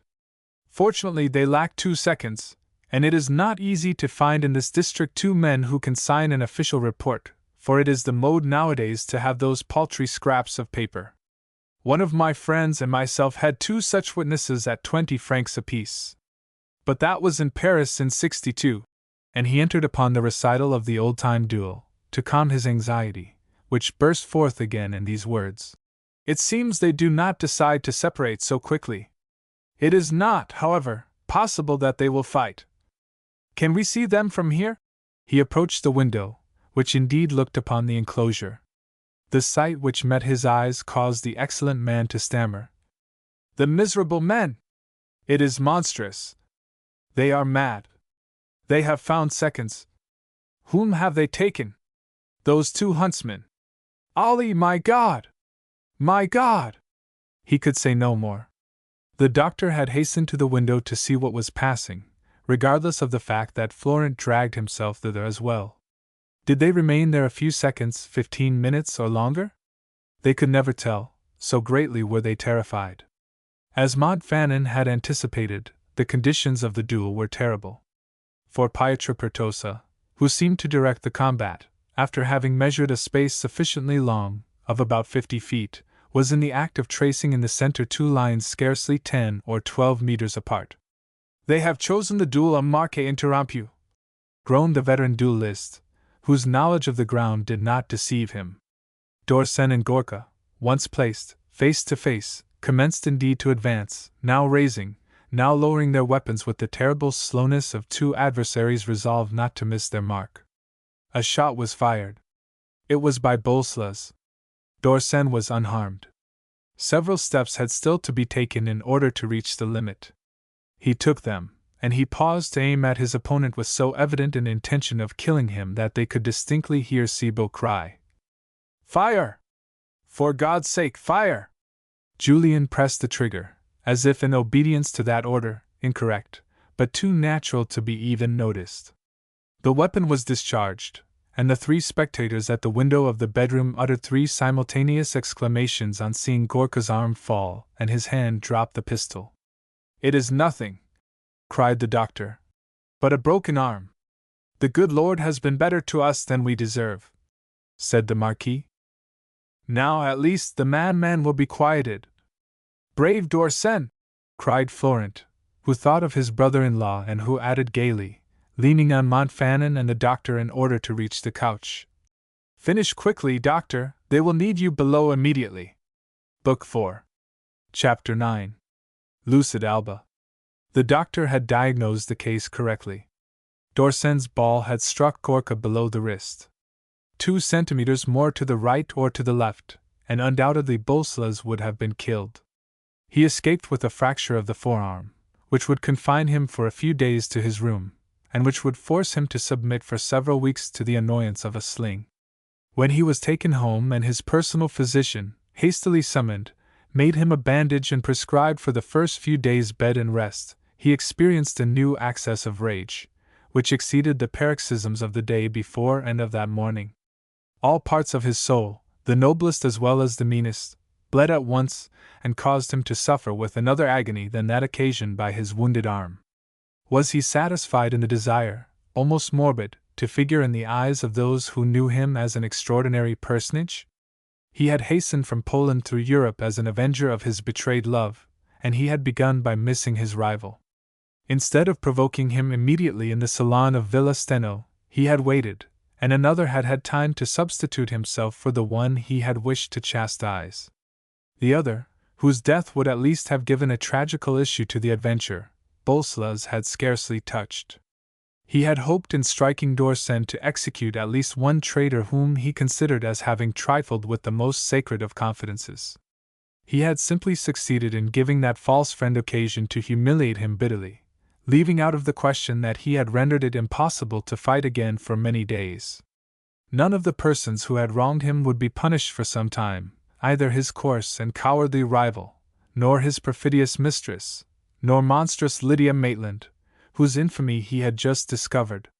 They were all happy and triumphant, on that lovely, radiant May day, while he tossed on a bed of pain, and it was proven too clearly to him that very afternoon by his 2 seconds, the only visitors whom he had not denied admission, and who came to see him about 5 o'clock.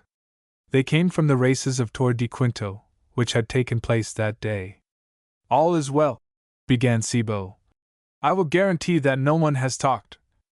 I have told you before, I am sure of my innkeeper, and we have paid the witnesses and the coachman.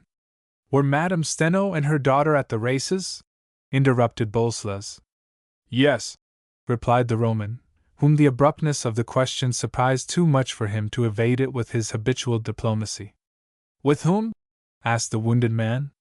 Alone that time, replied Cibo, with an eagerness in which Bolslas distinguished an intention to deceive him. And Madame Maitland? She was there, too, with her husband, said Pietro Pertosa, heedless of Cibo's warning glances. And all Rome besides, adding, Do you know the engagement of Ardea and little Hafner is public? They were all 3 there, the betrothed and the father, and so happy. I vow it was fine. Cardinal Garelot baptized pretty Fanny. And d'Orsay? Again questioned the invalid. He was there, said Cibo. You will be vexed when I tell you of the reply he dared to make us. We asked him how he had managed, nervous as he is, to aim at you as he aimed, without trembling. For he did not tremble. And guess what he replied? That he thought of a recipe of Stendhal's, to recite from memory 4 Latin verses before firing. And might one know what you chose? I asked of him. Thereupon he repeated, Tire, 2 patchily recubants. It is a case which recalls the word of Casal, interrupted Pietro Pertosa. When that snob of a Figan recommended to us at the club his varnish manufactured from a recipe of a valet of the Prince of Wales. If the young man is not settled by us, I shall be sorry for him. Although the 2 confreres had repeated that mediocre pleasantry 100 times, they laughed at the top of their sonorous voices and succeeded in entirely unnerving the injured man. He gave as a pretext his need of rest to dismiss the fine fellows, of whose sympathy he was assured, whom he had just found loyal and devoted, but who caused him pain in conjuring up, in answer to his question, the images of all his enemies. When one is suffering from a certain sort of pain, remarks like those naively exchanged between the 2 Roman imitators of Casal are intolerable to the hearer.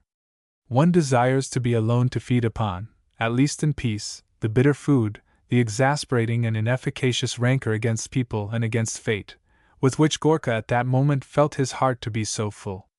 The presence of his former mistress at the races, and on that afternoon, wounded him more cruelly than the rest. He did not doubt that she knew through Maitland, himself, certainly informed by Chaperon, of the 2 duels and of his injury. It was on her account that he had fought, and that very day she appeared in public, smiling, coquetting, as if 2 years of passion had not united their lives, as if he were to her merely a social acquaintance, a guest at her dinners and her soirees. He knew her habits so well, and how eagerly, when she loved, she drank in the presence of him she loved. No doubt she had an appointment on the race course with Maitland, as she had formerly had with him, and the painter had gone thither when he should have cared for his courageous, his noble brother-in-law, whom he had allowed to fight for him. What a worthy lover the selfish and brutal American was of that vile creature! The image of the happy couple tortured Bolslas with the bitterest jealousy intermingled with disgust, and by contrast, he thought of his own wife, the proud and tender Maud whom he had lost. He pictured to himself other illnesses when he had seen that beautiful nurse by his bedside. He saw again the true glance with which that wife, so shamefully betrayed, looked at him, the movements of her loyal hands, which yielded to no one the care of waiting upon him. Today she had allowed him to go to a duel without seeing him. He had returned. She had not even inquired as to his wound. The doctor had dressed it without her presence, and all that he knew of her was what he learned from their child. For he sent for Luke. He explained to him his broken arm, as had been agreed upon with his friends, by a fall on the staircase, and little Luke replied, "When will you join us, then? Mamma says we leave for England this evening or in the morning. All the trunks are almost ready." That evening or tomorrow? So Maud was going to execute her threat. She was going away forever, and without an explanation. He could not even plead his cause once more to the woman who certainly would not respond to another appeal, since she had found, in her outraged pride, the strength to be severe, when he was in danger of death. In the face of that evidence of the desertion of all connected with him, Bolslas suffered one of those accesses of discouragement, deep, absolute, irremediable, in which one longs to sleep forever. He asked himself, "Were I to try one more step?" And he replied, "She will not," when his valet entered with word that the Countess desired to speak with him. His agitation was so extreme that, for a second, he fancied it was with regard to Madame Steno, and he was almost afraid to see his wife enter. Without any doubt, the emotions undergone during the past few days had been very great. He had, however, experienced none more violent, even beneath the pistol raised by Dorsen, than that of seeing advance to his bed the embodiment of his remorse. Maud's face, in which ordinarily glowed the beauty of a blood quickened by the English habits of fresh air and daily exercise, showed undeniable traces of tears, of sadness, and of insomnia. The pallor of the cheeks, the dark circles beneath the eyes, the dryness of the lips and their bitter expression, the feverish glitter, above all, in the eyes, related more eloquently than words the terrible agony of which she was the victim. The past 24 hours had acted upon her like certain long illnesses, in which it seems that the very essence of the organism is altered. She was another person. The rapid metamorphosis, so tragical and so striking, caused Bolslas to forget his own anguish. He experienced nothing but one great regret when the woman, so visibly bowed down by grief, was seated, and when he saw in her eyes the look of implacable coldness, even through the fever, before which he had recoiled the day before. But she was there, and her unhoped-for presence was to the young man, even under the circumstances, an infinite consolation. He, therefore, said, with an almost childish grace, which he could assume when he desired to please, "You recognize the fact that it would be too cruel of you to go away without seeing me again. I should not have dared to ask it of you, and yet it was the only pleasure I could have. I thank you for having given it to me." "Do not thank me," replied Maud, shaking her head. "It is not on your account that I am here. It is from duty. Let me speak," she continued, stopping by a gesture her husband's reply. "You can answer me afterward. Had it only been a question of you and of me, I repeat, I should not have seen you again. But, as I told you yesterday, we have a son. Ah! Exclaimed Bolslas sadly. It is to make me still more wretched that you have come. You should remember, however, that I am in no condition to discuss with you so cruel a question. I thought I had already said that I would not disregard your rights on condition that you did not disregard mine. It is not of my rights that I wish to speak, nor of yours, interrupted Maud, but of his, the only ones of importance. When I left you yesterday, I was suffering too severely to feel anything but my pain. It was then that, in my mental agony, I recalled words repeated to me by my father: when one suffers, he should look his grief in the face, and it will always teach him something. I was ashamed of my weakness, and I looked my grief in the face.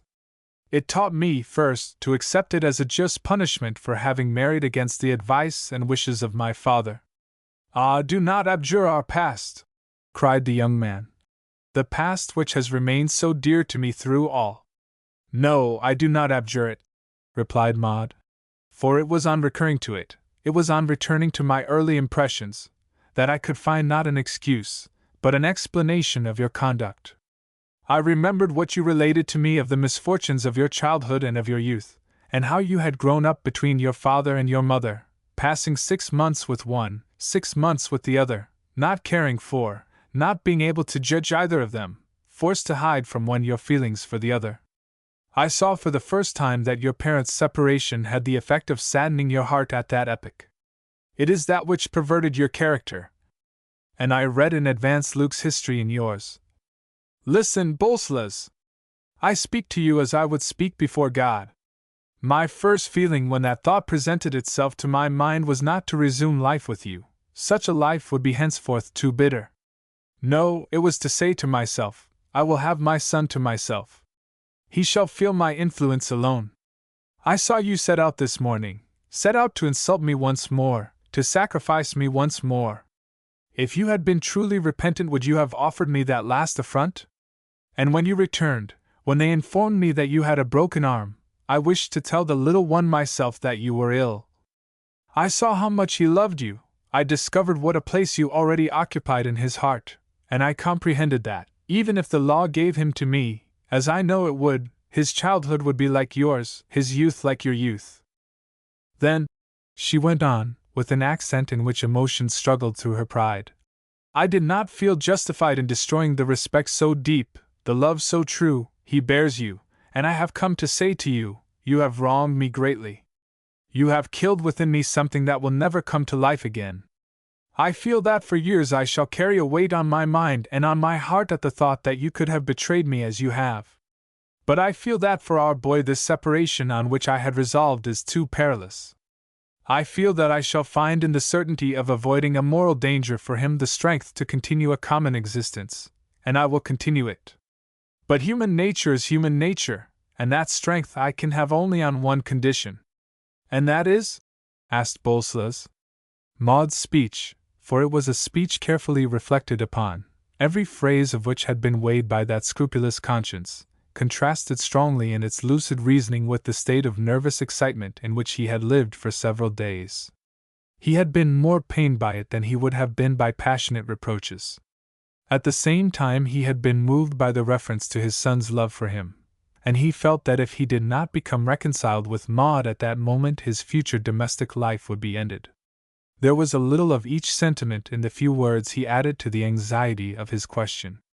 Although you have spoken to me very severely, and although you might have said the same thing in other terms, although, above all, it is very painful to me to have you condemn my entire character on one single error, I love you, I love my son, and I agree in advance to your conditions. I esteem your character too much to doubt that they will be reconcilable with my dignity. As for the duel of this morning, he added, you know very well that it was too late to withdraw without dishonor. I should like your promise, first of all, replied Madame Gorka, who did not answer his last remark, that during the time in which you are obliged to keep your room no one shall be admitted. I could not bear that creature in my house, nor any one who would speak to me or to you of her. I promise, said the young man, who felt a flood of warmth enter his soul at the first proof that the jealousy of the loving woman still existed beneath the indignation of the wife. And he added, with a smile, "That will not be a great sacrifice. And then? Then? That the doctor will permit us to go to England. We will leave orders for the management of things during our absence. We will go this winter wherever you like, but not to this house, never again to this city." "That is a promise, too," said Bolslas. "And that will be no great sacrifice either. And then?" "And then," said she in a low voice, as if ashamed of herself, "you must never write to her, you must never try to find out what has become of her." "I give you my word," replied Bolslas, taking her hand, and adding, "And then?" "There is no then," said she, withdrawing her hand but gently. And she began to realize herself her promise of pardon, for she rearranged the pillows under the wounded man's head, while he resumed, "Yes, my noble Maud, there is a then. It is that I shall prove to you how much truth there was in my words of yesterday, in my assurance that I love you in spite of my faults. It is the mother who returns to me today. But I want my wife, my dear wife, and I shall win her back." She made no reply. She experienced, on hearing him pronounce those last words with a transfigured face, an emotion which did not vanish. She had acquired, beneath the shock of her great sorrow, an intuition too deep of her husband's nature, and that facility, which formerly charmed her by rendering her anxious, now inspired her with horror. That man with the mobile and complacent conscience had already forgiven himself. It sufficed him to conceive the plan of a reparation of years, and to respect himself for it, as if that was really sufficient for the difficult task. At least during the 8 days which lapsed between that conversation and their departure he strictly observed the promise he had given his wife. In vain did Sibo, Pietropertosa, Hafner, Ardea try to see him. When the train which bore them away steamed out he asked his wife, with a pride that time justified by deeds, "Are you satisfied with me?" "I am satisfied that we have left Rome," said she evasively, and it was true in two senses of the word. First of all, because she did not delude herself with regard to the return of the moral energy of which Bolslas was so proud. She knew that his variable will was at the mercy of the first sensation. Then, what she had not confessed to her husband, the sorrow of a broken friendship, was joined in her to the sorrows of a betrayed wife. The sudden discovery of the infamy of Alba's mother had not destroyed her strong affection for the young girl, and during the entire week, busy with her preparations for a final departure, she had not ceased to wonder anxiously, "What will she think of my silence? What has her mother told her? What has she divined?" She had loved the "poor little soul," as she called the Contessina in her pretty English term. She had devoted to her the friendship peculiar to young women for young girls, a sentiment, very strong and yet very delicate, which resembles, in its tenderness, the devotion of an elder sister for a younger. There is in it a little naive protection and also a little romantic and gracious melancholy. The elder friend is severe and critical. She tries to assuage, while envying them, the excessive enthusiasms of the younger. She provokes her confidence with the touching gravity of a counselor. The younger friend is curious and admiring. She shows herself in all the truth of that graceful awakening of thoughts and emotions which precede her own period before marriage. And when there is, as was the case with Alba Steno, a certain discord of soul between that younger friend and her mother, the affection for the sister chosen becomes so deep that it cannot be broken without wounds on both sides. It was for that reason that, on leaving Rome, faithful and noble Maud experienced at once a sense of relief and of pain, of relief, because she was no longer exposed to the danger of an explanation with Alba, of pain, because it was so bitter a thought for her that she could never justify her heart to her friend, could never aid her in emerging from the difficulties of her life, could, finally, never love her openly as she had loved her secretly. She said to herself as she saw the city disappear in the night with its curves and its lights, "If she thinks badly of me, may she divine nothing! Who will now prevent her from yielding herself up to her sentiment for that dangerous and perfidious Dorsen? Who will console her when she is sad? Who will defend her against her mother? I was perhaps wrong in writing to the woman, as I did the letter, which might have been delivered to her in her daughter's presence. Ah, poor little soul! May God watch over her! She turned then toward her son, whose hair she stroked, as if to exorcise by the evidence of present duty the nostalgia which possessed her at the thought of an affection sacrificed forever.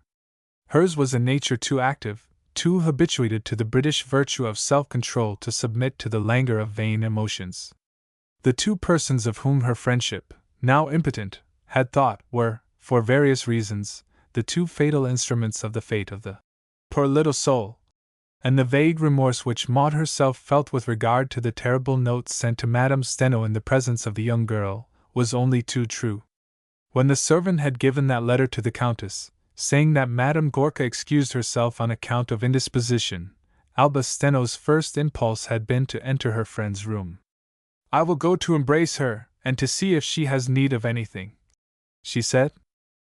"Madame has forbidden any one to enter her room," replied the footman, with embarrassment, and, at the same moment, Madame Steno, who had just opened the note, said, in a voice which struck the young girl by its change, "Let us go, I do not feel well either." The woman, so haughty, so accustomed to bend all to her will, was indeed trembling in a very pitiful manner beneath the insult of those phrases which drove her, Caterina Steno, away with such ignominy. She paled to the roots of her fair hair, her face was distorted, and for the first and last time Alba saw her form tremble. It was only for a few moments. At the foot of the staircase energy gained the mastery in that courageous character, created for the shock of strong emotions and for instantaneous action. But rapid as had been that passage, it had sufficed to disconcert the young girl. For not a moment did she doubt that the note was the cause of that extraordinary metamorphosis in the Countess's aspect and attitude. The fact that Maud would not receive her friend, in her room was not less strange. What was happening? What did the letter contain? What were they hiding from her? If she had, the day before, felt the needle in the heart, only on divining a scene of violent explanation between her mother and Boleslas Gorka, how would she have been agonized to ascertain the state into which the few lines of Boleslas's wife had cast that mother? The anonymous denunciation recurred to her, and with it all the suspicion she had in vain rejected. The mother was unaware that for months there was taking place in her daughter a moral drama of which that scene formed a decisive episode. She was too shrewd not to understand that her emotion had been very imprudent, and that she must explain it. Moreover, the rupture with Maud was irreparable, and it was necessary that Alba should be included in it. The mother, at once so guilty and so loving, so blind and so considerate, had no sooner foreseen the necessity than her decision was made, and a false explanation invented. "Guess what Maud has just written me," said she brusquely to her daughter, when they were seated side by side in their carriage. God, what balm the simple phrase introduced into Alba's heart! Her mother was about to show her the note. Her joy was short-lived. The note remained where the Countess had slipped it, after having nervously folded it, in the opening in her glove. And she continued, "She accuses me of being the cause of a duel between her husband and Florent Chapron, and she quarrels with me by letter, without seeing me, without speaking to me." "Boleslas Gorka has fought a duel with Florent Chapron?" repeated the young girl. "Yes," replied her mother. "I knew that through Hafner. I did not speak of it to you in order not to worry you with regard to Maud, and I have only awaited her so long to cheer her up in case I should have found her uneasy, and this is how she rewards me for my friendship. It seems that Gorka took offense at some remark of Chapron's about Poles, one of those innocent remarks made daily on any nation, the Italians, the French, the English, the Germans, the Jews, and which mean nothing. I repeated the remark in jest to Gorka. I leave you to judge. Is it my fault if, instead of laughing at it, he insulted poor Florent, and if the absurd encounter resulted from it? And Maud, who writes me that she will never pardon me, that I am a false friend, that I did it expressly to exasperate her husband. Ah, let her watch her husband, let her lock him up if he is mad. And I, who have received them as I have, I, who have made their position for them in Rome, I, who had no other thought than for her just now. You hear," she added, pressing her daughter's hand with a fervor which was at least sincere, if her words were untruthful. "I forbid you seeing her again or writing to her. If she does not offer me an apology for her insulting note, I no longer wish to know her. One is foolish to be so kind." For the first time, while listening to that speech, Alba was convinced that her mother was deceiving her. Since suspicion had entered her heart with regard to her mother, the object until then of such admiration and affection, she had passed through many stages of mistrust. To talk with the Countess was always to dissipate them. That was because Madame Steno, apart from her amorous immorality, was of a frank and truthful nature. It was indeed a customary and known weakness of Florence to repeat those witticisms which abound in national epigrams, as mediocre as they are iniquitous. Alba could recall at least 20 circumstances when the excellent man had uttered such jests at which a sensitive person might take offense. She would not have thought it utterly impossible that a duel between Gorka and Chapron might have been provoked by an incident of that order. But Chapron was the brother-in-law of Maitland, of the new friend with whom Madame Steno had become infatuated during the absence of the Polish Count, and what a brother-in-law! He of whom D'Orsen said, "He would set Rome on fire to cook an egg for his sister's husband." When Madame Steno announced that duel to her daughter, an invincible and immediate deduction possessed the poor child. Florent was fighting for his brother-in-law. And on account of whom, if not of Madame Steno? The thought would not, however, have possessed her a second in the face of the very plausible explanation made by the Countess, if Alba had not had in her heart a certain proof that her mother was not telling the truth. The young girl loved Maud as much as she was loved by her. She knew the sensibility of her faithful and delicate friend, as that friend knew hers. For Maud to write her mother a letter which produced an immediate rupture, there must have been some grave reason. Another material proof was soon joined to that moral proof. Granted the character and the habits of the Countess, since she had not shown Maud's letter to her daughter there and then, it was because the letter was not fit to be shown. But she heard on the following day only the description of the duel, related by Maitland to Madame Steno, the savage aggression of Gorka against D'Orsen, the composure of the latter and the issue, relatively harmless, of the two duels. "You see," said her mother to her, "I was right in saying that Gorka is mad. It seems he has had a fit of insanity since the duel, and that they prevent him from seeing any one. Can you now comprehend how Maud could blame me for what is hereditary in the Gorka family?" Such was indeed the story which the Venetian and her friends, Hafner, Ardea, and others, circulated throughout Rome in order to diminish the scandal. The accusation of madness is very common to women who have goaded to excess man's passion, and who then wish to avoid all blame for the deeds or words of that man. In this case, Bolsas' fury and his two incomprehensible duels, 15 minutes apart, justified the story. When it became known in the city that the Palazzetto Doria was strictly closed, that Maud Gorka received no one, and finally that she was taking away her husband in the manner which resembled a flight, no doubt remained of the young man's wrecked reason. Two persons profited very handsomely by the gossiping, the origin of which was a mystery. One was the innkeeper of the Tempo Perso, whose simple Bettola became, during those few days, a veritable place of pilgrimage, and who sold a quantity of wine and numbers of fresh eggs. The other was D'Orsen's publisher, of whom the Roman booksellers ordered several hundred volumes. "If I had had that duel in Paris," said the novelist to Mademoiselle Steno, relating to her the unforeseen result, "I should perhaps have at length known the intoxication of the 30th edition." It was a few days after the departure of the Gorkas that he jested thus, at a large dinner of 24 covers, given at Villa Steno in honor of Peppino Ardea and Fanny Hafner. Re-established in the Countess's favor since his duel, he had again become a frequenter of her house, so much the more assiduous as the increasing melancholy of Alba interested him greatly. The enigma of the young girl's character redoubled that interest at each visit in such a degree that, notwithstanding the heat, already beginning, of the dangerous Roman summer, he constantly deferred his return to Paris until the morrow. What had she guessed in consequence of the encounter, the details of which she had asked of him with an emotion scarcely hidden in her eyes of a blue as clear, as transparent, as impenetrable at the same time, as the water of certain alpine lakes at the foot of the glaciers. He thought he was doing right in corroborating the story of Boleslas Gorka's madness, which he knew better than any one else to be false. But was it not the surest means of exempting Madame Steno from connection with the affair? Why had he seen Alba's beautiful eyes veiled with a sadness inexplicable, as if he had just given her another blow? He did not know that since the day on which the word insanity had been uttered before her relative to Maud's husband, the Contessina was the victim of a reasoning as simple as irrefutable. "If Boleslas be mad, as they say," said Alba, "why does Maud, whom I know to be so just and who loves me so dearly, attribute to my mother the responsibility of this duel, to the point of breaking with me thus, and of leaving without a line of explanation? No, there is something else." The nature of the something else, the young girl comprehended, on recalling her mother's face during the perusal of Maud's letter.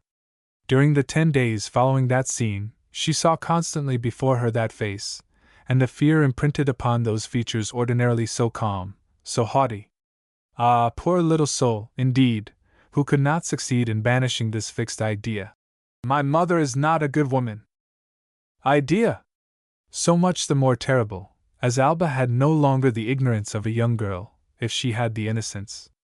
Accustomed to the conversations, at times very bold, of the Countess's salon, enlightened by the reading of novels chanced upon, the words lover and mistress had for her a signification of physical intimacy such that it was an almost intolerable torture for her to associate them with the relations of her mother, first toward Gorka, then toward Maitland.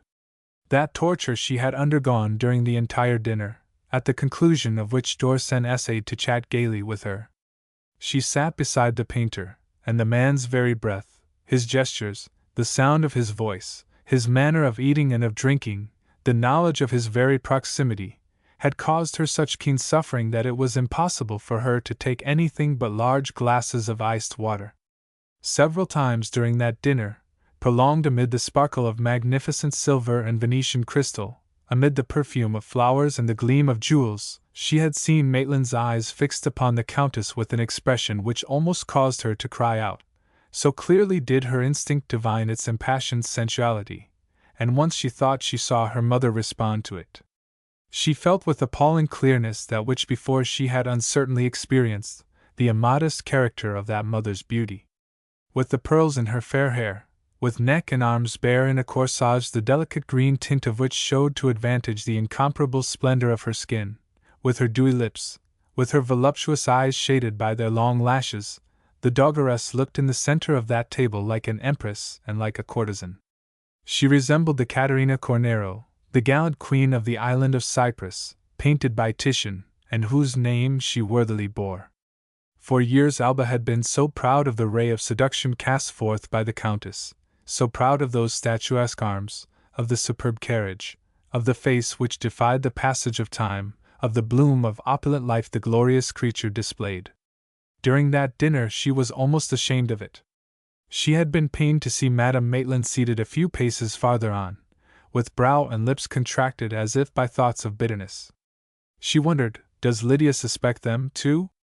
But was it possible that her mother, whom she knew to be so generous, so magnanimous, so kind, could have that smile of sovereign tranquility with such secrets in her heart? Was it possible that she could have betrayed Maud for months and months with the same light of joy in her eyes? "Come," said Julian, stopping himself suddenly in the midst of a speech, in which he had related 2 or 3 literary anecdotes. "Instead of listening to your friend Dorsen, little Countess, you are following several blue devils flying through the room." "They would fly in any case," replied Alba, who, pointing to Fanny Hafner and Prince Diardia seated on a couch, continued, "Has what I told you a few weeks since been realized? You do not know all the irony of it. You have not assisted, as I did the day before yesterday, at the poor girl's baptism." "It is true," replied Julian. "You were godmother. I dreamed of Leo XIII as godfather, with the princess of the House of Bourbon as godmother. Hafner's triumph would have been complete. He had to content himself with his ambassador and your servant," replied Alba with a faint smile, which was speedily converted into an expression of bitterness. "Are you satisfied with your pupil?" she added. "I am progressing. I laugh, when I wish to weep." But you yourself would not have laughed had you seen the fervor of charming Fanny. She was the picture of blissful faith. Do not scoff at her. And where did the ceremony take place? Asked Dorsen, obeying the almost suppliant injunction. In the chapel of the Dames du Cenacle. I know the place, replied the novelist. One of the most beautiful corners of Rome. It is in the old Palais Piancini, a large mansion almost opposite the Calcography Royale, where they sell those fantastic etchings of the Great Pyrenees, those dungeons and those ruins of so intense a poesy. It is the Gaia of stone. There is a garden on the terrace. And to ascend to the chapel one follows a winding staircase, an incline without steps, and one meets nuns in violet gowns, with faces so delicate in the white framework of their bonnets. In short, an ideal retreat for one of my heroines. My old friend Montfanon took me there. As we ascended to that tower 6 weeks ago, we heard the shrill voices of 10 little girls singing Questo cure tu la vedrai. It was a procession of catechists, going in the opposite direction, with tapers which flickered dimly in the remnant of daylight. It was exquisite. But now permit me to laugh at the thought of Montfanon's collar when I relate to him this baptism. If I knew where to find the old leaguer! But he has been hiding since our duel. He is in some retreat doing penance.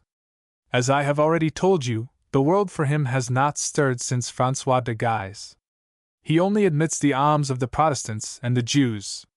When Monseigneur Gerolot tells him of Fanny's religious aspirations, he raves immoderately. Were she to cast herself to the lions, like Saint Blondine, he would still cry out sacrilege. He did not see her the day before yesterday, said Alba, nor the expression upon her face when she recited the Credo. I do not believe in mysticism, you know, and I have moments of doubt. There are times when I can no longer believe in anything, life seems to me so wretched and sad. But I shall never forget that expression. She saw God!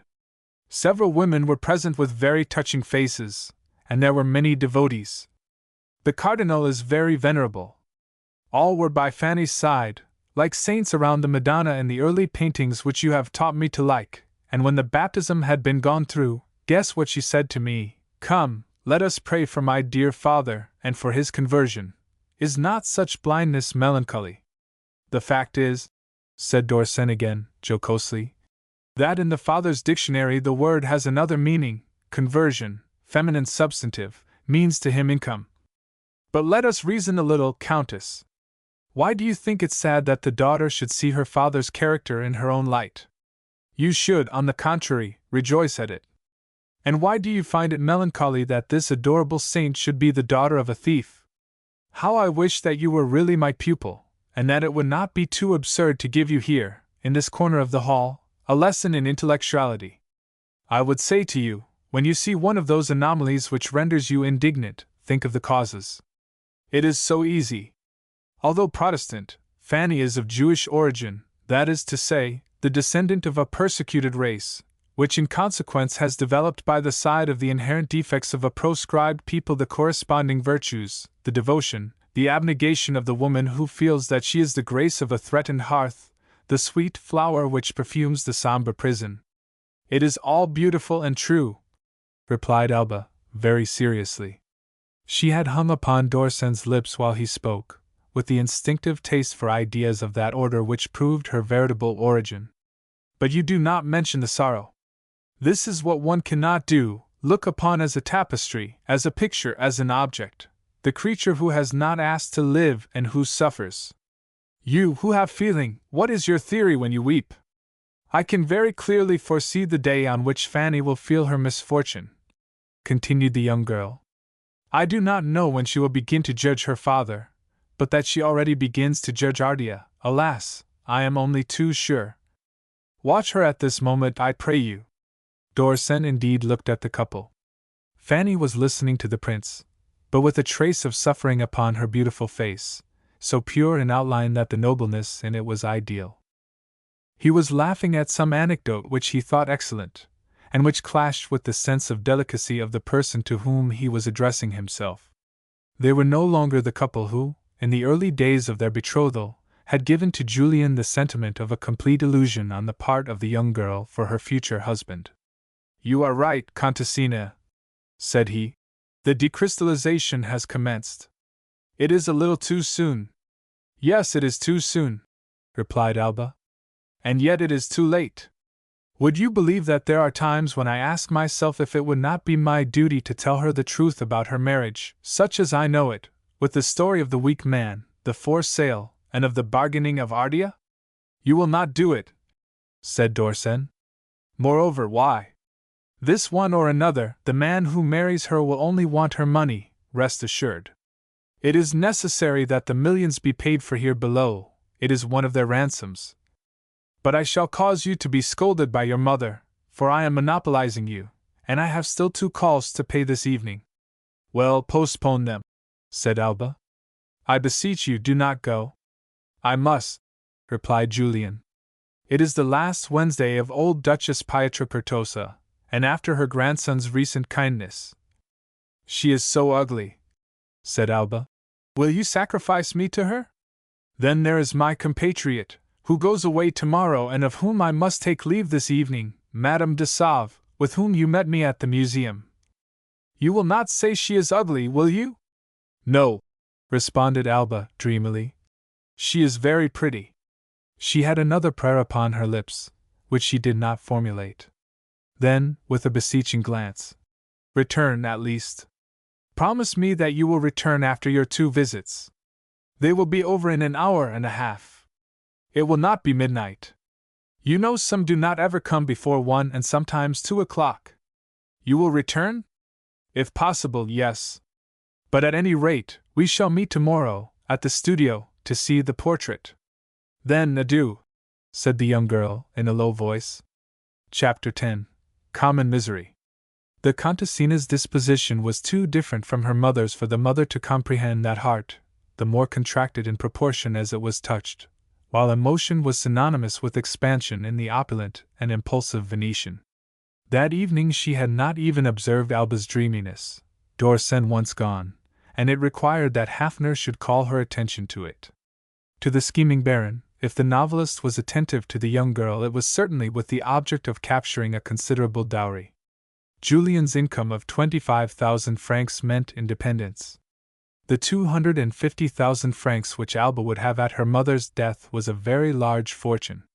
So Hafner thought he would deserve the name of old friend by taking Madame Steno aside and saying to her, "Do you not think Alba has been a little strange for several days?" "She has always been so," replied the Countess. "Young people are like that nowadays. There is no more youth. Do you not think," continued the Baron, "that perhaps there is another cause for that sadness, some interest in someone, for example?" "Alba?" exclaimed the mother. "For whom?" "For Dorsen," returned Hafner, lowering his voice. "He just left 5 minutes ago, and you see she is no longer interested in anything nor in anyone." "Ah, I should be very much pleased," said Madame Steno, laughing. "He is a handsome fellow. He has talent, fortune. He is the grand-nephew of a hero, which is equivalent to nobility, in my opinion. But Alba has no thought of it, I assure you. She would have told me, she tells me everything. We are 2 friends, almost 2 comrades, and she knows I shall leave her perfectly free to choose. No, my old friend, I understand my daughter. Neither Dorsen nor anyone else interests her, unfortunately. I sometimes fear she will go into a decline, like her cousin Adriana Navigero, whom she resembles. But I must cheer her up. It will not take long. A Dorsen for a son-in-law," said Hafner to himself, as he watched the Countess walk toward Alba through the scattered groups of her guests, and he shook his head, turning his eyes with satisfaction upon his future son-in-law. That is what comes of not watching one's children closely. One fancies one understands them until some folly opens one's eyes. And it is too late. Well, I have warned her, and it is no affair of mine. In spite of Fanny's observed and increasing vexation, Ardea amused himself by relating to her anecdotes, more or less true, of the goings-on in the Vatican. He thus attempted to abate a Catholic enthusiasm at which he was already offended. His sense of the ridiculous, and that of his social interests, made him perceive how absurd it would be to go into clerical society, after having taken for a wife a millionaire converted the day before. To be just, it must be added that the Countess's dry champagne was not altogether irresponsible for the persistency with which he teased his betrothed. It was not the first time he had indulged in the semi-intoxication which had been one of the sins of his youth, a sin less rare in the southern climates than the modesty of the north imagines. "You come opportunely, Contessina," said he, when Mademoiselle Steno had seated herself upon the couch beside them. "Your friend is scandalized by a little story I have just told her. The one of the noble guard who used the telephone of the Vatican this winter to appoint rendezvous with Gilia Rezenico without awakening the jealousy of Ugolino. But it is nothing. I have almost quarreled with Fanny for having revealed to her that the Holy Father repeated his benediction in Chapel 16, with a singing master like a prima donna. I have already told you that I do not like those jests," said Fanny, with visible irritation, which her patience, however, governed. "If you desire to continue them, I will leave you to converse with Alba. Since you see that you annoy her," said the latter to the prince, "change the subject." "Ah, Contessina," replied Peppino, shaking his head. "You support her already. What will it be later? Well, I apologize for my innocent epigrams on His Holiness in his dressing gown. And," he continued laughing, "it is a pity, for I have still 2 or 3 entertaining stories, notably one about a coffer filled with gold pieces, which a faithful bequeathed to the Pope. And that poor, dear man was about to count them when the coffer slipped from his hand, and there was the entire treasure on the floor, and the Pope and a cardinal on all fours were scrambling for the Napoleons, when a servant entered. Tableau! I assure you that good Pius IX would be the first to laugh with us at all the Vatican jokes. He is not so much alla mano. But he is a holy man just the same. Do not think I do not render him justice. Only, the holy man is a man, and a good old man. That is what you do not wish to see." "Where are you going?" said Alba to Fanny, who had risen as she had threatened to do. "To talk with my father, to whom I have several words to say." "I warned you to change the subject," said Alba, when she and the prince were alone. Ardea, somewhat abashed, shrugged his shoulders and laughed. "You will confess that the situation is quite piquant, little Countess. You will see she will forbid me to go to the Quirinal. Only one thing will be lacking, and it is that Papa Hafner should discover religious scruples which would prevent him from greeting the king. But Fanny must be appeased." "My God!" said Alba to herself, seeing the young man rise in his turn. "I believe he is intoxicated. What a pity!" As have almost all revolutions of that order, the work of Christianity, accomplished for years, in Fanny had for its principle an example. The death of a friend, the sublime death of a true believer, ended by determining her faith. She saw the dying woman receive the sacrament, and the ineffable joy of the benediction upon the face of the sufferer of 20 lighted up by ecstasy. She heard her say, with a smile of conviction, "I go to ask you of our Lord Jesus Christ." How could she have resisted such a cry and such a sight? The very day after that death she asked of her father permission to be baptized, which request drew from the Baron a reply too significant not to be repeated here. "Undoubtedly," had replied the surprising man, who instead of a heart, had a burst list on which all was tariffed, even God. "Undoubtedly I am touched, very deeply touched, and very happy to see that religious matters preoccupy you to such a degree. To the people it is a necessary curb, and to us it accords with a certain rank, a certain society, a certain deportment. I think that a person called like you to live in Austria and in Italy should be a Catholic. However, it is necessary to remember that you might marry someone of another faith. Do not object. I am your father. I can foresee all. I know you will marry only according to the dictates of your heart. Wait then until it has spoken, to settle the question. If you love a Catholic, you will then have occasion to pay a compliment to your betrothed by adopting his faith, of which he will be very sensible. From now until then, I shall not prevent you from following ceremonies which please you. Those of the Roman liturgy are, assuredly, among the best. I myself attended St. Peter's at the time of the pontifical government. The taste, the magnificence, the music, all moved me. But to take a definite, irreparable step, I repeat, you must wait. Your actual condition of a Protestant has the grand sentiment of being more neutral, less defined. What words to listen to by a heart already touched by the attraction of grace and by the nostalgia of eternal life.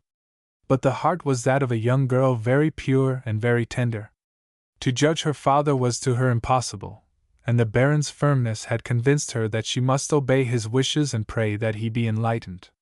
She therefore waited, hoping, sustained and directed meanwhile by Cardinal Gerelot, who later on was to baptize her and to obtain for her the favor of approaching the Holy Table for the first time at the Pope's Mass. That prelate, one of the noblest figures of which the French bishopric has had cause to be proud, since Monseigneur Pie, was one of those grand Christians for whom the hand of God is as visible in the direction of human beings as it is invisible to doubtful souls. When Fanny, already devoted to her charities, confided in him the serious troubles of her mind and the discord which had arisen between her and her father on the so essential point of her baptism, the Cardinal replied, "Have faith in God. He will give you a sign when your time has come." And he uttered those words with an accent whose conviction had filled the young girl with a certainty which had never left her. In spite of his 70 years, and of the experiences of the confession, in spite of the disenchanting struggle with the Freemasonry of his French diocese, which had caused his exile to Rome, the venerable man looked at Fanny's marriage from a supernatural standpoint. Many priests are thus capable of a naivete which, on careful analysis, is often in the right. But at the moment the antithesis between the authentic reality and that which they believe constitutes an irony almost absurd. When he had baptized Fanny, the old Bishop of Clermont was possessed by a joy so deep that he said to her, to express to her the more delicately the tender respect of his friendship, "I can now say as did Saint Monica after the baptism of Saint Augustine, cur hic sim, nescio, jam consumpta sp hujus seculi. I do not know why I remain here below. All my hope of the age is consummated. And like her I can add, the only thing which made me desire to remain a while was to see you a Catholic before dying. The traveler, who has tarried, has now nothing to do but to go. He has gathered the last and the prettiest flower. Noble and faithful apostle, who was indeed to go so shortly after, meriting what they said of him, that which the African bishop said of his mother. That religious soul was at length absolved from her body. He did not anticipate that he would pay dearly for that realization of his last wish. He did not foresee that she whom he ingenuously termed his most beautiful flower was to become to him the principal cause of bitter sorrow. Poor, grand Cardinal! It was the final trial of his life, the supremely bitter drop in his chalice, to assist at the disenchantment which followed so closely upon the blissful intoxication of his gentle neophyte's first initiation. To whom, if not to him, should she have gone to ask counsel, in all the tormenting doubts which she at once began to have in her feelings with regard to her fiancé? It was, therefore, that on the day following the evening on which imprudent Ardea had jested so persistently upon a subject sacred to her, that she rang at the door of the apartment which Monseigneur Gerelot occupied in the large mansion on Rue des Quatre Fontaines. There was no question of incriminating the spirit of those pleasantries, nor of relating her humiliating observations on the prince's intoxication. No, she wished to ease her mind, on which rested a shade of sorrow. At the time of her betrothal, she had fancied she loved Ardea, for the emotion of her religious life at length freed had inspired her with gratitude for him who was, however, only the pretext of that exemption. She trembled today, not only at not loving him any more, but at hating him, and above all she felt herself a prey to that repugnance for the useless cares of the world, to that lassitude of transitory hopes, to that nostalgia of repose in God, undeniable signs of true vocations. At the thought that she might, if she survived her father, and she remained free, retire to the Dames du Sénéchal, she felt at her approaching marriage an inward repugnance, which augmented still more the proof of her future husband's deplorable character. Had she the right to form such bonds with such feelings? Would it be honorable to break, without further developments, the betrothal which had been between her and her father the condition of her baptism? She was already there, after so few days, and her wound was deeper after the night on which the prince had uttered his careless jests. It is permitted you to withdraw, replied Monsieur Garelot. But you are not permitted to lack charity in your judgment. There was within Fanny too much sincerity. Her faith was too simple and too deep for her not to follow out that advice to the letter, and she conformed to it in deeds as well as in intentions. For, before taking a walk in the afternoon with Alba, she took the greatest care to remove all traces which the little scene of the day before could have left in her friend's mind. Her efforts went very far. She would ask pardon of her fiancé. Pardon? For what? For having been wounded by him, wounded to the depths of her sensibility? She felt that the charity of judgment recommended by the pious cardinal was a difficult virtue. It exercises a discipline of the entire heart, sometimes irreconcilable with the clearness of the intelligence. Alba looked at her friend with a glance full of an astonishment, almost sorrowful, and she embraced her, saying, Peppino is not worthy even to kiss the ground on which you tread, that is my opinion, and if he does not spend his entire life in trying to be worthy of you, it will be a crime. As for the prince himself, the impulses which dictated to his fiancée words of apology when he was in the wrong were not unintelligible to him, as they would have been to Hafner. He thought that the latter had lectured his daughter, and he congratulated himself on having cut short at once that little comedy of exaggerated religious feeling. Never mind that, said he, with condescension. It is I who have failed in form. For at heart you have always found me respectful of that which my fathers respected. But times have changed, and certain fanaticisms are no longer admissible. That is what I have wished to say to you in such a manner that you could take no offense. And he gallantly kissed Fanny's tiny hand, not divining that he had redoubled the melancholy of that too generous child. The discord continued to be excessive between the world of ideas in which she moved and that in which the ruined prince existed. As the mystics say with so much depth, they were not of the same heaven. Of all the chimeras which had lasted hours, God alone remained. It sufficed the noble creature to say, My father is so happy, I will not mar his joy. I will do my duty toward my husband. I will be so good a wife that I will transform him. He has religion. He has heart. It will be my role to make of him a true Christian. And then I shall have my children and the poor. Such were the thoughts which filled the mind of the envied betrothed. For her the journals began to describe the dresses already prepared. For her a staff of tailors, dressmakers, needlewomen and jewelers were working. She would have on her contract the same signature as a princess of the blood, who would be a princess herself and related to one of the most glorious aristocracies in the world. Such were the thoughts she would no doubt have through life, as she walked in the garden of the Palais Castagna, that historical garden in which is still to be seen a row of pear trees, in the place where Sixte Quint, near death, gathered some fruit. He tasted it, and he said to Cardinal Castagna, playing on their two names, his being Peretti, The pears are spoiled. The Romans have had enough. They will soon eat chestnuts. That family anecdote enchanted Justice Hafner. It seemed to him full of the most delightful humor. He repeated it to his colleagues at the club, to his tradesmen, to it mattered not whom. He did not even mistrust Dorsen's irony. I met Hafner this morning on the Corso, said the latter to Alba at one of the soirees at the end of the month. And I had my third edition of the pleasantry on the pears and chestnuts. And then, as we took a few steps in the same direction, he pointed out to me the Palais Bonaparte, saying, We are also related to them. Which means that a grand-nephew of the Emperor married a cousin of Peppino. I swear he thinks he is related to Napoleon. He is not even proud of it. The Bonapartes are nowhere when it is a question of nobility. I await the time when he will blush. And I the time when he will be punished as he deserves, interrupted Alba Steno, in a mournful voice. He is insolently triumphant. But no. He will succeed. If it be true that his fortune is one immense theft, think of those he has ruined. In what can they believe in the face of his infamous happiness? If they are philosophers, replied Dorsen, laughing still more gaily, this spectacle will cause them to meditate on the words uttered by one of my friends. One cannot doubt the hand of God, for it created the world. Do you remember a certain prayer book of Montlux? The one which your friend Montfanon bought to vex the poor little thing? Precisely. The old leaguer has returned it to Ribalta. The latter told me so yesterday, no doubt in a spirit of mortification.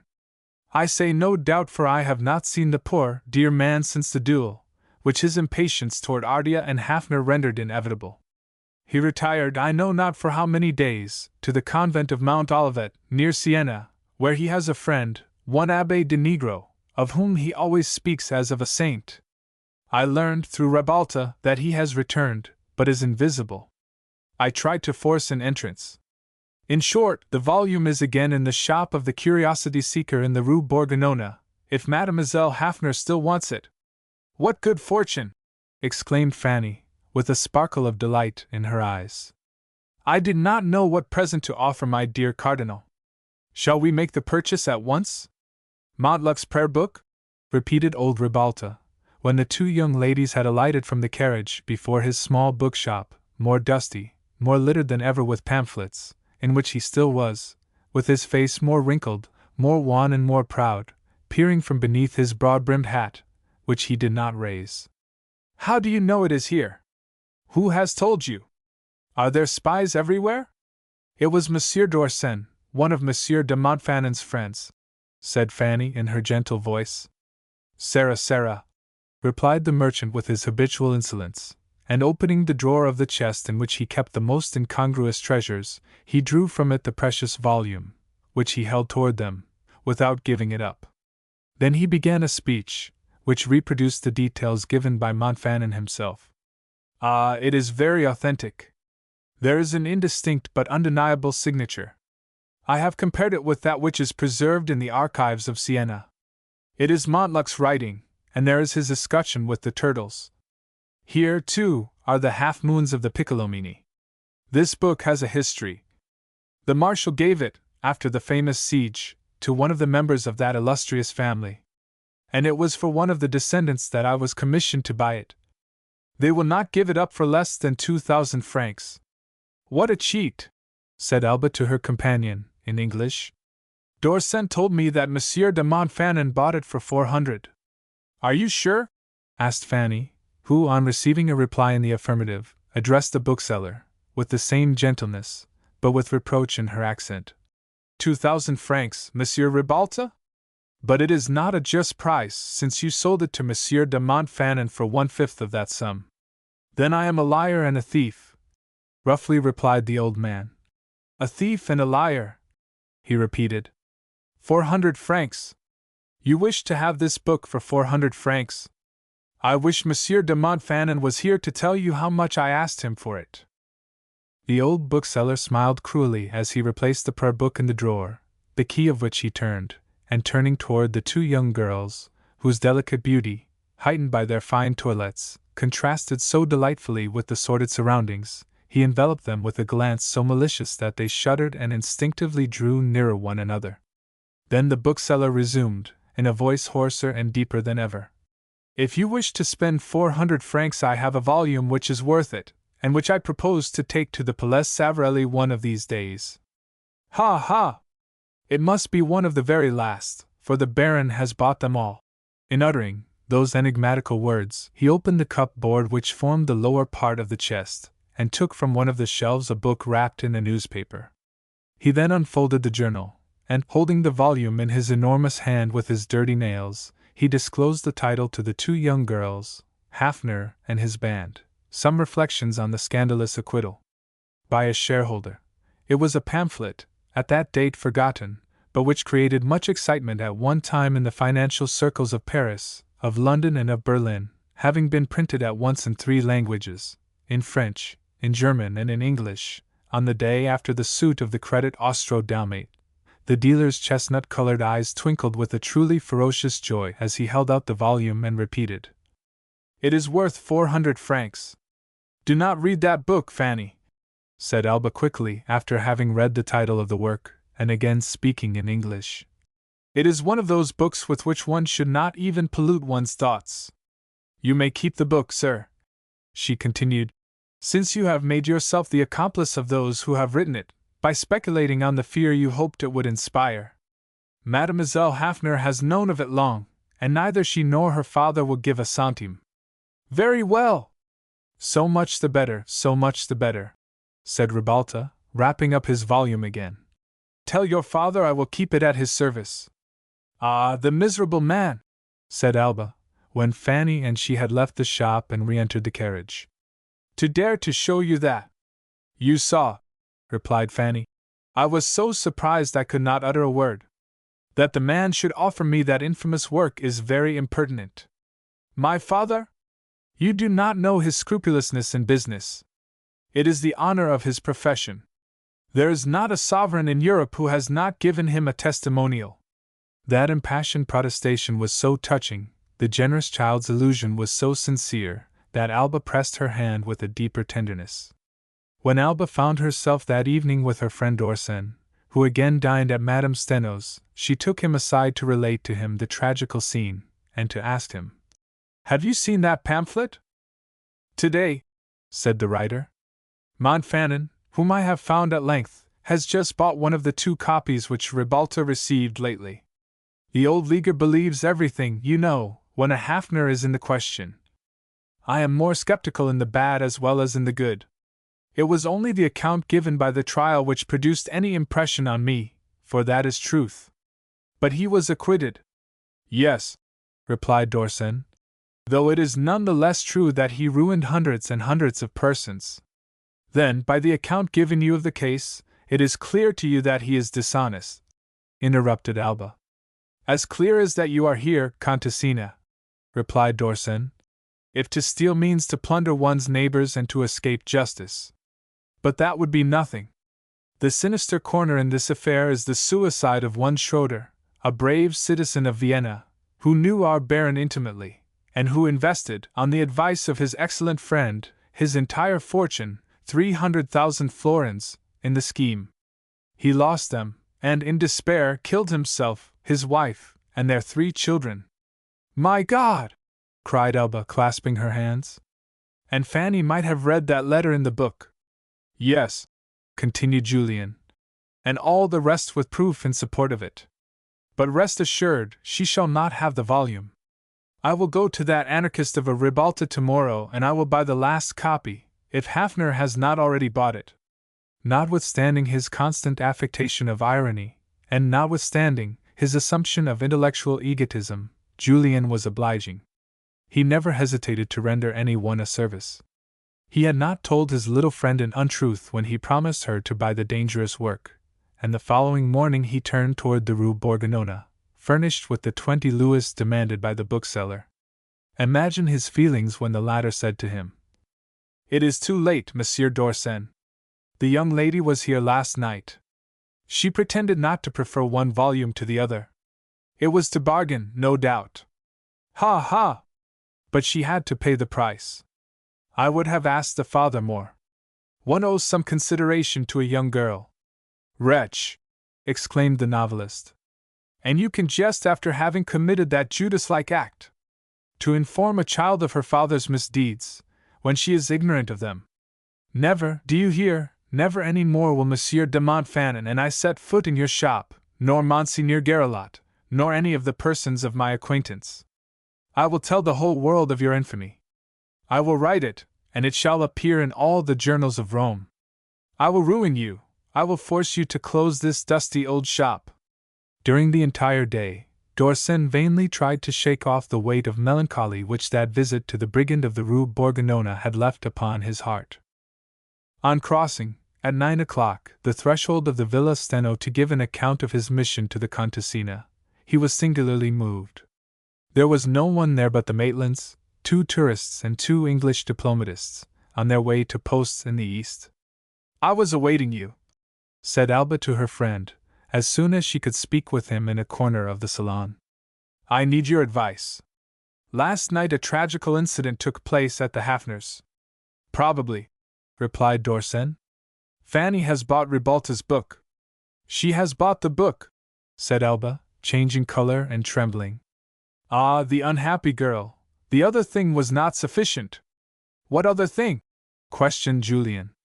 "You remember," said the young girl, "that I told you of that no Ancona, the agent who served Hafner as a tool in selling up Ardea, and in thus forcing the marriage." Well, it seems this personage did not think himself sufficiently well paid for his complicity. He demanded of the Baron a large sum, with which to found some large swindling scheme, which the latter refused point blank. The other threatened to relate their little dealing to Ardea, and he did so. And Peppino was angry? Asked Dorsen, shaking his head. That is not like him. Indignant or not, continued Alba. Last night he went to the Palais Savarelli to make a terrible scene with his future father-in-law. And to obtain an increase of dowry, said Julian. He was not by any means tactful then, replied Alba. For even in the presence of Fanny, who entered in the midst of their conversation, he did not pause. Perhaps he had drunk a little more than he could stand, which has of late become common with him. But you see, the poor child was initiated into the abominable bargain with regard to her future, to her happiness, and if she has read the book, too, it is too dreadful. What a violent scene!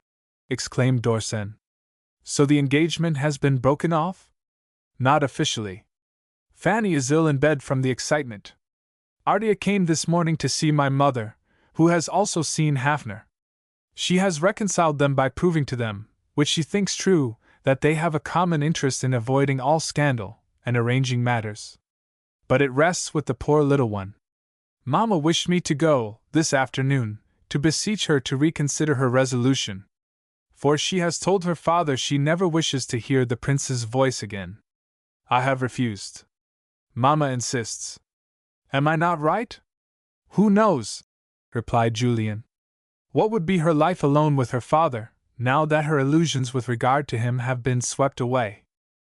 The touching scene had indeed taken place, and less than 24 hours after the novelist had thus expressed to himself the regret of not assisting at it. Only he was mistaken as to the tenor of the dialogue, in a manner which proved that the subtlety of intelligence will never divine the simplicity of the heart.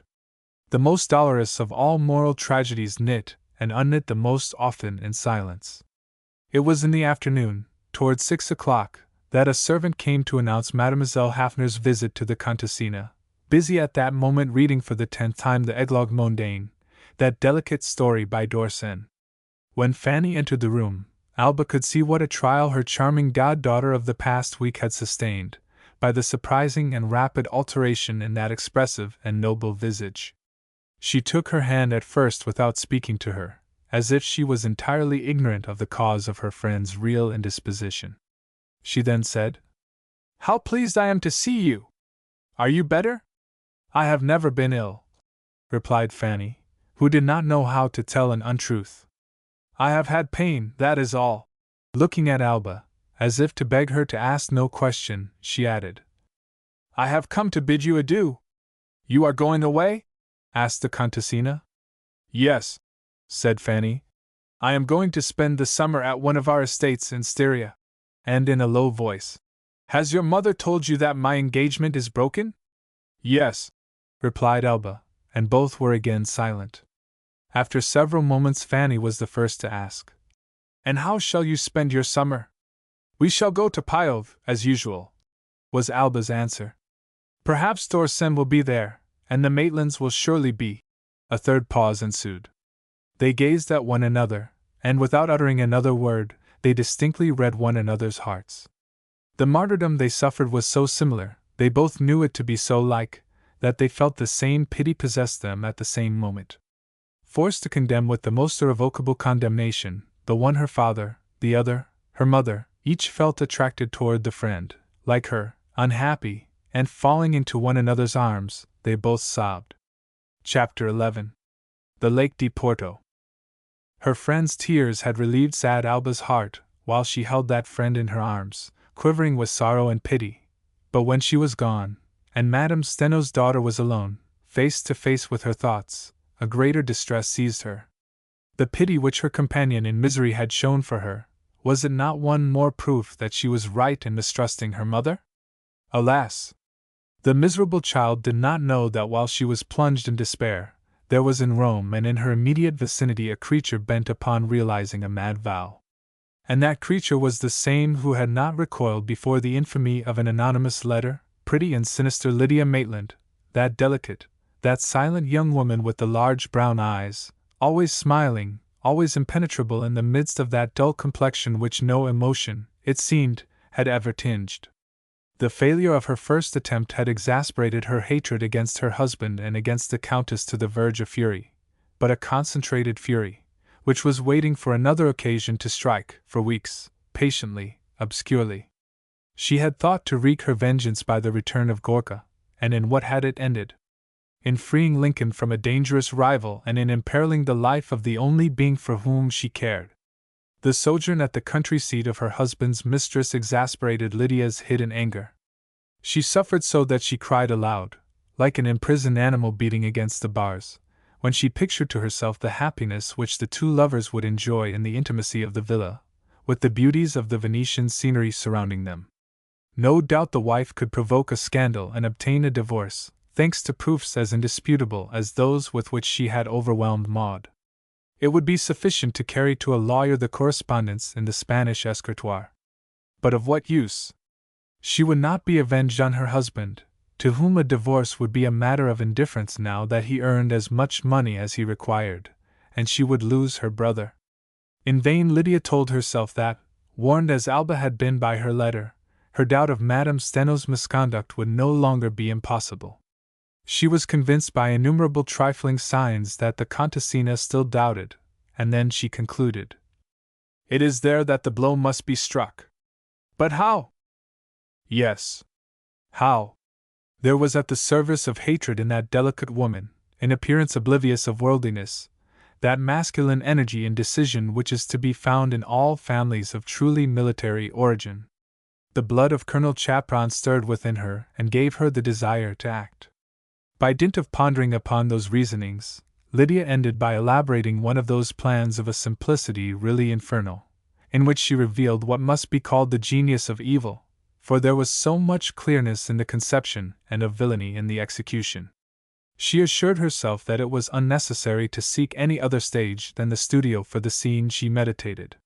She knew too well the fury of passion by which Madame Steno was possessed to doubt that, as soon as she was alone with Lincoln, she did not refuse him those kisses of which their correspondence spoke. The snare to be laid was very simple.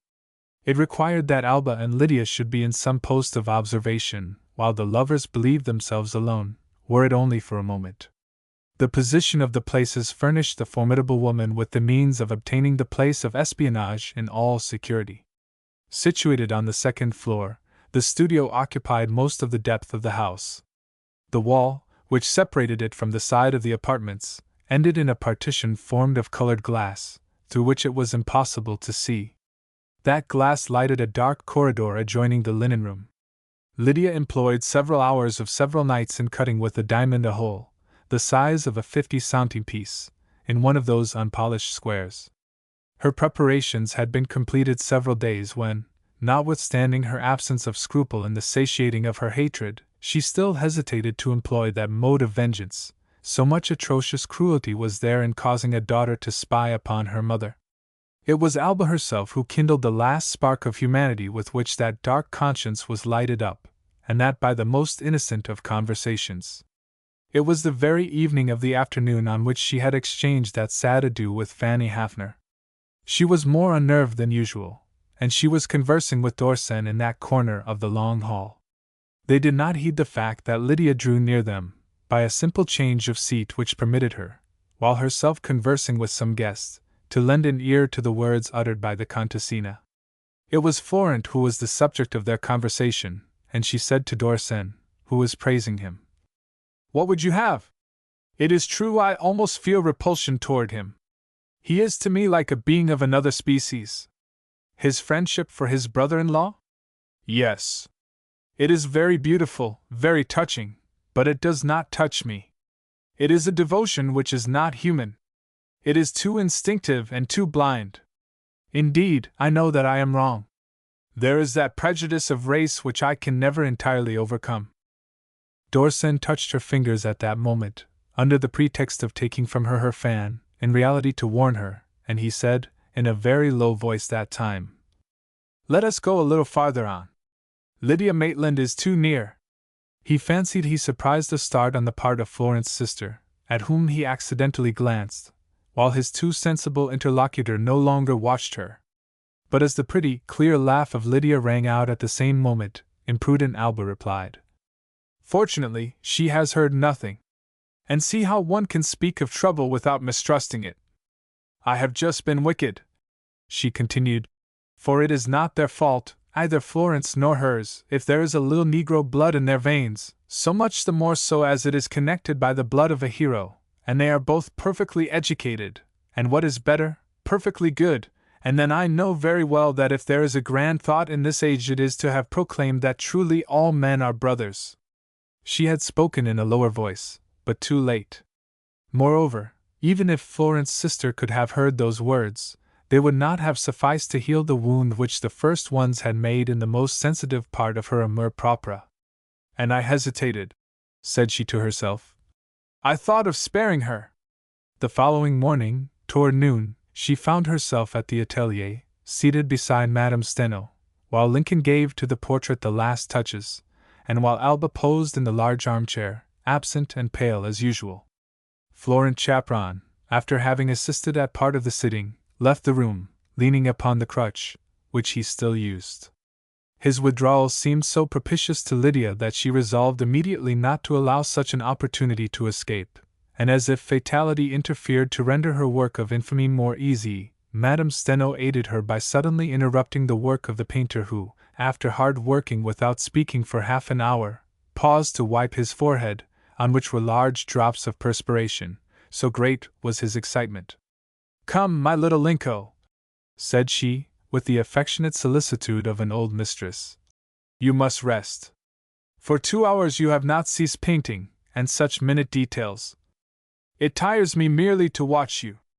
"I am not at all tired," replied Maitland, who, however, laid down his palette and brush, and rolling a cigarette, lighted it, continuing, with a proud smile, "We have only that one superiority, we Americans, but we have it. It is a power to apply ourselves which the old world no longer knows.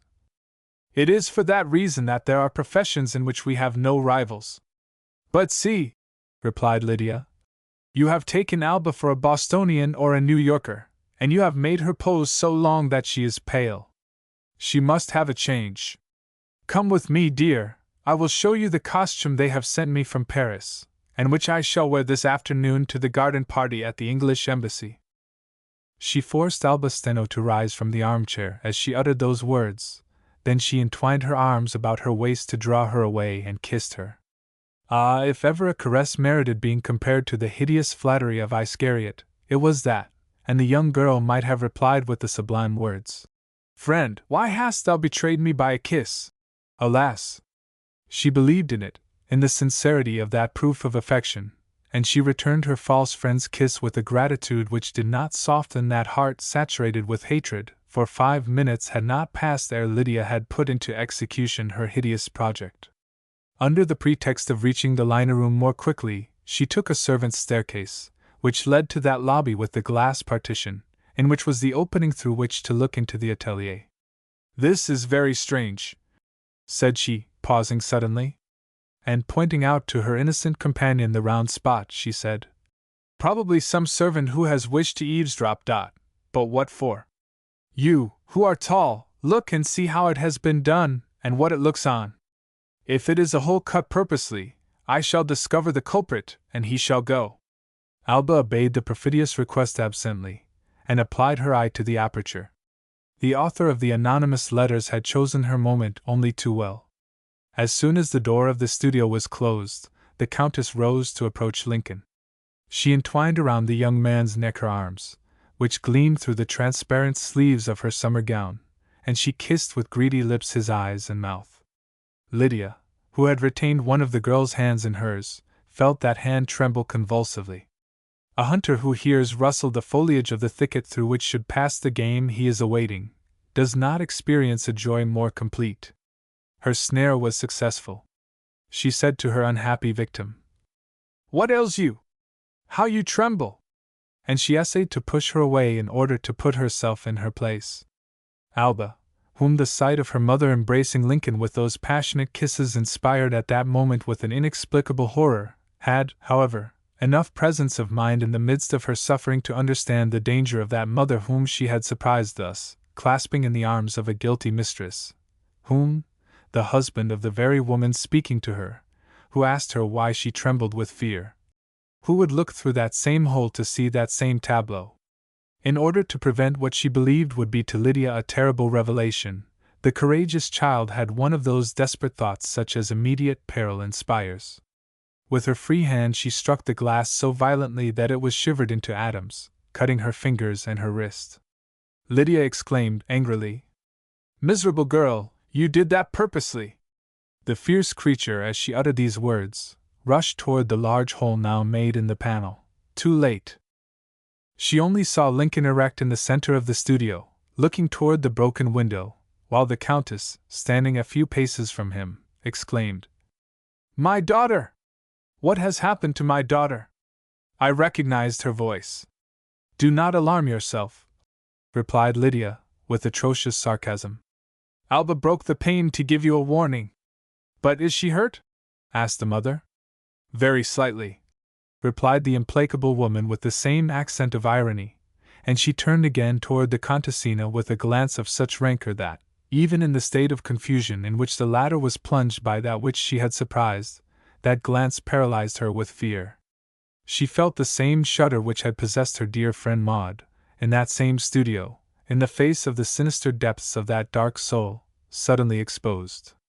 She had not time to precisely define her feelings, for already her mother was beside her, pressing her in her arms, in those very arms which Alba had just seen twined around the neck of a lover, while that same mouth showered kisses upon him. The moral shock was so great that the young girl fainted. She regained consciousness, and almost at once she saw her mother as mad with anxiety as she had just seen her trembling with joy and love. She again saw Lydia Maitland's eyes fixed upon them both with an expression too significant now. And, as she had had the presence of mind to save that guilty mother, she found in her tenderness the strength to smile at her, to lie to her, to blind her forever as to the truth of that hideous scene which had just been enacted in that lobby. "I was frightened at the sight of my own blood," said she, "and I believe it is only a small cut. See! I can move my hand without pain." When the doctor, hastily summoned, had confirmed that no particles of glass had remained in the cuts, the Countess felt so reassured that her gaiety returned. Never had she been in a mood more charming than in the carriage which took them to the Villa Steno. To a person obliged by proof to condemn another without ceasing to love her, there is no greater sorrow than to perceive the absolute unconsciousness of that other person and her serenity in her fault. Poor Alba felt overwhelmed by a sadness greater, more depressing still, and which became materially insupportable, when, toward 2:30, her mother bade her farewell, although the fete at the English embassy did not begin until 5 o'clock. "I promised poor Hafner to go to see him today. I know he is bowed down with grief. I would like to try to arrange all. I will send back the carriage if you wish to go out a while. I have telephoned Lydia to expect me at 4 o'clock. She will take me." She had, on detailing the employment so natural of her afternoon, eyes too brilliant, a smile too happy. She looked too youthful in her light toilette. Her feet trembled with too nervous an impatience. How could Alba not have felt that she was telling her an untruth? The undeceived child had the intuition that the visit to Fanny's father was only a pretext. It was not the first time that the Countess employed it to free herself from inconvenient surveillance. The act of sending back the carriage, which, in Rome as in Paris, is always the probable sign of clandestine meetings with women of their rank. It was not the first time that Alba was possessed by suspicion on certain mysterious disappearances of her mother. That mother did not mistrust that poor Alba. Her Alba, the child so tenderly loved in spite of all, was suffering at that very moment and on her account the most terrible of temptations. When the carriage had disappeared, the fixed gaze of the young girl was turned upon the pavement, and then she felt arise in her a sudden, instinctive, almost irresistible idea to end the moral suffering by which she was devoured. It was so simple.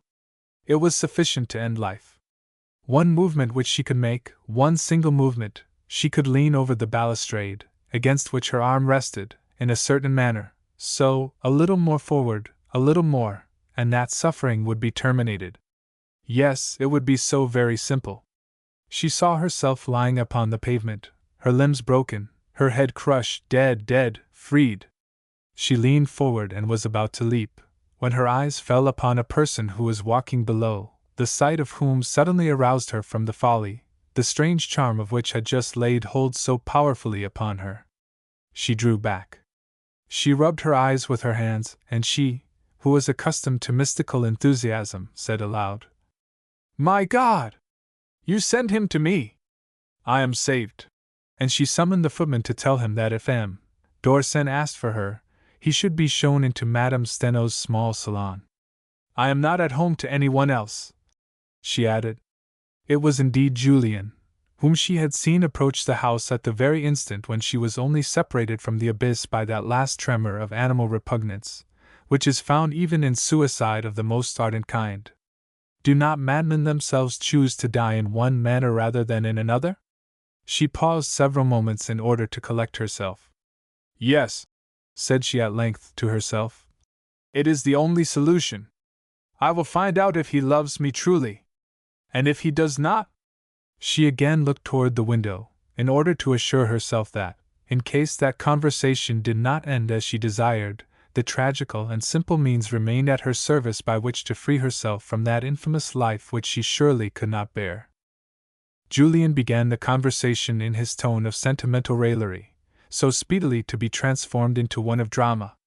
He knew very well, on arriving at Villa Steno, that he was to have his last tête-à-tête with his pretty and interesting little friend. For he had at length decided to go away, and, to be more sure of not failing, he had engaged his sleeping berth for that night.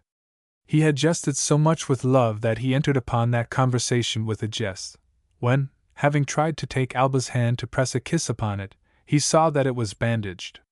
"What has happened to you, little Countess? Have my laurels or those of Florent Chapron prevented you from sleeping, that you are here with the classical wrist of a duelist? Seriously, how have you hurt yourself?" "I leaned against a window, which broke and the pieces of glass cut my fingers somewhat," replied the young girl with a faint smile, adding, "It is nothing." "What an imprudent child you are!" said d'Orsay in his tone of friendly scolding. "Do you know that you might have severed an artery and have caused a very serious, perhaps a fatal, hemorrhage?" "That would not have been such a great misfortune," replied Alba, shaking her pretty head with an expression so bitter about her mouth that the young man, too, ceased smiling. "Do not speak in that tone," said he, "or I shall think you did it purposely." "Purposely?" repeated the young girl. "Purposely? Why should I have done it purposely?" And she blushed and laughed in the same nervous way she had laughed 15 minutes before, when she looked down into the street. d'Orsay felt that she was suffering, and his heart contracted. The trouble against which he had struggled for several days with all the energy of an independent artist, and which for some time systematized his celibacy, again oppressed him. He thought it time to put between folly and him the irreparability of his categorical resolution. So he replied to his little friend with his habitual gentleness, but in a tone of firmness, which already announced his determination. "I have again vexed you, Contessina, and you are looking at me with the glance of our hours of dispute. You will later regret having been unkind today." As he pronounced those enigmatical words, she saw that he had in his eyes and in his smile something different and indefinable. It must have been that she loved him still more than she herself believed, as for a second she forgot both her pain and her resolution, and she asked him, quickly, "You have some trouble? You are suffering? What is it?" "Nothing," replied d'Orsay. "But time is flying, the minutes are going by, and not only the minutes. There is an old and charming French ode, which you do not know and which begins. Which means, little Countess, in simple prose, that this is no doubt the last conversation we shall have together this season, and that it would be cruel to mar for me this last visit." "Do I understand you aright?" said Alba. She, too, knew too well Julien's way of speaking not to know that that mannerism, half mocking, half sentimental, always served him to prepare phrases more grave, and against the emotion of which her fear of appearing a dupe rose in advance. She crossed her arms upon her breast, and after a pause she continued, in a grave voice. You are going away? Yes, he replied, and from his coat pocket he partly drew his ticket. You see, I have acted like the poltroons who cast themselves into the water. My ticket is bought, and I shall no longer hold that little discourse which I have held for months, that, Sir Executioner, one moment. Do bury dot. You are going away? Repeated the young girl, who did not seem to have heeded the jest by which Julian had concealed his own confusion at the effect of his so abruptly announced departure. I shall not see you any more. And if I ask you not to go yet? You have spoken to me of our friendship. If I pray you, if I beseech you, in the name of that friendship, not to deprive me of it at this instant, when I have no one, when I am so alone, so horribly alone, will you answer no? You have often told me that you were my friend, my true friend? If it be true, you will not go. I repeat, I am alone, and I am afraid. Come, little countess, replied Dorsen, who began to be terrified by the young girl's sudden excitement. It is not reasonable to agitate yourself thus, because yesterday you had a very sad conversation with Fanny Hafner. First, it is altogether impossible for me to defer my departure. You force me to give you coarse, almost commercial reasons. But my book is about to appear, and I must be there for the launching of the sale, of which I have already told you. And then you are going away, too. You will have all the diversions of the country, of your Venetian friends and charming Lydia Maitland.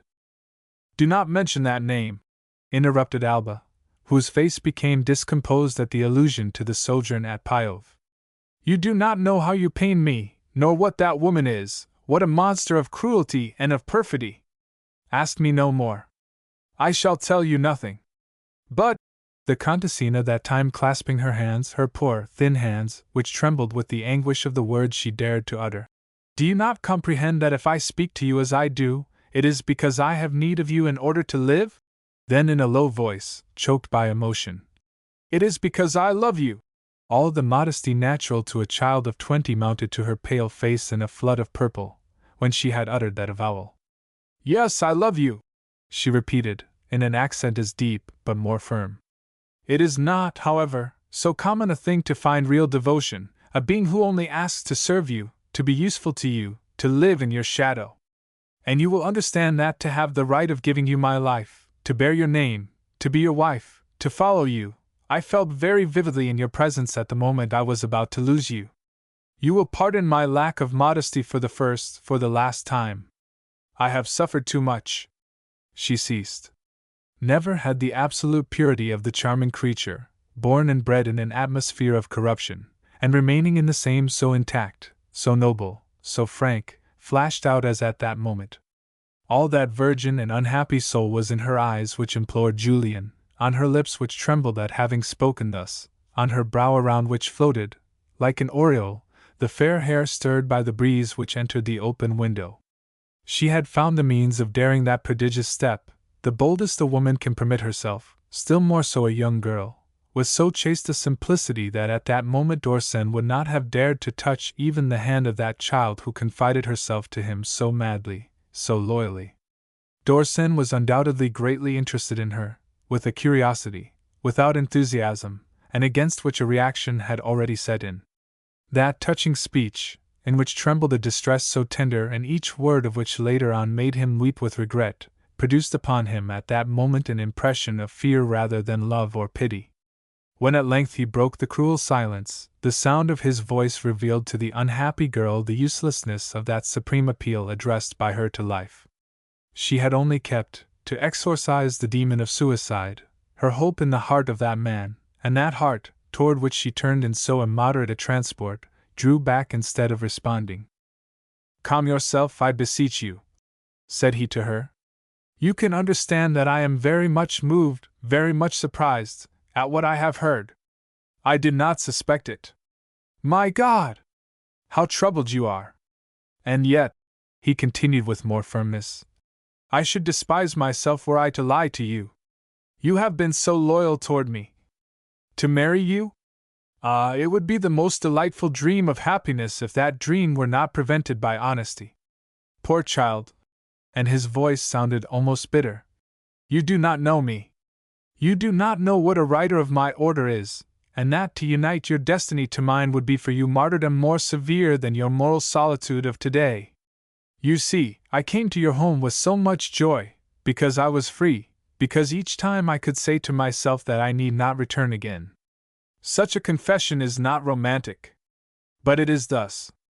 If that relation became a bond, an obligation, a fixed framework in which to move, a circle of habits in which to imprison me, I should only have one thought: flight.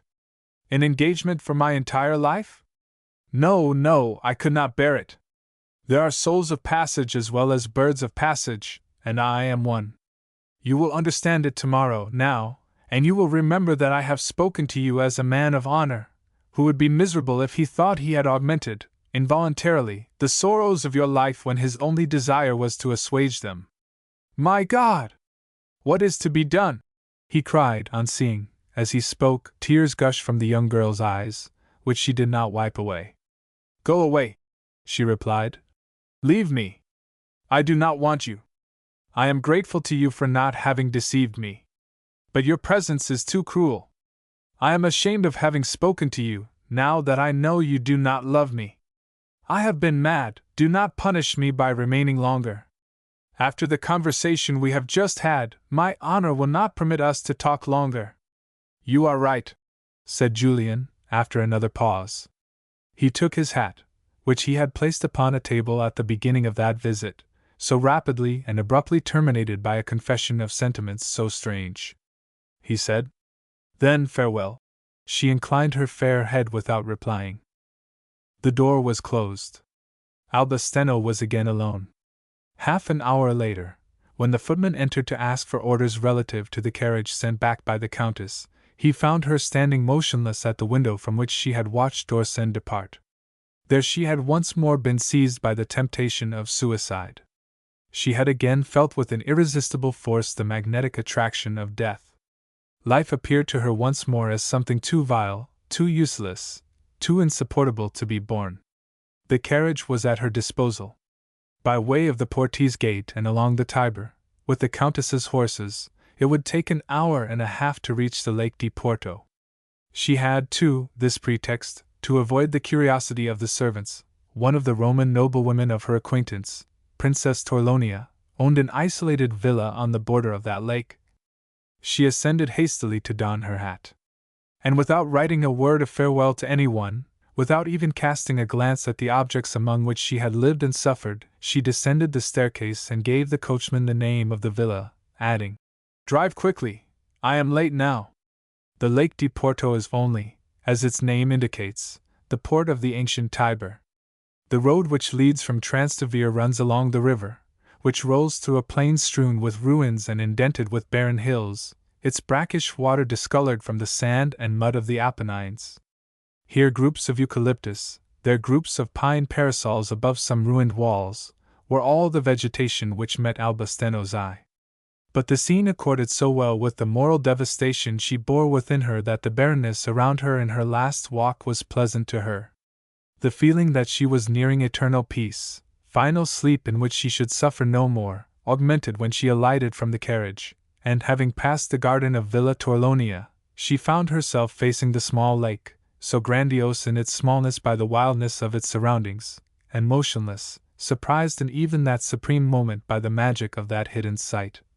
She paused amid the reeds with their red tufts to look at that pond which was to become her tomb, and she murmured, How beautiful it is! There was in the humid atmosphere which gradually penetrated her a charm of mortal rest, to which she abandoned herself dreamily, almost with physical voluptuousness, drinking into her being the feverish fumes of that place, one of the most fatal at that season and at that hour of all that dangerous coast, until she shuddered in her light summer gown. Her shoulders contracted, her teeth chattered, and that feeling of discomfort was to her as a signal for action. She took another ollie of rosebushes in flower to reach a point on the bank barren of vegetation, where was outlined the form of a boat. She soon detached it, and managing the heavy oars with her delicate hands, she advanced toward the middle of the lake. When she was in the spot which she thought the deepest and the most suitable for her design, she ceased rowing. Then, by a delicate care, which made her smile herself, so much did it betray instinctive and childish order at such a solemn moment. She put her hat, her umbrella, and her gloves on one of the transversal boards of the boat. She had made effort to move the heavy oars, so that she was perspiring. A second shudder seized her as she was arranging the trifling objects, so keen, so chilly, so that time that she paused. She lay there motionless, her eyes fixed upon the water, whose undulations lapped the boat. At the last moment she felt re-enter her heart, not love of life, but love for her mother. All the details of the events which would follow her suicide were presented to her mind. She saw herself plunging into the deep water which would close over her head. Her suffering would be ended, but Madame Steno? She saw the coachman growing uneasy over her absence, ringing at the door of Villa Torlonia, the servants in search. The loosened boat would relate enough. Would the Countess know that she had killed herself? Would she know the cause of that desperate end? The terrible face of Lydia Maitland appeared to the young girl. She comprehended that the woman hated her enemy too much not to enlighten her with regard to the circumstances which had preceded that suicide. The cry so simple and of a significance so terrible. "You did it purposely!" returned to Alba's memory. She saw her mother learning that her daughter had seen all. She had loved her so much, that mother, she loved her so dearly still. Then, as a third violent chill shook her from head to foot, Alba began to think of another mode, and one as sure, of death without any one in the world being able to suspect that it was voluntary. She recalled the fact that she was in one of the most dreaded corners of the Roman Campagna, that she had known persons carried off in a few days by the pernicious fevers contracted in similar places, at that hour and in that season, notably one of her friends, one of the Bonapartes living in Rome, who came thither to hunt when overheated. If she were to try to catch that same disease? And she took up the oars. When she felt her brow moist with the second effort, she opened her bodice and her chemise, she exposed her neck, her breast, her throat, and she lay down in the boat, allowing the damp air to envelop, to caress, to chill her, inviting the entrance into her blood of the fatal germs. How long did she remain thus, half unconscious, in the atmosphere more and more laden with miasma in proportion as the sun sank? A cry made her rise and again take up the oars. It was the coachman, who, not seeing her return, had descended from the box and was hailing the boat at all hazards. When she stepped upon the bank and when he saw her so pale, the man, who had been in the Countess's service for years, could not help saying to her, with the familiarity of an Italian servant, "You have taken cold, mademoiselle, and this place is so dangerous." "Indeed," she replied, "I have had a chill. It will be nothing. Let us return quickly. Above all, do not say that I was in the boat. You will cause me to be scolded." Chapter 12. Epilogue. And it was directly after that conversation that the poor child left for the lake, where she caught the pernicious fever? Asked Montfanon. Directly, replied Dorsen. And what troubles me the most is that I cannot doubt but that she went there purposely. I was so troubled by our conversation that I had not the strength to leave Rome the same evening, as I told her I should. After much hesitation, you understand why, now that I have told you all, I returned to the Villa Steno at 6 o'clock. To speak to her, but of what? Did I know? It was madness. For her avowal only allowed of two replies, either that which I made her or an offer of marriage. Ah, I did not reason so much. I was afraid. Of what? I do not know. I reached the villa, where I found the Countess, gay and radiant, as was her custom, and tête-à-tête with her American. "Only think, there is my child," said she to me, "who has refused to go to the English embassy, where she would enjoy herself, and who has gone out for a drive alone. Will you await her?" At length she began to grow uneasy, and I, seeing that no one returned, took my leave, my heart oppressed by presentiments. Alba's carriage stopped at the door just as I was going out. She was pale, of a greenish pallor, which caused me to say on approaching her, "Whence have you come?" as if I had the right. Her lips, already discolored, trembled as they replied. When I learned where she had spent that hour of sunset, and near what lake, the most deadly in the neighborhood, I said to her, "What imprudence! I shall all my life see the glance she gave me at the moment, as she replied, say, rather, how wise, and pray that I may have taken the fever and that I die of it. You know the rest, and how her wish has been realized. She indeed contracted the fever, and so severely that she died in less than 6 days. I have no doubt, since her last words, that it was a suicide. And the mother? Asked Montfanon. Did she not comprehend finally? Absolutely nothing, replied Dorsen. It is inconceivable, but it is thus. Ah! She is truly the worthy friend of that knave Hafner, whom his daughter's broken engagement has not grieved, in spite of his discomfiture. I forgot to tell you that he had just sold Palais Castagna to a joint stock company to convert it into a hotel. I laughed. He continued with singular acrimony. In order not to weep, for I am arriving at the most heartrending part. Do you know where I saw poor Alba Steno's face for the last time? It was 3 days ago, the day after her death, at this hour. I called to inquire for the Countess. She was receiving. Do you wish to bid her adieu? She asked me. Good Lincoln is just molding her face for me, and I entered the chamber of death. Her eyes were closed, her cheeks were sunken, her pretty nose was pinched, and upon her brow and in the corners of her mouth was a mixture of bitterness and of repose which I cannot describe to you. I thought, if you had liked, she would be alive, she would smile, she would love you. The American was beside the bed, while Florent Chapron, always faithful, was preparing the oil to put upon the face of the corpse, and sinister Lydia Maitland was watching the scene with eyes which made me shudder, reminding me of what I had divined at the time of my last conversation with Alba. If she does not undertake to play the part of a nemesis, and to tell all to the Countess, I am mistaken in faces. For the moment she was silent, and guessed the only words the mother uttered when her lover, he on whose account her daughter had suffered so much, approached their common victim. Above all, do not injure her lovely lashes. What horrible irony, was it not? Horrible! The young man sank upon a bench as he uttered that cry of distress and of remorse, which Montfanon mechanically repeated, as if startled by the tragical confidence he had just received. Montfanon shook his grey head several times as if deliberating, then forced Dorsen to rise, chiding him thus. Come, Julian, we cannot remain here all the afternoon dreaming and sighing like young women. The child is dead. We cannot restore her to life, you in despairing, I in deploring. We should do better to look in the face our responsibility in that sinister adventure, to repent of it and to expiate it. Our responsibility? Interrogated Julian. I see mine, although I can truly not see yours. Yours and mine, replied Montfanon. I am no sophist, and I am not in the habit of shifting my conscience. Yes or no? He insisted, with a return of his usual excitement. Did I leave the catacombs to arrange that unfortunate duel? Yes or no, did I yield to the paroxysm of choler which possessed me on hearing of the engagement of Ardea and on finding that I was in the presence of that equivocal Hafner? Yes or no, did that duel help to enlighten Madame Gorka as to her husband's doings, and, in consequence, Mademoiselle Steno as to her mother's? Did you not relate to me the progress of her anguish since that scandal, there just now?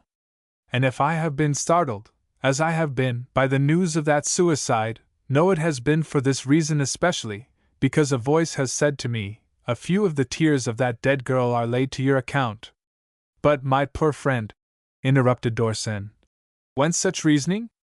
According to that, we could not live any more. There enters into our lives, by indirect means, a collection of actions which in no way concerns us, and in admitting that we have a debt of responsibility to pay, that debt commences and ends in that which we have wished directly, sincerely, clearly. It would be very convenient, replied the Marquis, with still more vivacity. But the proof that it is not true is that you yourself are filled with remorse at not having saved the soul so weak of that defenseless child. Ah, I do not mince the truth to myself, and I shall not do so to you. You remember the morning when you were so gay, and when you gave me the theory of your cosmopolitanism? It amused you, as a perfect dilettante, so you said, to assist in one of those dramas of race which bring into play the personages from all points of the earth and of history, and you then traced to me a programme very true, my faith, and which events have almost brought about. Madame Steno has indeed conducted herself toward her two lovers as a Venetian of the time of art in Chapron, with all the blind devotion of a descendant of an oppressed race, his sister with the villainous ferocity of a rebel who at length shakes off the yoke, since you think she wrote those anonymous letters. Hafner and Ardea have laid bare two detestable souls, the one of an infamous usurer, half German, half Dutch, the other of a degraded nobleman, in whom is revived some ancient condottiere. Gorka has been brave and mad, like entire Poland, his wife implacable and loyal, like all of England. Maitland continues to be positive, insensible, and wilful in the midst of it all, as all America. And poor Alba ended as did her father. I do not speak to you of Baron Hafner's daughter. And he raised his hat. Then, in an altered voice, she is a saint in whom I was deceived. But she has Jewish blood in her veins, blood which was that of the people of God. I should have remembered it, and the beautiful saying of the Middle Ages, the Jewish women shall be saved because they have wept for our Lord in secret. You outlined for me in advance the scene of the drama in which we have been mixed up. And do you remember what I said? Is there not among them a soul which you might aid in doing better? You laughed in my face at that moment. You would have treated me, had you been less polite, as a Philistine and a cabotin. You wish to be only a spectator, the gentleman in the balcony who wipes the glasses of his lorgnette in order to lose none of the comedy. Well, you could not do so. That role is not permitted a man. He must act, and he acts always, even when he thinks he is looking on, even when he washes his hands as Pontius Pilate, that dilettante, too, who uttered the words of your masters and of yourself. What is truth? Truth is that there is always and everywhere a duty to fulfill. Mine was to prevent that criminal encounter. Yours was not to pay attention to that young girl if you did not love her, and if you loved her, to marry her and to take her from her abominable surroundings. We have both failed, and at what a price! You are very severe, said the young man. But if you were right, would not Alba be dead? Of what use is it for me to know what I should have done when it is too late?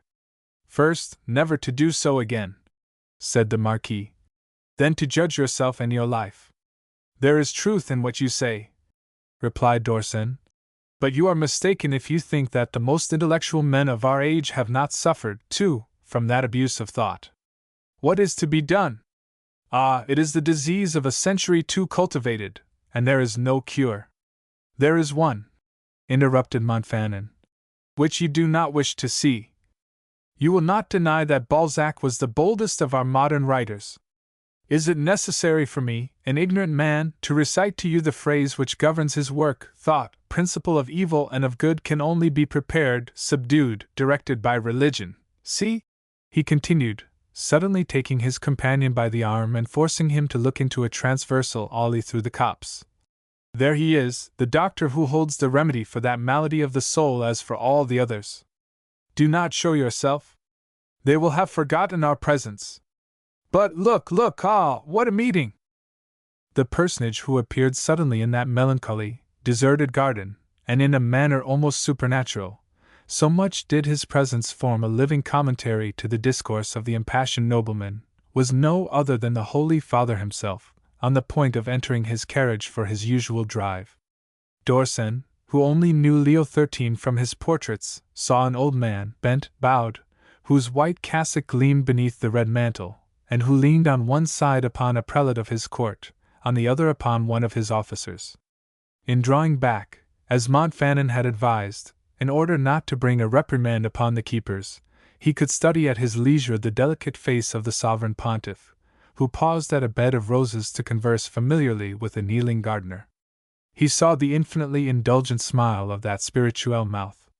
He saw the light of those eyes which seemed to justify by their brightness the lumen in Scylla applied to the successor of Pi 9 by a celebrated prophecy. He saw the venerable hand, that white, transparent hand, which was raised to give the solemn benediction with so much majesty, turned toward a fine yellow rose, and the fingers bend the flower without plucking it, as if not to harm the frail creation of God.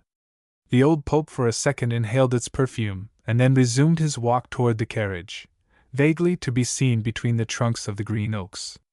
The black horses set off at a trot, and Dorsen, turning again toward Montfanon, perceived large tears upon the lashes of the former Zoe, who, forgetting the rest of their conversation, said, with a sigh, "And that is the only pleasure allowed him, who is, however, the successor of the first apostle, to inhale his flowers and drive in a carriage as rapidly as his horses can go. They have procured 4 paltry kilometers of road at the foot of the terrace where we were half an hour since." And he goes on, thus deluding himself with regard to the vast space which is forbidden him. "I have seen many tragical sights in my life. I have been to the war, and I have spent one entire night wounded on a battlefield covered with snow, among the dead, grazed by the wheels of the artillery of the conquerors, who defiled singing. Nothing has moved me like that drive of the old man, who has never uttered a complaint, and who has for himself only that acre of land in which to move freely. But these are grand words which the holy man wrote one day at the foot of his portrait for a missionary. The words explain his life, debitrissum martyrii fidem, faith is bound to martyrdom." "Debitrissum martyrii fidem," repeated Dorsen. "That is beautiful, indeed. And," he added, in a low voice, "you just now abused very rudely the dilettantes and the skeptic. But do you think there would be one of them who would refuse martyrdom if he could have at the same time faith?" Never had Montfanon heard the young man utter a similar phrase and in such an accent. The image returned to him, by way of contrast, of Dorsen, alert and foppish, the dandy of literature, so gaily a scoffer and a sophist, to whom antique and venerable Rome was only a city of pleasure, a Cosmopolis more paradoxical than Florence, Nice, Biarritz, St. Moritz, than such and such other cities of international winter and summer. He felt that for the first time that soul was strained to its depths.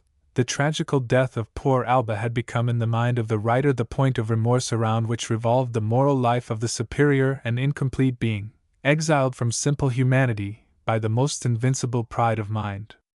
Montfanon comprehended that every additional word would pain the wounded heart. He was afraid of having already lectured Dorsen too severely. He took within his arm the arm of the young man, and he pressed it silently, putting into that manly caress all the warm and discreet pity of an elder brother.